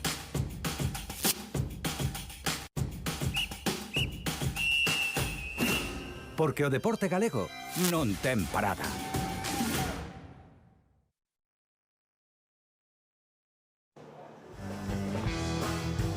Welcome back to the action as we'll keep it rolling, flying above the beach at Pantin. Have a look at our next heat, which will feature Rodrigo Saldana, Tomalide, Enzo Cavallini, Christian Portelli. I'm Paul Evans, joined by Carlos Ferrari. Mate, you like the look of this matchup? Absolutely. Really looking for it, Paul. Has a really interesting matchup here with Enzo Cavallini, who did a great job last year here with the very solid conditions. Surfer from Guadeloupe, but based in Osgore. And we'll see what will happen with him, you know, because last year he did a great performance, as I said before, and we're really looking forward for him to see this year what he'll do. And then Rodrigo Saldana 2, Tomale De, and the final Christian Portelli that passed his first hit this morning. It's back on track. So yeah, let's see, with 22 minutes and 40 seconds on the clock. Let's see in this heat number 5 of run 128. Tide will be hiding in our 1 hour pole, so we see like the peak will get like a little bit mushy, you know. So those vertical turns, we may miss them, but we'll have for sure great calves and great rail game to see today. And we see again beautiful Pantin with that sailing boat at the back. Magic. We saw a little bit of that tide effect in that last heat. A couple of soft waves, but there were also some runners, if you can find them. Some quality coming through. I was checking the lineup just before this heat, and I could see like, there you go, up and riding Portelli. Really powerful surfing from the Swedish based in Lanzarote, born and raised there actually. Wraps it again to the Boagos. Continue to pump down the line, and we see how now the surfaces start to get a little bit more to the right hand side of the beach, Paul. And we'll see that some of the sets will get there, and you can check the lefts and the rights. So we see a variety of turns, maneuvers, and approach. Good to see a left go down early on in this one. Portelli getting involved. So after toughie earlier on, and he'll take that intel back into this one. Someone that was on fine form, a previous event winner here, is on an absolute tear. Out of Portugal, Afonso Antunes is with Claudia. Afonso, the winner of the last heat. Guide us through it. Yeah, it was a hard one but fun one. The waves were really fun, but I took this board, which is an epoxy, and it's super windy, so I kind of felt it that I couldn't push that hard on the turns. But it was really fun, and I should have taken the other board. You looked super solid. Your performance was pretty consistent from the beginning to the end of your heat. What have you been working on, and what's been like the training strategy? To be honest, for the last month I've barely surfed. I didn't went to England because it was super expensive and I don't have a main sponsor, so I was just home working to get the money to come here and to Porto after. So yeah, I barely surfed for a month, and now I'm super hungry to come here and just beat these guys, and that's what I came here, and I'm aiming for that, and I'll give my best. Maybe sometimes that hunger and the working a little bit out of surfing maybe brings you that motivation and takes you up to the next level. Who knows? Yeah, for sure. I feel like, to be honest, like for surfers, this is our work, and imagine in this comp you come here for 5 days and you make $10,000. For me, I've been working for a month and I didn't make more than 1,000 something. So it's not an easy life to be an athlete, but for sure we are super blessed to do this life and to be able to have people that support us during these hard times when it gets hard. And yeah, I'm super hungry to get back to surfing, and this is my work, and I want to keep doing this because I love it. And you do deserve that support, and we're happy to see you, and doing so well here in Pantin. Congrats, and good luck for the next one. Thank you. See you in the next round. Back to you guys. Yeah, thanks, Claudia. And Toons, he's bringing the fire. Absolutely great performance from the Portuguese last hit. Solid surfing, great story. He told our great Claudia there on the glass. So we see now back in action with 80 minutes and 50 seconds on the clock. We see the same opportunity coming at the back, and the surfers have shifted a little bit the position in the water out there, moving a little bit more towards the right-hand side part of the beach, but it's more northwest orientated. Wind has changed a little bit, more southwest now at the moment. It was really south this morning, but still not really affecting what we're watching right now, Paul. Yeah, no, it still looks clean, doesn't it? Still looks pretty nice. I mean, there's good opportunities out there. You get quite a lot of lines here, don't you? I think, certainly from above, we're quite a bit up. Above even where this camera is that we're watching from right now. You do get a chance to see the sets from quite a long way off. I just wonder, surfers in a heat. Obviously, you want to know when sets are coming. But just wonder how that plays on their mind, particularly surfers with priority, with a decision to make. How that's the question. Once again. It takes a long while to come in. We're quite set back. You see the cliffs out on the right. We're quite a long way kind of in a cove here. So the waves take a while to get in. Live action. We'll pick up Enzo as he'll just try and work one over. Now you can see that deeper water. And he'll go to the calves and the cutbacks. And he'll kick up with a bit of a slash. A surfer like Enzo, I think like his strengths, he's really good in kind of closeouts. Yep. He's really good in really tricky, heavy sections. This sort of stuff, slopey stuff on the face, maybe not necessarily where he would see his strengths. I don't think anyone would really identify as, okay, I'm the high tide guy, you know? But it's all about trying to find the good ones. A little bit of luck as well involved in getting a runner. A little bit, yeah, because he's really used to the really heavy closeouts in Osgo, where he lives, you know, and he's really comfortable in heavy conditions, as we could see last year with a great performance from him. And yeah, it's true that these conditions doesn't really suit to him, but hey, this is professional surfing. You have to surf whatever you have in front. QS 6000 International, so you have to deal with this, absolutely. Put your rail game out there, and let's see what brings this to him. With 16 minutes and 52 seconds on the clock pole, and we see now Tomalede paddling back to the lineup. There's the replay. Tomalede up and riding on his backhand. Good first carve to set things up. Connect with the second one. He goes to that left-hander. Good decision, but remember that the tide is really coming in, mate. So it's gonna get tricky, a little bit mushy. Not more of those vertical extensions we saw before, and eased away from Enzo. Good work on that rails. Great body position.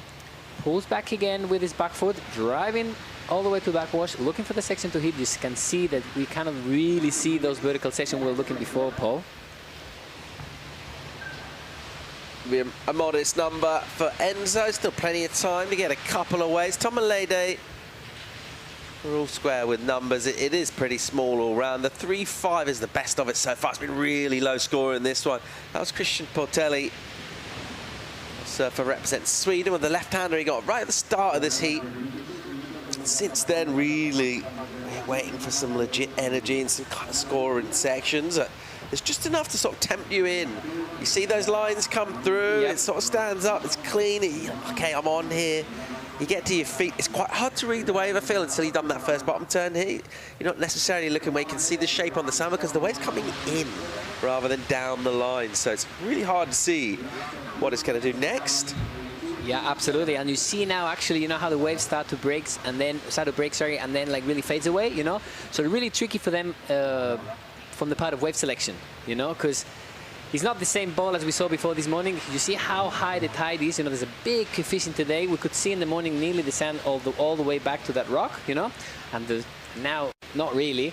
So tricky wave selection for all of them. You know, as you can see, as you said before, you know, you can see the lines coming. Look now on the beach how high the tide is. So we had a little bit of luck with those vertical sections, but hey, there's a great opportunity to do a great rail walk there and some maneuvers, absolutely.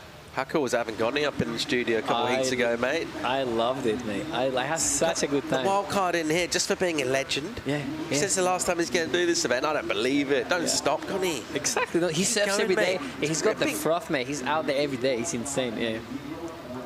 You're going to give him a prize of some kind. I wonder what that's going to be. I think maybe a bottle of cider.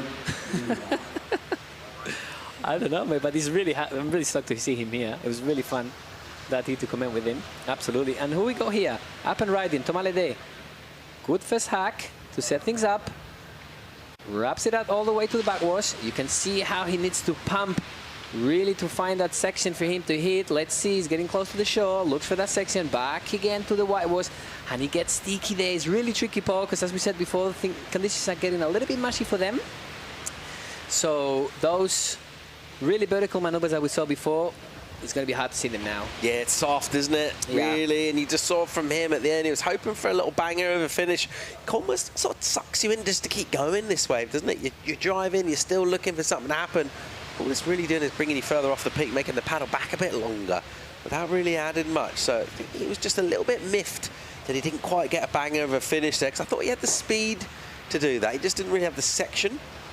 So let's see. He'll make his way back. Still plenty of time left in this one, but with that time, more water. I mean, it is flooding up this bank real quick. Yeah. It's big efficient today, man. And you know how it is in Europe. Well, especially in England. How much tides affect to surfing in Europe? It's insane. It's not really the same in all the rest of the world. You were mentioning the other day, no? It's really affecting something that really affects in Europe. Yeah, massive. I mean, everyone like this will be used to it. Definitely everyone's with experience in this event. But we're really seeing it play out here. And obviously that effect is amplified when the waves are smaller. Yeah. So generally speaking, you know, high tide, you get deeper water, it's harder for the waves to break, or if they do, they're going to be soft, but particularly when it's really small. So, you know, some places, if it's solid, maybe a bit onshore, it's still going to break through the high. Yep. You just never know, though. It doesn't always go exactly according to how you think it's going to do with the tides, does it? But right now, absolutely, it is a little soft. The other issue as well with the beach breaks with the tides, sometimes you kind of need the rips, right? The rips. Yep. You need the rips to be going to kind of make the waves break. And when it's just a little clean and smooth and soft, you haven't really got those currents. So let's see who can make a best read of this lineup. Here goes Portelli. Nice committed carve. This is a meaty section. Get up there. He'll do that again, just carving. And now we'll get a little stuck, but he was poised and he pounced at the right moment. Made it look good. Now this will be soft. He'll try and bring this all the way to the very inside. Surfers sort of almost can't help themselves doing that. I'm not sure there's loads of points in making that connection and that little white water on the end, but it's very hard to sort of not do that. I think if you see, if you go, oh, I can make this, it's hard to not to connect. Yeah, exactly, absolutely. Because they do those two first turns. Look, check here, Christian, how he goes, wraps it up. Great rail work from him. And another one. Great body position, great technique from him. And now, as you said before, Paul, kind of fades away, eh? And looks back, tries to pump it, and try to get all the way to the shore, but it's kind of hard for him, eh, to look for that section. And you see, the sun's there, mate. It's done. So, yeah. And here's the answer from Enzo Cavallini, up and riding on his front end. Long cutty back to the whitewash. Looks for another section to hit. Wraps it up once again. Looks like kind of same wave as Portelli. Try to find another section. Connects 4 turns right now. And all the way to the shore. Let's see the finish. With a foam climb there, Paul. And we'll see what the judges have to say for Enzo Cavallini, hometown in Guadeloupe, based in Osgore. A really good power surfing from Enzo Cavallini. Really good in the airs too. We'd like to see him in the air game because he goes gnarly, mate. So we'll see. I doubt it now with this tide, but we'll bring that game for sure. Just a little over 10 minutes to go. This is heat 5 of the round of 128 surfers in the draw here at Pantin. It's a very low scoring heat. I mean, with 10 to go, we've had 15. No one's been able to top the 3.5 that was the first wave of the heat from the Swede Portelli by way of the Canary Islands. Since then, it's 2s and 1s and 0s, and it's been pretty tough to watch, actually. And that's not because of a lack of talent. It's just the waves. It's real soft. There isn't a lot of scoring potential. You just look at it cutbacks, really. The wave seems to be always dying from the takeoff. It's making it tough. However, you get through a heat like this, you're thinking, I'm on here. The ocean's not offering much, but what it is offering is given to me. So these sometimes, you get through one of these ones and you can start to think, it's going to click for me. Wait till I get the pumping surf, which we hope is coming tomorrow, class. He's looking pretty good tomorrow on the forecast, right? Absolutely, mate. Yeah, it looks like it's going to be. You were talking with Gonny about that earlier. He was pretty confident about tomorrow. Really confident about tomorrow. You know, like he said, like it's perfect conditions for Pantin tomorrow. You know, northwest swell, south winds in the morning. This bank is working really well, as he's kind of like the classic back from of Pantin. You know, the right hand and the left hander. And then here we see Thomas Lede up and riding in a really good one. Let's see what he brings. Wraps it up with that carve. Loses a little bit the rail there, but manages to keep on surfing this wave. Clean style from the Frenchman in white this time. Wraps it up again. Waits and pumps. And kicks out, as you said before. It's really hard to get to the shore. And here's the answer from Rodrigo Saldaña. Climbs at that foam. And as you said, Paul, yeah, you can see in his body, you know, he's not really happy about that one. It looked like a replay of the previous wave, right? So similar. Him just kind of going through the motions, never able to push particularly into the turns. Because if you do that, you just got to stop. Yeah. So trying to keep his speed going, at the same time trying to commit to manoeuvres. That's a replay, up and riding. He pumps really strongly to find an open section to hit, but unfortunately for him, he doesn't find it. He's getting tricky right there, and you see how he splashes the water. Not very happy, Rodrigo, but this is part of the deal, guys. If you want to be the top of the world, you have to go through every single condition out there, Paul. 8 minutes on the clock. Situation, Christian Portelli still leading, and as you were mentioning before, the scores got a bit lower. Eh? We were looking at 7.6, 7.5s, and now we go back to the 4s and the 3s. A couple of 4s in the last 2 scores, weren't they, in this one, though? So Enzo, the 4.17, and the 4.4 from Christian. So getting in the right direction in this heat. But overall, you'd definitely be expecting more at this stage. A little look over the shoulder, a tense shoulder from Portelli. He's in the lead here. Not by much, just got the foresail up. They got the... That was no rigs this time. Huh? Front sail up, not much wind. He changed a little bit southwest. It would be a good day for sailing, that's for sure. All right, so 7 minutes and 17 seconds on the clock. This is not finished, not done. And it will count for them to go and pass to the next heat of this round of 128, heat number 5. Let's see what the ocean will bring us in this beautiful scenery, in this beautiful event. 39th edition of the ABANCA Pantin Classic Galicia Pro. Plenty of things to do after the surfing. There's a lot of activations, Paul, concerts. Really fun to come here. So we encourage everyone around the area, or even all around Europe, to come over, because you have a great time during the day and at night. Pretty much got a whole kind of music festival set up here, doesn't it? Absolutely, mate. The bands are sick. Yeah, food trucks, everything. So yeah, and they go till pretty late at night. Yeah. Quite a few people got the van set up, having some van life experiences in the car parks as well. Seen a bit of that going down. Yep. It's pretty chill. You get some elbow room out here, isn't there? You can find your own little spot. Yep. Absolutely, especially at the left-hand side of the beach, you see, up the hill. All the vans are parked there. Great view from the beach. And a great vibe too. So yeah, it's not only about surfing, the ABANCA Pantin Classic Galicia Pro. And we see how little by little the beach is filling up with people. Fans that come to watch this. 6 minutes on the clock. Things haven't changed since then. And we'll have high tide in 1 hour more or less, Paul. It's like Logan Nicol from Wales there. Ripped in his heat this morning, making his way up the beach. All right, live action, here goes. Ooh, was that Enzo? And he's down, so just took his eye off it, caught his outside rail. While right behind him, Saldana had a little look. Yeah. Let's see. That was Thomas Ledé, Frenchman from Saint Barth. Wrapping it up once again. All the waves, they look really similar, Paul. Trying to pump it up. Down the line. Let's go. And here's the answer from Rodrigo. He was a little bit frustrated in his last wave. And he might be also in this one too. He's in the white water a bit too much, isn't he? A little bit, yeah. Oh, here we go. There you go. Twin surfing there. Beautiful to watch here on the screen. There you go. Now you can really see people at home. What are the conditions? You know, a little bit mushy, great for rail work, but really patient. You have to be really patient and be really close to the foam bowl. Don't fade away too much. Let's see the finish. That's Enzo. He knows how to do that. Unfortunately for him, but you can see the technique from the Frenchman. Really used to that back in Osgore. Yeah, that was well done, wasn't it? I think maybe there was a little bit of foam on the face on the wave before. It might have helped a little bit. Just give that wave sort of a reason to break. So he's able to swing into some turns and kind of join it up with that roundhouse motion, which rather than watching someone just kind of stomp the nose, it was kind of clean rail work throughout. So maybe a chance for him to not only just feel better, having just fallen, but maybe a chance to improve as well. I think in the 2.27, I think he's got a really good chance of improving on that. So this was real late entry into the wave from Thomas. Yep. And more of the same really from him. Absolutely. There you see the first roundhouse carry and waits for the second one. Wraps it back again, using his upper body to follow up with his board. And there you see how he pumps. And let's see what the judges have to say. There you go. The answer from Christian Portelli. He's leading this hit for the moment, but it's not done, guys. And that's the answer and the replay for Enzo Cavallini. Beautiful technique from the Frenchman.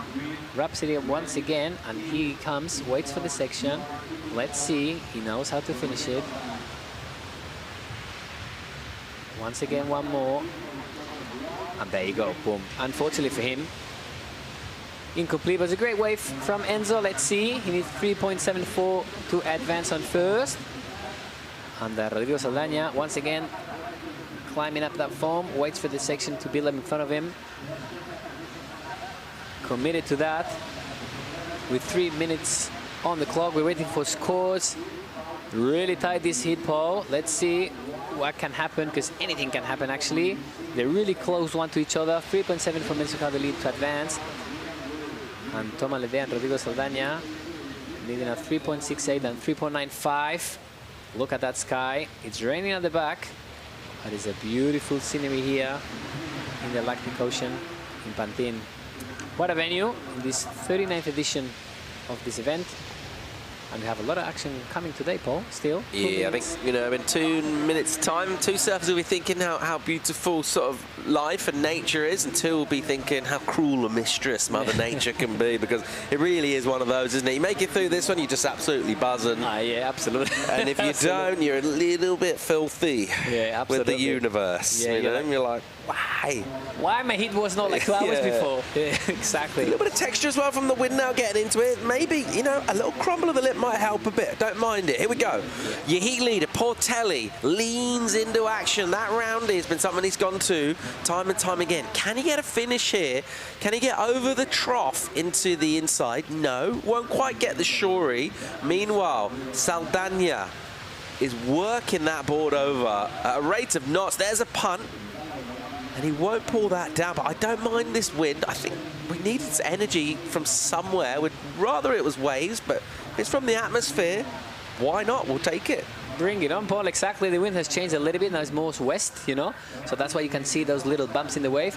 And as you see, those are the flags in Spain and Galicia. And yes, as you were saying, you know, we need that energy, you know, to maybe create some sections for them to hit, especially maybe for the earth at the end of those sections. You never know, those blowtails when they pop it, you know.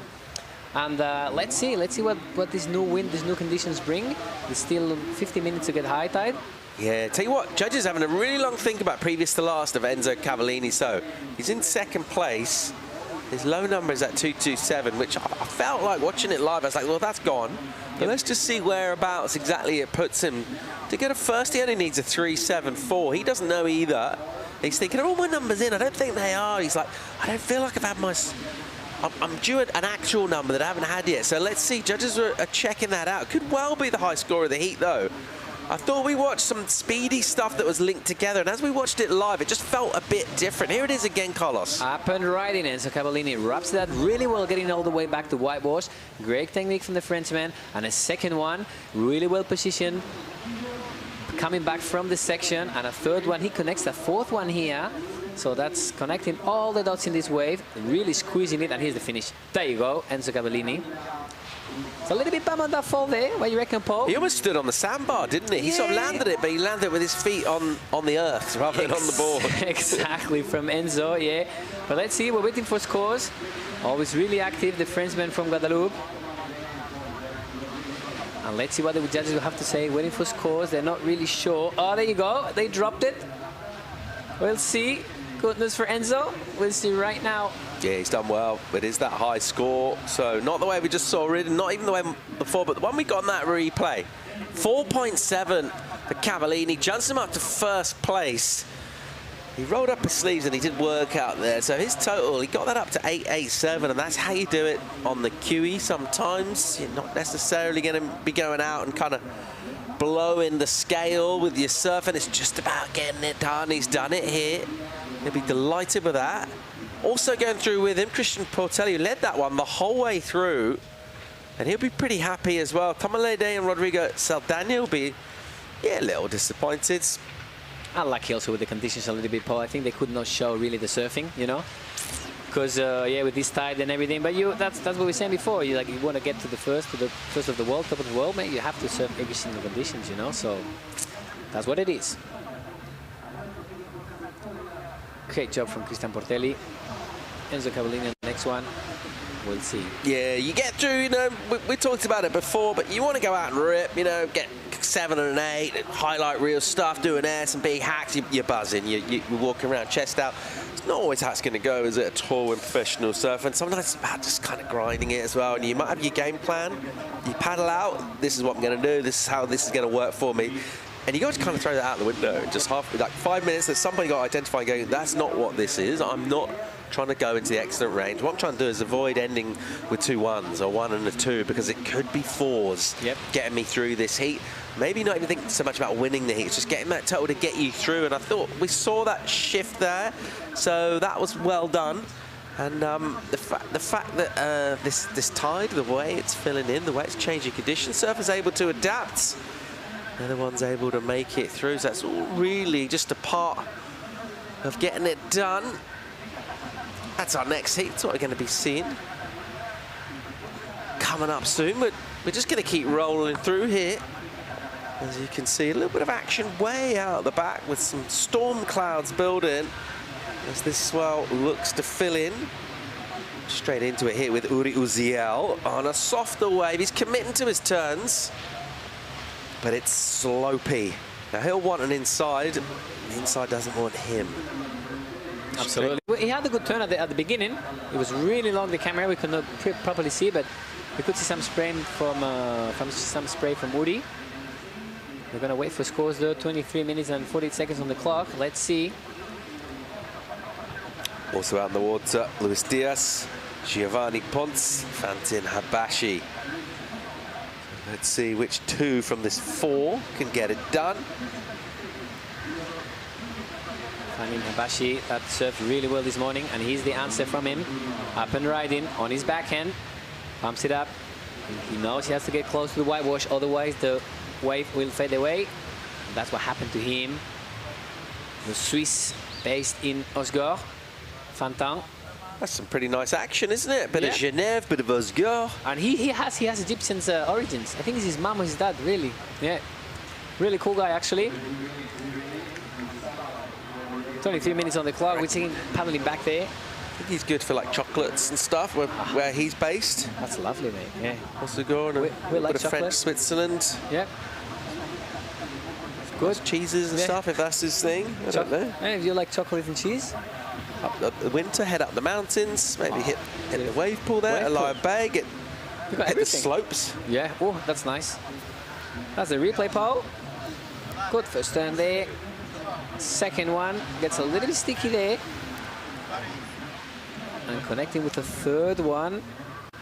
Getting close to the whitewash and trying to connect to the end of the wave, but unfortunately he fade away. And here's the answer in the replay from Uri Uziel. Good first turn there from the surfer in red this time. Pumps it up down the line, trying to get back to the whitewash. But yeah, coming back to Pantin. What a beautiful area of the world, Switzerland. Cheese. Spent much time around there? Not really, mate. And I've seen waves in Lake Geneva. Really? Yeah. I know it's good for sailing. Yeah, I've seen waves there. Really? I mean, you surfed it? No. No. Okay. But windy, you know, chop. Yeah. But my mind surfed it. Yeah, your mind surfed it. Yeah. And who we got here up and riding? Giovanni Pontes. Great first turn there, nearly falls, but manages to stay on top of his board. Second one gets a little bit sticky. Ooh. First long arm spring of the day. He's got the long arm spring suit. Ooh, yeah. What a wild man. Oh, that's a wild man. Wow, he doesn't mind a bit of cold on the lower leg. Exactly. He knows he's in the QE. 20 feet, 20 feet, 5 On the QE, you need at least 1 mil less rubber. The QE generates its own heat. It's like another sun. Yeah. It's like a heat source. Yeah, exactly, yeah. They are voracious, mate. It's really hard, the competition here. You know, they all rip and they all want to get up there. And here we see Luis Diaz, the Canarian, up and riding. He knows the spot really well. He's been here before several times. He knows he has to wait to that section at the end. Good finish from the Canarian, Luis Diaz. Let's see, and here's the answer from Pantin. Oh, bummer for him, incomplete. But there he goes. Back to the lineup with 20 minutes and 39 seconds on the clock. We're waiting for scores now. See that last wave from Luis. They're gonna drop very soon. And here we go on the replay. on his backhand, Luis. Great, good first turn, connects to the second one, really patient, being close to the whitewash. With a third one, pushing all the way from his back to his front foot. Stays close there. Tries to get it all the way to the end when he knows it's the money turn. In that finish turn, and there he goes, vertical with that good finish there from Luis. Great way from him. And now we see a little paddle battle there, and there we go, Giovanni Pontes on that shorty. Amazing, manages to get on top of that piece board. And the second one a little bit sticky. Really committed to his surfing. The Brazilian, oh, that was a good snap from him. Let's see, finishes. Not yet. Wants to get all the way to the shore when he knows he can finish that vertical section. There he goes. And he gets it. Great performance from the Brazilian Giovanni. And we are back with our lovely Gabby. Hello, Gabby. How you doing? Thank you so much. Back, but not for long. It's a beautiful day here in Pantin, just before the storm's about to hit. We'll catch up with Claudia down on the beach. And the conditions keep changing here at the beach. Nothing that stopped Enzo Cavallini to move into the next round in first. How does it feel?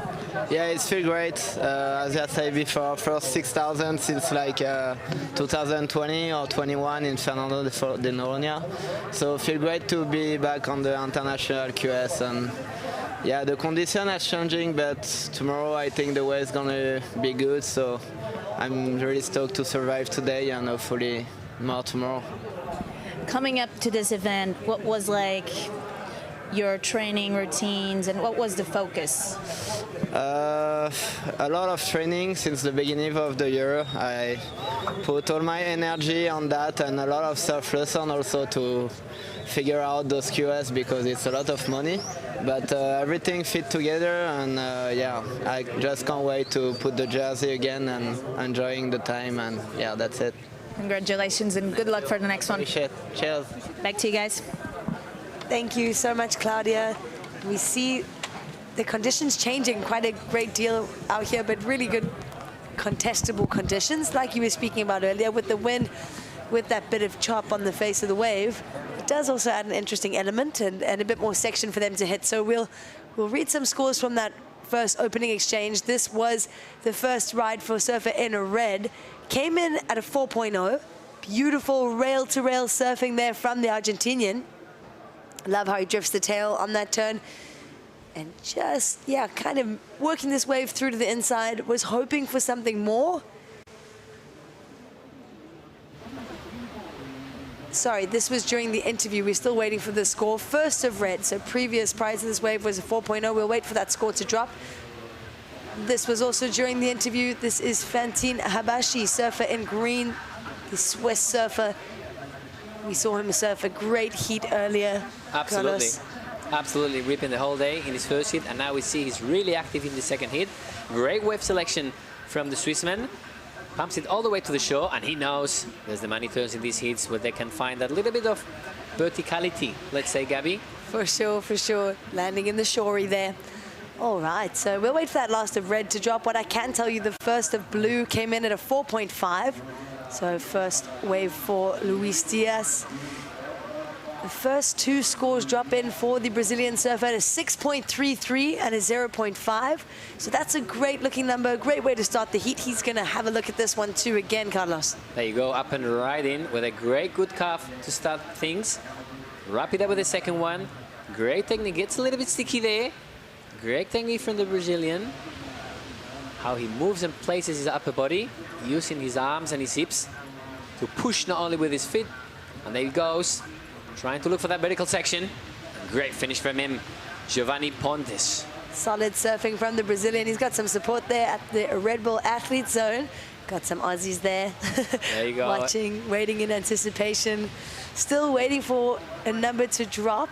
A couple numbers to drop, so judges taking their time. Really impressive surfing from the Brazilian, opening with the 6.33. He's going to back it up with that last wave, so he's currently in the lead. Obviously, we're waiting for some numbers to drop. And look at the vibes down on the beach. People enjoying. What a great day here at Pantin. And The flink is coming. They're fleeing from the storm. It is the calm before the storm right here at the ABANCA Pantin Classic Galicia Pro. You can really see how the wind changed, eh? It was really south, really glassy conditions this morning during the whole day, and now it shifted so fast. Now you can really see this west wind really strong. And as I was mentioning before, Gabs, you can see how it changed from the morning to the afternoon. It's just completely different world. Wind-wise, swell direction-wise. There you go, up and riding Luis from the Canary Islands, trying to find that left-hander, the goofy footer. You can just see in the last 5 minutes how the winds just come in. Oh, I mean, it's going to be a storm on our hands, but you know, you can see everyone's trying to get out of the way of the weather. Yeah, you can get really strong winds here. But the thing about this area is that in 5 minutes' time, it might just be sunny. You never know. You can't trust the weather here at all. That's why, guys, don't go too far from the beach, because maybe it might, as you say, maybe be super sunny in 5 minutes. Exactly. You never know. So previous of red drops in at a 5.6. So that wave that we saw from Yuri during the interview, a 5.6 for the Argentinian. That moves him into the lead. We'll wait for a number to come through, and it just does. Surfer in green, Pantin Habashi, his last ride of 5.43. So that's a good-looking number. And now Luis Diaz again.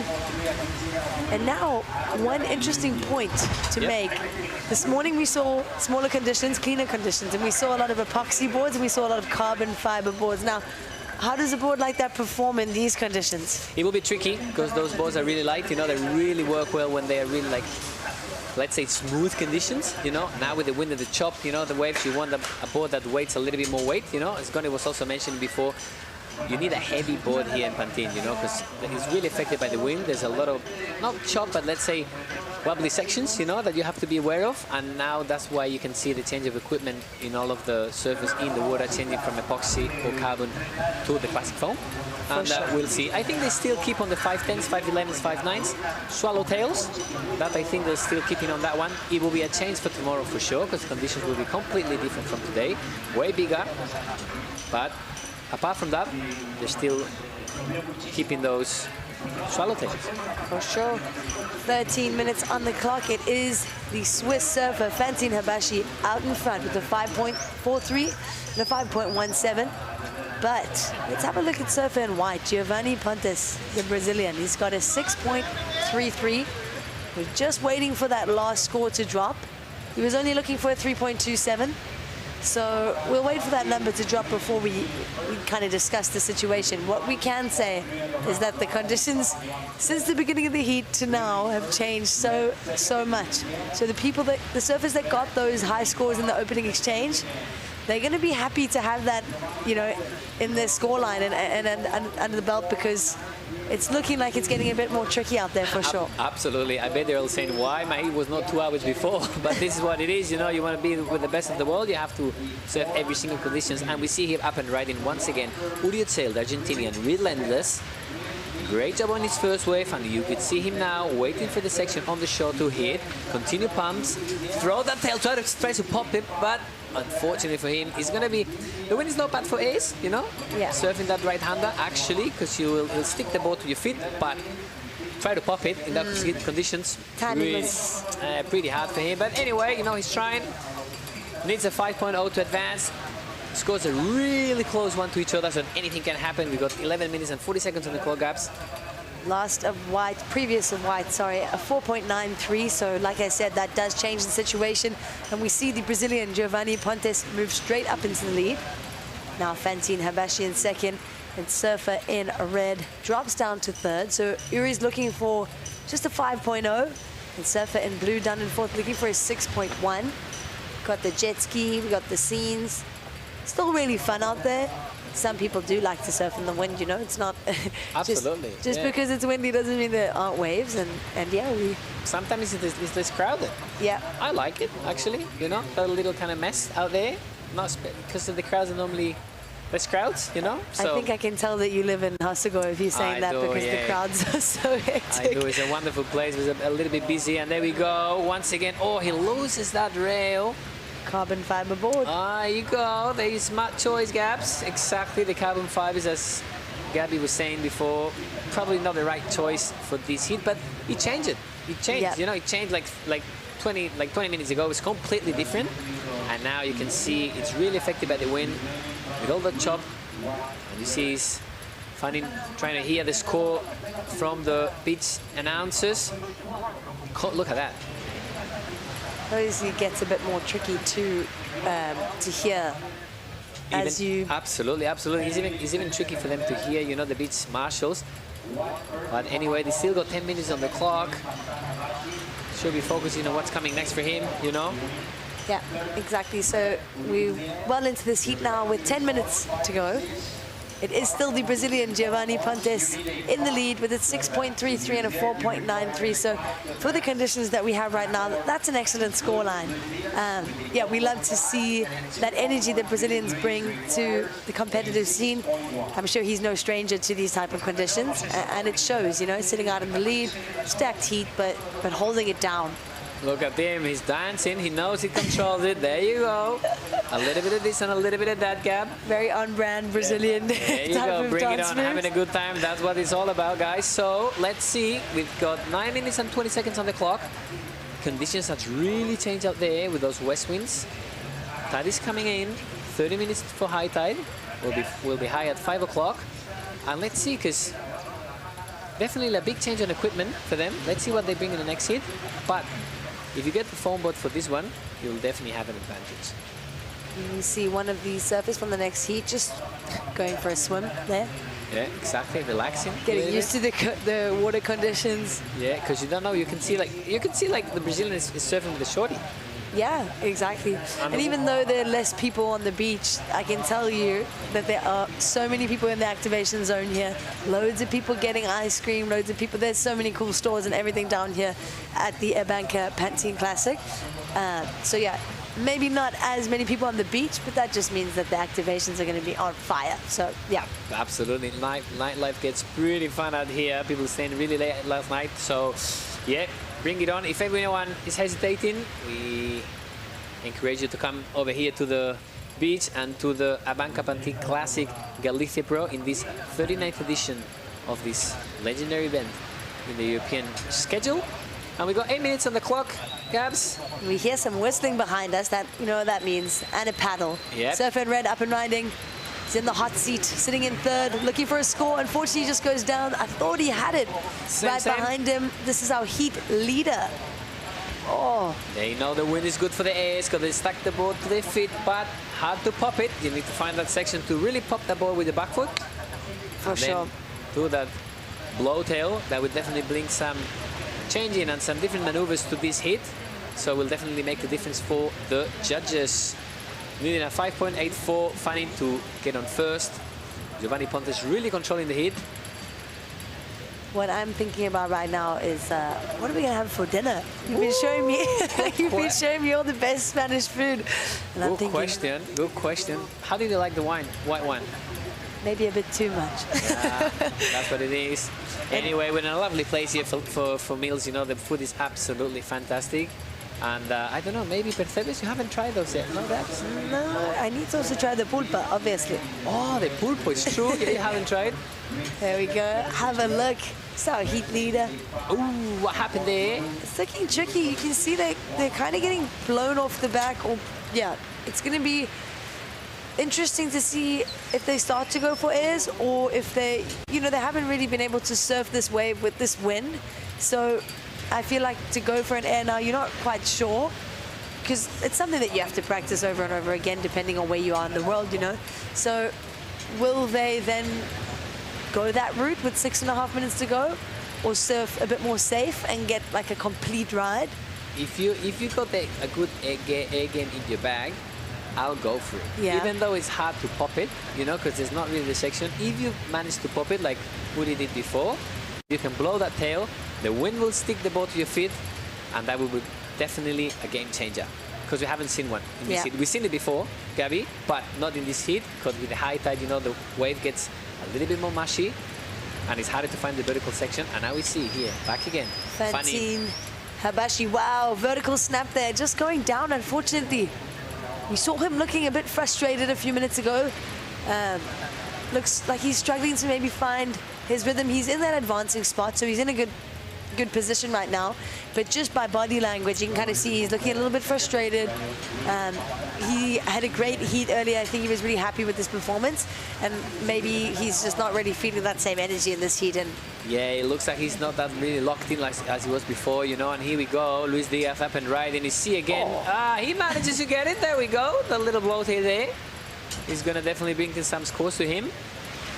Climbing that foam, wrapping it back to the whitewash, staying close to the whitewash. He knows just to stay close to the whitewash to find the vertical section. Close it out, Luis. Oh. Yeah, well done, mate. He's happy. We can see, you can hear all the Spanish crowd cheering. Let's see, Luis. In a 6.10 to advance. Doable? Not doable? What do you reckon, Gabby? It's hard to say. Let's watch the replay again. Let's break it down. So there we go. Opting to go left. We haven't seen very many lefts. Drifts the tail. Beautiful, clean completion there. Little foam climb while this wave starts to bowl up towards the inside. He's just kind of working this wave. And it's one of the few that we've seen stand up this nicely, you know? That's kind of coming with the high tide. And wow, read that well because it was a steep section and straight on the sand. Yep. Beautiful surfing. We'll wait to see what the judges think. I'm no judge, but yeah, I think it's going to be a good number, but I don't know if it's going to be the 6.1 that he's after. Yeah. If you compare it to the 6.33, let's see. Wave selection-wise was a bit smaller, Yes. I reckon, you know, compared to the other ones that Giovanni had or Pantin had, you know. But definitely he bring on some game changers that blowtail that he did that none of the other ones managed to complete. So you never know. We'll see. We got 3 minutes and 50 seconds on the clock. We're waiting for scores. And I think, did they drop the score? The score is in. It is a 4.57 for Last of Blue. It goes into his top two. Still looking for a 6.03. Surfer in red, though. Currently in third place. Wow, beautiful first turn there from Yuri. Just wrapping this wave through. He's looking for a 5.0 on this wave with 3.5 minutes on the clock. Tries to get all the way to the shore. Let's see. Pumping. He knows the section is there to hit. But I really liked what he did before. He kind of like popped the board. It looked like a board slide in a skateboard. Yeah, he's got a slide really and then can catch the rail again and continue down the line. Catching that rail. It was absolutely fantastic from him. I don't know if it's really come for the judges, but I kind of like it. No, me too. I like it. Style points. But no, I think he knew he needed that last section to kind of just solidify that score. So let's have a look here. Yeah, that was sick. I really like that. And he made it look so effortless too. Yeah. Skate style there. We like skate style. There you go. Wraps in it once again, pushing all the way with his back foot. Great technique from the Argentinian. And here's the commitment he has. He really wants to win this heat. He's not going to let go. An absolute warrior. Uriotziel needing a 5.0 to advance. Let's see. We're waiting for scores. 2 minutes and 30 seconds on the clock, Gabby. 2 minutes 30, like you said. And like we were saying earlier, there's kind of the surfers like Giovanni that got that 6.33 in the opening exchange. And those that didn't get their best wave then are probably just a bit like, frustrated because it's changed so much. Here we go, a paddle from our heat leader. This is Giovanni Pontes. Goes to the air. Wow. A dangerous looking maneuver. Really dangerous. But you can see he's just itching to do an air. And with the shorty, which is incredible because, like we were saying before, the water is pretty cold. Yeah. So you can manage the 3-2 for your heat, you know, because it's just 25 minutes there. But for a long surf, there's no way. I give him a 4-3. Yeah, like you're wondering if he's staying busy because he wants to like get some scores on the board, or if it's just really cold. Exactly, absolutely. Maybe that's why. So we got 1 minute and 30 seconds on the clock, guys. Let's see. Situation hasn't changed much for the moment. All right, and we have got some news. We are going to go on hold after this heat. So this will be the last heat before we go on hold. The next call will be at 5:30 p.m. local time. All right, so we put it on hold after this one, Gabby. With 1 minute on the clock, let's see. Conditions have shifted a lot. Let's see if in the next call, as we said before, you know, conditions can change a lot, you know, in minutes. So it can be really windy and rainy now, and maybe in 10 minutes it's sunny and offshore again. So let's see what the Mother Nature will bring to us. But for the moment, we're still in heat number 6, round 128, with 40 seconds on the clock. 100%, and that's why we've got this nice big waiting period so that we can make these calls. So yeah, we'll go on hold. We'll chat to Rob Gunning in a little bit. But right now, let's focus on the heat. We've got just over 30 seconds, no change to the situation. But Giovanni Pontes holding down the lead. We saw him dancing. We saw him going for airs. He's just having fun out there. Having a great time, the Brazilian. Good moves in the water and out of the water. So let's see. You can see how strong is the wind with the public putting the hands up. 10 seconds on the clock. Let's see if there's another opportunity coming. Maybe there's some lines coming out the back. You see the coaches calling the sets. Exactly. When you hear the whistle, you know something's coming. And that's done, unfortunately for them. Great job from Giovanni Pontes and Pantin Habashi. That will advance on the next one. And Baba for Uriosiel and Luis Diaz, because they really put in a show out there. Really tough hit, let's say, Gabi. No, conditions really shifted from the beginning, so maybe we're wondering for a change of equipment, as we could see with Pantin with the carbon board. And we'll see what we have next. So we are on hold for the moment. Everyone at home or that's watching us, we'll be back normally at 5:30 with the next call. There we go. So like we said, we are going to go on hold right now.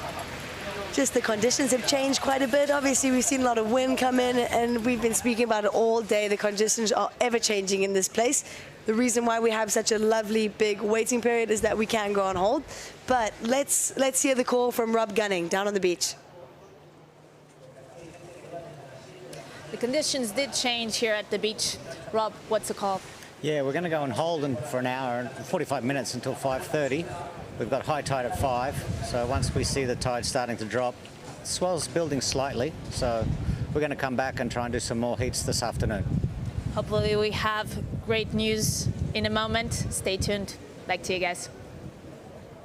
Thank you so much, Claudia and Rob Gunning. Absolute legend. Such a great tour manager. Really great at his job too, hey? Yeah, absolutely. Really approachable. Really calm always, you know? Super calm, guys. So that is the verdict, guys. The ABANCA Pantin Classic is on hold. The next call will be at 5:30 p.m. We'll be waiting for you then.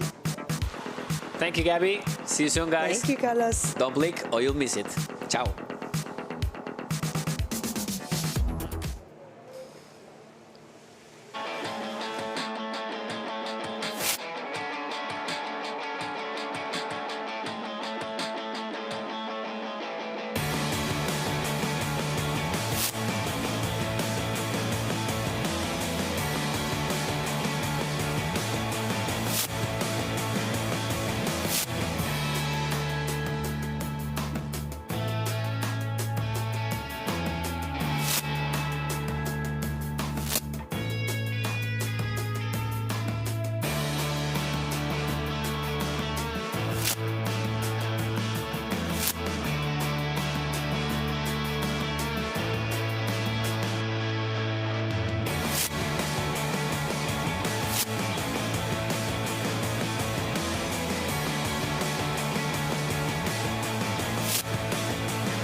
Falaba miña avoa dun lugar o que, segundo dicía, toda a vida amagou con voltar.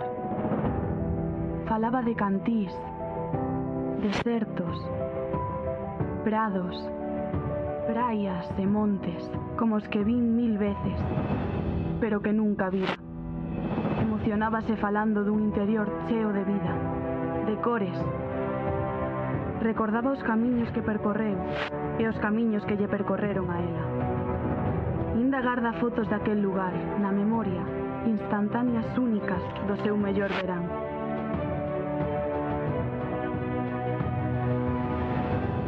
Descansar da vida era a frase que máis repetía cando lle preguntábamos polas praias, infinitas, de auga e area inesgotables.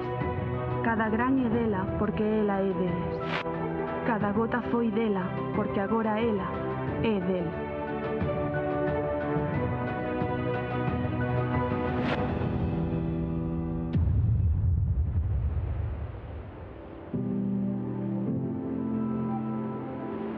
Tamén dixo algo sobre o horizonte, de que cando o miraba sentíase coa tranquilidade de non atopar nada, de que na liña da costa remataban os problemas da terra. Nesas augas era libre. Libre.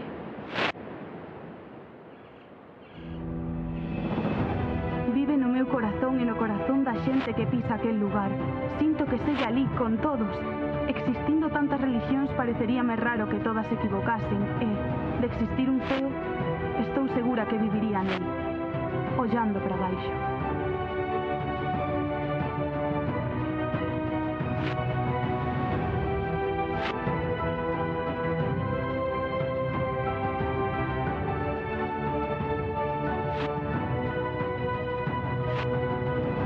Imagínoa degustando os mellores manxares que hai nesta vida, celebrando cada segundo do tempo que pasa, que nos pasa por riba.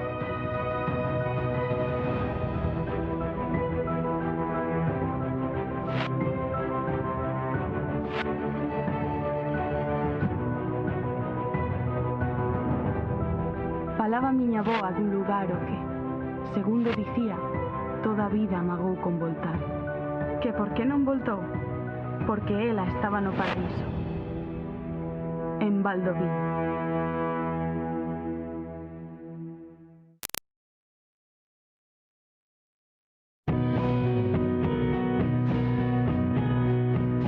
Quiero compartir mi silla contigo. Quiero ver salir el sol y despedirlo. Quiero caminar y correr a tu ladito. Quiero buscar y encontrarme a solas contigo. Quiero dormir y soñar caricias contigo. Quiero reír y llorar con tus ojitos. Quiero compartir mis secretos y mis suspiros. Quisiera compartir toda mi vida contigo.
Falaba miña avoa dun lugar o que, segundo dicía, toda a vida amagou con voltar.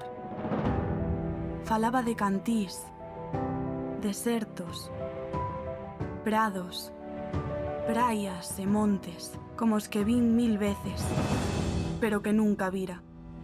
Emocionábase falando dun interior cheo de vida, de cores.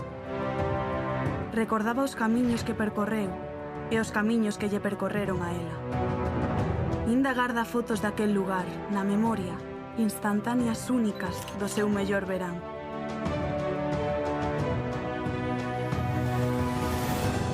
Descansar da vida era a frase que máis repetía cando lle preguntábamos polas praias, infinitas, de auga e area inesgotables.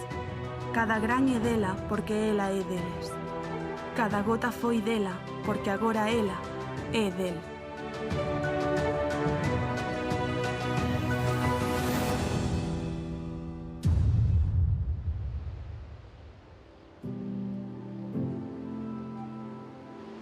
Tamén dixo algo sobre o horizonte, de que cando o miraba sentíase coa tranquilidade de non atopar nada, de que na liña da costa remataban os problemas da terra.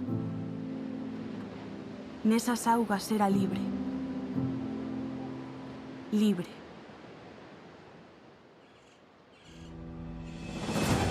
Vive no meu corazón e no corazón da xente que pisa aquel lugar. Sinto que segue alí con todos. Existindo tantas religións pareceríame raro que todas se equivocasen e, de existir un ceo, estou segura que viviría nel, ollando para baixo.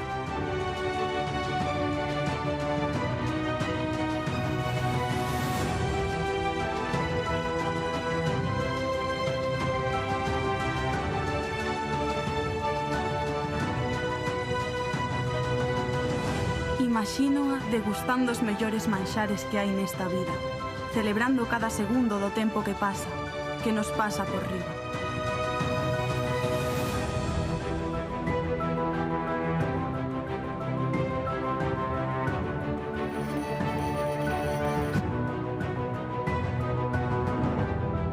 Falaba miña avoa dun lugar o que, segundo dicía, toda a vida amagou con voltar. Que por que non voltou? Porque ela estaba no paraíso.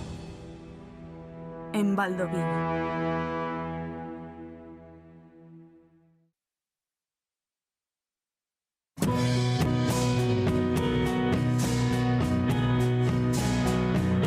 Quiero compartir mi silla contigo.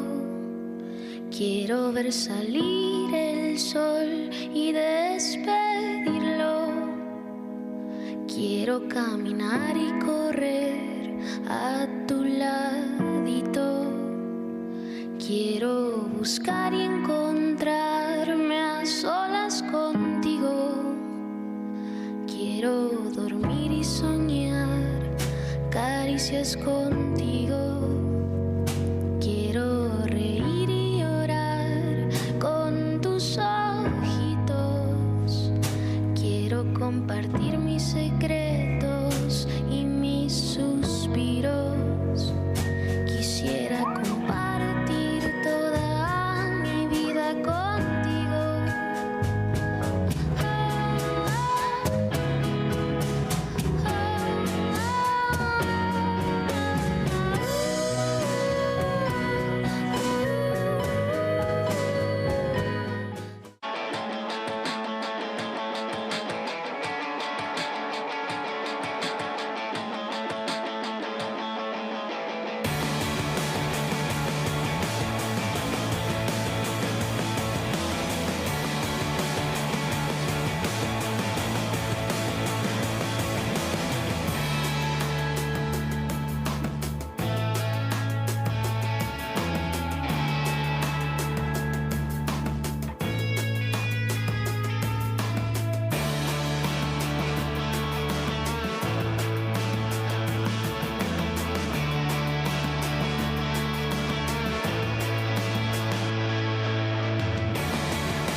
Falaba miña avoa dun lugar o que, segundo dicía, toda a vida amagou con voltar.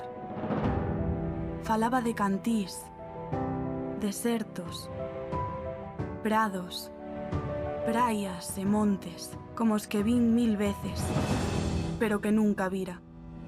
Emocionábase falando dun interior cheo de vida, de cores. Recordaba os camiños que percorreu e os camiños que lle percorreron a ela.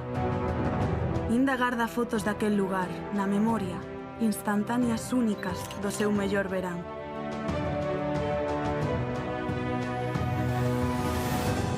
Descansar da vida era a frase que máis repetía cando lle preguntábamos polas praias, infinitas, de auga e area inesgotables.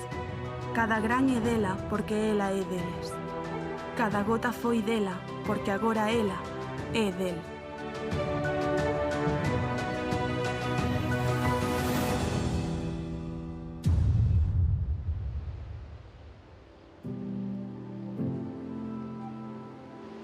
Tamén dixo algo sobre o horizonte, de que cando o miraba sentíase coa tranquilidade de non atopar nada, de que na liña da costa remataban os problemas da terra. Nesas augas era libre. Libre.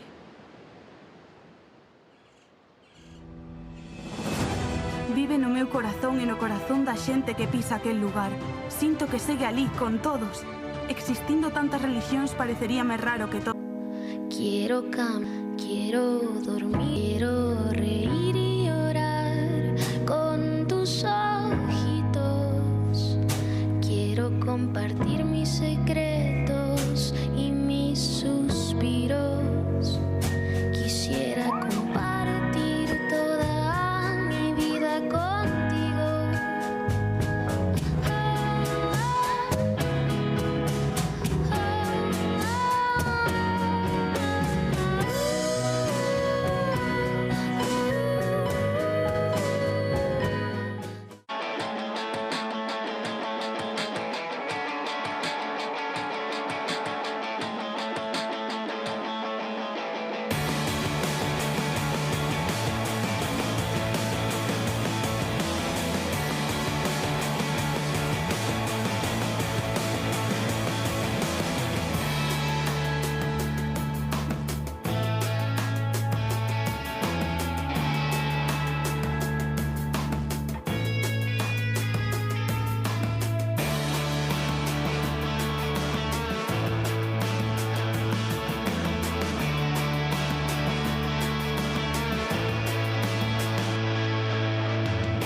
want it.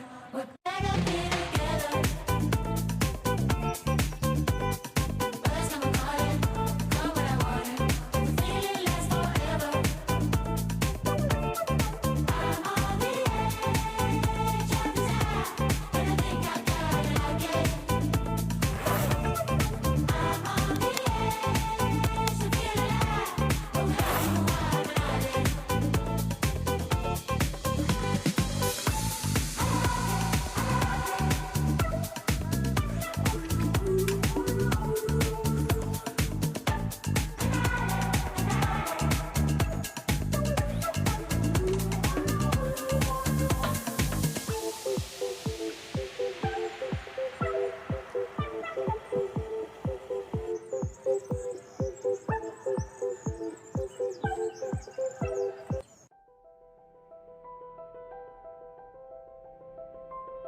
Falaba miña avoa dun lugar o que, segundo dicía, toda a vida amagou con voltar.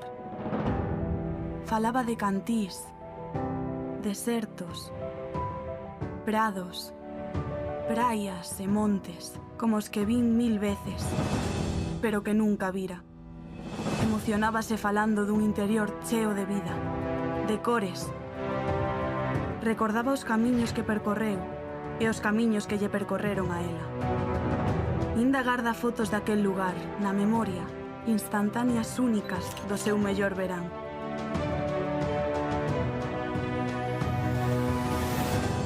Descansar da vida era a frase que máis repetía cando lle preguntábamos polas praias, infinitas, de auga e area inesgotables. Cada gran é dela porque ela é deles. Cada gota foi dela porque agora ela é del.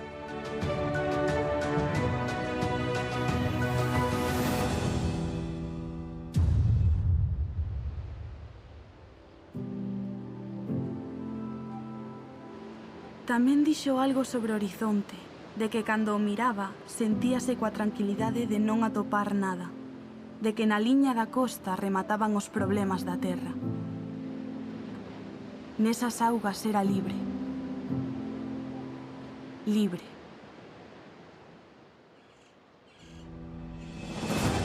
Vive no meu corazón e no corazón da xente que pisa aquel lugar. Sinto que segue ali con todos. Existindo tantas religións pareceríame raro que todas se equivocasen e, de existir un ceo, estou segura que viviría nel, ollando para baixo.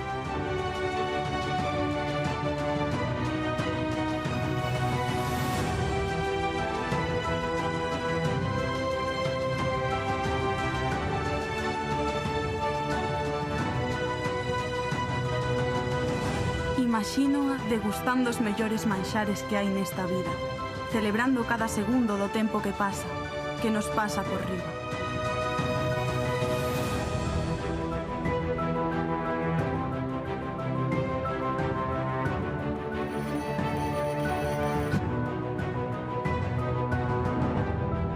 Falaba miña avoa dun lugar o que, segundo dicía, toda a vida amagou con voltar. Que por que non voltou? Porque ela estaba no paraíso. En Valdoviño.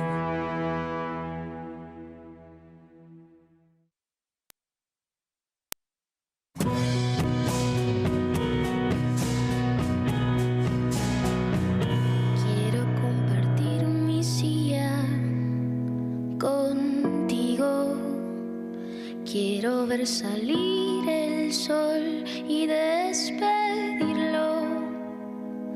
Quiero caminar y correr a tu ladito. Quiero buscar y encontrarme a solas contigo. Quiero dormir y soñar caricias contigo. Quiero reír y llorar con tus ojitos. Quiero compartir mis secretos y mis suspiros. Quisiera compartir toda mi vida contigo.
going all in, sun in the morning. We're better be together. Birds come calling, come when I want it. The feeling lasts forever. I'm on the edge of desire, and I think I gotta like it. I'm on the edge to feel alive. Oh, how you want it.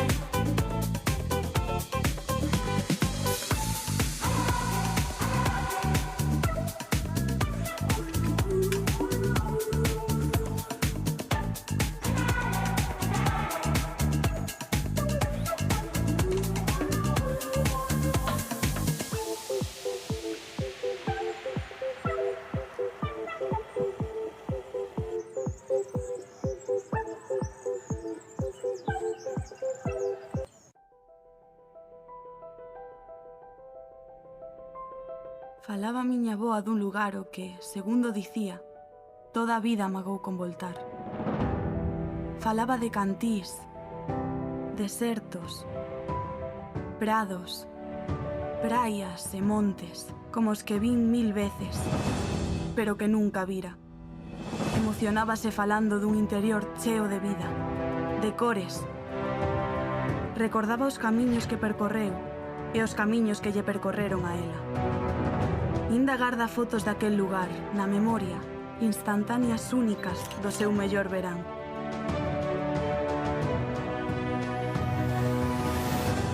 Descansar da vida era a frase que máis repetía cando lle preguntábamos polas praias, infinitas, de auga e area inesgotables. Cada gran é dela porque ela é deles. Cada gota foi dela porque agora ela é del.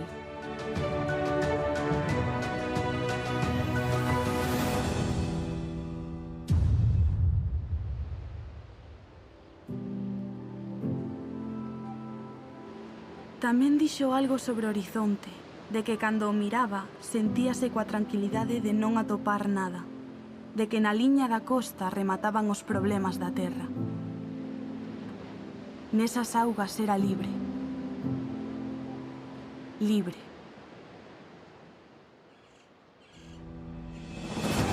Vive no meu corazón e no corazón da xente que pisa aquel lugar. Sinto que segue ali con todos. Existindo tantas religións pareceríame raro que todas se equivocasen e, de existir un ceo, estou segura que viviría nel, ollando para baixo.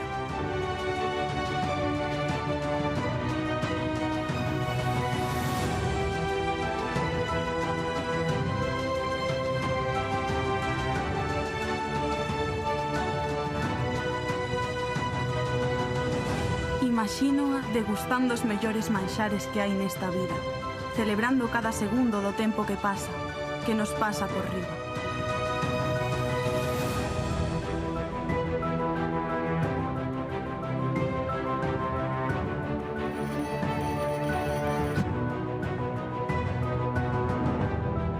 Falaba miña avoa dun lugar o que, segundo dicía, toda a vida amagou con voltar.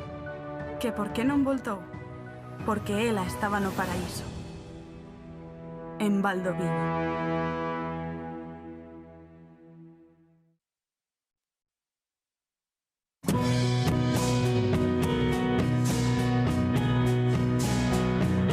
Quiero compartir mi silla contigo. Quiero ver salir el sol y despedirlo. Quiero caminar y correr a tu ladito. Quiero buscar y encontrarme a solas contigo. Quiero dormir y soñar caricias contigo. Quiero reír y llorar con tus ojitos. Quiero compartir mis secretos y mis suspiros. Quisiera compartir toda mi vida contigo.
ABANCA Pantin Classic Galicia Pro has welcomed the world's best surfers, becoming one of the most prestigious events on the World Surf League qualifying series. With a crucial 6,000 QS points on the line, every heat is a chance to rise, every wave can define a season. From the spectacular coastline of Pantin Beach, this is the ABANCA Pantin Classic Galicia Pro.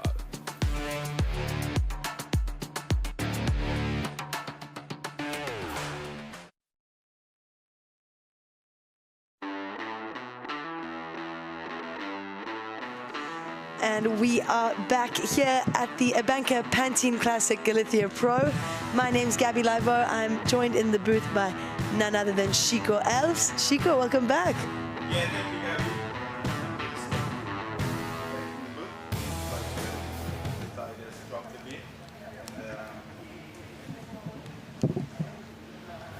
There we go, and we see the scenes down here. A bit of rain, but also as we watch the tide kind of start to drop a bit. There's the Safa Storm there in the Red Bull contest area. Natasha van Grienen and Zoe Steen definitely sticking around to watch the next heat as Nate Colby is in the water. Now speaking about it earlier, but the South Africans really stick together. Like I said, my name's Gabby Livo. I'm joined by Chico. We are on. It's been an action-packed day here in Pantin. The call is that the action will get underway in about 5 minutes. We will start with the round of 128, heat number 7. And who are we going to see in that heat?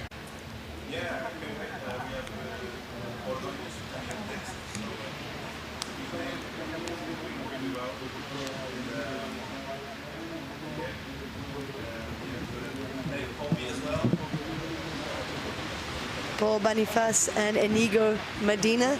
So conditions have improved. We did go on hold following the high tide, and now we're seeing a bit of a push. So if you have a look at the conditions, it's cleaned up. The wind has died again. There's a bit of rain, but that's actually helped the conditions. So really, really contestable waves out there. So we're back on at 6 o'clock. We're going to see Francisco Ordóñez with Nate Colby, Paul Boniface and Inigo Medina. So it's a stacked heat, loads of big names there.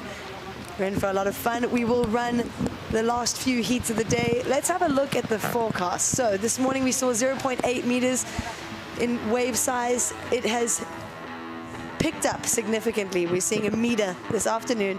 We had a 20-kilometer offshore wind, followed by a 25-kilometer sideshore wind. And right now there's not much wind at all, Chico.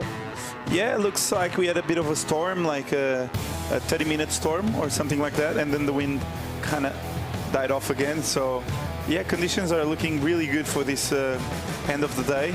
I think we had a bit of a lull. Ocean needed a bit of sleep on that high tide, but it looks great. The bank looks amazing, and with the tide dropping, I think we're gonna see some really, really good waves. Having a look at the next few days, we've got the peak of the swell tomorrow on Friday, 2 meters to 2.5 meters, and then it drops off a little bit, but still a lot more swell than we've seen today and yesterday and the day before. So really looking forward to those kind of next few days. It's always nice when the conditions line up with the finals day like that. We see the surface for the next heat getting ready. Yeah, Francisco Ordóñez, I was speaking about him just then. He has in form. He did the final in Yuki, so really good result. He's pretty good at competition, and he's really good at making good decisions, and he's going to compete again. Nate Colby, Paul Boniface, and Inigo Medina. So great heat, and can't wait to watch how this is going to unfold. Nate Colby, see him in the blue rashi there from New Pier, South Africa. Paul Boniface from Hossegor. And it's funny, we were actually just speaking with the creator of the Pantin Classic during that little break.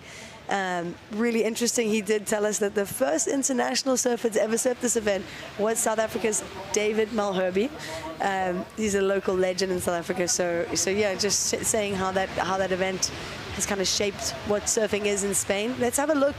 The heat draw coming up, like we said in red, Francisco Ordóñez, Nate Colby, Paul Boniface, and Inigo Medina. So 2 French versus South Africa and Portugal in this round of 128, heat number 7. So stacked heats getting underway so early on in competition still. Feels like we've done so many heats and we're still in the round of 128. Yeah, we are at the beginning of the event still. And what are the strengths of Nate in this case? I haven't heard much about Nate Colby. So Nate Colby is really well known in the Durban area of South Africa. Nate has grown up in Durban, like central Durban, I suppose, but his local beach is New Pier, North Beach, and it's a really consistent wave, but it can be quite small and soft. So I think he's going to perform really well in these sort of conditions. He's got an amazing style, reminds me of Luke Thompson a lot, and obviously they're good friends. So yeah, it's great to see Nate on this kind of like international world-class stage. He's been through his fair share of injuries too. You know, he's had a knee up, I'm sure, and yeah, so he's a great competitor. He does really well in South Africa. You can see South Africans are there to support him. Zoe and Cash. Let's have a look at the men's rankings. So you'll see that on your screen shortly. There we go. The men's QS rankings leading. It is Sam Pieter. I'm really looking forward to seeing him. Hans Adriozola in second with Lucas Skinner. Jumped up to third after his second in Newquay. Kai Adriozola, so the brothers there taking up those top 4 spots. And Francisco Ordonez in 5th. So we're about to see him surf. He's doing incredibly well on the rankings. Sean Gunning sitting in that 6th place spot. And down in 7th is Yuri Uziel. We saw him earlier on today. So the top 7 will qualify for the Challenger Series. And obviously this event, it's a QS 6000. So loads of points up for grabs here. We'll see Francisco Ordonez try to kind of climb up the ranks. And like I was saying, this is a QS 6000 international event. There are 4 events. This is the first of 4, followed by the one in Portugal, Matosinhos, Saquarema, and Taiwan.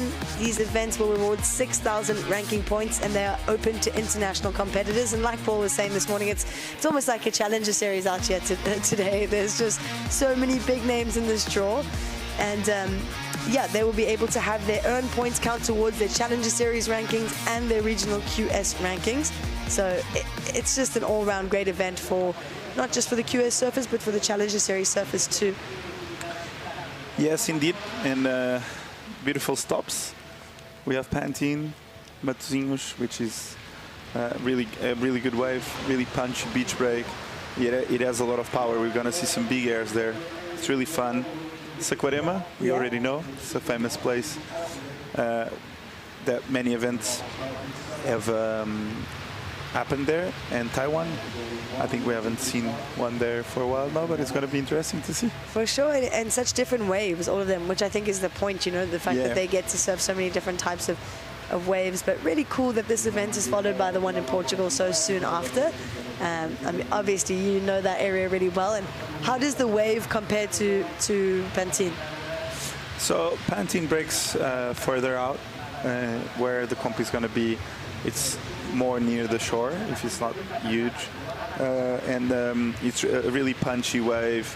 You can get like 1, 2 big, strong turns. And it's a really punchy beach break, as we see the Portuguese crew there, always ready for a good laugh.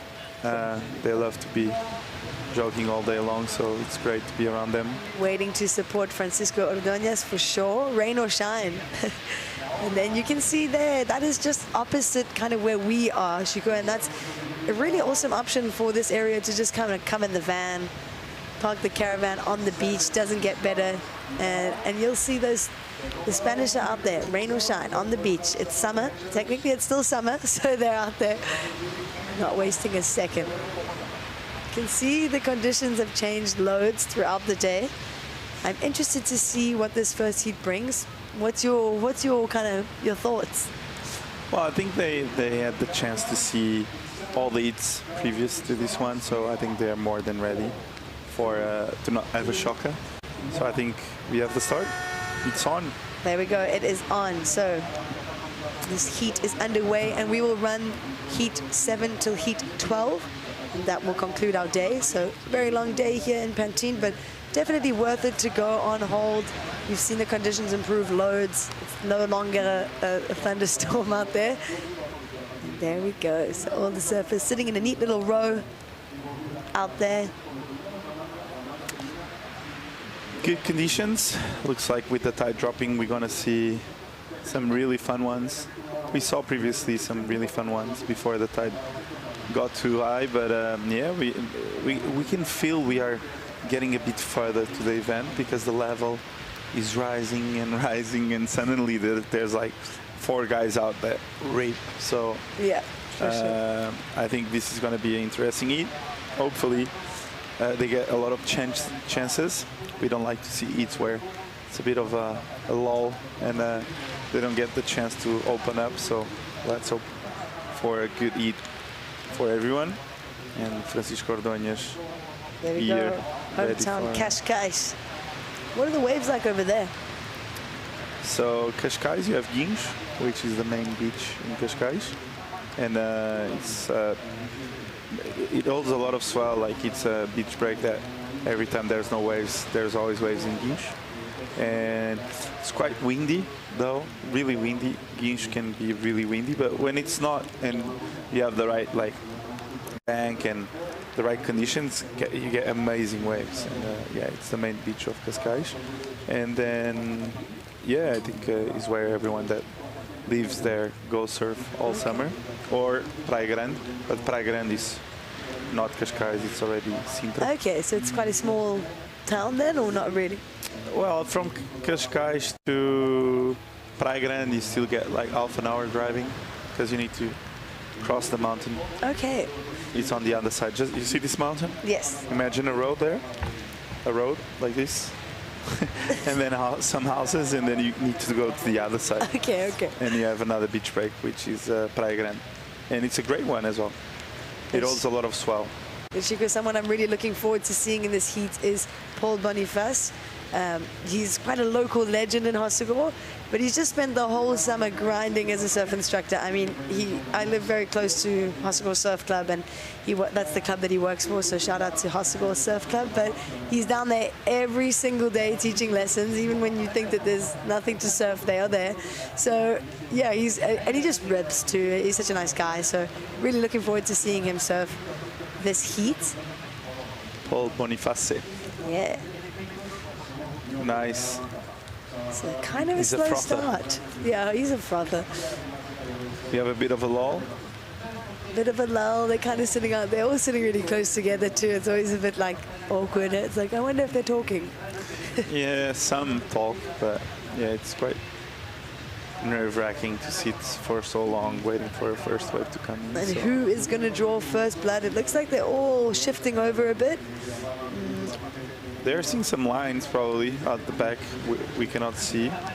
Maybe towards the left side or something. No. Just waiting. Just waiting. Do we have a restart? We have no restarts in this event, or yeah, Not on this one. not on this one. Not today. Not today.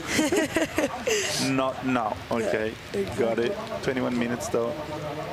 We don't need restarts because we have waves, as we see green paddling for this one.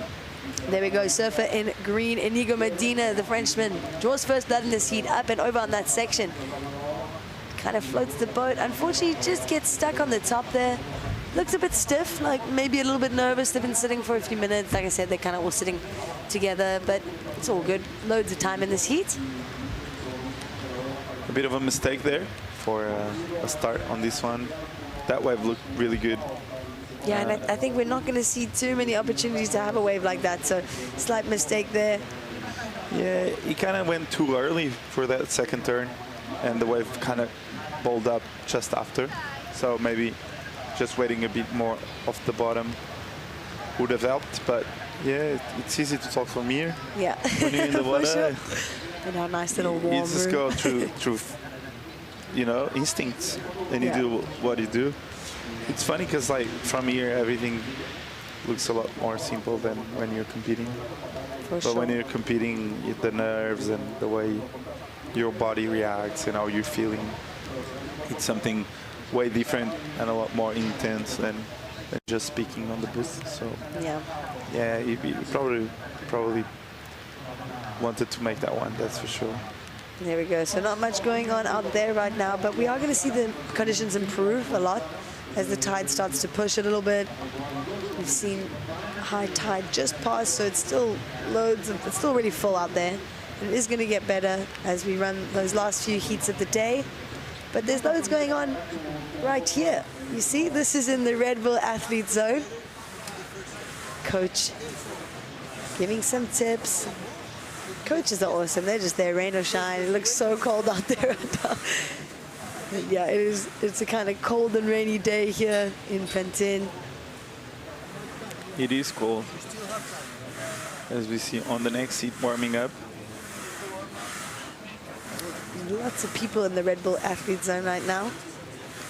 And also just in the general, like the GA zone is, it's packed. I don't know what you were doing during your break, but I went and got an ice cream and it was it's very vibey, really cool. And loads of people, like Spanish people, international people, local people, you know, people speaking Galician or Galgo, is it Galgo? Yeah. Yeah, which is actually, interestingly enough, it sounds more like Portuguese. Yeah, they get it pretty easy, what we speak. It's almost a lot of similar words, but only here in Galicia. Yeah. So in Galicia, they understand. We have a lot of similar words, but other than that, it's just different. Like it's just all different game.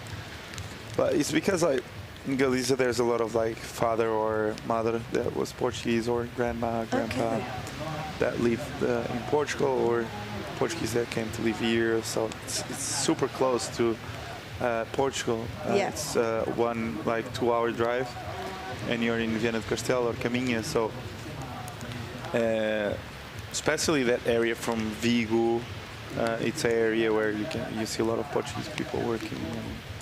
Yeah, I think there's a lot of influence in Galicia and Portugal. Beautiful Galicia, coastline from here all the way to Portugal, and Portugal obviously. Beautiful, beautiful scenes. So first score in this heat just comes in at a 2.17. That is all we've seen so far. Boys are starting to get a little bit restless out there. Surfer in green going again. Let's see, this is Inigo Medina from France. Just kind of wraps it back. You can see that tide is still really high. It's just one carve there and just kicks out, but he did complete that turn. Yes, indeed, but a really soft wave overall. Really hard wave to surf. And, I don't know, the ocean looks a bit hard right now. Looks a bit soft still, and not many opportunity yet. But there's the swell is there. Just a question of a couple of minutes and we're gonna start seeing a lot of consistent waves coming in, just like we saw previously before the tide was too high. And as we see, we can see there's lines out the back. Let's see if they can catch. They're moving left to right, just hunting down something, but it's frustrating because we were seeing sevens and like high sevens earlier, and then the tide just changed everything. But it has been a long day of competition, so of course we're going to see the conditions change quite a lot. I think until the priority isn't set between everyone, it's quite like a fight to see who's going to get the next one, because it's so lolly that everyone out the back knows they need to be on they want to be on the next one, you know. Yeah, exactly. So I think Medina, on the other hand, he will stay under them and catch anything that comes in. So as we see now, he's just catching anything that breaks. He's going. So he's just trying to keep busy, and that's a good strategy because you won't catch a wave anytime soon off the set. Really great strategy for him, though. You know, like they're all sitting at the back waiting, and I think priority is going to come into play in this heat for sure. But right now for him, there are waves kind of breaking on the inside, so he's just trying to build on his scoreline, keep warm. There we go. That is Francisco Ordóñez doing really well on the regional QS this year, the European QS.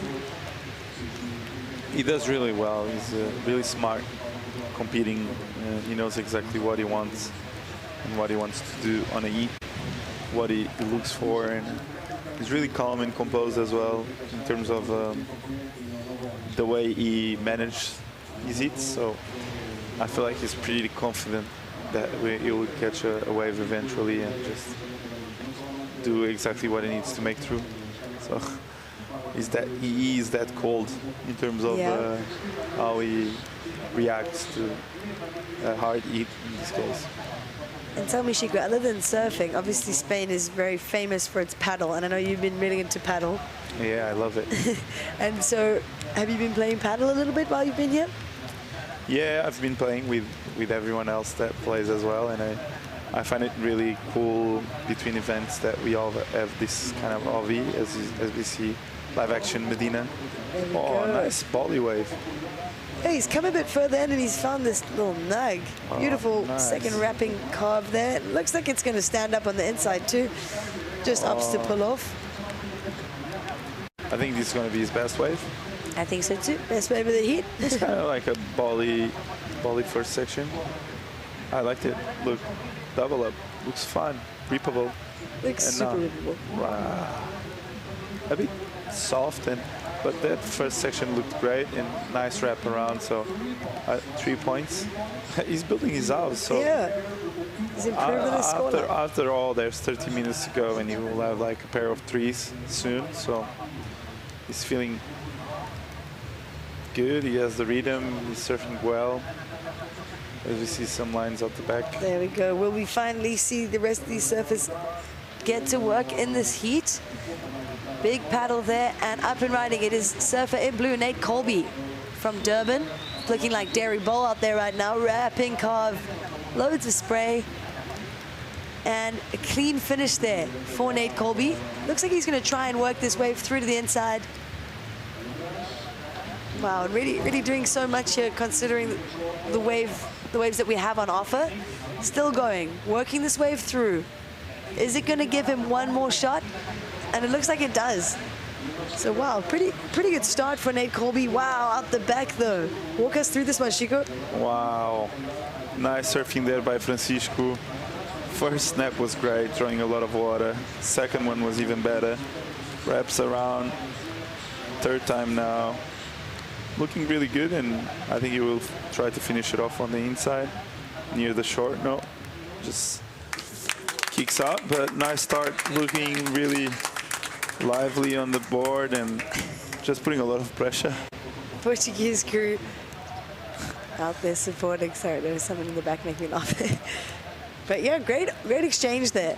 So Francisco, and one of the better lefts we've seen today for sure. Yeah, and this layback was right on the money, really committed. And I just like that he keeps the speed throughout all these maneuvers. So that really helps to catch attention. And I believe he has a lot of explosion between turns, on his turns. So first turn, the section wasn't quite there, and he was able to make it happen, and I like that on his surfing. Yeah, he was really springy. Yeah. So we'll watch this replay of Nate Colby. Lovely style there on the rail. Gets the board up and then just working this wave through to the inside. Hard wave to surf though, like really not much power on this wave overall. And you can tell he's a tall guy, right? Yeah, exactly. He needs a bit of juice to open up, and that wave didn't really allow him to open up a lot. So as we see. And we missed this one. This is Paul Boniface. Yeah, nice carve there. And that bit, oh, sorry. Yeah, he was with someone in front of him, and he's got a good section to finish off this wave. Let's see, a bit of a carve. And drifts the tail a little bit there, so all of these surfers kind of, you're seeing that they just had their first waves with about 13 minutes to go, so they're not letting any section go unhit, you know. They're working these waves right through to the beach and trying to get as much done as they can. So there we go, scores coming in. First for blue, Nate Colby at 3.5, first of white at 2.63, and last of green, 3 points. We're waiting for that last of red to drop.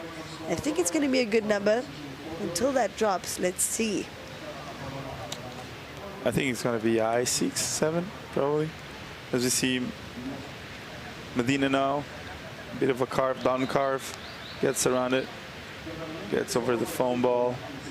Another one, and waits for the wave to build up. Looks like he's going to get a double up. Nice carve there. Torque the whole body towards that white water. Nice surfing there by Medina. Hard wave to surf. He did a really good job to connect all those dots. And we are still waiting for the wave of Ordóñez to come in. So Medina, I think he will improve on that 217 with this one as we see Paul Boniface.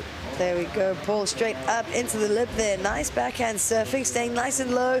Doesn't want to lose that wave, but just not really offering him much more. 9 minutes on the clock. This heat has flown by, and we've seen the scores start to drop. Chico, how are you so good at predicting the scores? Last of red is 6.67 for the Portuguese surfer. So absolutely incredible. So we're seeing two completely different approaches here. We're seeing Inigo Medina staying really, really busy. And yeah, just kind of trying to build on his scores. Whereas Francisco's just had one wave and has put him right into the lead. Yeah, that wave was really good. He had a lot of speed and explosion in his maneuvers. And he looked insane on that black board. I know it's magic and the board is working really well for him. And on another side, we see Medina working his way to his best number so far. I believe with this turn right here, I think he put an exclamation point on his wave and showed something different. So I think he will get his best number for sure. For sure, and a nice looking wave too, you know, like quite a bit better than his previous few. Yeah, he got that gouge, and we see Ordóñez live on a really good wave. Wow, backhand attack. Whoa, drifts the tail almost a little bit too much. Manages to get around it though. It's straight up into the lip. Nice and vertical. Still chasing that last section. Well, really smooth surfing. Love his style. Love how he drops that back arm into the water on the bottom turn. It's really technical.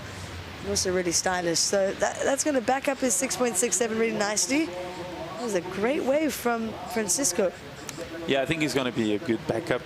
I don't. He's not going to go so high as his first one. No, I don't. But yeah, he surfed it well as we see. There we go, Nate Colby. Nice answering wrap back. there. Wow. That Beautiful was snap. wow. That was a lot better from Nate.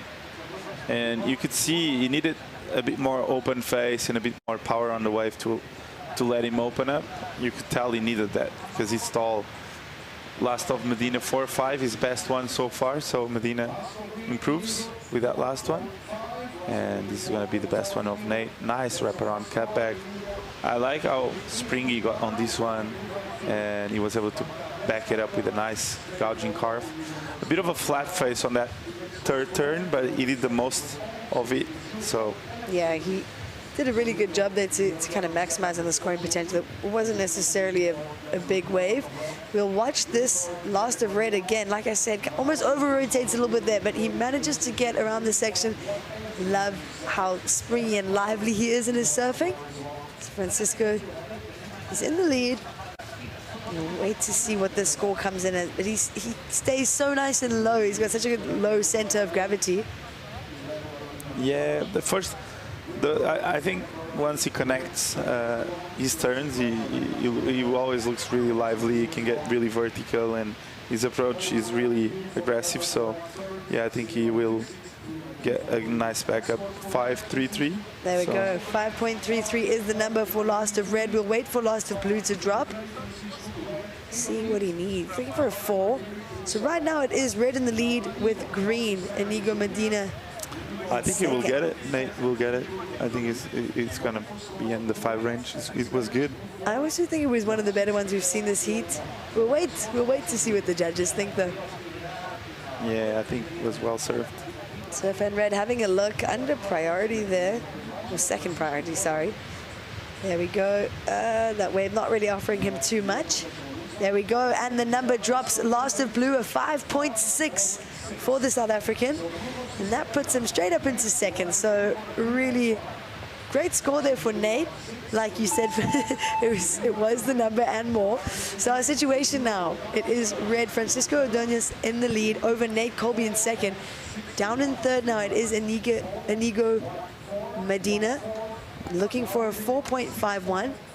And surfer in white, Paul Boniface from France, from Hossegor, down in fourth now, looking for a 6.47. All of a sudden, we this see one looks good. Little flurry of waves. Inigo Medina, wow, drifts the fins. So just answering back to that last of blue. That was impressive. Is he gonna, he's kind of working this wave through. There we go. Starts to stand up a little bit. Can he finish? Oh, Yes, indeed. that was a good wave from Inigo, from Andai. 4 minutes on the clock, and we're finally starting to see a bit of action out there. Our surfer in red sitting pretty comfortably in the lead, though, I will say, with a 6.67 and a 5.33. Not easy scores to get, considering the conditions. We'll wait to see what this last ride comes through as. Chico, run us through. Yeah, massive blow of the fins for the first turn. And yeah, he's only needing a 4.61. I think he will get it just from that first maneuver, because it was probably one of the best, if not the best maneuver we saw this whole heat. And was a big section. He applied a lot of pressure, and he was able to finish it off. I know it was a small section, but that first turn, though, was the money turn. And judges love when you go big on the first turn. You have a bigger wave. And I really enjoyed that one. So, yep, he goes to second. Yep, beautiful. Beautiful surfing there. I'm so impressed by your score calling. You should be a judge, Chico. So last Dragoon comes in at a 4.7. It is enough. He moves up into second. Now 3 minutes to go. Nate Colby down to third, looking for a 3.6. So the requirement is not much for surfer in blue.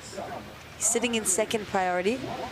So it's possible. Surfer in white, Paul Boniface down to fourth, now needing a 6.57. He's got first priority.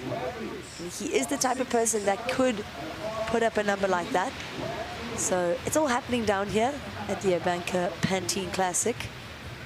The 39th year running this event. Pretty impressive. It is the third longest running surf competition in Europe. Impressive, iconic stuff. Iconic people around the beach. Everything is so iconic today, and we had everything. Sun, small waves, big waves, high tide, low tide.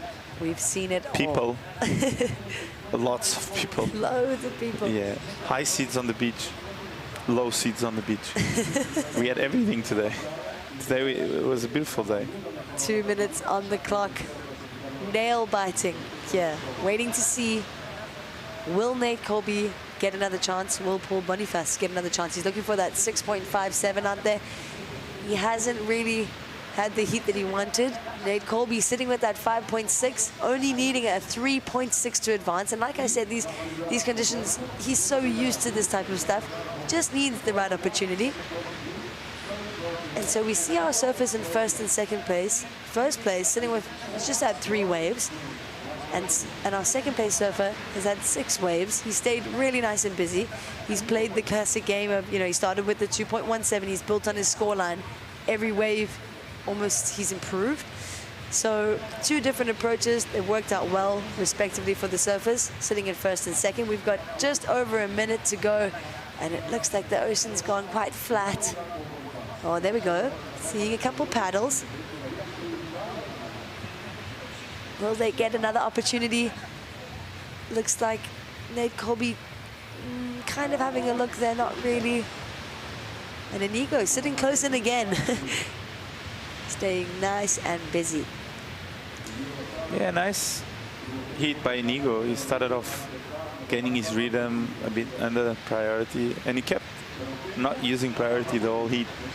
He kept just surfing the waves underneath that they didn't want, and it kind of paid off for him.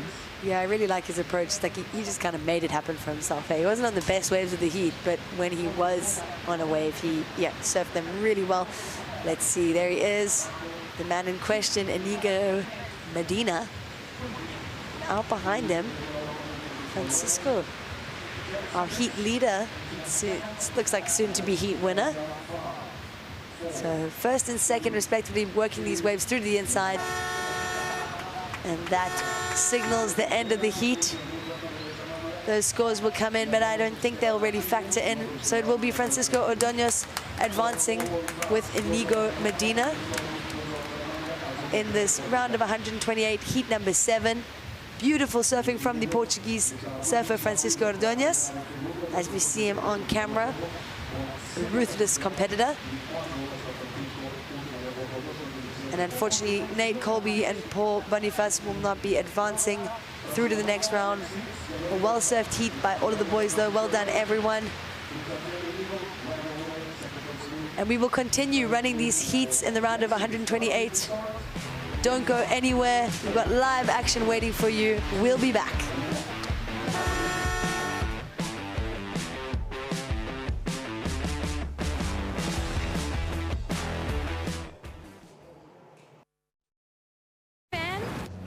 Prove it. Hit up your friends or go against the world. Leave no doubt. Pick your fantasy team. There's only one champion.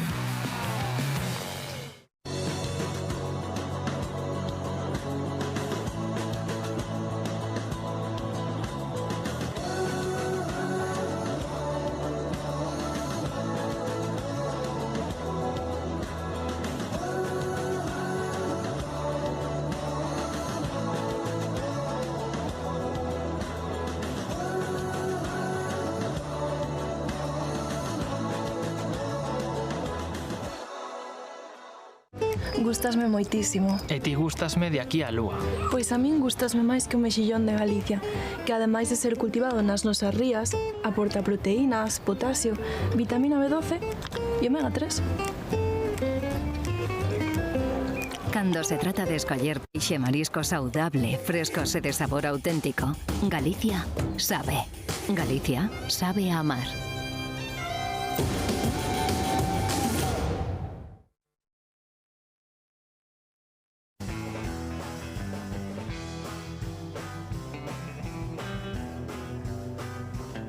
Oh, beautiful scenes here at Pantin. We'll keep rolling with the action. Heat 8 of the round of 128. There's a lot of wave riding humans in this event. There's 4 right now. They're hitting the water, and they've got dreams of going deep. They want to come back tomorrow in big swell.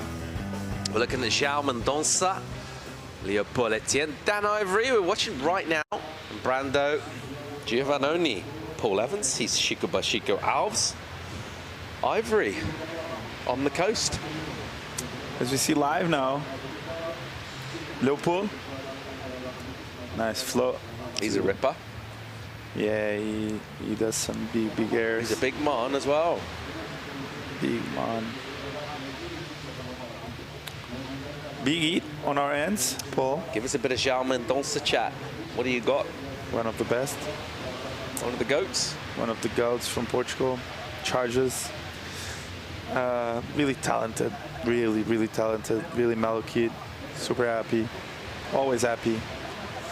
One of those kids like he's super humble and he's just like super mellow, and then suddenly there's like a 12-foot wave and he pulls in, which is something that he loves. As we see the replay of Leo, bit of a snap there, another one under the lip, and gets the float and the wrap. Really quick in transition. I don't think it's going to be a huge number, but it's a start for Leopold Etienne. 4.67 for João Maria Mendonça. And this was the replay of Dan Ivory. Nice snap off the top there. Gets around it, wrap, waits for the wave to open up a bit. And he got the finish, no? So first one for Dan, 3-point, right? 3.6, sorry, for the first of Dan. And yeah, nice start for João Maria Mendonça. 4.67. How you feeling about scores quiz, Chico? Other than really excited? I'm feeling good. I'm ready. Always ready. You've done okay so far. Not amazing, not terrible. But the thing is, like, you asked me 4. 2 was on the second name I told you. 1 was on the first. The last one I didn't know. High score 2003 for the men. He's a goofy. He's here now today. I've seen him. I've talked to him. Wesley Dantas? No, 2003. 2003? And 3. And 3? And 3. And 3. You talked to him? 2003. Didier Pité? not Dids. I'm kidding. He's I'm kidding. goofy. I know. He's here, but it's not him. I know. 2003. He's a goofy. He's here. He's a goofy, yeah. You saw him? Today. He's from France. Yep. Kind of, yeah. He's from the Reunion Island. Nope. Okay, let's go to Whoa, Chico mulls over the conundrum of who the high score was here in 2003. Let's check in with someone who just ripped the very last heat, standing by with Claudia Pinto. Francisco Ordóñez is the winner of going into the next round, taking first place, finding opportunity in a very slow heat. Wow.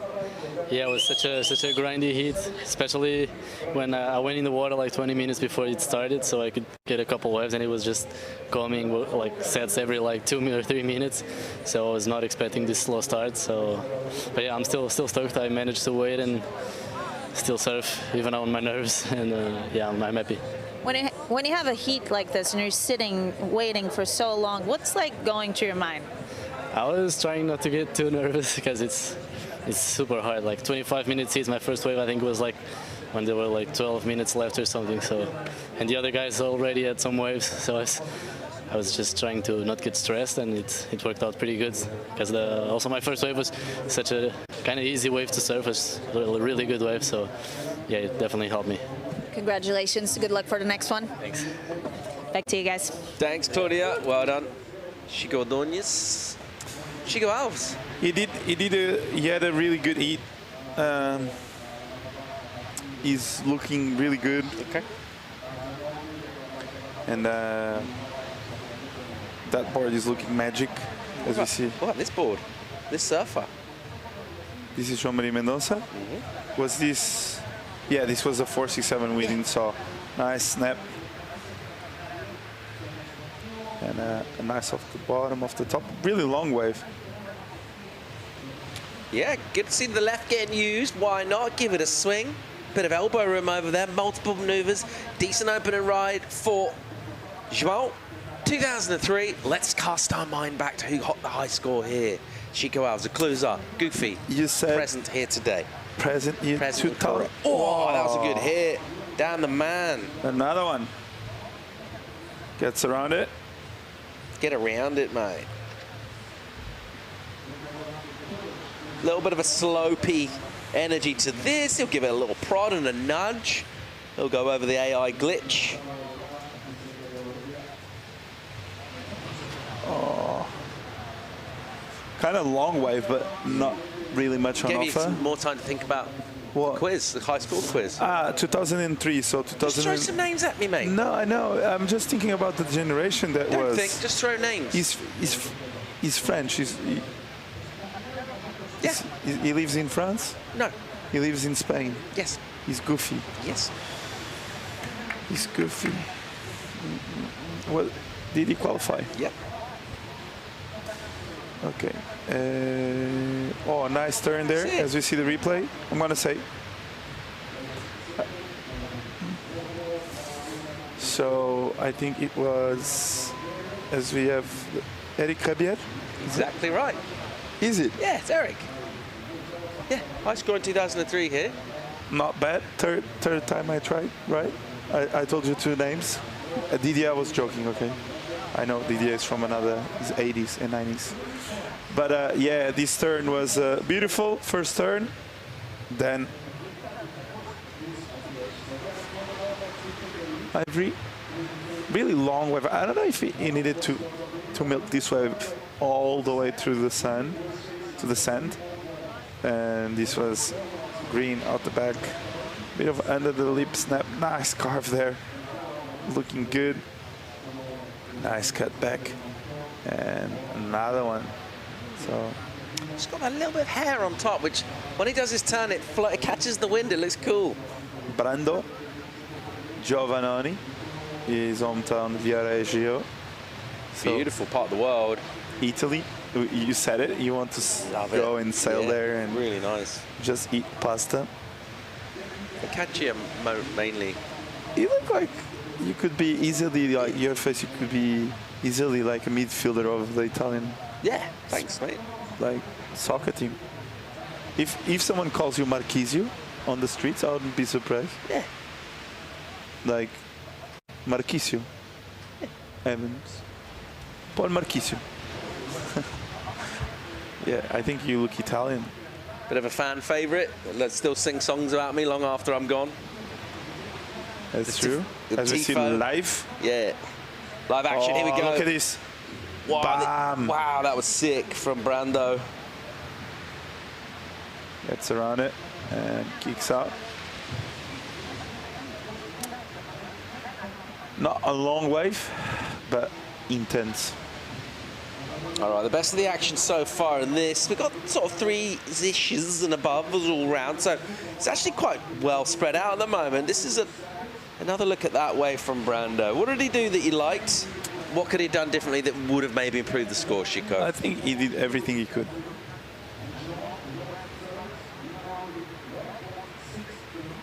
You happy with it? Yeah, I'm happy. I double up, smashed it, kicked out. Nicely done. Really hard wave though. Building up his numbers, 2-5 for that, heading in the right direction. He's in second place at the moment, still very early. We've got Mendonça with that 4.67. That's the high score of the heat. He's just ridden that one wave. Also, Leopold Etienne, 3.9 for him. Hello, here goes João. Opens up, jam in the pocket. He'll stand on the tail here, not because he's stalling for the tube, just because he's waiting for the wave to offer him some kind of slope to attack. So he's been pretty patient. But while you're doing that, it's not great for your speed or your momentum. So that's sort of, in fact, impact the score a touch, just in terms of visuals and vibes. Now on the inside, little runner, little double up, and a tag to finish. So nicely done, quite cool. He got kicked his balls into his hands there, which looks good. Yeah, it looked really good. Really small where he was almost all on the sand, but really good wave by João Maria. Nice gouging carve. Waits for it, what he does. Another beautiful carve. And yeah, João, he has a really good approach to the waves. He's really calm about what he needs to do. And he needed to back up the score, so I think he did just that on this one. 4.67, so a bit of heat at the end. Would you like to know more from his corner, maybe his coach? I would. I'll tell you what I would. Well, hang on. Just checking out a replay right now of Leo Paul. Nice first turn. Yeah, he's ripping into this, mate. Yeah, he looks really tight in the pocket. Looks like an epoxy board. Looks really lively. And he has a lot of speed, which is something that he needs because he's tall and he's looking good. As we see, he's stalling for the barrel. Then you remember, I'm just going to smash another snap and kick up. What are you going to say about his coach? Just, are you curious to know about João Mendonça? Maybe chat with his coach, get some insights, because I certainly am. I'm going to tell you what's lucky, because Claudia Pinto is standing by with his coach. Claudia. In the middle of the public here, we also have the coaches and the families of the surfers. And here with me is Guto, the coach of the Portuguese surfer in the water, João Mendonça. Guto, I know your journey with João as far as coaching. It started in January. Tell us a little bit about what you've been working on. Well, we have been working surfing a lot of bad waves, actually. As many people know, João is a really good surfer in waves with quality and power. So like this year we have been focusing a lot in surfing kind of like bad waves. And do you think, as far as the balance of working on the physical, getting used to the ocean, what other parts of coaching brings value to a surfer's performance when it comes to the moment of performing? Well, it's a multifactorial thing, right? Like science, your routine, like what you do since you wake up and to the time that you're going to sleep, what kind of food you eat, like what kind of workouts you do, like also everything around the forecast, because surfing kind of comes first, and then when there is not like decent conditions, the workout kind of comes second, but we try to balance both. And he's paddling for a wave right now. Let's see. Well, yeah, not on this one, maybe on the next one. And yeah, like it's been a pleasure working with João, a very nice guy, like a complete surfer.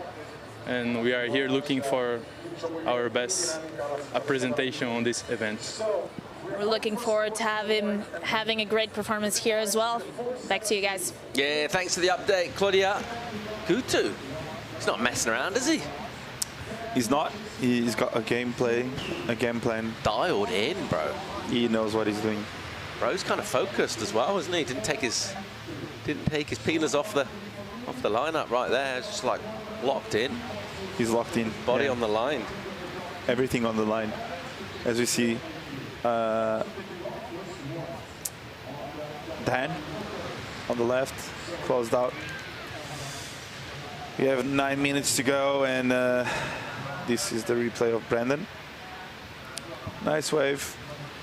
Bit of a nice and long cut back. Goes for this last section. Goes for the air and almost makes it. Kind of like did a late rotation into that turn. That's why I couldn't make it. And this is why, again, catching a lot of waves. Let's see what he did on this one. Blows the fins out the back. Nice bottom turn. Big snap there.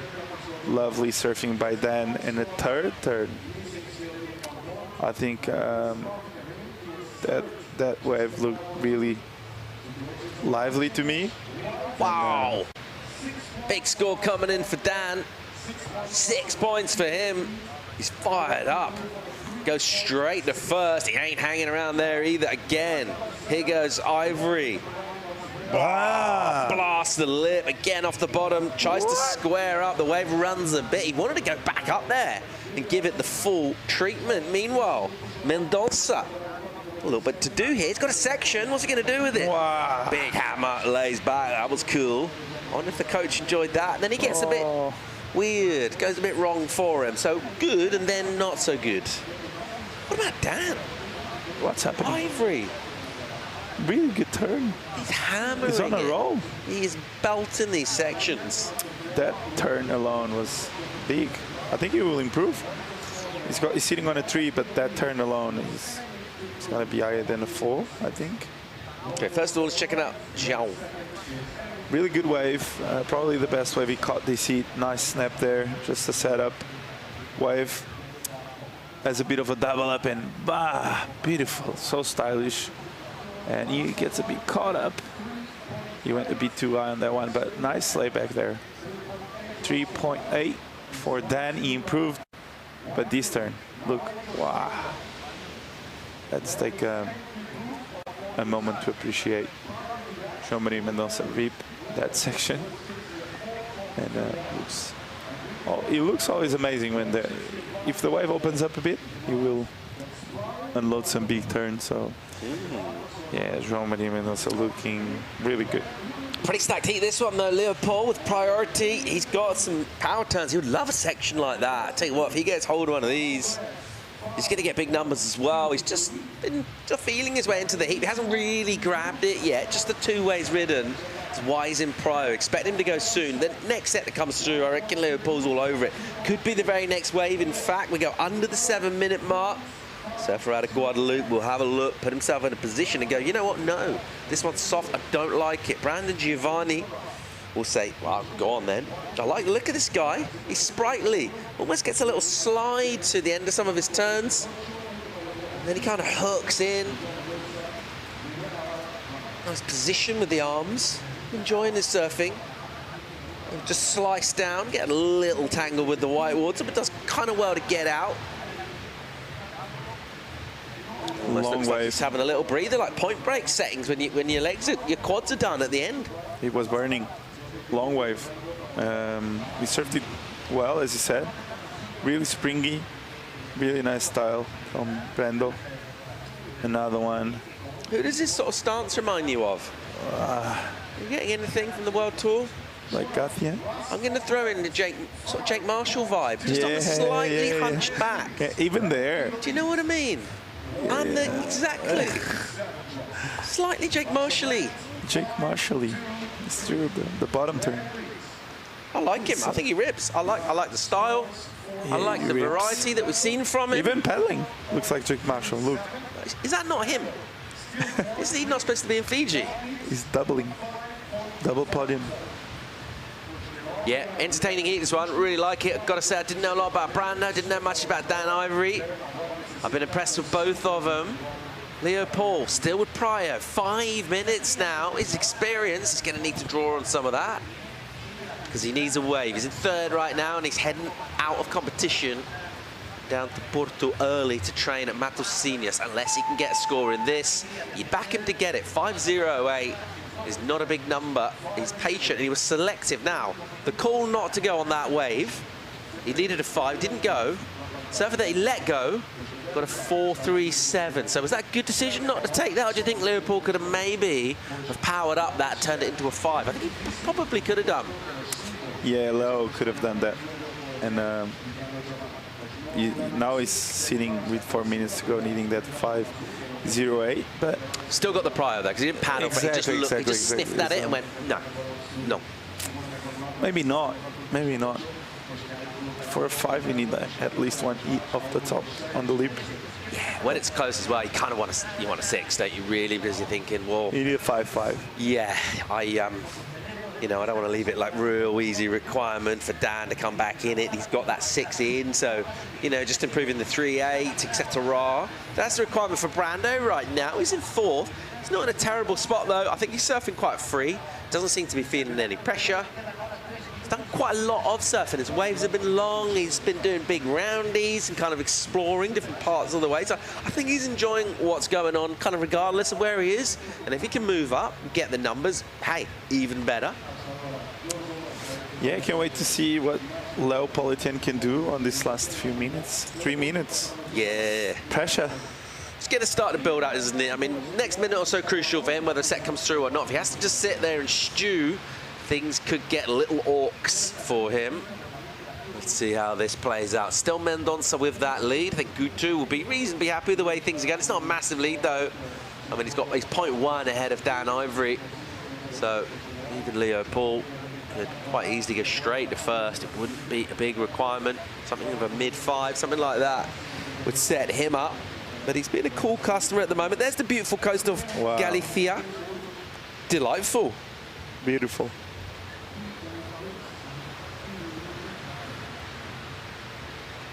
Lots to explore. Lots of surprises. Every corner you come round, there's a new landscape. Quite often some new weather. Sun pops out, just looks incredible. Absolutely beautiful. Sun's poking through now. He'd had a little shower, he had a little blessing from the heavens. And now the sun is poking through in the afternoon. It's a lovely Thursday arvo into evening. Sunset not till around 9:30, even after that last light. I think you could probably surf till maybe just before 10 p.m, which is cool, Chico. You thinking of maybe running down for a shred after work, or are you just going to research for tomorrow and go through the heat draws and watch back the QS results? You know I am. You know I am. You know exactly how I am. I like to dig deep, go home, open the computer, just go to Wikipedia and really dig deep on what I can search for tomorrow and give you notes that you need. It's not even for myself. I do it for you, Paul. It's the selflessness that always, you know, really gets me. I'm like, wow, he's just such a giving man. Exactly, and I change that every day for backside snaps. You're not just elevating yourself, you're bringing us all with you, mate. Instead of doing backside snaps late at night. Ooh, hang on, set out the back here, 90 on the clock. Priority still with a surfer out of Guadeloupe, Leopold Etienne. He's got to go this. No, he has a look, doesn't go. He lets Brando have another swing. Good call, Leopold. Not to go, but ooh, what's behind it? Will he see some more energy? This one looks good. He needs a wave. He's got just over a minute, Chico, so he's going to have to stop being fussy and just go something and make it happen, force the issue. Now our mind goes back to that wave that we saw ridden that was a mid-4 by Brando, that Leopold was in the spot for. Probably could have even had space for one more turn, couldn't he, before it got to Brando. So at this stage, that decision now is looking costly. Obviously, we've had the benefit of knowing that there weren't really any on the way since then, but 45 seconds. Is he going to get another opportunity here? He's paddling. Oh, here we go. Brando. Oh, inside. an insider. Jake Marshall. Go, Jake. Brando. Whoa. Whoa. Nice carve. Go, Brando. Let's go. Another one. He needs something else. He needs the wave to cooperate. A bit of a cutback. Will he get another one? Do you think it's enough, Paul? Oh. 5-4-4. I think he needed something more out the back. Yeah, it wasn't like... Ooh, it looks like he's maybe suffering a little bit. Just didn't have that exciting moment, did it? Didn't have us on the edge of our seats. It was cool surfing. I would like to surf like that. But he's grimacing a bit here. Something hurts. Is it the foot? Oh, he's got the knee. He's got a big brace on the knee there. So I think he's surfing through the pain barrier there. So if that's the case, I tell you what, even more respect to him because he ripped the heat. And he's not going to make it through, but if he's surfing with an injury as well and he's still at that smooth, well done. I think Liverpool will be really, really disappointed. I think that heat was there for the taking for him, but unable to do it. Well done to Dan Ivory. Didn't know loads about him. Now that I know more, I'm impressed. He rips. And well done to João Mendonça, who we know is an absolute charger, but he's pretty sharp in the small stuff too. Time for a quick break. When we come back, we're going to bring in my good mate Carlos Ferrari for the call. We'll be right back.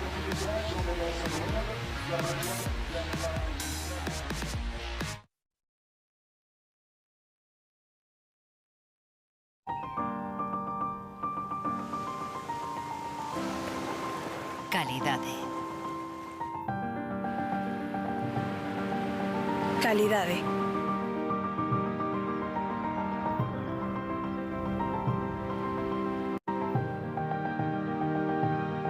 Calidade.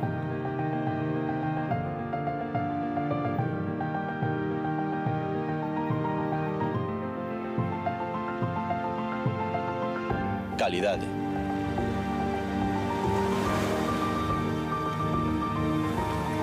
Calidade.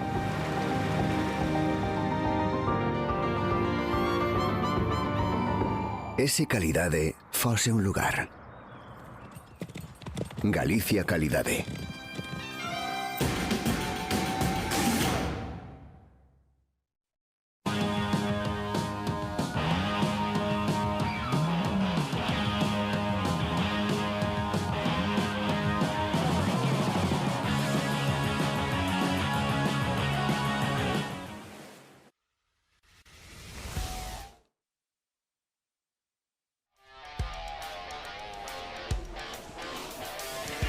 All right, good afternoon, everyone, and welcome back to the ABANCA Pantin Classic Galicia Pro.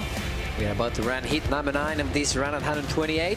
This is Carlos Ferrari, alongside with the one and only Paul Evans. How's it going, Paul? Yeah, good. Enjoyed the last heat. That was fun. It was great fun, yeah. Conditions are getting way better.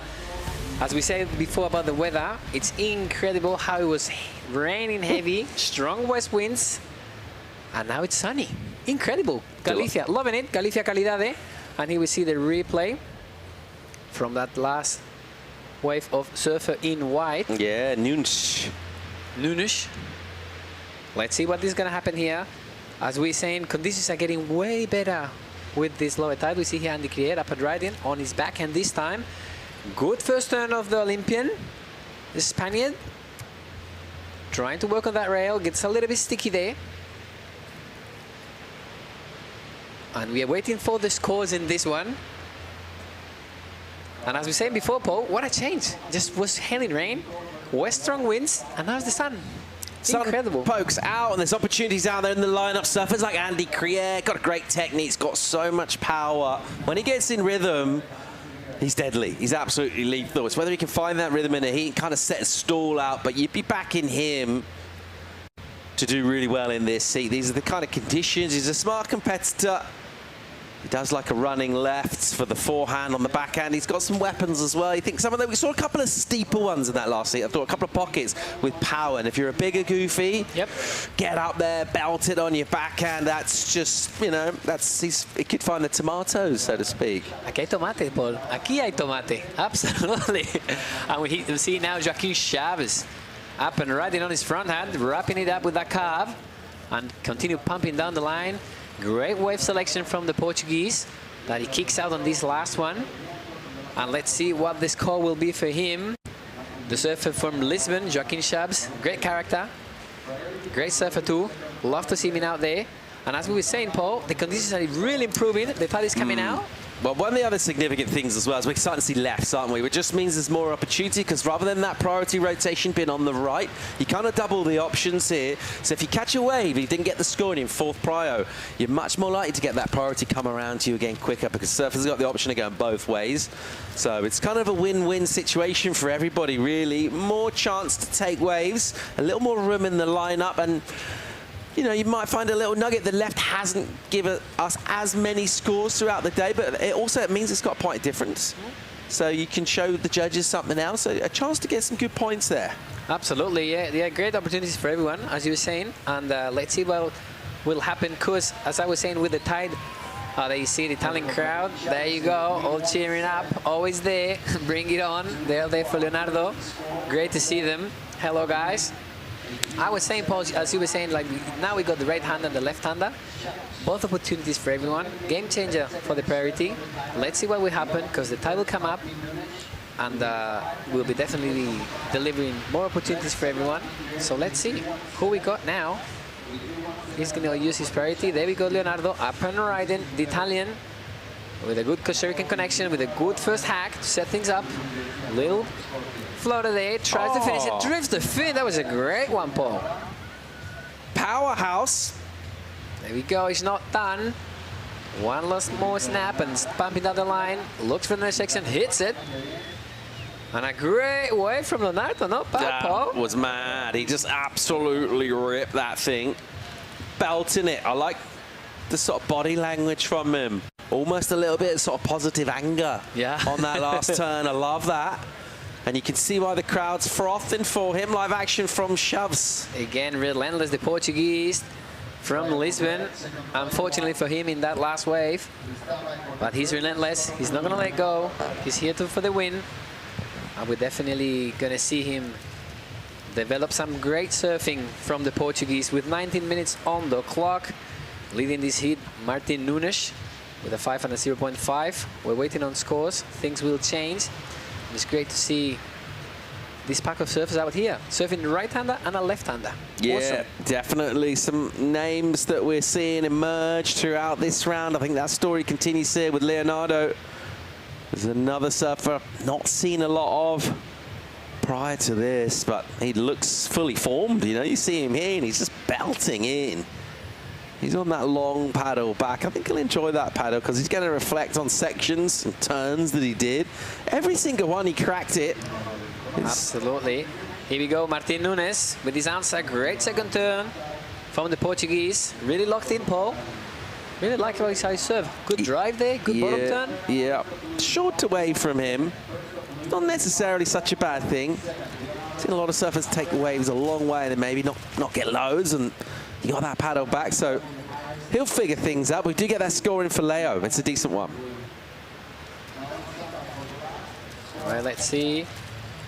That's score for him. And we're gonna go to an interview with Claudia. Back here at the beach with the winner of the last heat, João Mendonça, going into the next round in first. How does it feel? Feels good. Yeah, Nuki didn't go so well, so feels good to get the first heat and be alive for tomorrow. We were talking with your coach earlier about the work you've been developing together. He was talking with us about how you've been training in not so great conditions, which apparently is not the ideal of your training conditions. Is that important for the conditions today? Yeah, for sure. It's something that I've been putting a lot of time. It's this type of waves. I know I have to get better, and yeah, it feels good to make this hit in kind of slow conditions. Thank you so much. Good luck for the next one. Thank you. Bye-bye. Thank you very much, Claudia. And we're back with 16 minutes and 39 seconds on the clock. We're waiting for scores. Let's see, because we're going to have some scores on the panel, and we can see how the conditions are really getting way better for them, providing new opportunities. And obviously a change of equipment, because we were looking and seeing so many of the epoxies before. Are they coming back? Or what do we have here in the replay, Paul? Yeah, here we go. Checking out Joachim shoves. Just not quite connecting. So quick back up for the float, and he wanted to get over that whiteboard. It's a functional maneuver rather than necessarily a point score. He wanted to get out in the open face, but just grabbed a bit too much. He wanted to glide up over it, and he kind of gripped it a bit, and he actually went down. And then this was Leo again, so he's already got a 5.17 in. That's the high score of the heat so far prior to this. And he tags it again. And look, you sort of see the energy between the turns. He's just ready to go. You see him, he just wants to square up and belt the lip. And he gives it a little extra, that kind of late hit, that kick with the tail. He's throwing quite a lot of spray.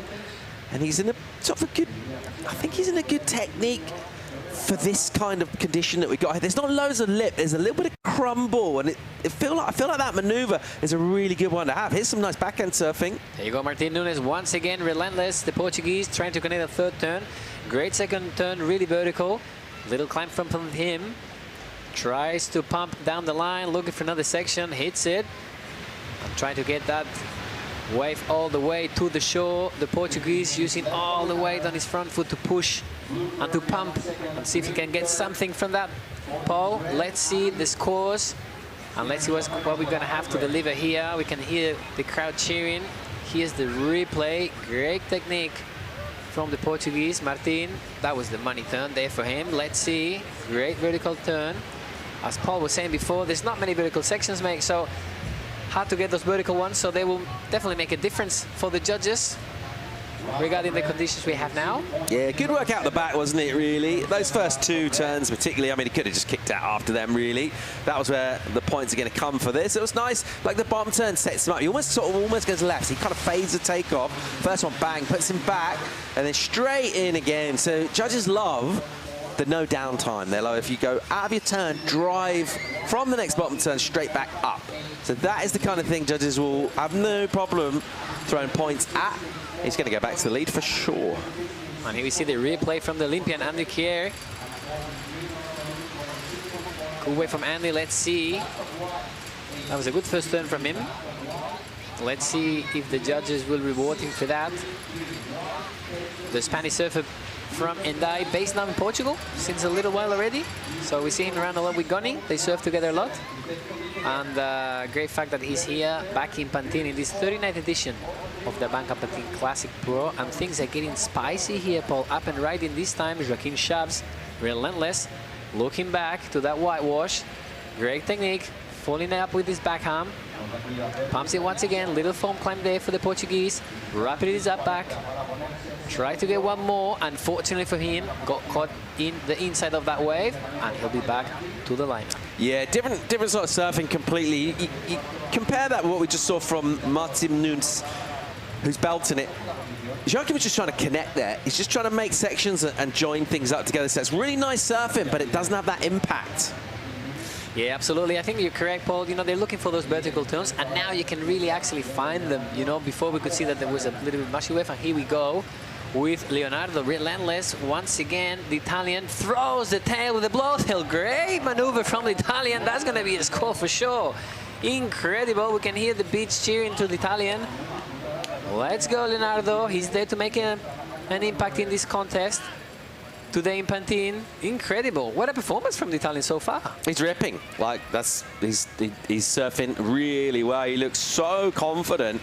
How many times have you seen surfers, every time they stand up, you kind of know this is going to be a score? We've seen a lot of energy wasted. Not wasted as such, but just on a wave that's not going to go anywhere. Every time he gets to his feet, you're like, well, this is going in his top two. Like, from the first bottom turn, it just looks like he kind of knows where he's going. There's a lot of purpose to everything he's doing with his surfing.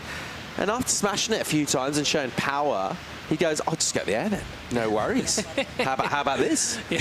It just does a really cool air rev on the inside, just kind of sticks in, no claim, just has a little look, puffs the chest out.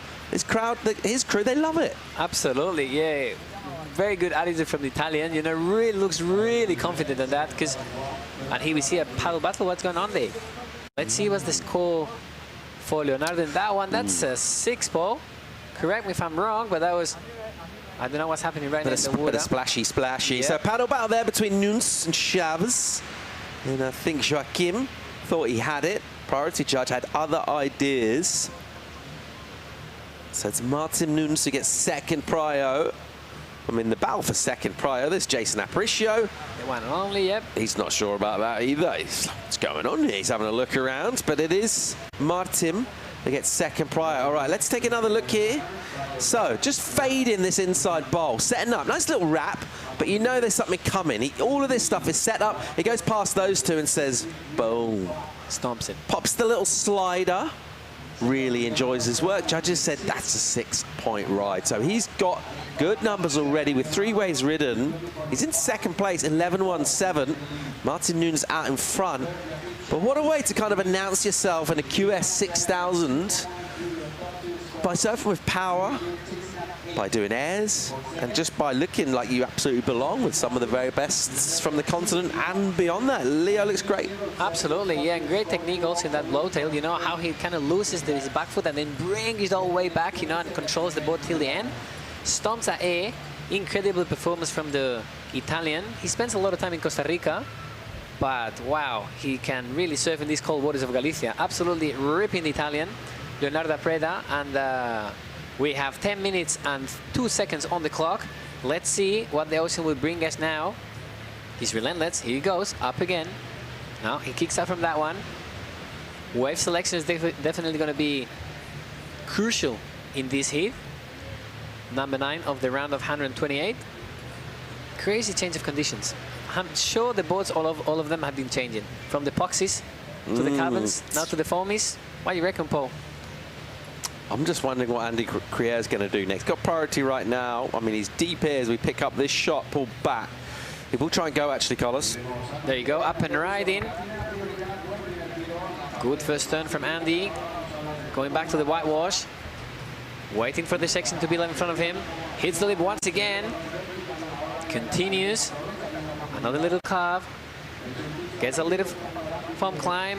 Hits the lip once again. I think he's got a really good wave here, pulling it out all the way to the shore. Unfortunately for him, he got a little bit stuck there with his nose.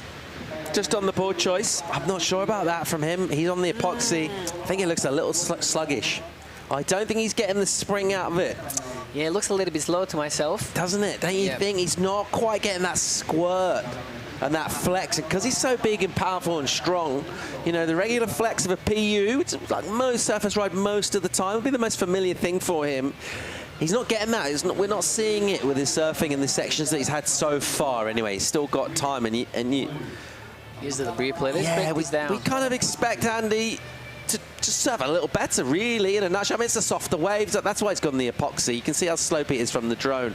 But see that turn, there's no spray on it, and that's just because he's not really getting the speed. And he's working really hard here. He's doing everything right in terms of technique, where he is on the wave, but it just lacks a bit of spark. And obviously, you're going to compare that to the other surfing that we've seen, which just looks bigger. You're seeing the water being cut a bit more by surfers like Martin Nunes and by Leonardo Preda. And obviously, when we're making comparisons, I mean, that's what the judges literally are doing. But Andy, you just expect more from a surfer of his caliber. He's won major events before, but so far in this one, he's still got time, but he's not been at this yet for me. This could be a good example of how board choice and your weapon and your equipment, you know, makes a very big difference with these conditions. So that's why you need a pretty wide quiver here, because we saw this morning really glassy, then choppy this afternoon. You never know what can happen, and hopefully for Andy here, he can make it through this heat. We'll see.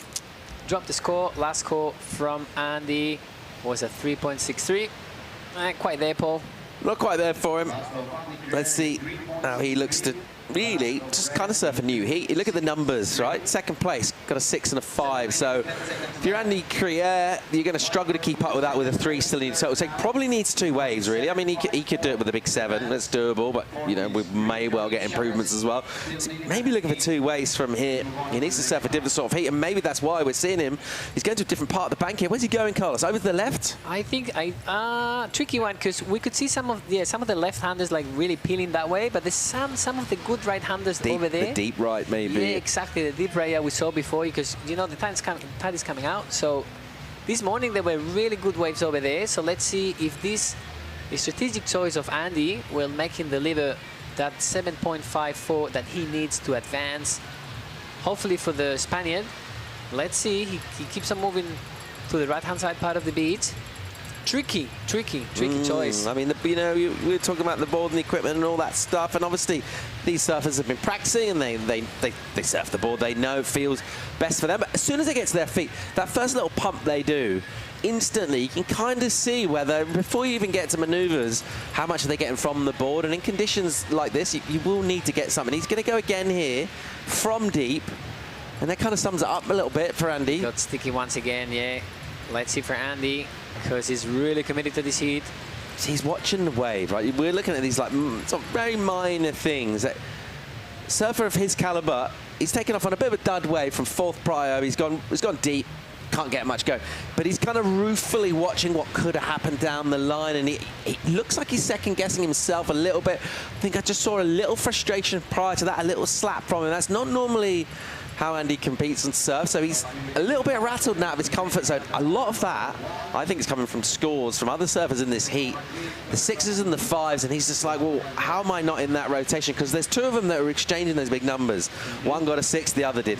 Then they get the high 5, and he's like, well, how, you know, there's 4 surfers in the heat, there's 4 waves there, but none of those were mine, and well, why is that? What decisions did I make? Was I slightly out of position? It obviously is going to rattle you, because he's there in the lineup and he'll know one of those scores that our top 2 have, at least one of those should have been his, but he wasn't able to get it. Yeah, he's staying in the 3s, you know, 3.63 and 3.17. And as you said, you know, like the main big scores at around 6 and 5s. It was great to see back again these type of scores, because he was a little bit slow before. We were getting back on the 2s and the 3s, and absolutely not the position that Andy we'd like to say, but hey, this is not done, Paul. You know, there's definitely some stretch for him. You know, we're down the 5-minute mark, so let's see with 4 minutes and 30 seconds on the clock that we have now, if Andy can get up there, you know, and advance. Just to continue that theme as well, you know, we think about Joachim Schaaf's paddle battle, doesn't get the nod, little slap, frustrated. Right now, he's in 2nd priority, so a chance for him, but he needs an 8-point ride, you know. And from this morning, getting the heat win, doing the interview, yeah, I'm buzzing, you know, I've got my mojo going. All of a sudden, you're struggling, and, you know, surfing's cruel. Surfing is really cruel, you know, and there we can see the frustration from Joaquin Chavez. Let's see here in the recap. Started really well, Joaquin Chavez, with a lot of flow, connecting really well the dots, the Portuguese. Good.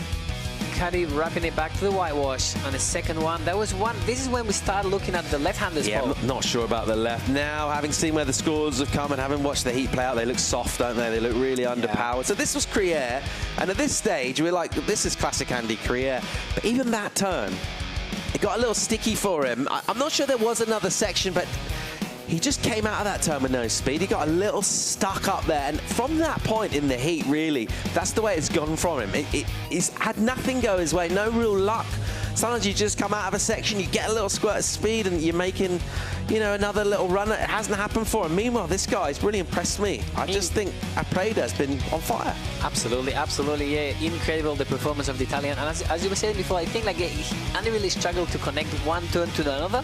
As you said, you know, really getting sticky. And here's once again, great first turn from Martin Nunes in this recap. But the second one, I think this was a wave of the big score, the 63. Absolutely ripping the Portuguese, getting really low and looking to squeeze that wave all the way to the end. Great performance from the Portuguese. This is not done. 2 minutes and 40 seconds on the clock. So far, so good. And we see now that the sun is shining back again. It's amazing, these tiny moments. You think of that 60. At the very beginning of that wave, he actually got a little stuck, right? He stood up, he had to pump to get in. He almost got caught. And he just got really lucky that there was that double section for him. He got the 2 turns, and he's flying now, and this is live action. He's having a great time. Absolutely. That board looks really well under his feet. Very good equipment choice from Martin Nunes, the Portuguese. Let's see, he's back to the lineup. We're waiting for scores. Will he improve the situation? He's already leading this heat. Heat number 9 of this round, 128. And here we see the replay. Let's break this up. Let's see.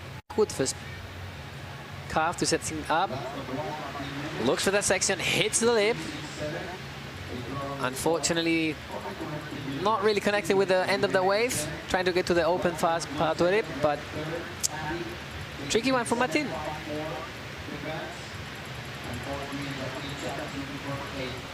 $6.54 for Andy to advance. Things are getting tricky for him with 1 minute and 30 seconds on the clock pole. Let's see. He needs to get angry. He needs to fire up. He needs to find something big. It's one wave now. Both of these guys basically need to go excellent. Same for Andy. Don't think about 7-5. Just go 8s. Like, think I need an 8. I need to go excellent. I mean, that's literally what Shakim needs. But both of these two need to get a meaty section. First priority with Shakim. And he needs to hammer it, do a big punt, maybe both of those things. He needs to do something special. So that, you know, in his own mind, what he needs to do is simple in terms of what the task is. Actually execute, and that's going to be another story. Here's live action from Leandro. Here he goes, up and riding on his front end. Leandro, the Italian, waits for that section to build in front of him. Hits with a good snap, and a second one, connecting with his ended section, throws the tail once again and completes again the blow tail and continues up and riding again, wrapping it up to the back to the whitewash. And a second one, this is going to be a score pole, let's say, because he needs a 5.34 to get first. With 30 seconds on the clock, waiting for scores. These things are getting spicy today at this moment. Decent blocking move, maybe. I'm not sure if he will improve with that. We'll see where the judges go with it. But it means that he kept surfers that are chasing him off the wave. I didn't enjoy that air as much. I think he just kind of kicked it up a little bit. Here we go. Up and riding. That's the answer from Jakim. Not a very good wave selection for him. So let's see what the judges will say about that one. And it's done, mate. That's a really entertaining heat. That was sick. That was sick. Yeah, full on. Yeah, a lot of waves. We saw a lot of waves. Martin Nunes got up to 6 waves. Great performance from the Italian. That moves on to the next heat. Also Martin Nunes controlling the heat since minute 1. Bummer for Andy, because we love him. And also Jackie Shabs.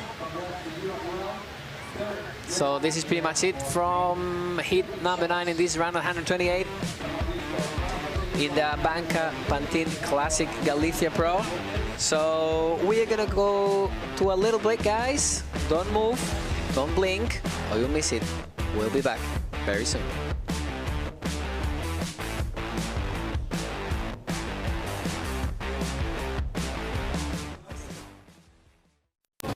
Underdog, every winner. You called it before it happened, or you didn't. Prove yourself right. Lock your surfers. Play the bracket challenge. There's only one champion. Esta por papá, esta por mamá, e esta por... Por esa xente que pasa tempo lonxe de fogar, para que nós podamos disfrutar dunha pescada baixa en calorías e grasa, pero chea de vitaminas, minerais e proteínas. Cuando se trata de escoller peixe marisco saudable, fresco e de sabor auténtico, Galicia sabe. Galicia sabe amar.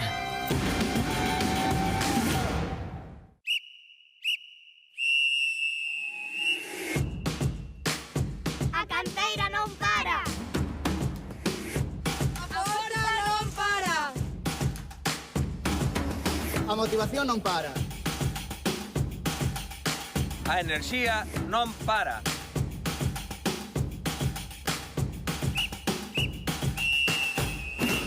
Porque o deporte galego non ten parada.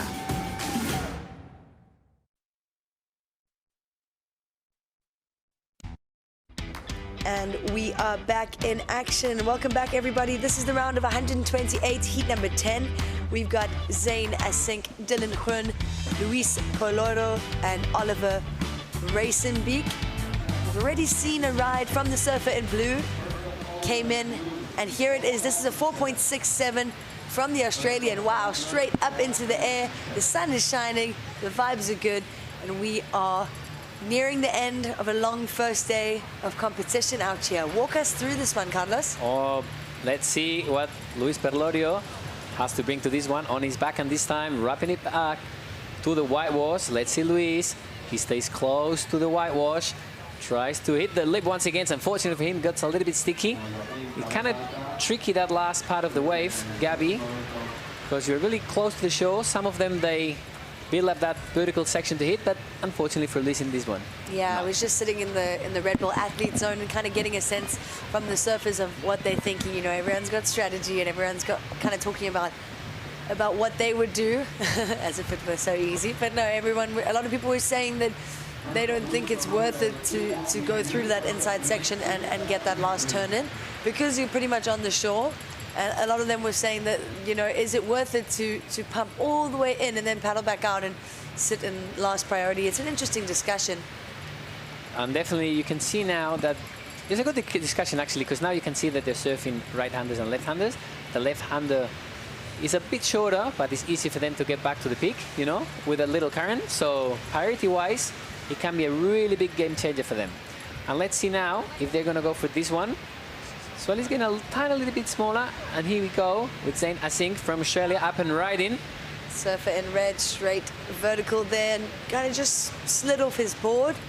So we've got two Aussies in this heat, and that first ride from Oliver, a 4.67, so opening the heat off with a nice little air reverse. Always a good way to start the heat. So yeah, bringing the energy. And we've got there Zane Asink from Australia too. I'm sure they're all traveling together.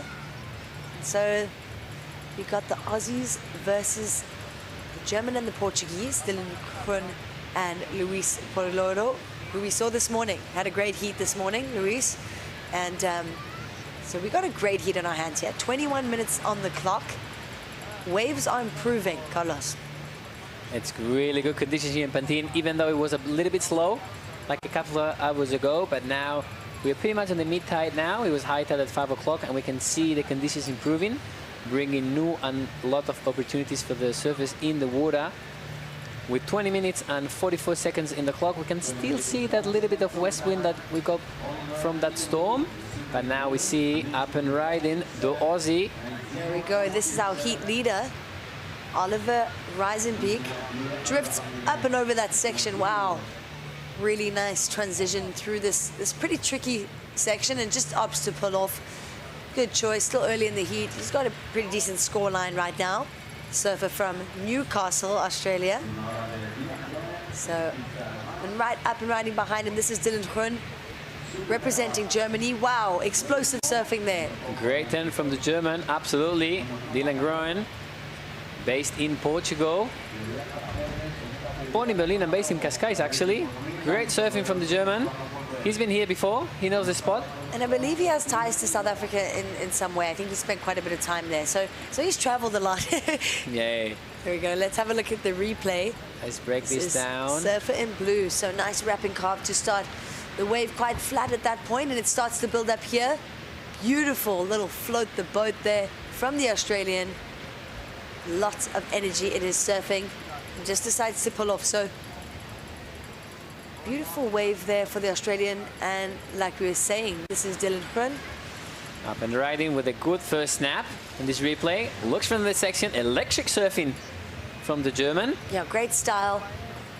We'll wait for the scores to drop from that exchange. And Claudia is down on the beach with the previous heat winner. Another Portuguese surfer going into the next round in first. Martin, guide us through your heat. Yeah, I'm very happy to make it.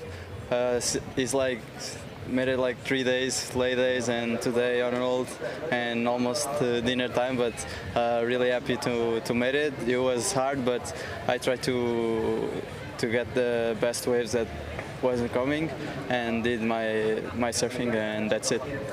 Tell us a little bit about what you're riding today. Yeah, I'm riding epoxy, stringer epoxy that my shaper Hugo Cartachana did for a couple comps this summer, and it's been working really good. Looks like tomorrow is gonna get bigger, but have a lot of really good boards and some magics for good waves. So I'm excited, and this one is a magic, and I want to thank Hugo for the amazing boards.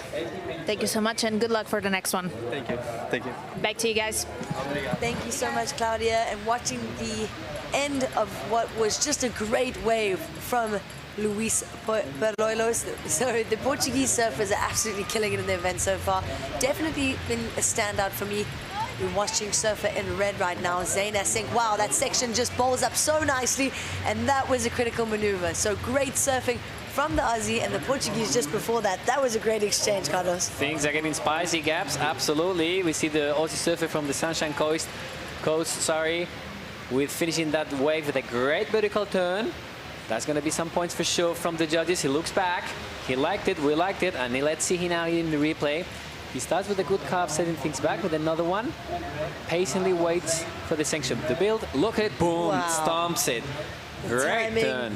The timing and the positioning of where he did that turn, it was so risky, and that's why I think it's going to end up being quite a good number, because yeah, just bowled up really nicely. We haven't really seen much of that, and as the tide starts to drain again, wow, drifts the tail, critical section, critical maneuver, great surfing.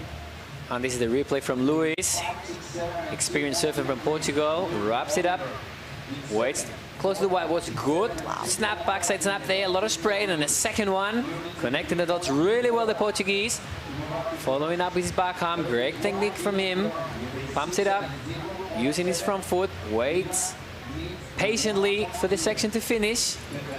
Yeah, and I just love the way that he put those turns together with so much flow. He flowed from one turn straight to the next, you know, and he was rewarded for it. So last of green came in, it was a 5.67. So that's a great score for Luis. He's moved straight up into the lead. Last of red comes in at a 3.67, so slightly under.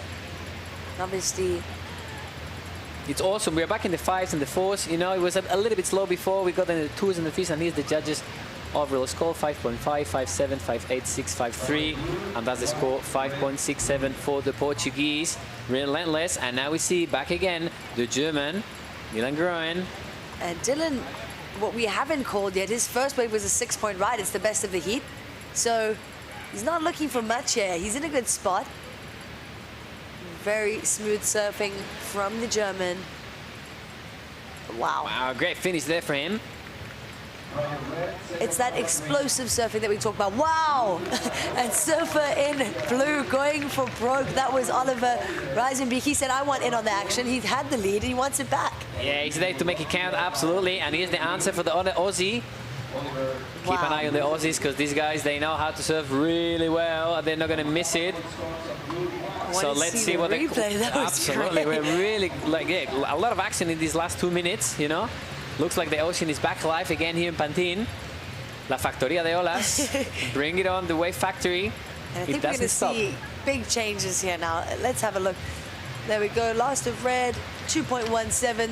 Goes into his top 2. Not the number that we've been waiting for. We are waiting for last of white and particularly last of blue. Here's the replay, Gabs. There we go. This is the last of red. This was the 2.17.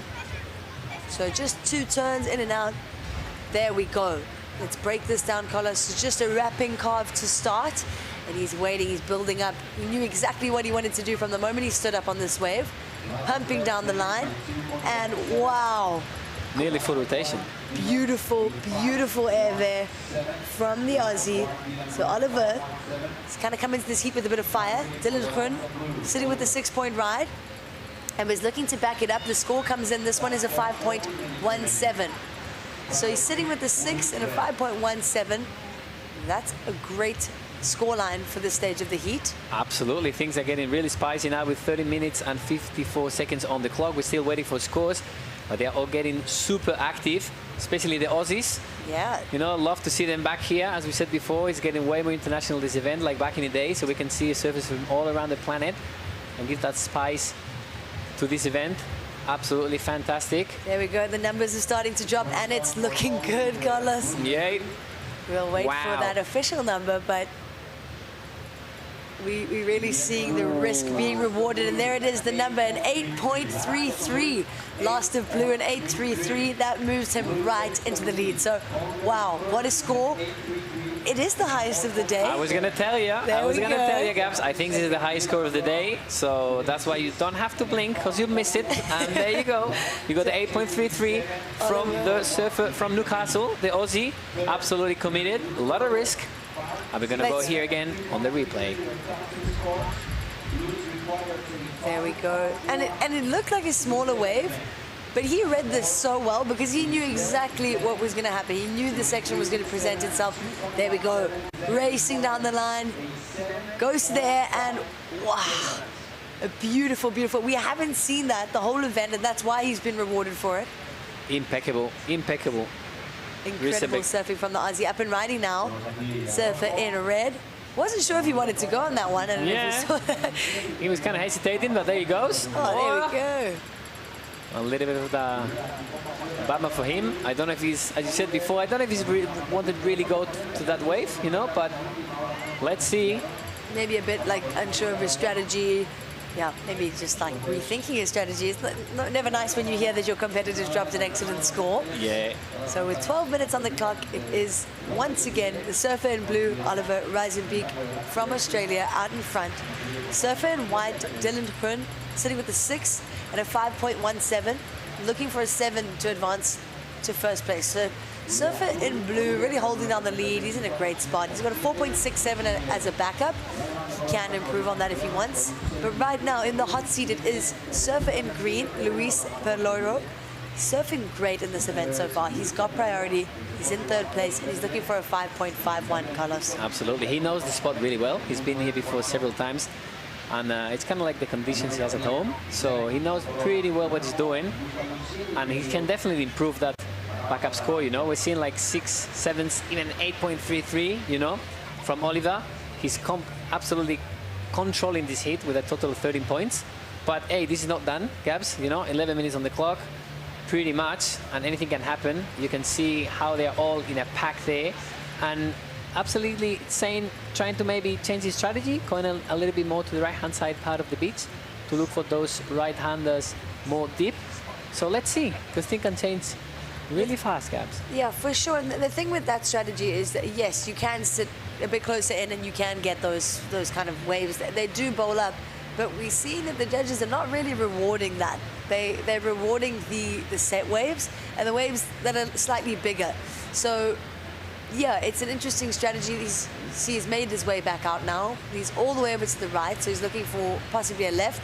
As blue, our heat leader, up and riding once again, Carlos. Oliver Risek wrapping it up with that carve. Waits patiently, same as before. Is he looking for another air? The Aussie knows what he's going, and he kicks out from that one, Gabs. But he's like, yeah, that's where the scores are. I'm just going to keep doing it. He just got 1.833. He's going to go for another one, absolutely. If he stomps another one, let's see. Because he's controlling the heat absolutely with the 13 points. So we're going to get to the 10-minute mark now. And let's see what else we can see from these surfers. 10 minutes on the clock. In this hit number 10 of round 128. Beautiful afternoon here in Galicia. Finally, after that quick storm that we had, we can see the sun shining again. As we said before, it can be pouring rain and 5 minutes after, have blue skies. And that's exactly what happened. And the only thing we haven't seen, which I think there was a lot of last year, was the fog. Yep. Let's have a look. Oh, here we go. That's again in the left-hander. Goofy Fura throws. Ooh. What do you reckon there? Oh, he tried to throw an air, but no. Yeah, mistimed it, got stick there. A little bit sticky on the lip of that wave. But it's good that, you see, they're kind of changing. Sounded like some left-handers now, peeling. Wave of choice of this surface in this hit number 10, Saina Sink. Let's see.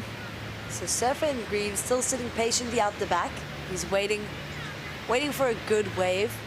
He's surfed a heat already, you know, so he's surfed today already. He's feeling warmed up, and he knows that he just needs to kind of sit, wait, get the right one. He's looking for a 5.51.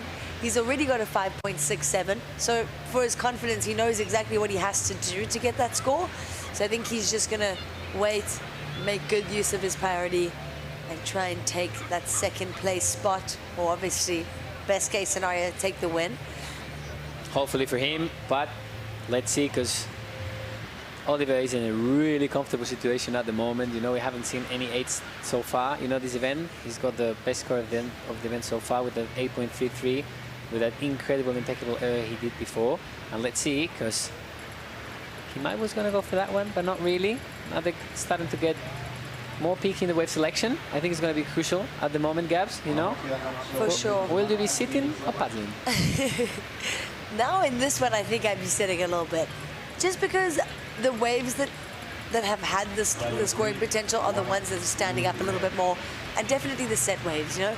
We saw in a previous heat, I'm not quite sure who it was, but they were sitting further in, building on their scoreline, and it did work in their favor, but you know, not getting much higher than a 4-5.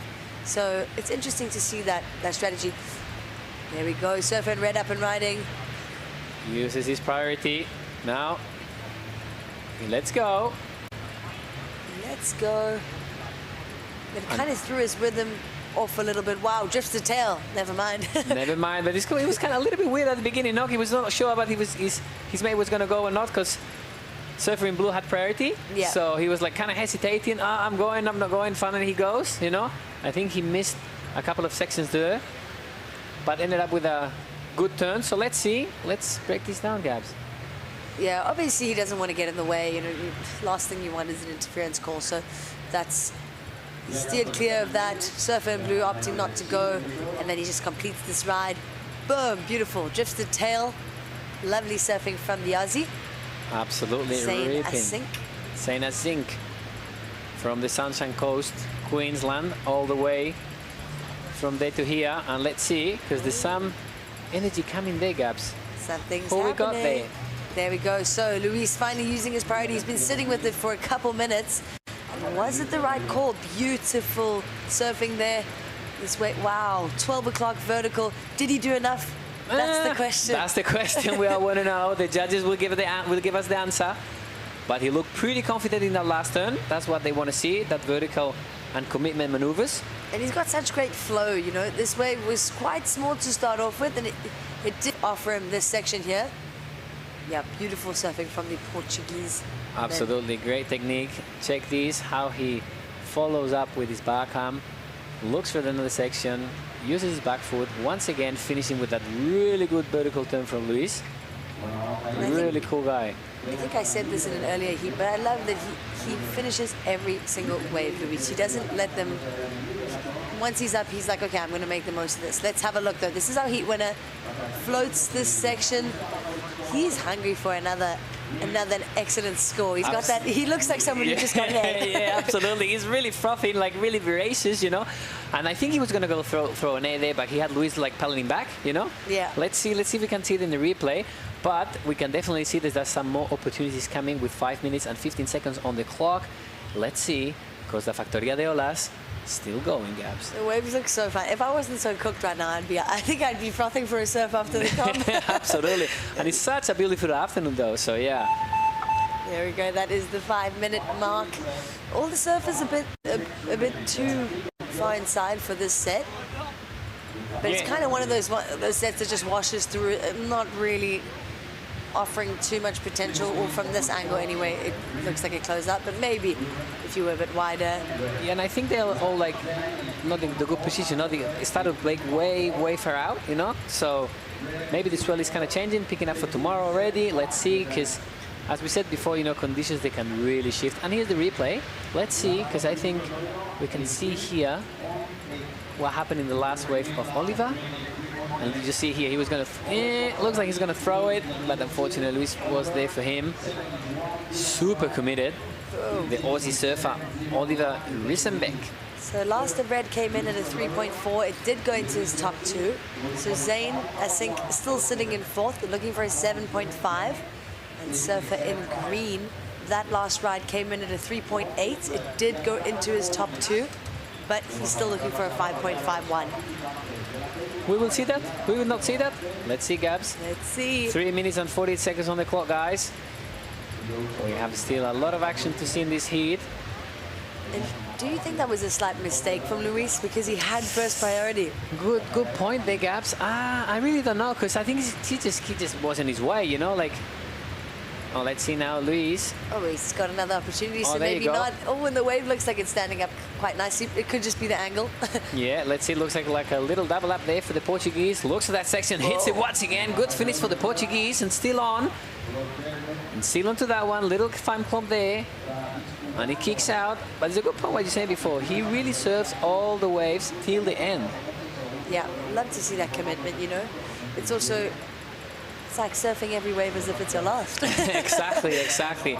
And I bet they do, you know, because you have to be really picky with wave selection in this heat. And let's see the replay here from Luis, we have a different angle here, Gabs. Yeah, so it kind of took off in the foam, and the wave pretty much died out. Like I said, he's still going beautiful surfing there. Really great turn. Working this wave for everything that it's worth. He almost hit the drone there. He was moving so fast. Yeah. 2.5 minutes on the clock. That last score drops in at a 2.87. It does not factor in. So, no change to the situation. Things still the same for now with 2 minutes and 20 seconds on the clock. Let's have a look at this heat recap. So this is surfer in red, Zane Asink, the Australian, has kind of struggled to find his flow in this heat, but you can see he's a solid surfer. And here we go. This is Luis, the man that we've just been talking about, Luis Berlordo from Portugal, working this wave through to the inside. And this was his best score of the heat so far, 5.67. Sorry, that was his first wave at 2.33. Have a look, Dylan Kroon. Up and riding, great snap from the German. 6 points for this ride. So judges rewarding those committed turns in the critical section of the wave. And here it was, the 8.33, the highest of the day. And our heat winner, Oliver Reisenbeek. Exactly, there he goes. I think this is the one, hang on, because he waits patiently there, looks for that section. He knows what he's going to do, throws it. Yes, incredible you're right. technique. 8.33, the one before, 4.67. He's been launching it. Yeah, He's what a been heat, launching it. Yeah, what a hit, what a hit. Beautiful to see these conditions at the end of the day here at the 39th edition of the ABANCA Pantin Classic Pro. So we still got some opportunities. The boys are relentless. They keep on surfing, up and riding. Once again, the German. Great technique from the German, how he follow-ups with his arms. So yeah, he's looking to improve on a 5.17 to solidify his advancing position. I don't think he's going to on that wave. Just kind of got a bit caught behind. A little bit sticky there on the top, not what you reckon. He's surfing an epoxy, that's for sure. And we'll see if he can get rewarded by the panel, but with 30 seconds on the clock, let's see. Looks like there's a paddle, not quite. Not Surfer quite. in green with first priority, sitting in third. There he goes, There up and he riding. goes. Luis Perlorio on his backhand this time, looks for the section, looks like a smaller wave. I don't know if he's gonna get it. He's committed. Again, gets a little bit sticky there, Gabs. Why do you reckon? You could kind of see in his body language he was, maybe it's not what he was looking for.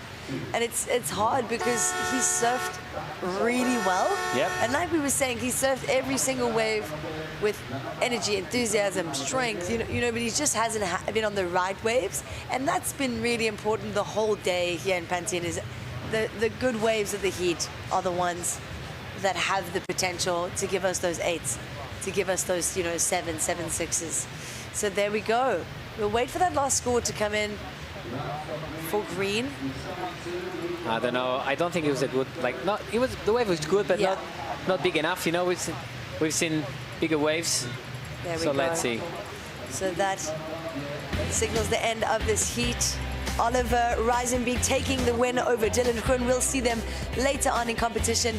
We're going to take a short break. Don't go anywhere. We'll be waiting for you.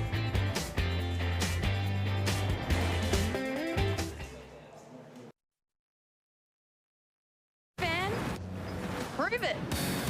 Hit up your friends or go against the world. Leave no doubt. Pick your fantasy team. There's only one champion.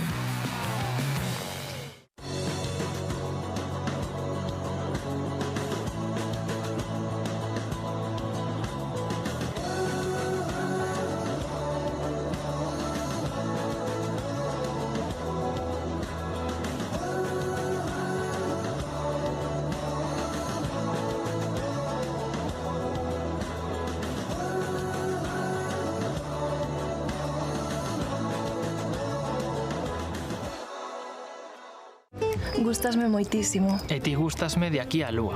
Pois a min gustasme máis que o mexillón de Galicia, que ademais de ser cultivado nas nosas rías, aporta proteínas, potasio, vitamina B12 e omega 3. Cando se trata de escoller peixe e marisco saudable, frescos e de sabor auténtico, Galicia sabe. Galicia sabe a amar.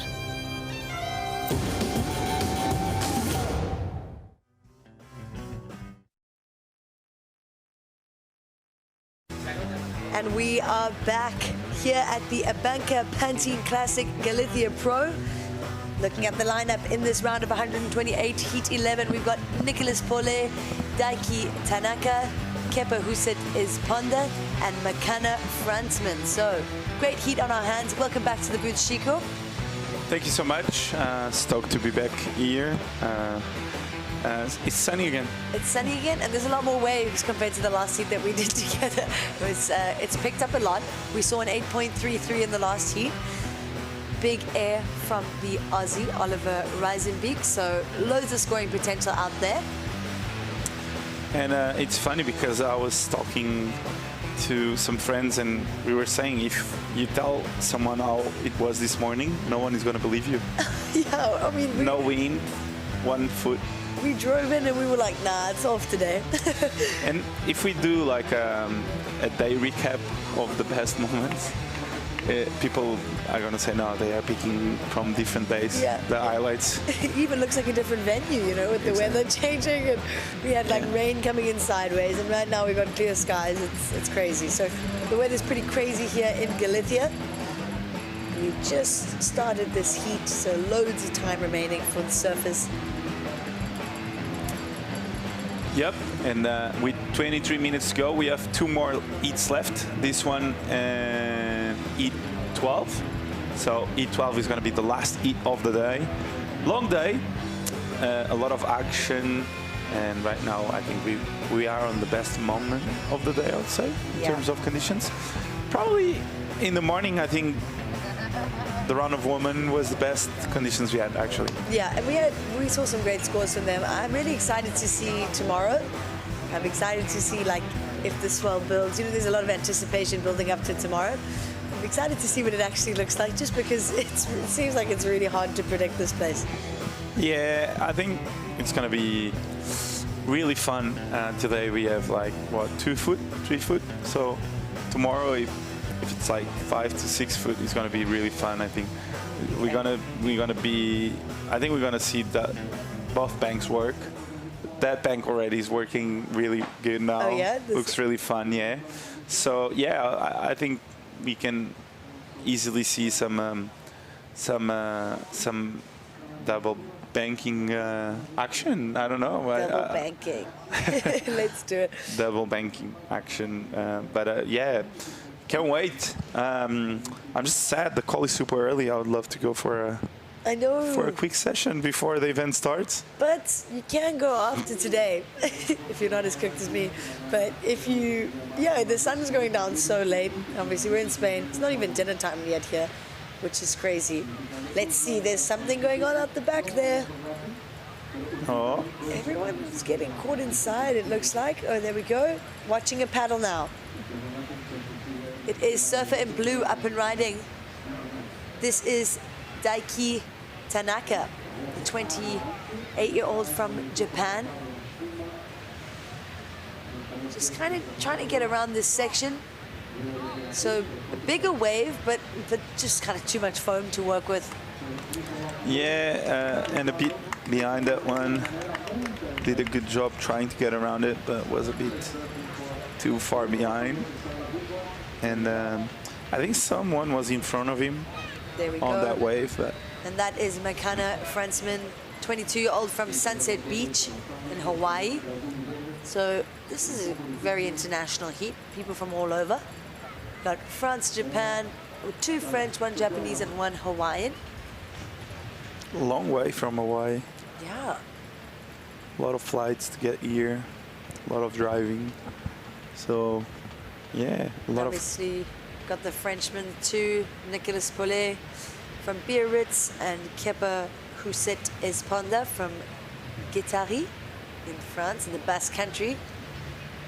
There we go. So this was that opening ride from surfer in green, McKenna Fransman. And kind of looks like a longer board, doesn't it? Sometimes, as we see live, wow. There we go. This is the one that we missed. I think he was just behind surfer in blue. So that was Nicolas Paulet. Great surfing from the Frenchman. Really fast. Yeah, and he's a charger. He usually surfs kind of like the bigger stuff. So it's really cool to see him killing it in the small stuff too. He likes to surf big waves. Yeah. He likes to surf big waves, usually. And also, well, the southwest of France had an insane run of swell in, you know, March and April. It was pretty non-stop. And even Feb. Yeah, through winter into spring, they had a great run of swell. Right now, they have nothing. It's really flat. There we go. 19 minutes on the clock. First ride for green comes in. It's just a 2.5, so we're waiting for a couple other numbers to drop. Nothing major so far in this heat. What's your favorite place to surf there in France? For me, I like to surf at La Centrale because it's in front of my house, so it's convenient. But otherwise, yeah, I've been surfing Le Cunu quite a bit in April. It was really good, but really crowded. So I'm still trying to find those secret spots where there's no one. But honestly, that whole Hostel Seños area is pretty special and usually quite consistent. I think it's just those 2 months of summer where it's flat, and then yeah, it gets really contestable. So you can see there's loads of French surfers in this event, and they all rip. So it's always a good sign or it's always a sign that the waves are good from where they are. Yes, indeed. I miss going to France.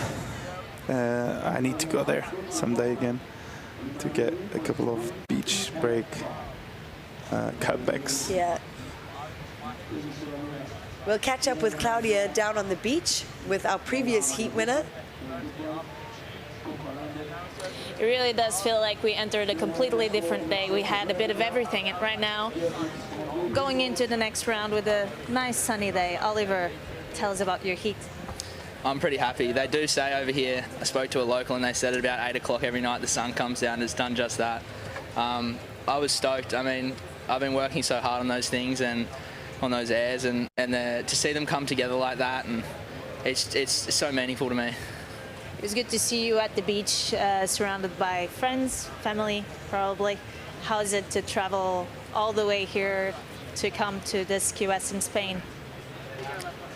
Yeah, it's huge. I mean, I would have loved to have brought my mum and my girlfriend over, but that'll happen one day. I'm traveling with another kind of family. I've got Eden Hassan, Nat Fenson, and Freya Prum.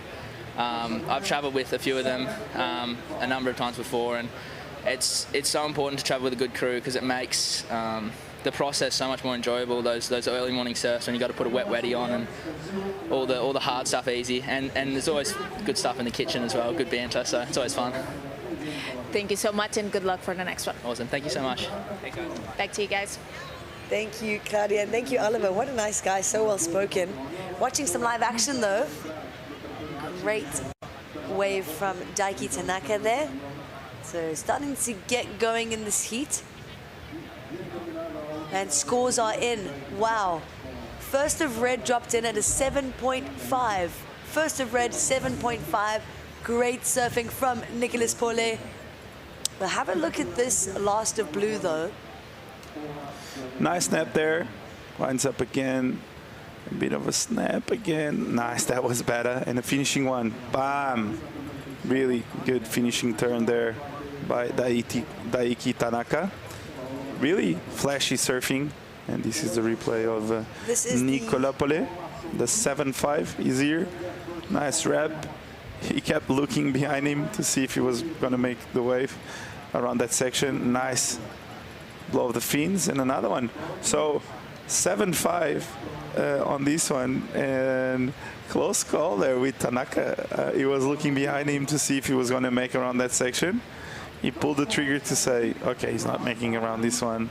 I'm just going to smash it. Yeah, sketchy one there. Sketchy yeah, ball. I don't know if I would have that coldness in me There we go. So, and last of blue comes in. It's also a decent number, 4.67 for the Japanese surfer.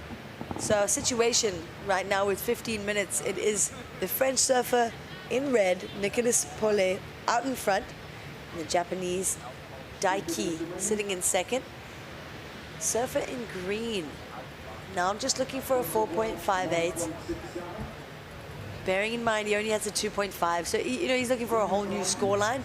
The same goes for surfer in white, Kepa Huset Esponda, the French Basque surfer. So that's 7.5. Really impressive stuff from Nicolas. I really like the first turn. It was really impressive.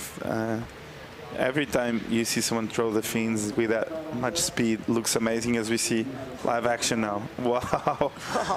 Big turn there from the drone shot from Tanaka. And Tanaka on the left, he improved.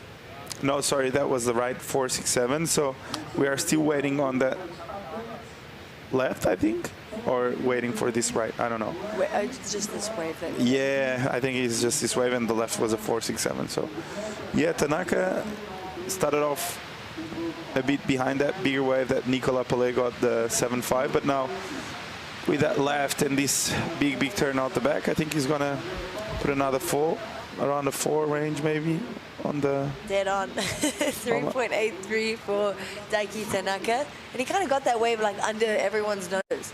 He was sitting right next to everyone. He just snuck it. Yeah, I feel like with this tide right now, you can see there's a lot of like mini double ups coming in, and someone with priority really wants to pull the trigger on a clearly good wave. And right now there's a lot of waves coming in, which is good for someone without priority, because they can kind of keep pulling the trigger, trying different stuff on waves that nobody wants. So as we see someone going left. There we go. Surfer in white finally coming alive in this heat. This is Kepa. Fortunately, he just goes down there. But really great surfing so far in these last few heats, especially the waves are getting better. Makes you want to go surf, doesn't it, Shiku? Yeah, I've got my board and my wetsuit, so probably if I have energy, I will go for a surf after. There we go. Surfer in red, not the best choice in waves. He's maybe looking for an air, waiting for this wave to stand up, and it just doesn't really. So now, last of blue comes in at a 3.83. It moves him up into the lead. So, surfer in blue, Daiki Tanaka from Japan out in front. Stole the lead from Nicolas Paulet. Nicolas does have a 7.5 and a backup of a 0.93. So he's obviously just looking to back up his score right now. He's just looking for a 1.0 to get to first. But obviously he's going to want to do a bit better than that to keep that first place position safe. 11 minutes to go now. Tanaka doing a good job on keeping himself on this heat and keeping himself active. That's why he's in the lead. Nicolas Paulet, though, highest score of the heat so far. He only needs a 1-point ride, which is quite an attainable score for Nicolas Paulet. And I think he will do it with his eyes closed, I would say. Yeah, for sure, for sure. But yeah, with 11 minutes to go, I think, yeah, Nicolas Paulet is like he's in the lead and Tanaka is in second. So I think it's going to be probably a battle for that second spot until the end. Makana, Friendsman, he's really good in the air. I've seen him land some big airs and on the Challenger, and as we see live going on this one. Let's have a look here. Surfer in blue, this is our heat leader, Daiki Tanaka. Staying nice and busy in this heat, looking to improve on a 3.83. Don't think he's going to do it on that wave. Yeah, just a short wave overall. Nice carve to start, but then the wave kind of shifted and you couldn't get around it, as we see Nicolas Paulet. There we go, having a look. Just needing a 1 to get into a scoreline. There we go, and he's already done it. Drifts that last section. Nice little floater. This wave's starting to stand up now. Let's see what he's going to do with this last section. Wow, beautiful snap there from the French surfer. Explosive. A lot of energy in his surfing. And I think that's going to be a good number. What do you reckon, Chico? Yeah, it looks really explosive, as you said, really aggressive. I like where he was sitting to catch this one. He had third priority, and he was sitting a bit further in and to the right. And he was able to catch the wave on a part of the bank where it steepens up a bit more and gives you that end section steepness. And he knew the kind of wave he was looking for to post that 4-range wave, you know. So he knows he needs something on that range to get a backup score. Boom, straight up into the lip for the Japanese surfer. Staying so nice and low there and keeping that board on the rail, working this wave through the inside. Wow, great looking wave for Tanaka. Completes it nicely. So we'll wait for 2 numbers there, last of red and last of blue. Our first and second place surfers. And our surfers in third and fourth staying pretty quiet in this heat so far.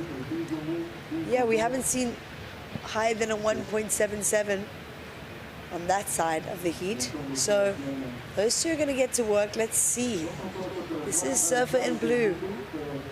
Nice, quick, whippy first turn, carves it back to the pocket. Once again, gets the rebound there. And a nice snap to finish. So great surfing from the Japanese Daiki Tanaka. So Nicola Pollet with that last one got a 4. So he's in the lead. Dead on. You literally said it was going to be a 4. And Tanaka, I don't know. I feel like he had something in there. He will improve, but not much. Just by a bit, I think. He got, what, a 3.9? Yep, 3.9. So yeah, improved a bit, but yeah, I just felt it lacked a bit of power on that wave, and on the other side, Nicola Pollet got the edge on that one because he had that ending explosive turn, and the steepness of that section was a bit more interesting for the judges, I think. So yeah, they're similar scores actually, but Tanaka improved, so sweet for him. Sure. Daiki surfed the wave really, really well, but it wasn't necessarily a great wave. He just kind of made it good. With exactly. With 7 minutes to go, yes. Nicola Pollet is in the lead, so now he's feeling a bit more safe. He's got his backup, and Tanaka still in second, now trying to protect. Wow, they're all paddling for something. What's going on out there? Really fast. Yeah.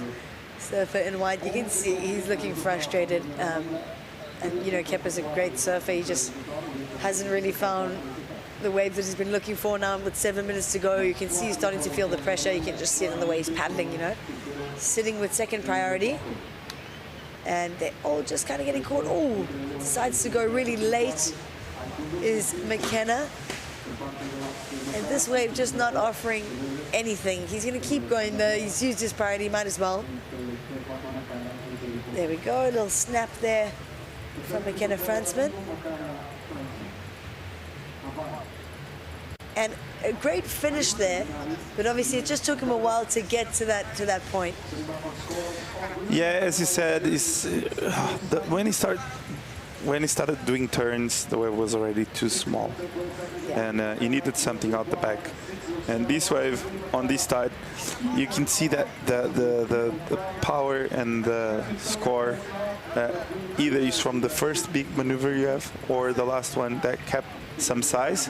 And on this side, it took him a while to get around this. So I think he will improve, but not by much.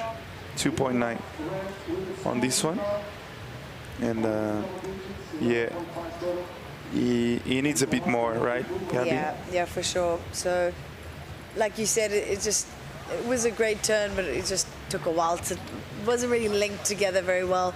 But he does move into third, so he's still looking for a 6.07. We've got 5.5 minutes on the clock. Still heaps of time, to be honest. Anyone could change this heat, but I will say that Nicola Pollet is sitting pretty comfortably in the lead right now with that 7.5 and that 4. We've got one heat remaining after this before we wind down. Go get some tapas. Some tapas. Some I tapas. haven't had any tapas since I'm here. Really? Yeah, I would love to, but I don't know. Just the paddle schedule has been against the tapa moment. I've been on another program, not on the tapas mood, so I've been on the nationals of paddle. Yeah. And Playing with all the judges. yeah, it has been really intense. A lot of intensity in la cancha, how they say in Spanish. Who's the best judge when it comes to paddle? Yeah, well, you're putting me in such a spotlight right now.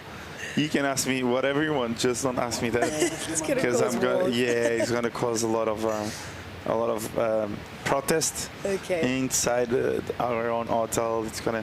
I'm gonna open a debate that can last at least 5 years. Okay. So let's just keep it. So we'll just say that it's you. I'm not saying anything about who's the best one, but it's not me. That I can promise you. All right, 4 minutes on the clock. No change to the situation. Some small scores here and there, but nothing too crazy. Surfer in white, sitting with first priority. He's looking for a decent number, 6.8. To give you good context about your question, I'm a 317. You're a 383. Okay. Playing. Okay. I don't know. 383? I don't know any. 383. Oh, you're a 383. You know what I mean? Yeah. You see, when you see a 383, what do you feel? It's not amazing. It's not bad either. It's not bad, but it is what it is, I'm a 383. Okay. I have to see it. I'm there. I'm trying my best. That there's some room for improvement. There's days I'm a 417. Yeah. Okay. A 417's decent. If I'm a 4.6, maybe only my head, not for the others. 3 minutes remaining in this heat. It is the French surfer holding down the lead, Nicolas Paulet. Really love his style. He's light on his feet, which is exactly the style that has been working in these conditions. Hello, Paul Evans just entered the booth once again. Looking always so fresh and so stylish. Yeah. Even though he has a flu.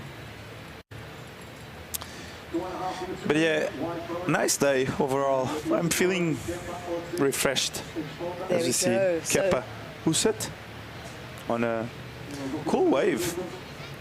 And like a wave of the wave and the wave of the wave. They're like connected in the middle. Yeah, like wave of the wave connecting the wave of the wave, which was really good. With 2 minutes to go, can we see something happen?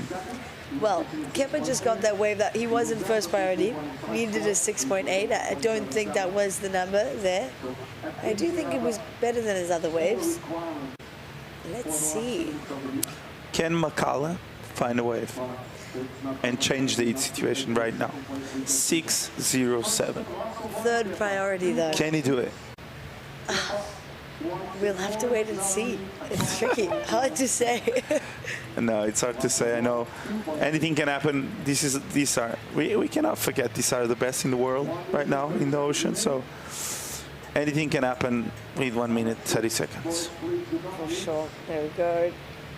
It's kind of fading out that last one. First priority is with our heat leader right now, Nicolas Paulet. Sitting with that 7.5 and a 4.0. That's a great scoreline for today. One of the best that we've seen for day one of competition here at the ABANCA Pantin Classic Galicia Pro, 39th edition of this monumental Spanish surfing event.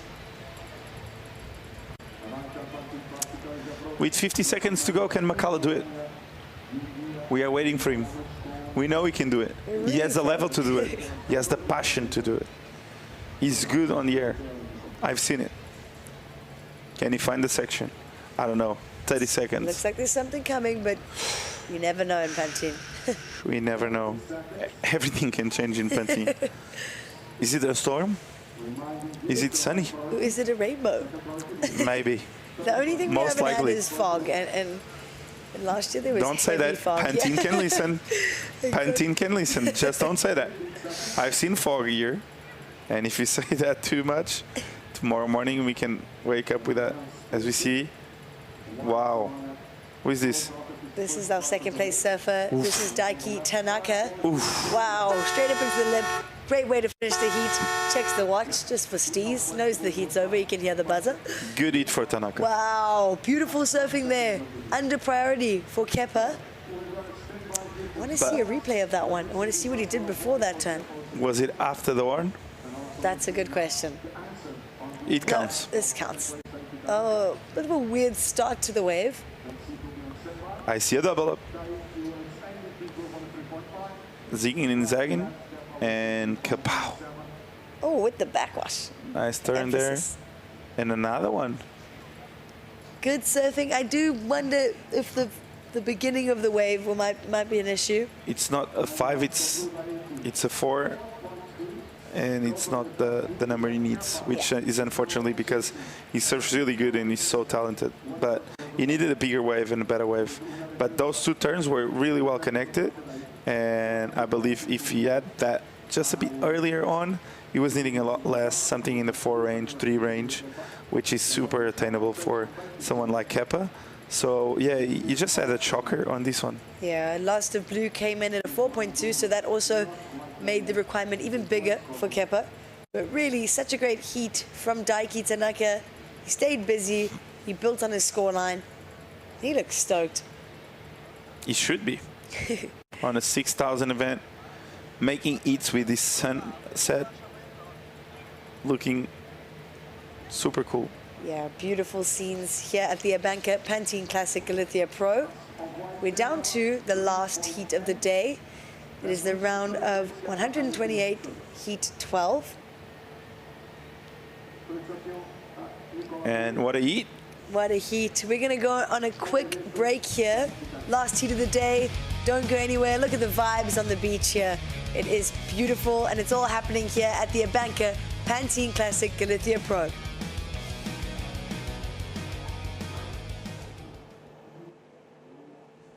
Every underdog, every winner. You called it before it happened, or you didn't. Prove yourself right. Lock your surfers. Play the bracket challenge. There's only one champion. Esta por papá, esta por mamá